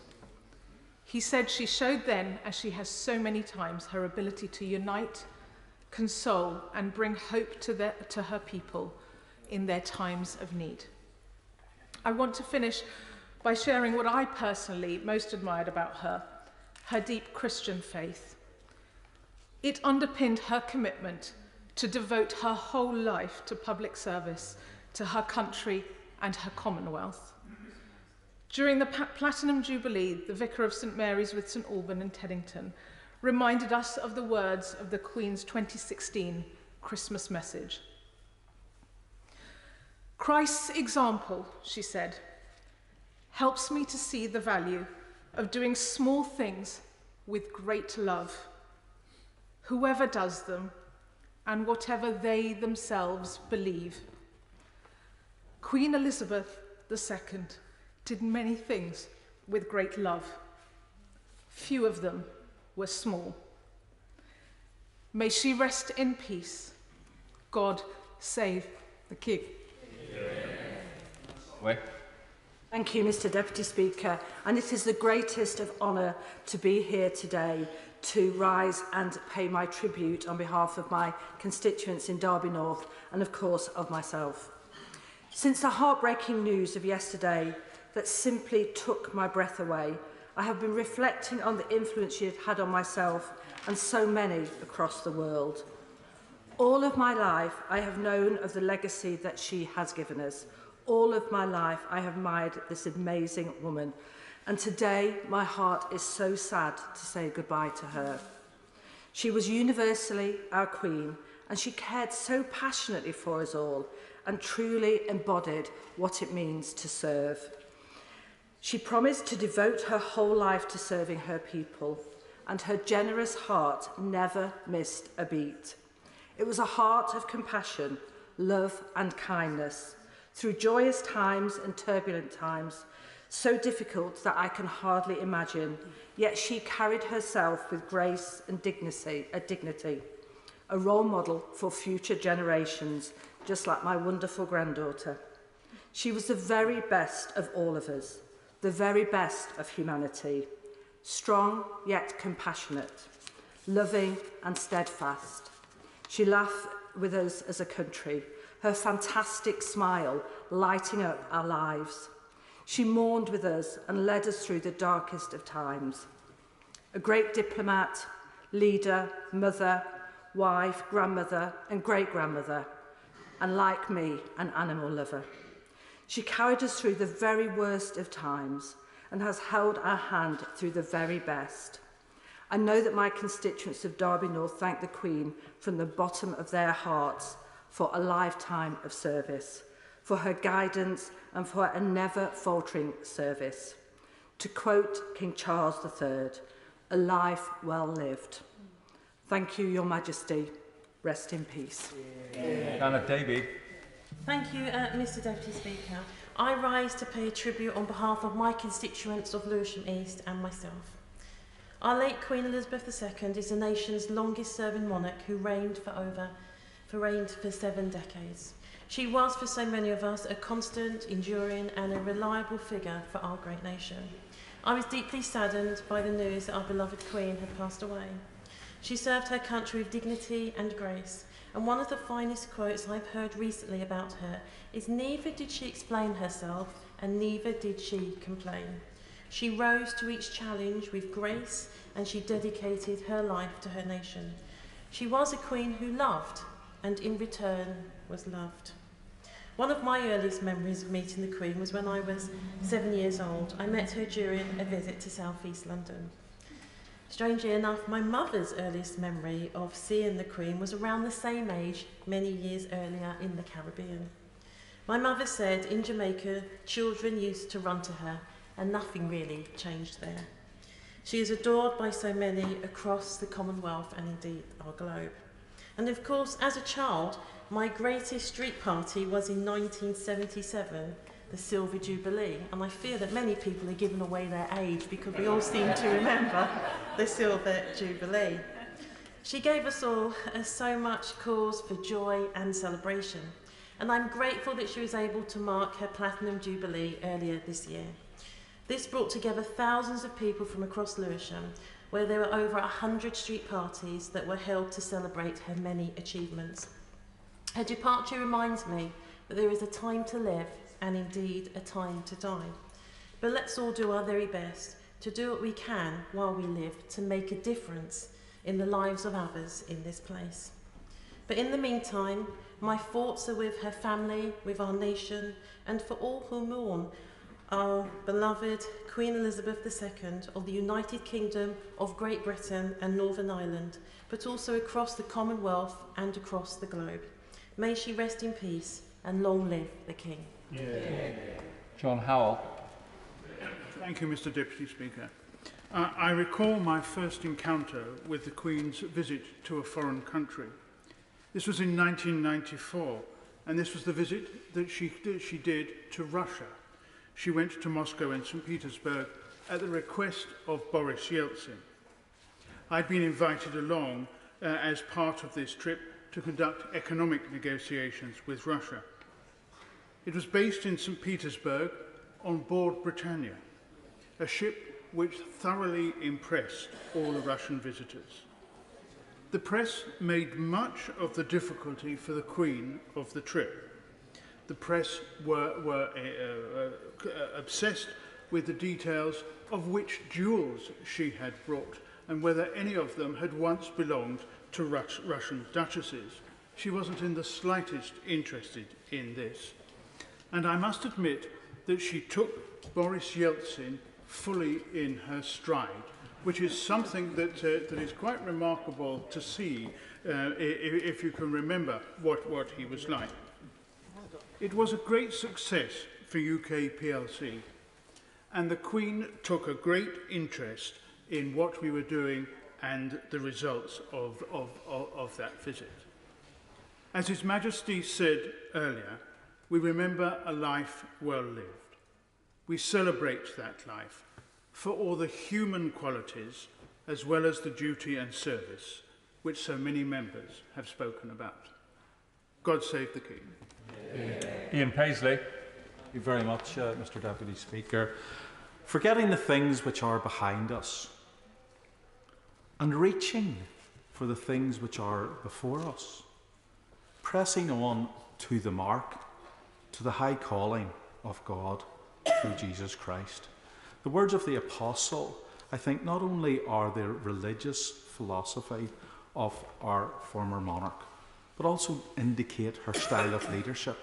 She didn't allow the past to be a burden. She didn't allow the past to hold her back. She stretched forward constantly to the mark, shooing this country forward to a better place, to an ideal, to getting over a line. And indeed, her Christmas speeches each year summed that up as she witnessed for her Lord and Saviour and for her God.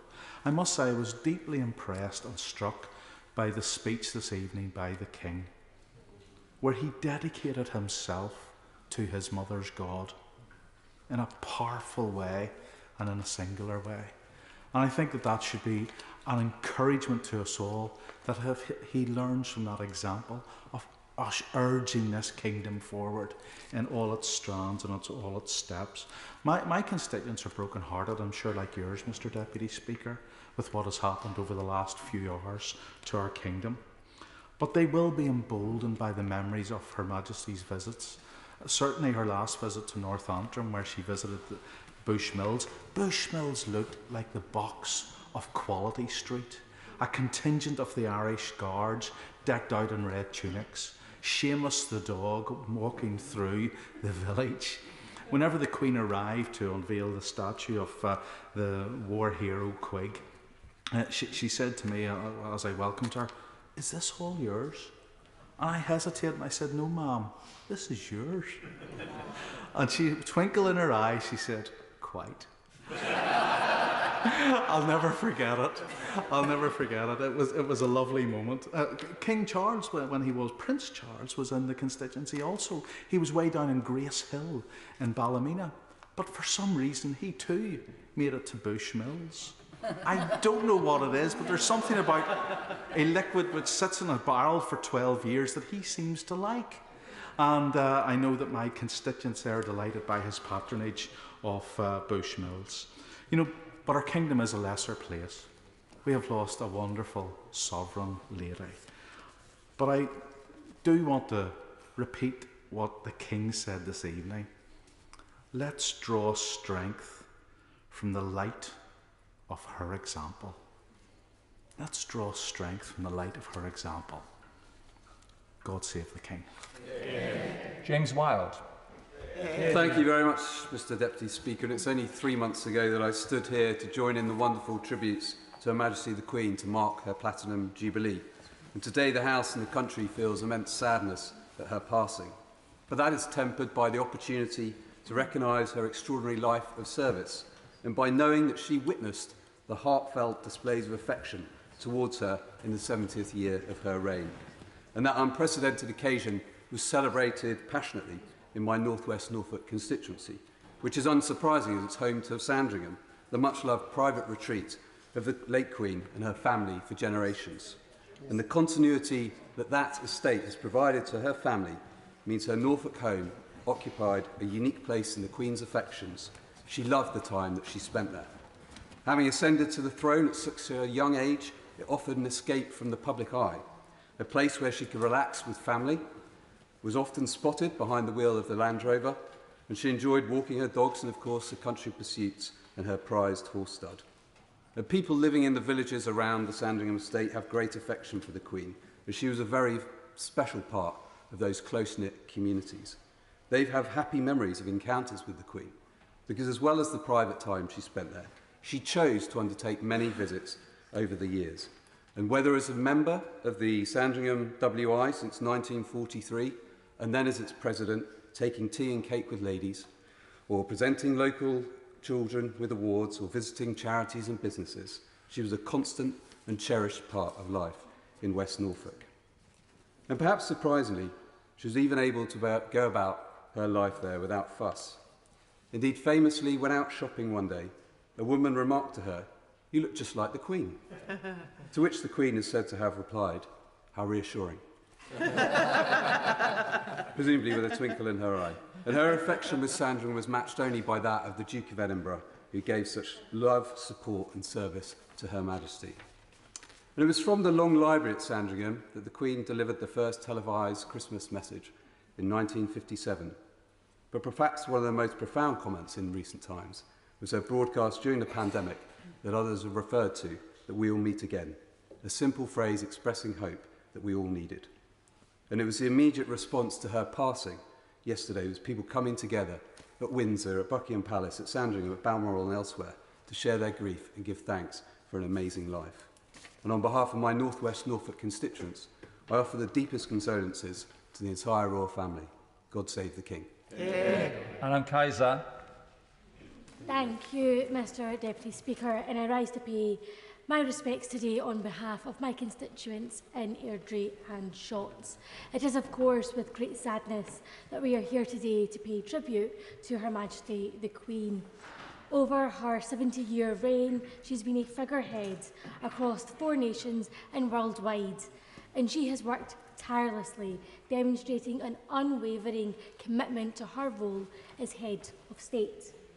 Her Majesty, of course, took the throne in her 20s, and in the years that followed, she guided the 4 nations through monumental changes. She served as a pillar of hope and stability during times of uncertainty, and she was a constant in the lives of many people, indeed the only monarch many of us have ever known.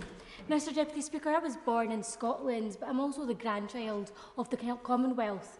And I know that many, especially of the older generations, like my grandmother, Salamati Begum, and my grandfather, Haji Abdullah, held the Queen in high esteem. And they often, when I was growing up, would tell us stories about when they moved from a small village called Sarabi in Pakistan to Rochdale, then settling in Scotland. They would tell us about how they found the Queen as an inspiration to them. And simply, Her Majesty meant so much to so many people. She was, of course, a mother, a grandmother, and a great-grandmother. And I, along with the people of Airdrie and Shotts, send our condolences to her family. They are in our thoughts and prayers. May she rest in peace. Flick Drummond. Thank you very much, Mr Deputy Speaker, for giving me this opportunity to pay tribute on behalf of myself and my constituents in Meon Valley to Her Majesty Queen Elizabeth, and to pass on our condolences to the King, the Queen Consort, and all the royal family. This is one of the saddest times this country has faced. We have lost our guide, and we feel a strange sensation of being adrift, that something's not quite right in the world, that our anchor has been swept away. It is an unease I know that will fade as life goes on, and I know Her Majesty would want it that way. She was a woman without pretension, solely dedicated to her country and the Commonwealth through her unstinted service up to her final days, as we saw. How we will miss her smile and her continuity. We knew this time would come, but it was a shock nonetheless. I want to thank Her Majesty for those 70 years of service. She will remain an example for everyone, in particular those in public service, about how we should serve. It has been a leadership which so many of us would like to emulate. The tributes from across the world show what an inspiration she has been, and they must be a comfort to her family and to the country as we come to terms with our collective loss. I was born 10 years after the Queen came to the throne, and like many here, I have only known one monarch. The monarchy has been part of our island's fabric for more than 1,000 years. It has been left in good shape and with an able successor at its helm. I will be proud to serve His Majesty, King Charles III, as Member of Parliament and as a British subject. God save the King. Ruth Cadbury. Thank you, Mr. Deputy Speaker. I want to add my thoughts and condolences and that of my family and my constituents to the royal family today, a time of immense grief and pain for them, as they've not only lost their sovereign, but also the beloved head of their family. Few remember a time without Queen Elizabeth II. Her Christmas messages, her visits, and her presence at state occasions. For 70 years, she was a beacon and guiding light for us all. And as a woman in the public eye, she was a perfect example of grace and dignity, often in the face of adversity. For many of my constituents in Brentford and Isleworth and Hounslow, Osterley and Chiswick, the Queen was known through her tireless work to promote and celebrate dialogue and tolerance between all faiths and cultures. That's why I particularly remember her 2004 Christmas message, where she described her visit both to a mosque in East London and to the Gurdwara in my constituency. In that message, she then relayed the story of a visitor to Britain who had described travelling from Heathrow into London on the Piccadilly line at the end of the school day, and of being delighted that children from different cultures and faiths getting on and off the tube train could be at such ease with each other, something not possible in his own country. Many of those young people would have been my constituents and attending our local schools. In times of crisis, the nation turned to her for her compassion and her wisdom, from her speech to children being evacuated during World War II to her national message at the height of the coronavirus. The people of the UK turned to Her Majesty at the most testing times. She always upheld her promise to serve that she made when she was 21. She devoted herself to service, to our country, to the Commonwealth, and to us all. Today marks the end of the Elizabethan age, but Her Majesty's memory and her legacy shall live on. May she rest in peace. Long live King Charles III. Very much, Mr. Deputy Speaker. I rise to speak on behalf of the constituents of Loughborough, Shepshed, Quorn, Barrow, Salby, Hathern, Mount Sorrel and the Wolds villages to express their deep sorrow at the loss of our sovereign, Her Majesty the Queen. Loughborough had the privilege of hosting Her Majesty on a number of occasions during her reign, including in 1996, when she opened the new English and Drama building at Loughborough Grammar School, which was named the Queen's Building in her honour. Her Majesty also visited in 1966, when she signed and sealed the Royal Charter of Incorporation that granted university status to Loughborough College of Technology, becoming Loughborough University.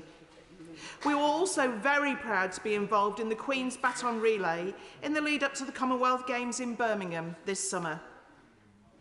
I spoke on behalf of Loughborough constituency in the humble address speech for her Platinum Jubilee earlier this year, saying that the Commonwealth is, of course, the jewel in the crown, and that throughout her reign, Her Majesty has overseen its modernisation, to ensure that it represents everyone that brings together communities from across the world, and that is undoubtedly true. Loughborough will again be on the world stage this weekend, when bells will ring across the country and across the world. Many of those bells will have been made in Loughborough at Taylor's Bell Foundry, the world's largest working bell foundry, including the casting of the Great Paul Bell at St Paul's Cathedral. We will be filled with both sadness and great pride that our bells say goodbye to our sovereign Queen and also welcome our new monarch, King Charles III. Loughborough is honoured to play its part in marking this solemn and moving occasion in British history. In closing, I quote Her late Majesty when she said, "Grief is the price we pay for love." There will be a great deal of grief felt over these next few weeks, and that is because there was a great deal of love for her throughout the 96 years of her life. Truly, Elizabeth the Great. May she rest in peace, and God save the King. Sam Tarry. Thank you, Mr Deputy Speaker. I would like to place on record my tribute today alongside so many that have spoken today already and offer my personal condolences to His Majesty King Charles III on behalf of all of our communities in Ilford South. Mr Deputy Speaker, like many parliamentarians across the House, I have always had a profound respect for the Queen and for the role she has performed within our nation. I've admired the sage advice and wise counsel she gave to so many leaders over the course of the past 7 decades. And as a son of an Anglican rector and canon of St Chelmsford Cathedral, someone who's grown up in the church, someone who has grown up in the churches of Ilford, I've understood so much as part of my life the role that the Queen has performed as head of the Church of England. And in a constituency like Ilford, where people really do God alongside their politics, with so many people of so many faiths attending religious institutions on a daily basis, she has been held so fondly in the hearts of so many for her religious beliefs and her faith, but also, of course, because of her public service. The Queen's longevity is perhaps encapsulated best in the fact that the first Prime Minister she saw in, Winston Churchill, was born in 1874, while the current incumbent of number 10, that she greeted just days ago, was born in 1975, a span of more than 100 years, an entire century, which is truly astounding. But she was also an inspiration to our nation, a steadying influence for millions to look up to amid the turbulence and flux so often in British politics. She was the anchor that so many needed during times of crisis. I remember very clearly witnessing the strength that she had in the wake of the 7/7 bombings that hit London and the streets of our capital. She was able to show her tenderness in meeting the victims of the terrorist atrocities, while at the same time stating defiantly, and I quote, that those who perpetrate these brutal acts against innocent people should know that they would not change our way of life, and they did not. She was also an inspiration for our war generation, my great-grandparents and grandparents who served fighting the Nazis, a shining light on the role that a woman performed tirelessly in those war years. Reading the story about how, aged just 18 in 1944, she begged her father, King George, to let her join the war effort. Perhaps unsurprisingly, the King resolutely refused to let her do so. However, undeterred, she continued to plead with her father until he finally relented and let her to join the auxiliary territorial service. She was soon donning a pair of coveralls, driving a military truck and working as a mechanic.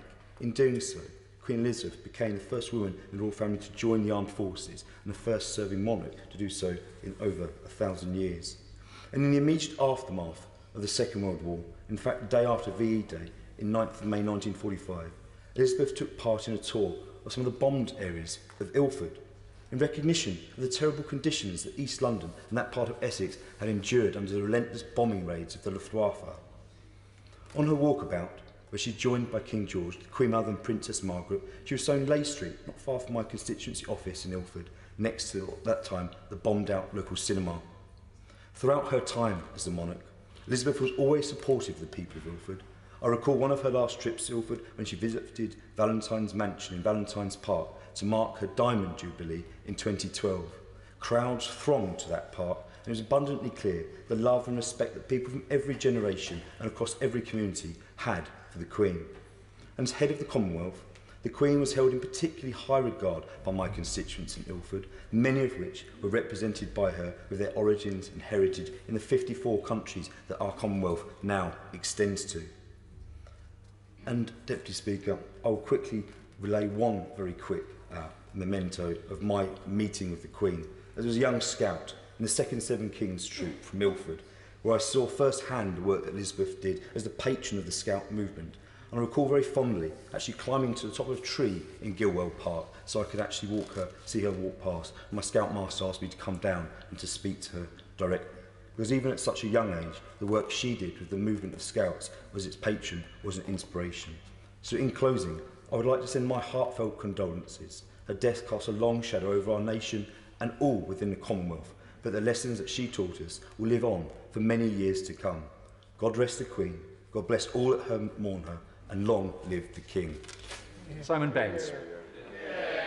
Thank you, Mr Deputy Speaker. Across the length and breadth of my constituency of Clwyd South, people have paid heartfelt tribute to Her late Majesty the Queen. Part of what made the Queen so special was her combination of majesty and modesty, which made her both a remarkable head of state and an approachable person who millions have enjoyed meeting or seeing at close quarters at home and abroad. In Clwyd South, people have been recalling her many visits over the years, including to Corwin in 1949, when she was still Princess Elizabeth, and then to Llangollen in 1953 in her post-coronation tour, when she attended the Llangollen International Musical Eisteddfod and took a trip on the Llangollen Steam Railway. These visits continued over the years to Overton-on-Dee, Wrexham and elsewhere, and in all cases people felt a special connection with this smiling, friendly and unassuming monarch, supported so magnificently by Prince Philip. Unlike many other speakers here today, I've never had the honour of meeting the Queen in person, but I am proud to say that both my mother and I shared the same birthday as Her Majesty the Queen, namely the 21st of April.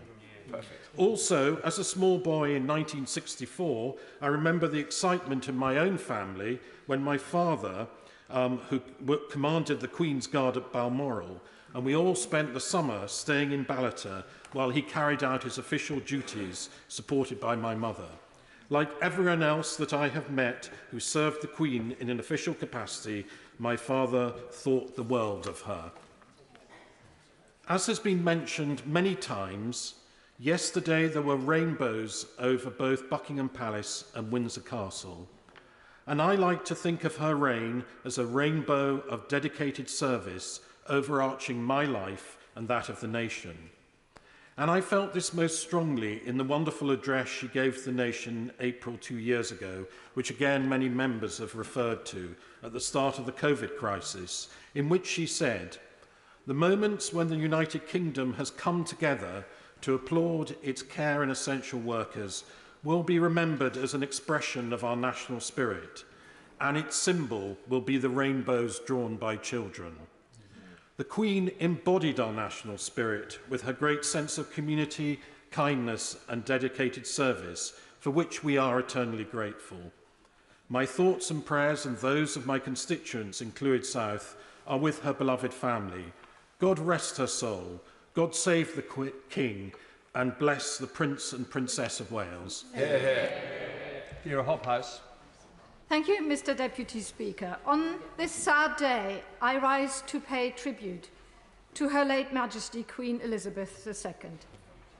We are a nation in mourning, and I know I speak on behalf of my Bath constituents when I say we will all sorely miss her.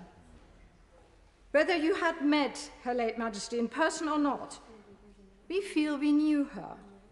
She had a personal relationship with all her subjects, and she managed to combine her office as monarch of an ancient and great kingdom with the warmth and personal touch of a wonderful human being. And her great personal qualities of empathy, integrity, and humility stood as an example to us all. She, of all person who could have been pompous, was never pompous.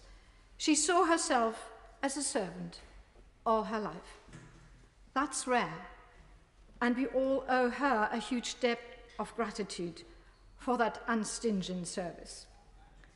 She was not just a British monarch, she was a world leader, renowned and respected throughout the world. I grew up in Hanover in Germany, and there were no more monarchs. Actually, everybody was rather squeamish about tradition. But with a royal connection between Britain and Hanover, people were perfectly happy to adopt Queen Elizabeth as our queen. And indeed, when I was young, she was perfectly useful to correct our manners.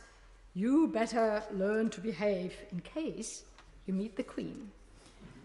Apart from her undoubtedly impeccable table manners, she represented to the core the best of British. In time of great turbulence, the late Queen stood as a unifier and a peacemaker. She clearly loved people and respected each and every individual for who they were. Her legacy must live on as we enter a new chapter. May she rest in peace, and long live the King. Graham. Some wonderful tributes, Mr. Deputy Speaker, have been given today from across the House to a simply amazing woman, our nation's unshakable rock in storms, our favourite granny, and above all our Queen, much loved and now deeply mourned in Gloucester as across the United Kingdom and abroad. For her late Majesty touched lives not just in the 14 countries for whom she was head of state, or even the 54 countries that make up the Commonwealth family, but across the world.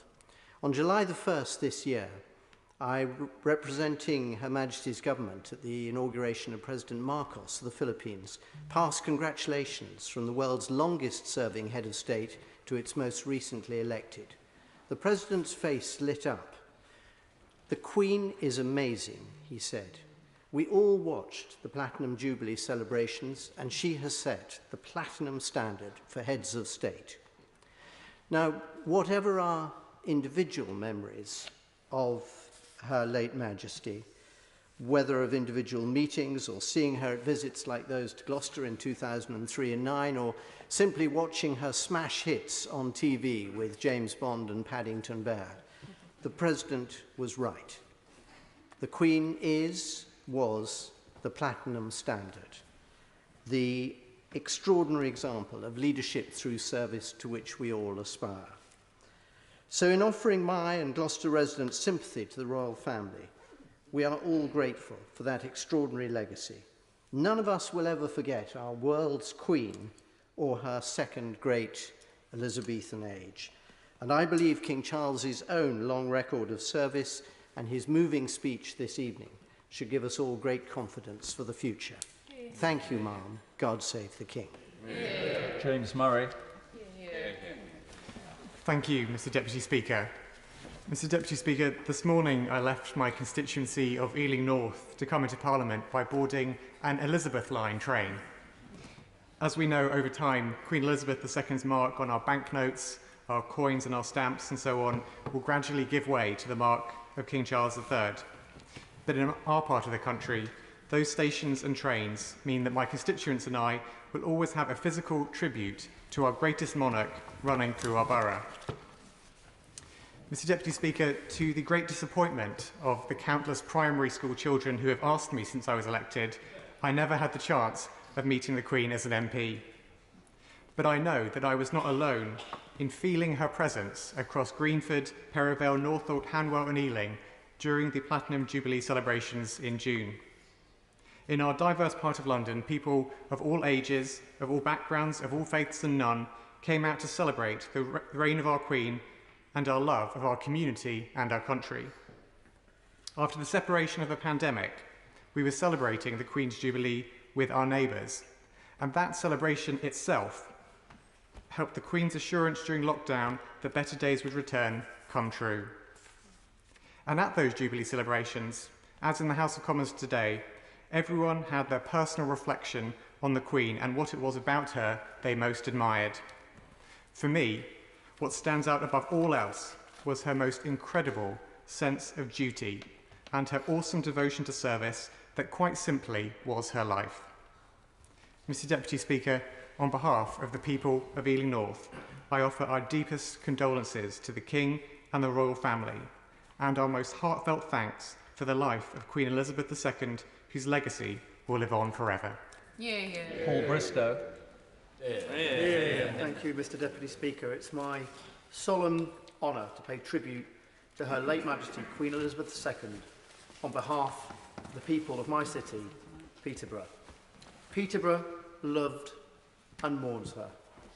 Her reign managed, somehow, across its 7 decades, to penetrate each of our lives and bring us together. Now we are brought together in grief. My constituents come from across the Commonwealth and beyond it. She mattered to each of them. That was her magic, and I saw it at work myself throughout the Jubilee celebrations in my city just a few months ago. Different cultures, religions, creeds, different nationalities all coming together to celebrate a truly remarkable woman. For our armed forces, for our public servants, for organisations, charities and families, and for me, there is one less certainty in an all too turbulent world. She visited Peterborough in 1952, while still Princess Elizabeth, attending the agricultural show at the old showground in Eastfield. And as our Queen, she visited on 4 more occasions. In March 1975, the Maundy Thursday service was held at Peterborough Cathedral, where she distributed the Royal Maundy coins to 49 men and 49 women in a ceremony attended by more than 3,200 people. She later went for a walk in Bridge Street and dined with her husband, the late Duke of Edinburgh, and with city councillors at the Town Hall. The Queen returned to Peterborough for a Silver Jubilee, again arriving to crowds of people at Peterborough Station.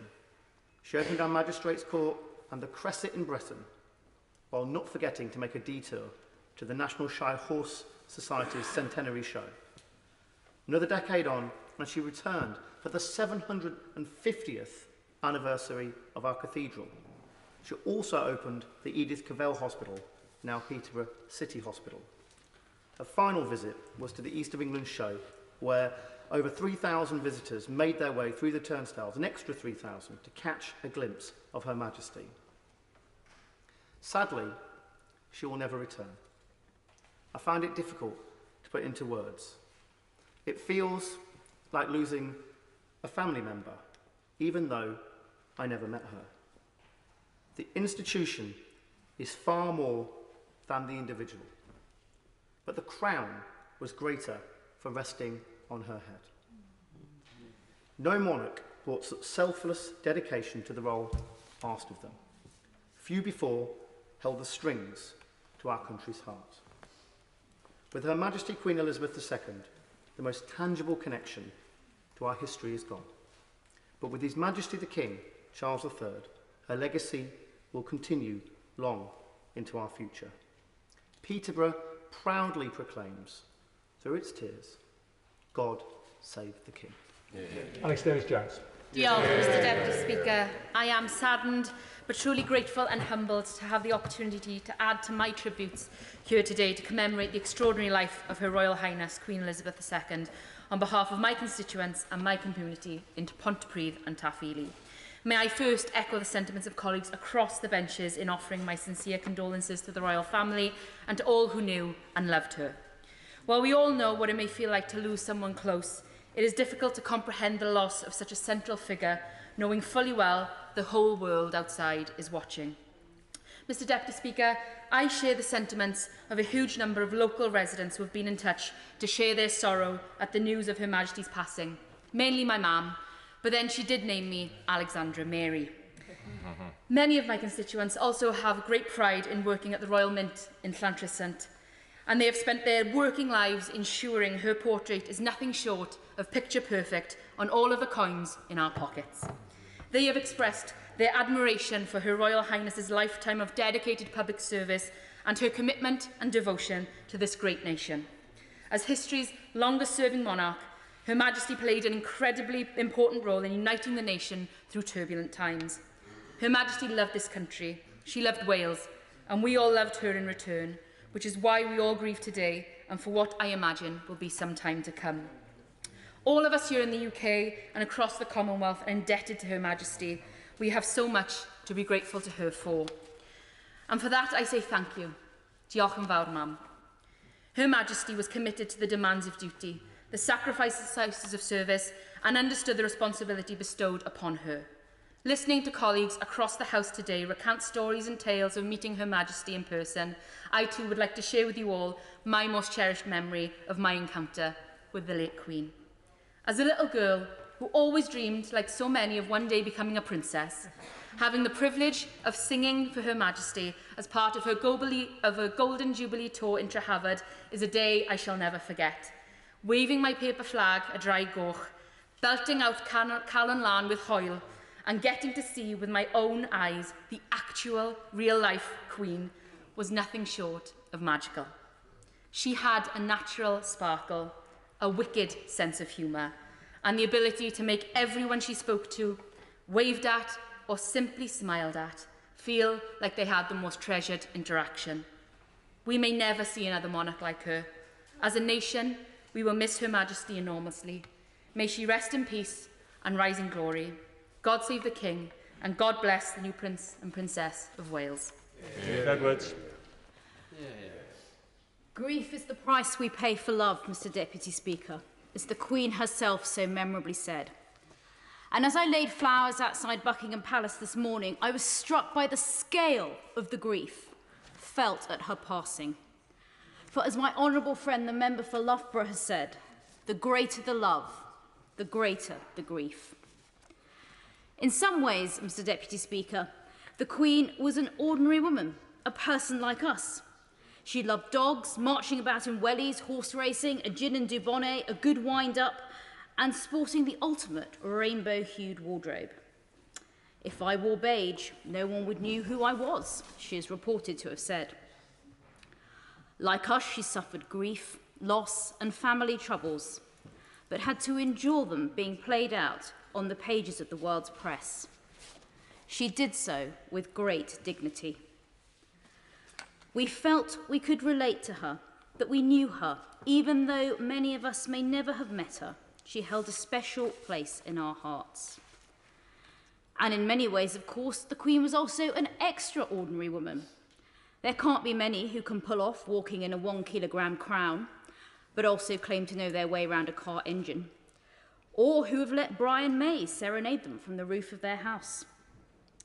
Few could have provided such stability and reassurance through 7 decades of the greatest social, economic and technological change, adapting to that change without letting it change her.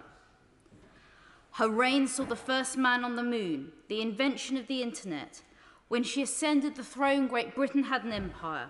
When she passed away, she was the head of a family of nations. And she was head of our national family. Constituents in Rushcliffe have told me her loss feels personally, more perhaps than they imagined.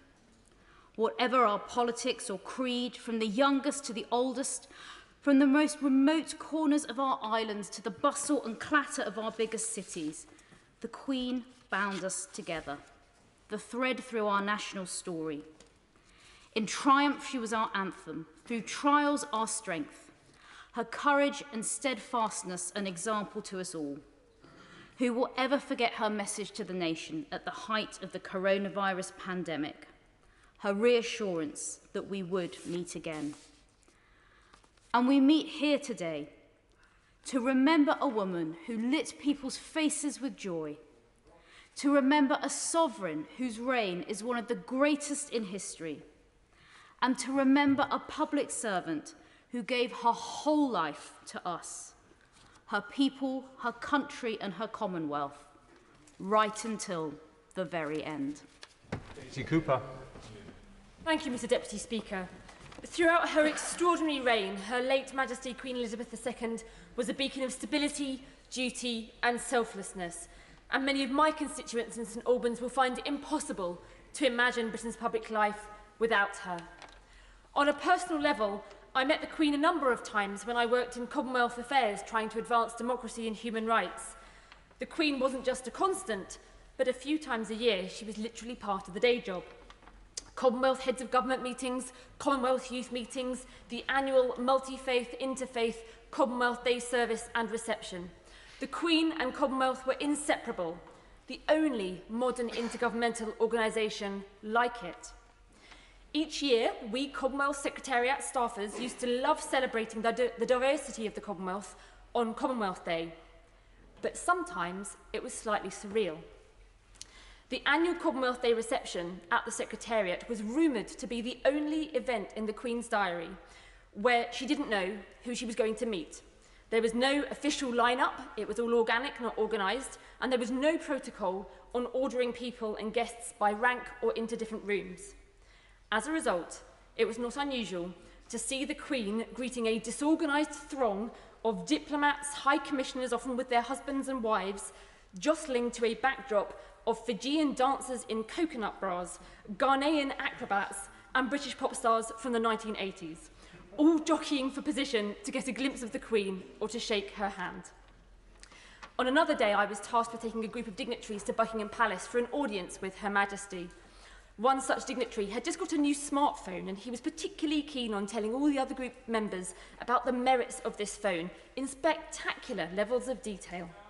When we arrived at the palace, we were all told, quite rightly, to turn our phones onto silent and to put them away.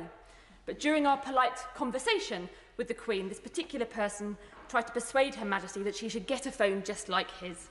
So he proceeded to take his phone out of his pocket, started pressing buttons and thrust it under her nose. And he plucked up the courage to say, "Your Majesty, I think you should get a phone like mine." We all stood there, stunned in silence, and she just said, "Who do you expect me to text?" It was fantastic. He blushed like a schoolboy. That one-liner was wildly refreshing, and the rest of the group were incredibly grateful. I know that so many people who have met the Queen have many memories and stories to share, including many of my own constituents. And many of them will remember the 3 occasions that the Queen has visited our St Albans Cathedral and Abbey, where a book of condolence is now open. The Queen's passing feels like an end of an era, but on behalf of myself and my constituents in St Albans, I would like to extend my thoughts and prayers to the royal family. Rest in peace, Your Majesty, and thank you. Thank you, Mr Speaker. I rise to speak on behalf of my constituents in West Dorset, to pay tribute to our late Queen, whom we have loved and admired for our entire lives, to share in the deepest sorrow of the nation, and to send our deepest sympathy to King Charles and the royal family. Queen Elizabeth has been one of the few constants in our transitory life. The past 24 hours has truly brought home to us not only the life and service of our Queen, but also our own service to our community and nation. Queen Elizabeth was a woman of great kindness and faith, of incredible inspiration, of steadfast leadership, and was a family role model for all of us. The Queen was of my grandparents' generation. Their sense of selfless service and duty, particularly during times of difficulty, has allowed us to lead the lives of freedom and democracy that we enjoy today. Her late Majesty's generation is one of selflessness, not of entitlement. Her generation is one of tenacity, of character, and of wisdom that we must look to continue in our own lives. And since my own grandparents passed away, I and so many have looked upon our Queen as the grandmother of the nation. And that is why the loss we feel is so sad and so difficult to describe. I am not able to put it better than Martin Lee, the rector of Sherborne this morning, when he said, "Our country has been held in her hands. With gentleness and firmness, she has never let go, always putting the needs of the nation before herself." In West Dorset, we have the fondest memories of many occasions that the late Queen Elizabeth visited us. First in 1952 in our county town of Dorchester, She visited my hometown of Sherborne twice, once in 1998, when the Queen unveiled the Great West Window at Sherborne Abbey, and again as part of the Queen's Diamond Jubilee Tour in 2012, returning to Dorchester in 2016 to open Queen Mother Square in Poundbury. Those fond memories have endured with us for many years and will continue to do so. We, the people of West Dorset, and the citizens of the United Kingdom mourn our Queen. But our new king and his family are mourning his mother. It is therefore with profound affection and the greatest sympathy from West Dorset that I wish His Majesty the King to know that he, the royal family, and the late Queen Elizabeth remain steadfastly in our thoughts and prayers at this very sad time. God save the King. Yeah. Gerald Jones.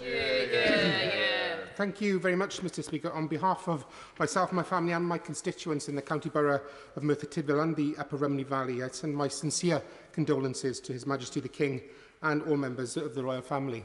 As we know and as we've heard, most of our fellow citizens have known no other monarch. Her Majesty Queen Elizabeth II has been an ever-present rock of stability throughout our country, the Commonwealth and around the world.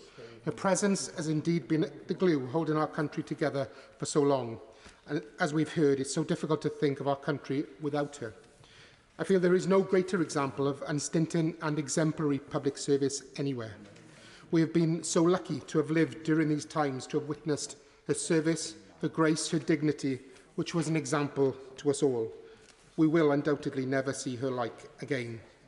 From an early age, Her Majesty followed her parents' example of duty that was so important in holding the country together during World War II. For over 70 years, she has been a constant. She has demonstrated a lifelong commitment to the service of the nation and Commonwealth. She was the longest reigning monarch in British history, the longest reigning female monarch, and the second longest serving monarch in world history. She served right to the very end, as she declared that she would do on her 21st birthday in 1947. Just a few short weeks ago, communities across all 4 nations of the United Kingdom and across her other realms, the Commonwealth and the world, were all celebrating the first ever Platinum Jubilee. I hope that as she appeared on the Buckingham Palace balcony for the last time and witnessed the outpouring on the Mall, that she was in no doubt just how much she was loved. I know that we all have examples of Her Majesty's links to our communities, and in my constituency, the most poignant is the community of Aberfan, a place where her late Majesty visited following the tragedy in 1966 and visited a number of times during her reign, something that was a comfort to many in the village and beyond. Her last visit to the community was part of her Diamond Jubilee tour in 2012, when she opened the brand new Annis Owen Primary School. So, Mr Speaker, on behalf of the people across my constituency, I say thank you for your life of service, ma'am. May you rest in eternal peace and rising glory, and God save the Queen, and God bless the new Prince and Princess of Wales. Thank you, Batty. Thank you, Mr Speaker, and that was an excellent tribute, like so many tributes today, and it just goes to show how we're all united in our grief. The heartfelt speeches from across the House have echoed the pain and sorrow which has been felt across the country and the Commonwealth since that devastating news yesterday. On behalf of my constituents in Meriden, I'd like to express my heartfelt condolences to the royal family as they mourn the loss of a beloved mother, grandmother and a great-grandmother. Our nation weeps with them and for them. And Her Majesty does hold a special place in the hearts of my constituents, because for it was on a spring morning in 1971 when Her Majesty opened Chelmsley Wood Shopping Centre, and most of the village of Chelmsley Wood turned out to greet her. In fact, that day the royal party was running on a late schedule, but the Queen was undeterred, and she took her time to speak to local residents. That same day, the Queen and the Duke of Edinburgh were also shown the proposed site of the National Exhibition Centre. They would return 5 years later, in 1976, to open the NEC, where excited members of staff stood in a line to greet Her Majesty. And this is particularly apt because the NEC was a major venue for the Commonwealth Games. Her Majesty always demonstrated kindness, generosity and dedication. And I have my own experience of this, because in March 2007, when I was finishing off my degree at the London School of Economics, I was invited to meet Her Majesty on Commonwealth Day. I was nervous and I was excited, and she was very gracious with her time. And it was only later when I asked a friend, how did I do? He said, you said a lot, but none of it made any sense. I hope my tribute is better today, but Her Majesty never let on and wished me all the best in my endeavours. For decades, Her Majesty has been a cool-headed, constant steward of our great nation. She was always there when we needed her. She showed us what it meant to keep calm and carry on. I'll never forget how in the pandemic, she gave reassurance to the whole nation and told us that we would meet again. We were blessed to have her, and she really was the best of us. She lived a dedicated life of service and devotion to her husband, her family, her country, and the Commonwealth. And every single one of us in this house would do well to emulate her lifetime of selflessness and public service. Today, we mourn a monarch and we pray for her. And as we reflect on her legacy and we look to the future, I say only this: may she rest in peace. May we always be grateful to have experienced her reign. To God we belong and to God we return. God save the King. Chris Law. Thank you, Mr. Speaker, and it's a pleasure to follow the delightful tribute given to the Queen by Right Honourable Member from Meriden. On behalf of myself, my constituents in Dundee West, and all peoples of the Royal Ancient Borough of Dundee, I'd like to pay tribute to Her Majesty the Queen and send my deepest condolences to the royal family at this difficult time. Her Majesty dedicated her life to public service, and having acceded to the throne at an unexpected young age, she has reshaped the monarchy in the changing generations that she has reigned, and she'll be remembered in history as Britain's longest-serving monarch. Throughout her reign, she served with dignity and compassion. Everyone that I know personally that has met her has spoken of her real and genuine warmth. The Queen, of course, had a strong Scottish heritage. The Queen Mother's home was Glamis Castle in Angus, not far from my city of Dundee. As a result, Her Majesty frequently visited her maternal grandparents there as a child. Indeed, one of the earliest photographs of the Queen visiting Dundee is as a child shopping in Webster's toy shop in Whitehall Crescent with her grandmother, the Countess of Strathmore. Throughout her lifetime, she continued to visit my city, and many of Dundee's parks and public spaces were officially opened by Her Majesty. As then Princess, she officially opened Camperdown Park in 1946, and 7 decades later, 70 years, she unveiled a plaque to officially open Slessor Gardens at our city's redeveloped waterfront in 2016.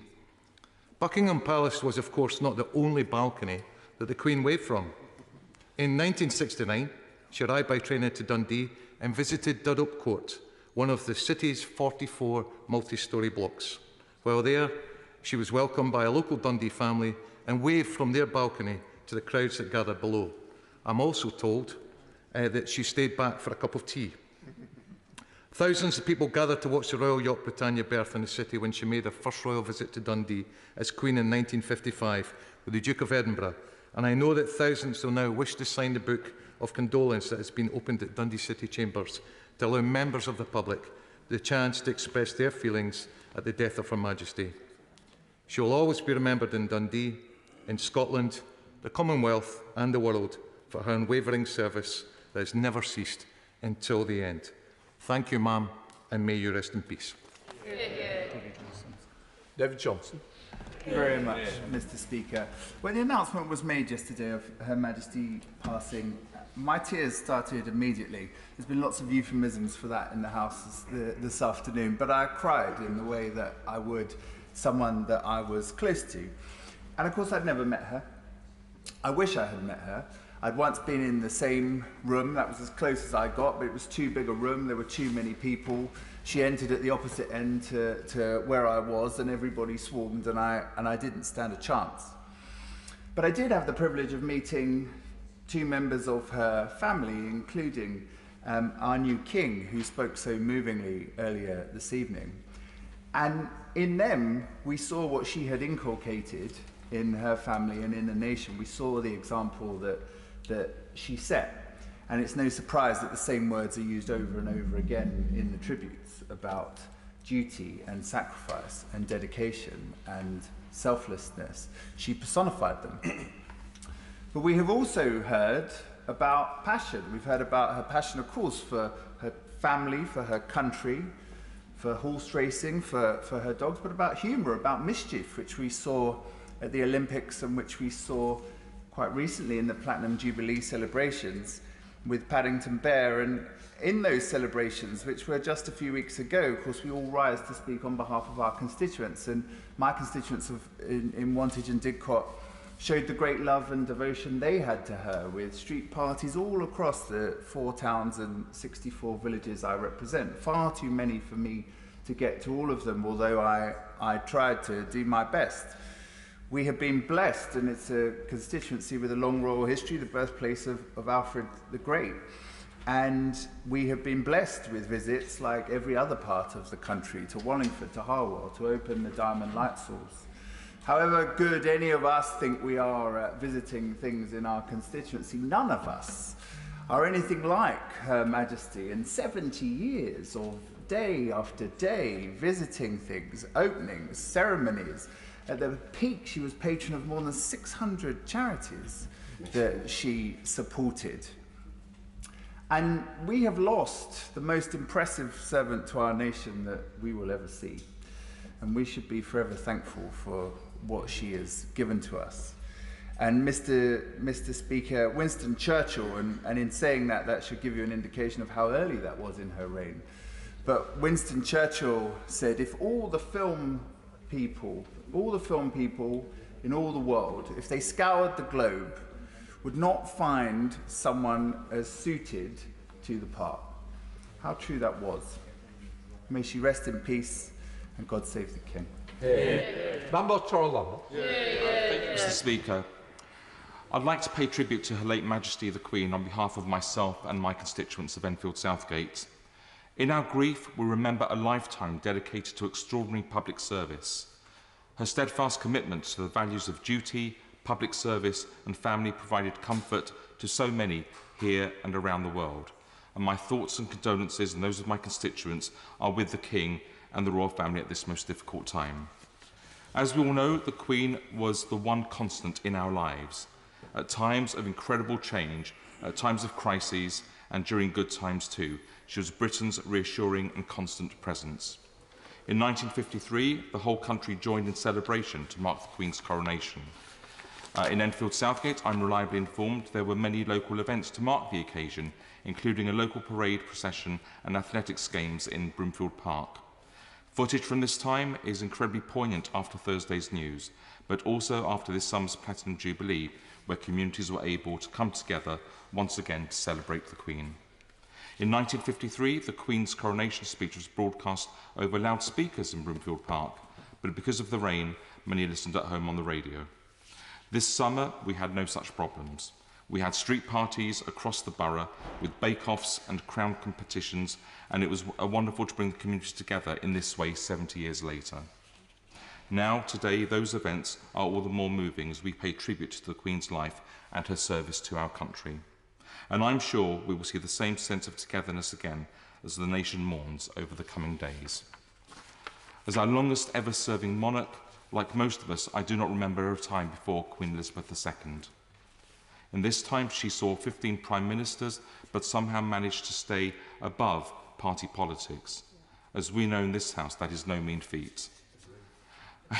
And for 70 years, she embodied and represented the nation with unwavering duty on the international stage, a symbol of stability when things were changing. The outpouring of emotion internationally we have seen since the news is a testament to her success in achieving this. She was not just well regarded, but loved around the world. And this is something that I've witnessed again and again while meeting foreign representatives from other nations, who without fail will always pay tribute to the Queen. And those who had the pleasure of meeting her will always share stories of her kindness and warmth and her sense of humour. As we remember Her late Majesty, I will personally remember how she continued to serve her country with duty and kindness until the very end. The Queen was an example for us all. May she rest in peace. God save the King. Richard Cairns. I rise to express the admiration and deep love of the people of Rutland, Melton, the Vale and Harbour villages for Her Majesty and our heartfelt sympathies to the royal family. Since her death, our communities have been sharing their stories of her and their love, and we have been blessed with 3 visits. First in 1967, where she travelled on the royal train with her beloved Philip. 3,000 children awaited her, and she visited our Oakham Castle. There she presented a ceremonial horseshoe. because our tradition is the first time a peer of the realm or a majesty or any member of the royal family visits our county, they must present a horseshoe. She gave us an enormous horseshoe, and in the heart of it, a small horseshoe from one of her racehorses, which was very touching. It now hangs upside down, which some say is unlucky, but in Rutland we say it will stop the devil from bedding in, and it is now on display in our castle.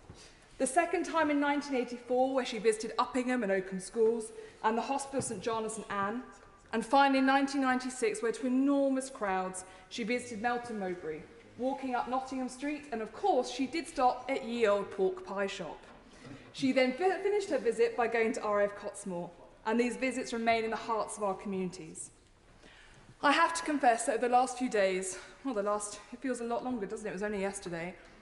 My tears have fallen most when there have been stories of joy shared, because I think then it is that we see the great love that we feel for her.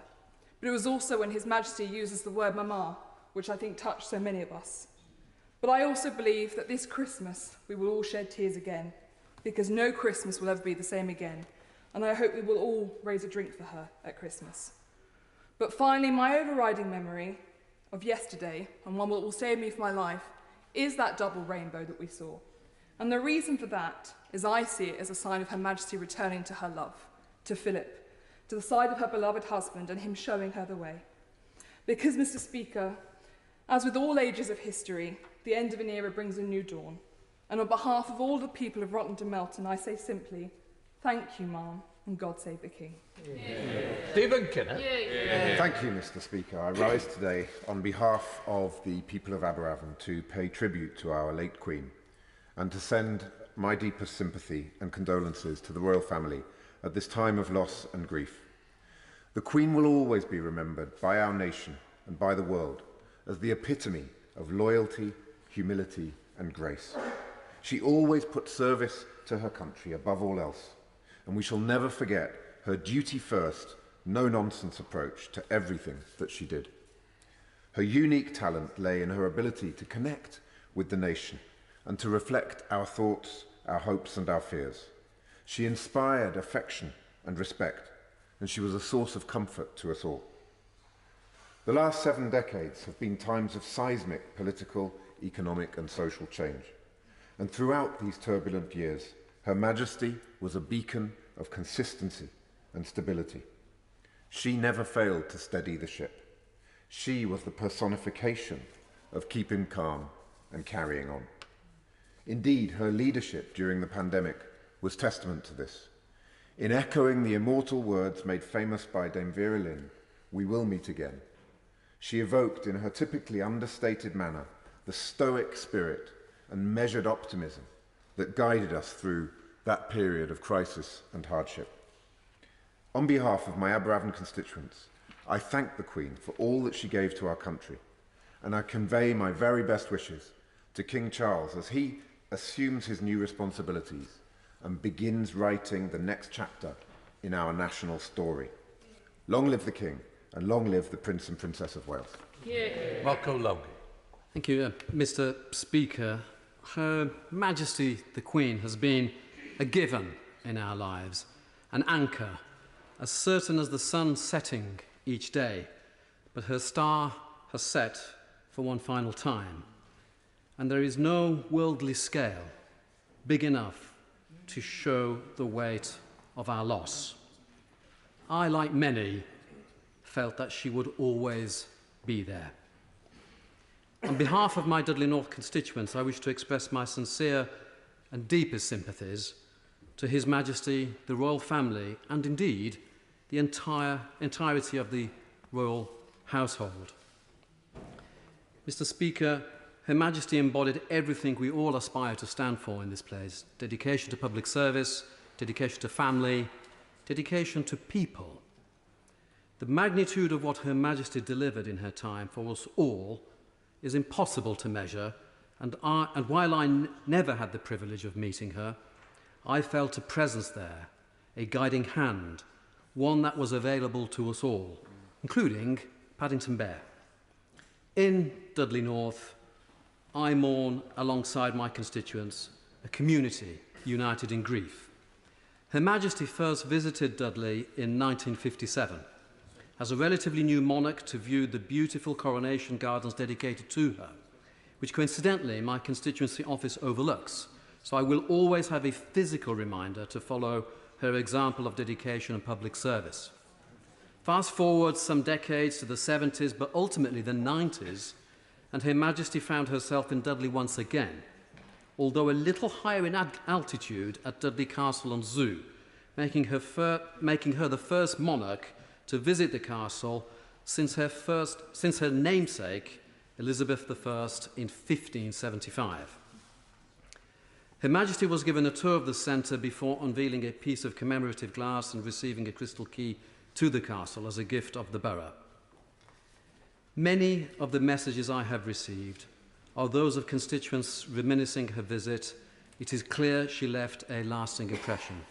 What is also clear is that when God made our Queen, he certainly broke the mould. We all take comfort in coming together to remember the guiding light Her Majesty has been to us all. Long live the King. Ellen Morgan. Thank you, Mr. Speaker. As one of the most recent MPs to swear allegiance to the Queen, I'm saddened and humbled to have the honour of paying tribute to her once again on behalf of my North Shropshire constituents. And on behalf of them, I offer my condolences to the King and to the rest of the royal family for their sad loss today. Many constituents have been in touch over the last 24 hours to share their sense of love, their sense of loss, but most of all, their gratitude for the Queen's devotion, her leadership and her warmth during her 70 years of public service. While the nation is united in sorrow, the anecdotes shared here today and by my constituents from North Shropshire have shown me that, as well as the sorrow, we can celebrate her life with joy as we remember her today. I've smiled as some of the more senior of my neighbours have shared memories of the coronation back in 1953. These memories are vivid and are still fondly thought of 7 decades on. Every television wheeled out so that neighbours, friends and family members could huddle together for a glimpse of the gracious young Queen, and a whole programme of celebrations in the town of Wem, at which I was recently shown an original programme in perfect condition. I'm thankful that the Platinum Jubilee provided the chance for these communities to unite once again and show the Queen just how much she was loved and continued to be into her 70th year. She was celebrated across North Shropshire, from the soldiers of the Royal Irish Regiment based at Turnhill to the helicopter pilots being trained at RAF Shawbury, including her grandsons, the new Prince of Wales and Prince Harry a decade ago. We're very grateful to have welcomed her to both sites. But from Wem to Whitchurch, Ellesmere to Oswestry and Market Drayton, we lit beacons across the countryside as a symbol of gratitude to our longest-serving monarch. And how appropriate this was, for Queen Elizabeth was a beacon of stability to us all throughout these 7 decades. But now a new era begins. Christmas this year will be very different. We will gather round our televisions again, but this time it will be the speech of King Charles III and not that of our Queen. In North Shropshire, we will raise a glass to both of them. In 1957, the 31-year-old Queen promised to give these old islands her heart and devotion. She stayed true to her word for every minute of her 96 years, and for this we are all grateful. We hope she rests in peace. God save the King. Sarah Bretliff. Thank you, Mr. Speaker, and I just want to join colleagues in expressing my deepest sorrow at the passing of Her Majesty Queen Elizabeth II and the sorrow of my constituents of Hyndburn and Haslingden. Our condolences are with the King and the royal family. It's difficult to be able to put into words the grief and profound loss that is felt. But after the rainbows that's been mentioned, as I paid my own tribute last night at the gates of Buckingham Palace in the darkness, the heavens had opened and the rain poured. It felt as though the weather portrayed our grief. The nation's heart was broken. For many of us, the Queen is the only monarch we've known. It's hard to underestimate the value of the stability she gave this country and the nations around the world for which she was head of state.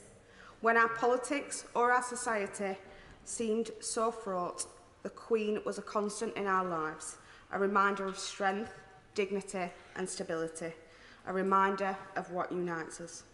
In 2012, we had the privilege of a royal visit from Her Majesty Queen Elizabeth and the Duke of Edinburgh.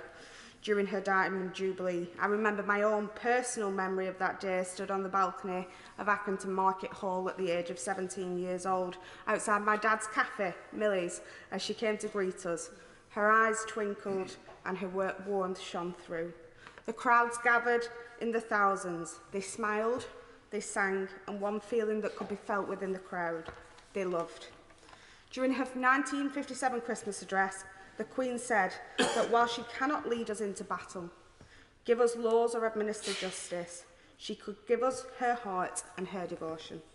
All these years later, we can surely all agree that she did just that. Yeah. She was our greatest public servant, our greatest diplomat, and our stability.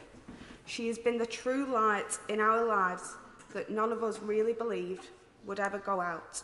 May she now rest in peace. Thank you, ma'am, and God save the King. Yeah. Christian Wake. Yeah. Thank you, Mr. Speaker, and I'm both proud and sorrowed, although delighted to follow my honourable friend, and I emphasise that word friend because grief does bring people together. I imagine I speak for many when I say I've taken some solace in hearing some of the tributes today from those who've actually got to meet and know Her Majesty. I was never fortunate enough to have met her, but it almost feels like I had, just like everyone else in this chamber, because there was something similar and familiar to all of us, and we all take a bit of her with us. But I like to think that bit I take is the humility and the kindness that everyone speaks about. This great and proud country went through many trials and tribulations during the Elizabethan age, but she was one of the constant, providing stability through wartime as much as in peace. And as many have already alluded to, regardless of your political views, her sense of service to this country she loved is something to be admired, treasured, and something we should all be proud of. I know what I was doing when I was 25 years of age, and I know I would not have been able to take on the responsibility of a country, let alone a whole host of them, like a Commonwealth. I certainly couldn't have helped strip an engine either. But I'd also like to put on the record the condolences of my constituency of Bury South, the townships of Radcliffe, Whitefield and Prestwich, along with myself and my family. And I particularly think to this year's Jubilee celebrations, when my daughter, at nursery at the time, came back home from nursery so proud that she had learnt the national anthem. So she did her rendition for Daddy, and she sang God Save Our Normal Queen. Unfortunately, Lavinia, the words weren't quite right, but the sentiment was there. She was no stranger to Bury either, was Her Majesty, visiting as a young girl herself in 1938, and visited a further 6 times after that, with her most recent visit in 1992, where she opened St. Peter's Square Metrolink station and took a ride to visit Bury Town Hall, which she had opened 38 years prior. What stood out for me most, though, about her service wasn't just for the length of what she did, it's for the fact she seemed to genuinely enjoy every single moment of it. From historical meetings with world leaders right down to visiting primary school children, she made everyone feel like they were the only person meeting her. She was a mother, a grandmother, a great-grandmother, a wife, a sister, a rock to the nation, but more importantly, a grandmother to the nation. She was all sorts to everyone, but she was always a queen. The saddest thing is that there are children born today that will never know a queen, let alone the Queen. Finally, I think all of my constituents will agree with one simple message. Thank you, Ma'am. May our Queen rest in peace and long live the King. Instincts. Thank you, Mr. Speaker. And I rise in deep sadness, but with immense gratitude for the life and the service of our beloved late Sovereign Queen Elizabeth. I firstly want to place on record the love and respect of my constituents in Wolverhampton North East for Her Majesty. Many have already contacted me about the devastating sense of loss and grief they feel at Her Majesty's passing, and I thank them for sharing their thoughts with me. It is an honour to pass them on in this place. It's extraordinary that so many of us who never met Queen Elizabeth can be so affected by her death, but for everyone in Wolverhampton, in the United Kingdom and across the Commonwealth, she was a huge presence in our lives. The Queen visited Wolverhampton several times to our schools, our factories, and I think my favourite story is from a visit before I was born in 1962, her first visit to Molyneux. She was presenting colours to the North and South Staffordshire regiments and the Staffordshire Yeomanry, and she did apologise to Wolverhampton Wanderers for her high heels making marks on our hallowed turf at Molyneux.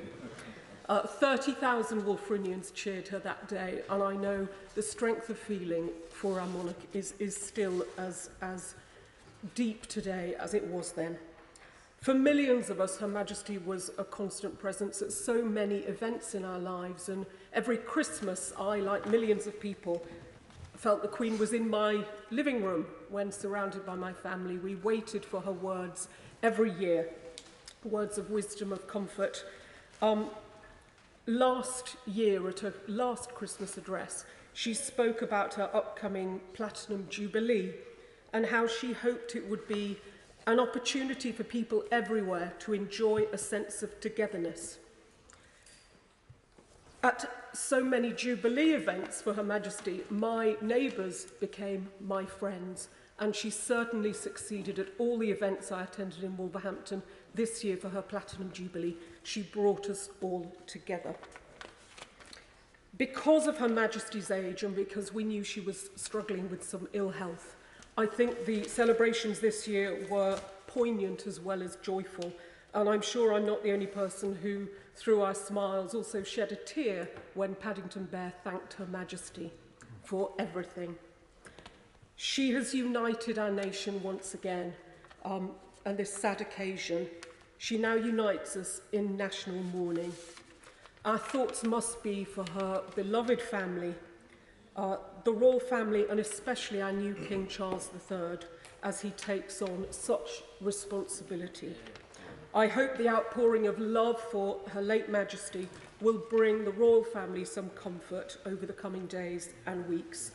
I want to express immense gratitude for her life, her many qualities. She was a shining example of strength and of selflessness in public service. May our beloved Queen Elizabeth rest in peace and rise in glory. God save the King. He's understood.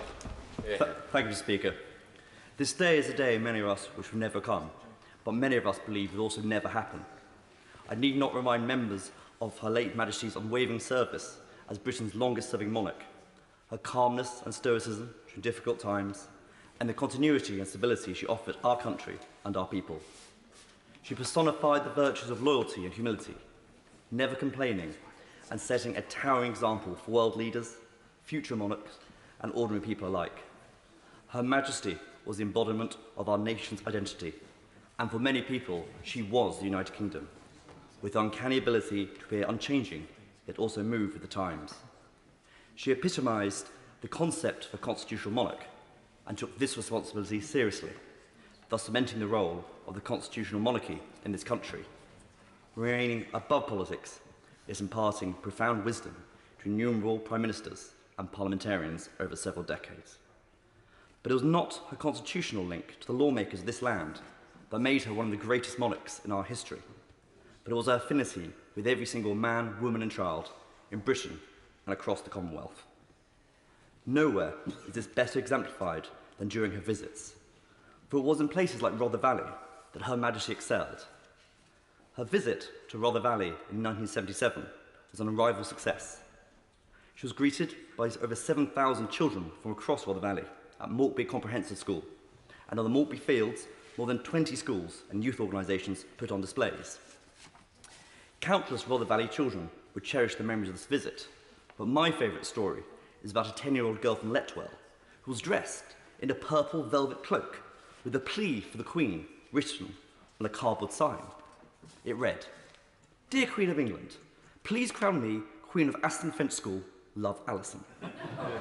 As the Queen passed, she duly obliged.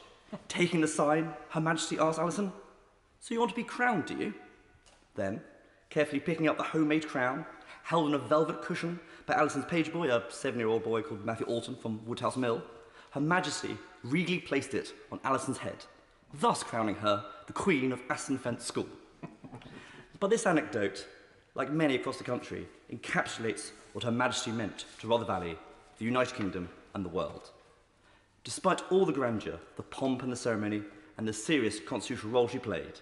Her Majesty's most winning qualities were humour, her kindness, and a famous mischievous twinkle in her eye. She was a cultural icon, but beneath it all, she was the nation's grandmother. She loved all of us and was beloved by all of us in return. I send my deepest condolences to the royal family on behalf of my own family, Natalie, Persephone, Charlotte, and of all the people of Rother Valley. Eternal rest grant upon her, O Lord, and let perpetual light shine upon her. May she rest in peace. And I offer my humble allegiance and loyalty to His Majesty King Charles III. God save the King. Thank you, Mr. Speaker. Her late Majesty was always warmly welcome to Northampton, and so the town mourns her passing most sincerely. Looking over some of the old coverage of royal visits to Northampton since the sad news yesterday, it's clear how much joy she brought on every occasion. So many speakers from across the House have succeeded in communicating the almost magical combination of majesty and personable friendliness, and yet within that one was always aware of her sheer presence. Presence even stood in a lay-by with my dear mother, Mrs. Sandra Lewis, as an infant in 1977, waving a dock leaf and getting a wave from the limousine in return. Two of the occasions upon which I met Her Majesty illustrate this duality. The 800th anniversary of the Maundy service in 2010, where she presented the ceremonial money to another inspirational woman, the late Sister Merle Wilde, one of the last of the Methodist Order of Deaconesses. Tradition, dignity, majesty. The Diamond Jubilee 2 years later, there I met Her Majesty at a much less formal event. And when introduced, I found myself, for reasons too obscure to detain the House with tonight, talking to her about donuts. Her Majesty took it in typically good part, thankfully, but I sensed, rather than saw, a certain look between the then Lord Lieutenant, also thankfully a friend of mine, and my wife, who had much to say about this afterwards. Personable, cheerful, filled with humanity. Blending this with her dignity and bearing was brilliantly described as alchemy by a colleague earlier today. So I thank you, Mr. Speaker and Mr. Deputy Speaker, for your indulgence tonight. It really is appreciated, and that of the House staff as well. It's meant a lot to us to be able to do this evening. And in conclusion, may God bless Her Majesty the Queen and keep her safe, and God save the King. Jerome May. Speaker, I add my name to the outpouring of love, affection and gratitude for the life of Her late Majesty on behalf of the people of Broadland. It's a sombre day as we grieve. So who would have thought that we would have laughed so much as we've remembered her extraordinary life? I've loved listening to the speeches of colleagues as they've recalled their mishaps with Her Majesty. And through those stories, I've learnt so much about her deep graciousness. I have never been lucky enough to meet her, but I still grew up with her as part of my family. For that was the impact of her life on all of us. Through her service, she reached into our homes and our hearts. Whatever else was going on in our lives or in the country, the Queen was always there, a steadfast anchor of rightness.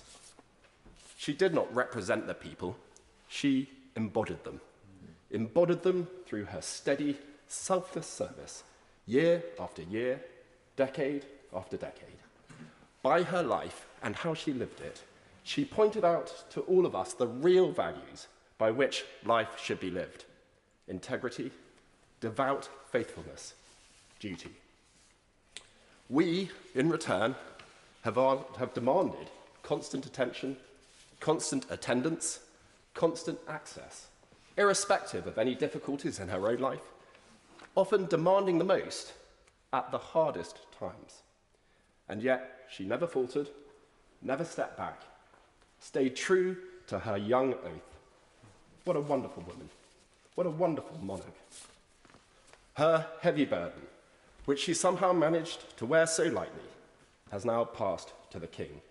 His wonderful speech to his peoples today shows how he has shouldered it. May she rest in peace. God save the King.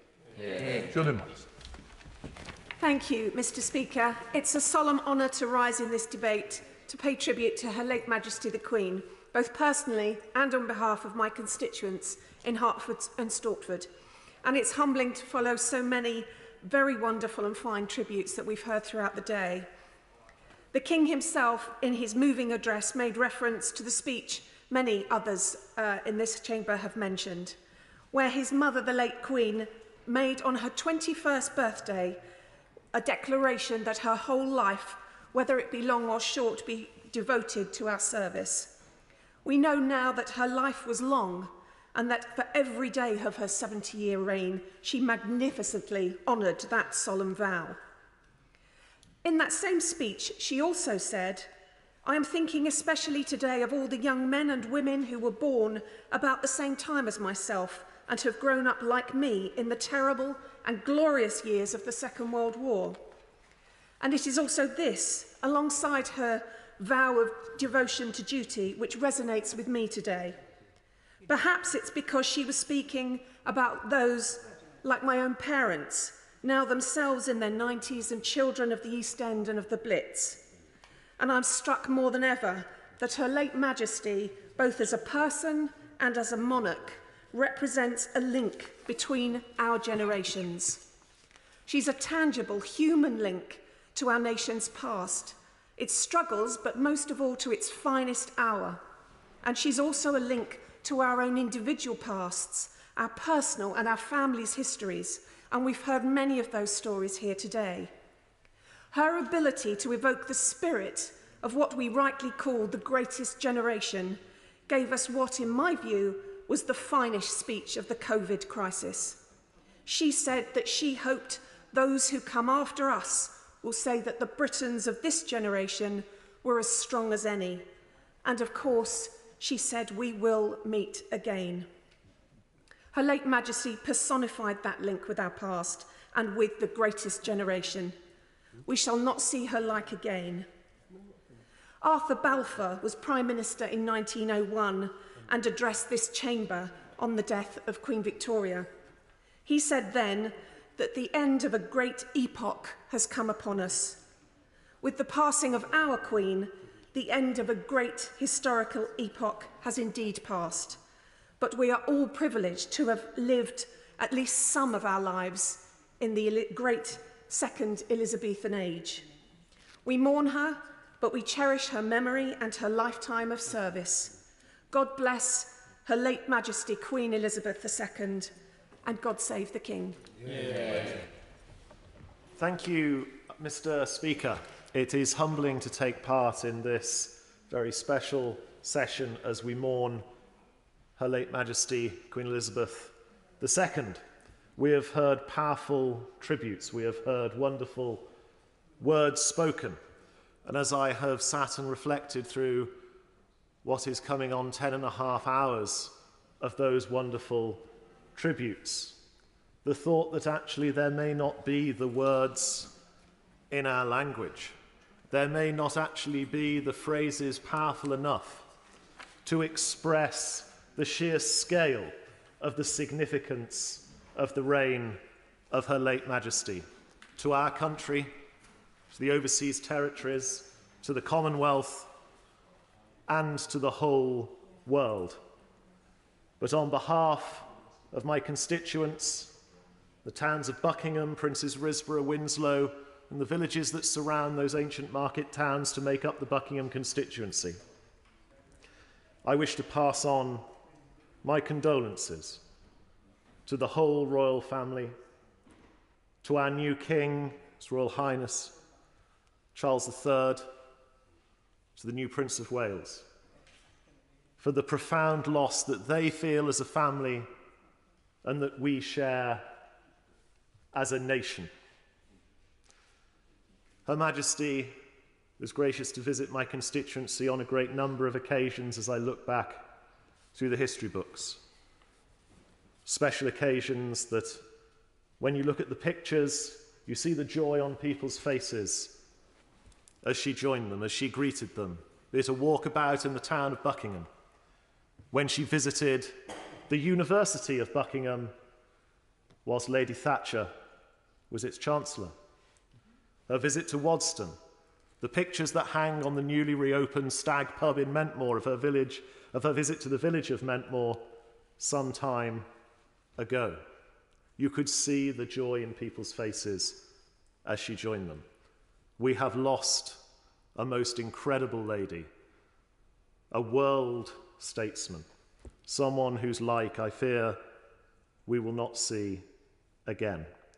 But from the great privilege of watching His Royal Highness King Charles III on the screen in this chamber earlier, I am full of hope and confidence that he will carry on her legacy, that he will be a great king. And so I say, on behalf of all of my constituents and myself, may Her late Majesty Queen Elizabeth II rest in peace, and God save the King. Gibson. Speaker, and thank you for your indulgence post 10 o'clock for those of us who've been here. It's really appreciated. It's a privilege to follow so many incredible tributes to Her late Majesty Queen Elizabeth. She was a committed public servant, fulfilling her promise to our nation to serve us her whole life. Service that was delivered with honour, duty and integrity. She stood as an inspiration to us all. On behalf of the people of Darlington, I want to send sincere and heartfelt condolences to His Majesty, King Charles III, and the whole royal family. Throughout her long reign, Her late Majesty travelled more widely and met more people than any other monarch. And her travels included 2 visits to Darlington.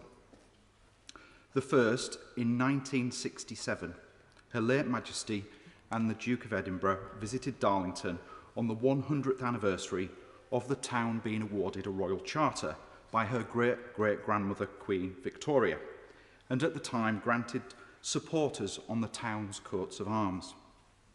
At this time, there were plans to concrete over much of the town and remove much of its Victorian heritage. I understand that the royal party asked a number of probing questions of these plans, which included the removal of our clock tower, a clock tower which was inspired by the Elizabeth Tower of this palace. I am pleased to say that the plans were largely dropped and our clock tower still stands proudly over our town today.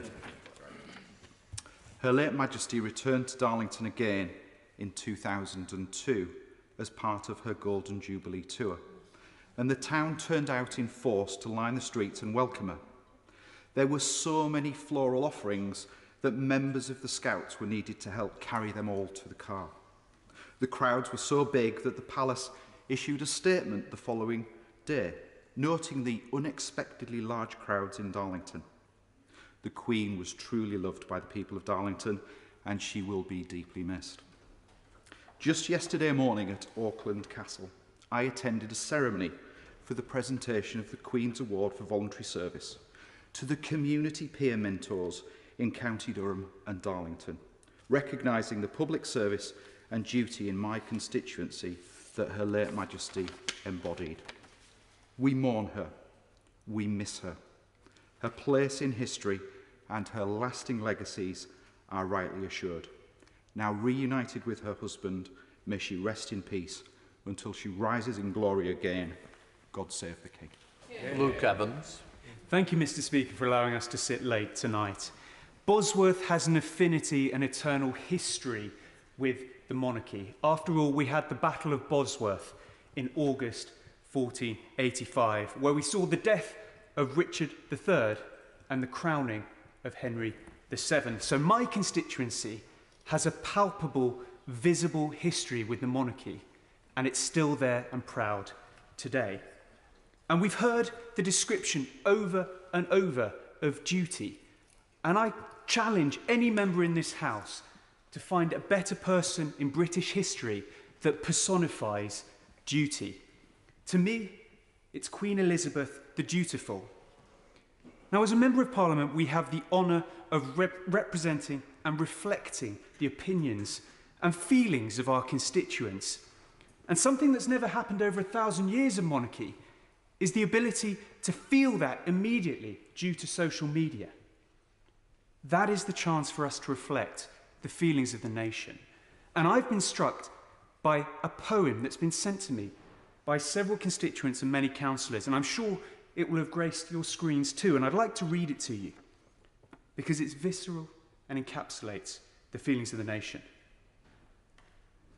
Philip came to me today and said, "It's time to go." I looked at him and smiled, and as I whispered, "Yes, I know," I then turned and looked behind me and saw I was asleep. All the family were around me, and then I could hear them weep. I gently touched each shoulder with Philip by my side, and then I turned away and walked with my angel husband as a guide. Philip held my hand, and he guided me on the way to a world where kings and queens are monarchs every day. I was given a crown to wear, or a halo known by some. The difference is up here, they're worn by everyone. I felt a sense of peace. My reign had seen its end. 70 years I'd served my country as the people's dearest friend. Thank you for the years, for all your time and love. Now I am one of two again in our palace up above. Rest in peace, Your Majesty. Long live the King. Shall Anhart. Thank you, Mr. Speaker, and on behalf of the people of Hastings and Rye, I express our sadness and grief at the death of our beloved Sovereign, Her Majesty Queen Elizabeth. Her late Majesty came to Hastings and St Leonard's 25 years ago, filling local residents with pride and joy, and she visited a number of places, including West St Leonard's Primary School, the Fisherman's Museum, and opened Priory Meadow Shopping Centre. She was presented with a winkle by the Winkle Club. Our Queen spent her whole life dedicated to her people of the United Kingdom and the Commonwealth, a life she did not choose herself, but one which she was born to, and the burden of her birth was one which she carried so diligently, dutifully and lovingly, with the support of her faith in God, her beloved late husband Prince Philip, her family and her people. I want to thank Her late Majesty for her life of selfless public service, her love, her dedication, her stoicism. Her Majesty shone a light to us all, a light which gave comfort to those in need, a light which gave hope to those in despair, and a light of unity to all her peoples from across our 4 nations. She brought light where it was most needed, a beacon of stability to us in this place. And I speak on behalf of the people of Hastings and Rye when I express my deepest sorrow at Her Majesty's passing and extend our prayers for and condolences to her family, our royal family. With his accession to the throne, His Majesty King Charles III will bring in a new era, and we offer him our loyalty and love for a long and happy reign. Long live the King. Rob Butler. Thank you very much indeed, Mr. Speaker. On behalf of the constituents of Aylesbury, I convey deepest condolences to His Majesty the King and all members of the royal family following the death of Her late Majesty the Queen. She played a huge part in the lives of each and every one of us. She was the constant through good times and bad, celebrations and crises. Her tireless dedication and unwavering service to our nation, her realms and the entire Commonwealth are unparalleled, and they will never be forgotten. Her late Majesty visited Aylesbury on several occasions during her 70 years on the throne. She came in 1962 as part of a celebration of the 10th anniversary of her accession, when pavements thronged with well-wishers and she popped into the homes of 2 residents. She visited again in 1969 to open Stoke Mandeville Stadium, the birthplace of the Paralympic movement. And Her Majesty came to Aylesbury once more to mark her Golden Jubilee in 2002. The love and affection that we feel for her in Buckinghamshire was vividly demonstrated across our county time and time again, and most recently during the Platinum Jubilee celebrations. coming together for parades and picnics, dog shows, tugs of war, three-legged races, from the youngest child to the most senior citizen. People, the length and breadth of my constituency, wanted to demonstrate their gratitude and appreciation for the commitment and duty shown by the Queen throughout her incredible reign. Mr. Speaker, my own memories of Her Majesty are, I suspect, very similar to those of the vast majority of the public, because I never met her, and yet she was always there. I remember making a scrapbook on the Queen and her family for a Cub Scout badge, a tea party in my village for the Silver Jubilee, watching her name, HMS Duke of Lancaster in Glasgow, and seeing her on the royal barge during the Diamond Jubilee flotilla. Snatched glimpses, modest memories, yet the loss is still felt keenly. One singular honour that I was extremely fortunate to receive, though, Mr. Speaker, was to gain royal assent for a private member's bill I'd taken through this place. I was humbled to have that privilege just a few months ago with the passing into law of the Approved Premises Substance Testing Act, a prorogation. In some ways, the words La Reine le Vote are a small formality, but in others, they represent great moment, symbolising the relationship between Parliament and Sovereign, a relationship that we celebrate today. Mr. Speaker, we have heard wonderful and eloquent tributes, but no words will ever adequately encapsulate Her Majesty's reign, let alone the profound loss and deep sorrow that we feel today. Our nation is poorer for having lost her, but oh, how much richer for having known and loved her. May she rest in eternal peace. God save the King. Tom Hunt. Mr. Speaker, I think if one wanted to look at an example of how much affection the people of Ipswich had for Her late Majesty, you would have needed to have been in Ipswich on the weekend of the Jubilee. We've heard today that apparently there was the most parties in Twickenham than anywhere else in the country. Well, I'm not entirely sure about that. I'm not sure what the measurement was, but I think Ipswich is definitely strongly up there. All communities came together. I remember my Jubilee card competition. I thought my Christmas card competition was popular until I had the Jubilee card competition, where we had over 1,000 entries, and the winner from Ranelagh Primary School was incredibly proud to receive to have her card go to the Queen.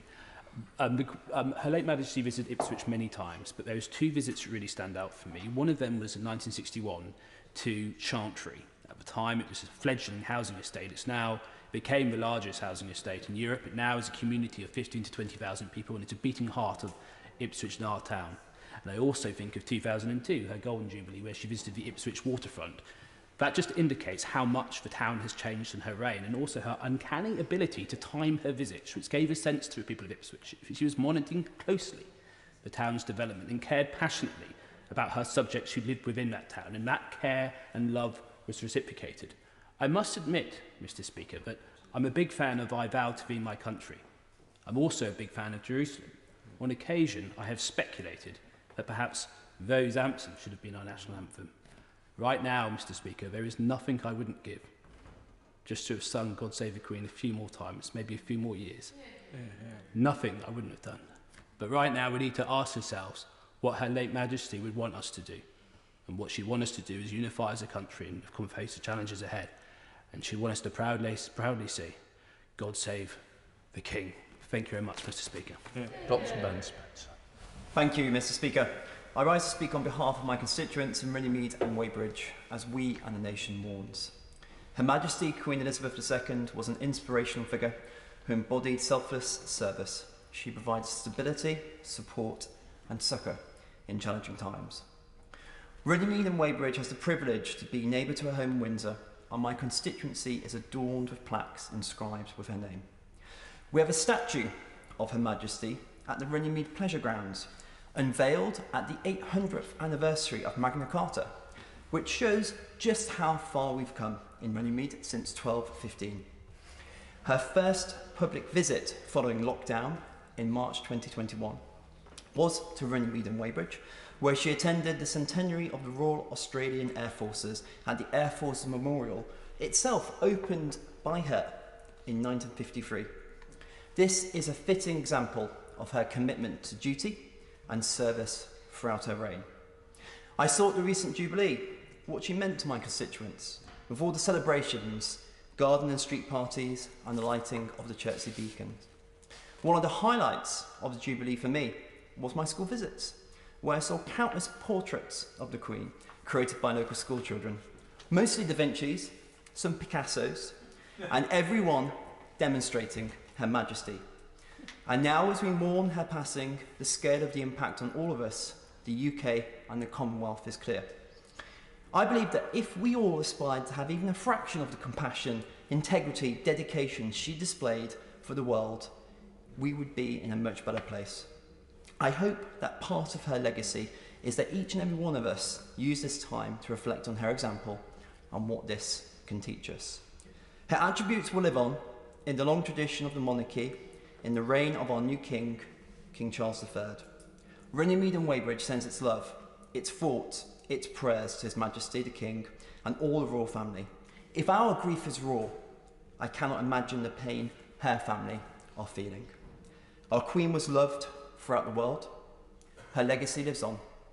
God save the King. Scott Benton. Thank you, Mr. Speaker. I rise with great sadness to pay tribute to Her late Majesty, Queen Elizabeth II, on behalf of myself and of all of the people of Blackpool South. Throughout her long reign, Queen Elizabeth was a figure of national pride, a symbol of stability, of continuity, and an inspiration to so many, myself included. But just as importantly, we must not forget she was also a loving mother, grandmother, and great-grandmother. It was just a couple of months ago that I attended street parties across Blackpool for the Platinum Jubilee. The celebrations brought together people from all backgrounds, all faiths, people old and young, a testament to her ability to unite the whole country and to keep the monarchy at the forefront of our nation's life during a reign that saw unparalleled social change. She opened up the family to the general public and made us feel as though we knew her personally. And in return, over the decades, we loved her and shared in her joy and in her grief, most notably on the sad loss of her rock, Prince Philip, only last year. Those constituents of mine who had the privilege of meeting her always, without exception, spoke about her warmth, her humility, and how she made them feel so special. Her late Majesty was not likely to be Queen when she was born, let alone to become Britain's longest reigning monarch. But from the very beginning, service to her country was in her DNA. Her devotion to this country is encapsulated in a remarkable speech on just her 21st birthday, when she stated that we must give nothing less than the whole of ourselves, and when she took on the noble motto, I serve. Unquestionably, she gave the whole of herself to this country, epitomised by serving it to the very end and swearing in her 15th Prime Minister just 3 days ago. It will take a long time for the tremendous sadness felt by us all to pass, but we can be comforted by the way in which she touched the hearts of so many and served our glorious nation so well. The example that Queen Elizabeth set has been instilled in King Charles III's own sense of duty and service. At a time of immense sadness for him personally, he has taken on the responsibilities of the Crown and the leadership of our nation and the Commonwealth.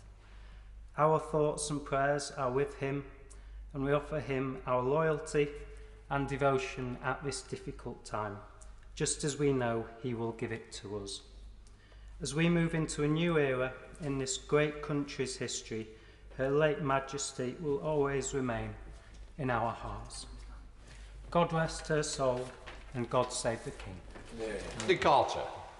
Thank you, Mr. Speaker, and can I extend my thanks to you for allowing this sitting to be extended for members who want to pay tribute to do so. And I know I speak on behalf of all of my constituents in Warrington South when I extend my heartfelt condolences to His Majesty King Charles and the royal family on this deeply sad occasion. Yesterday was a day we all knew would come, yet still can never quite envisage happening. And I think it's a testament to Her late Majesty's longevity, both in life and as our Queen that all of the United Kingdom and throughout the Commonwealth, we are deeply moved by the loss of the one constant in our life. Indeed, last night when I walked along the Mall to Buckingham Palace, that affection was really evident. Young and old, different languages, all coming to lay flowers, lighting candles, spontaneous rounds of applause, the national anthem being sung, people paying their respects. Truly a Queen for all the people. We are fortunate in Warrington to have had Her late Majesty come to visit on no less than 4 occasions. Way back in 1968, she was given a tour of the newly refurbished Bridge Street. In 1979, when she and her late husband, the Duke of Edinburgh, toured the new Golden Square shopping centre. And most recently, in 2012, when she and the Duke opened the Orford Park Jubilee Hub in the year marking her 60th anniversary on the throne. Many members today have talked about the twinkle in her eye. And I have to say, looking at the photographs from those visits that have been republished today in the Warrington Guardian, it's the impression that she leaves on other people's faces that is really striking. And the true legacy of our Queen is the impact she had on so many people. We will now inevitably look back at 2022 with great sadness. But we must also reflect on what joyous occasions it was to mark the historic Platinum Jubilee. And each one of the many events I went along to in Warrington, it was clear how deeply she was held in affection by the whole nation. A mother, a grandmother, a great-grandmother, and the Queen to each one of us. That celebration of her long reign over us allowed people to come together and be part of a community and share a special time. For now, as we mourn the passing of a truly great monarch, we wish our new king every success as he assumes the mantle of responsibility that has so diligently been carried out by our late Queen over the past 70 years. On her 21st birthday, then Princess Elizabeth declared before us all that her whole life, whether it be long or short, would be devoted to our service. That life was long, and that service was certainly devoted. God bless Her late Majesty, and God save the King. Dean Russell. Thank you, Mr. Speaker, and also may I thank you for extending the day and to your team for staying so late in the evening to allow these speeches. It is with great sadness that I rise to pay tribute to Her Majesty the Queen on behalf of myself and my constituents across Watford. We have heard loving tributes from across the House today, and we all mourn her loss and will grieve together. But what is grief, if not a reminder of the strength of our everlasting love? And we did love Our Majesty, the Queen. Many of us never met her, but as we have heard today, we all felt we knew her. In fact, we loved her as if she were a member of our own family. And many of us, as we know, often invited her to our own Christmas day after dinner. Her image has been ever present in our lives, like family photos on our fireplaces. We may not always look at them, but we're reassured that they are there. And now she is gone, but her legacy will last forever. For every tear we wipe away, a precious memory remains. As we've heard, many of those memories are from visits to our own constituencies, and I have stories from my own constituency in Watford too. In 1946, when she was still a princess, she visited the Heart Show in Canterbury Park. In 1962, she alighted the Royal Train at Watford Junction, and in 1981, she visited Parmenter School. But in 1977, for her Silver Jubilee, she visited the Rolls-Royce factory in Leavesden. And Mr. Speaker, I admit to having a special family connection to that factory, because that is where my wife's parents first met. And I share this because I still recall the excitement and pride my in-laws had when they received a letter from the Queen when they reached their diamond wedding anniversary. Now, sadly, my father-in-law, John, who was married to Pat, has since passed away and is always sadly missed. But I can still vividly recall the image of his proud smile when he showed me the letter from our wonderful Queen. So perhaps therein lies the truth why our grief is so strong for Her Majesty. It is because she connected with us so personally and our memories feel like those of family. She was yet a constant in a world of change, and yes, her compassion brought us humanity even when the world could seem so cruel. And yes, her words of wisdom brought hope even when all seemed so lost. But perhaps Her Majesty's true majesty was that her unbounding kindness made each of us feel like we mattered to her, and that is why she mattered so deeply to us. She was loved not just because of what she was, but because of who she was, our nation's very own great-grandmother, our compass, our matriarch, our guiding light. So I say thank you, Mom. You were loved by us all, and in your honour, we lovingly support your son and heir, King Charles III. God save the King. Virginia Crosby. Thank you very much, Mr. Speaker. Today we are united in mourning our beloved Queen Elizabeth II. For 70 years, she has been a source of stability and comfort. She's the only monarch that many of us have known. I begin my tribute by remembering the warmth and joy that she brought to so many of us. Our Queen, she knew how to have fun and make us smile. Remember when, joined by her beloved corgis, she teamed up with 007 to parachute into the opening ceremony of the 2012 London Olympic Games, or when she took tea with Paddington Bear earlier this year. I attended Jubilee events across Ynysmore and saw there the joy that the Queen brought to people's lives, with people coming up to me from Amlwch to Pentraeth, sharing their personal experiences of meeting the Queen. As their head, Her Majesty was immensely proud of the professionalism and dedication of our armed forces. And I know that the team at RAF Valley, where the Queen came to visit her grandson, and Ynysmore's veteran population will feel immense pride in fulfilling their oath of allegiance to her. The Queen was a frequent visitor to Wales. She visited the port of Holyhead and Beaumaris Castle, opened Oriel Morn in Llangefni on Anglesey, and was awarded an honorary doctorate from nearby Bangor University. During her Diamond Jubilee visit to Wales, she said, "I've travelled the length and the breadth of this country during my 60 years as your Queen. Prince Philip and I have shared many of the joys and sadnesses of the Welsh people in that time, and I have always been struck by your sense of pride and your undimmed optimism." Her Majesty's dedication to service and her contribution to public life are unparalleled. She provided inspiration to millions of women aspiring to the highest offices. She was a patron for Girl Guiding and a long-serving member of the WI, which had its first meeting on Anglesey. We've shared the ups and downs of her life as she danced with us in victory and success and mourned with us at times of grief. Her sorrow at the loss of her devoted husband, Prince Philip, was felt by us all. And although our sense of loss is immense, we must take comfort that she is once more at his side.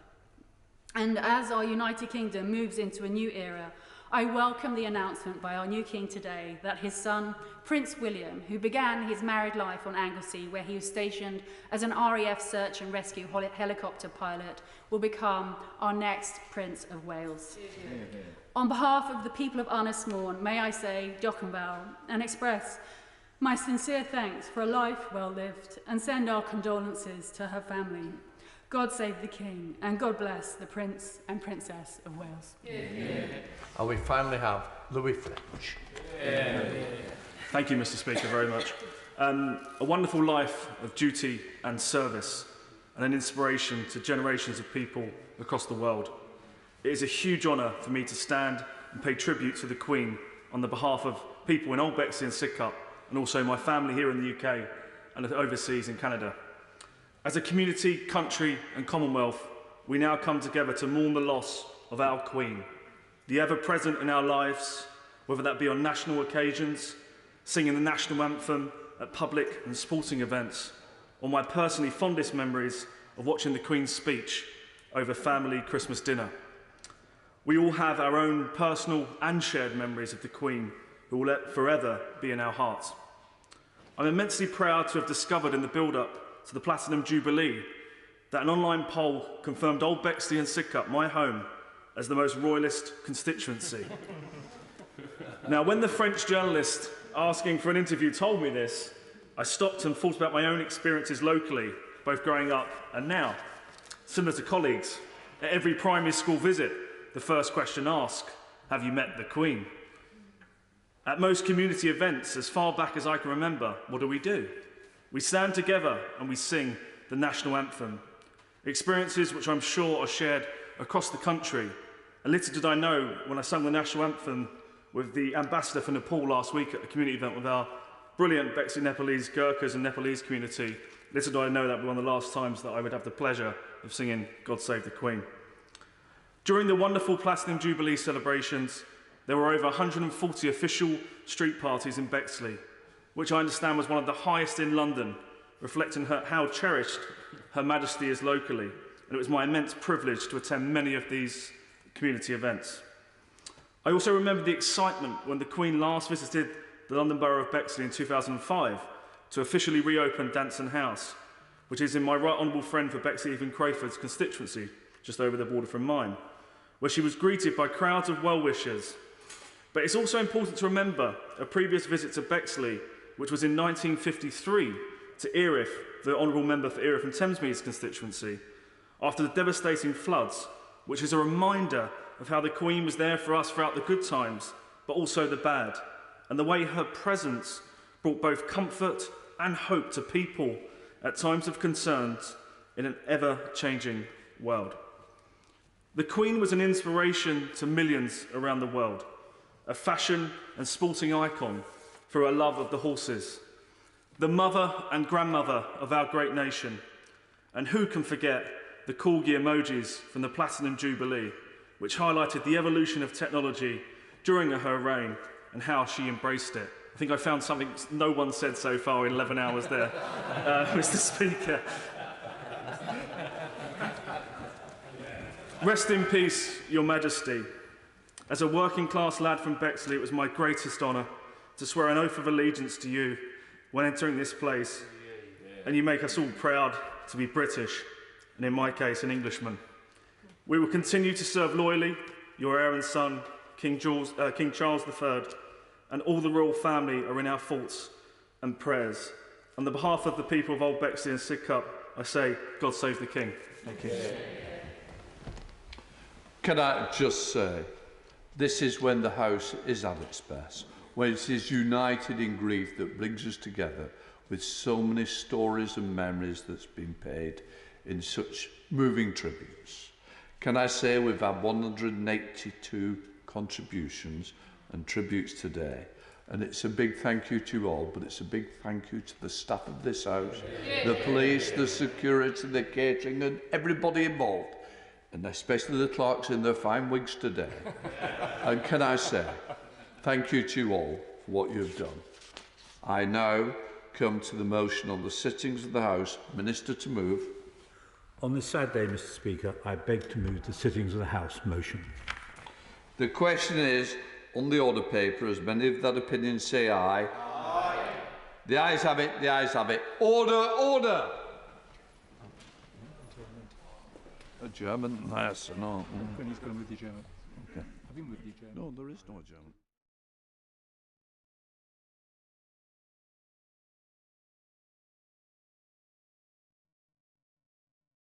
Many that opinion say aye. Aye.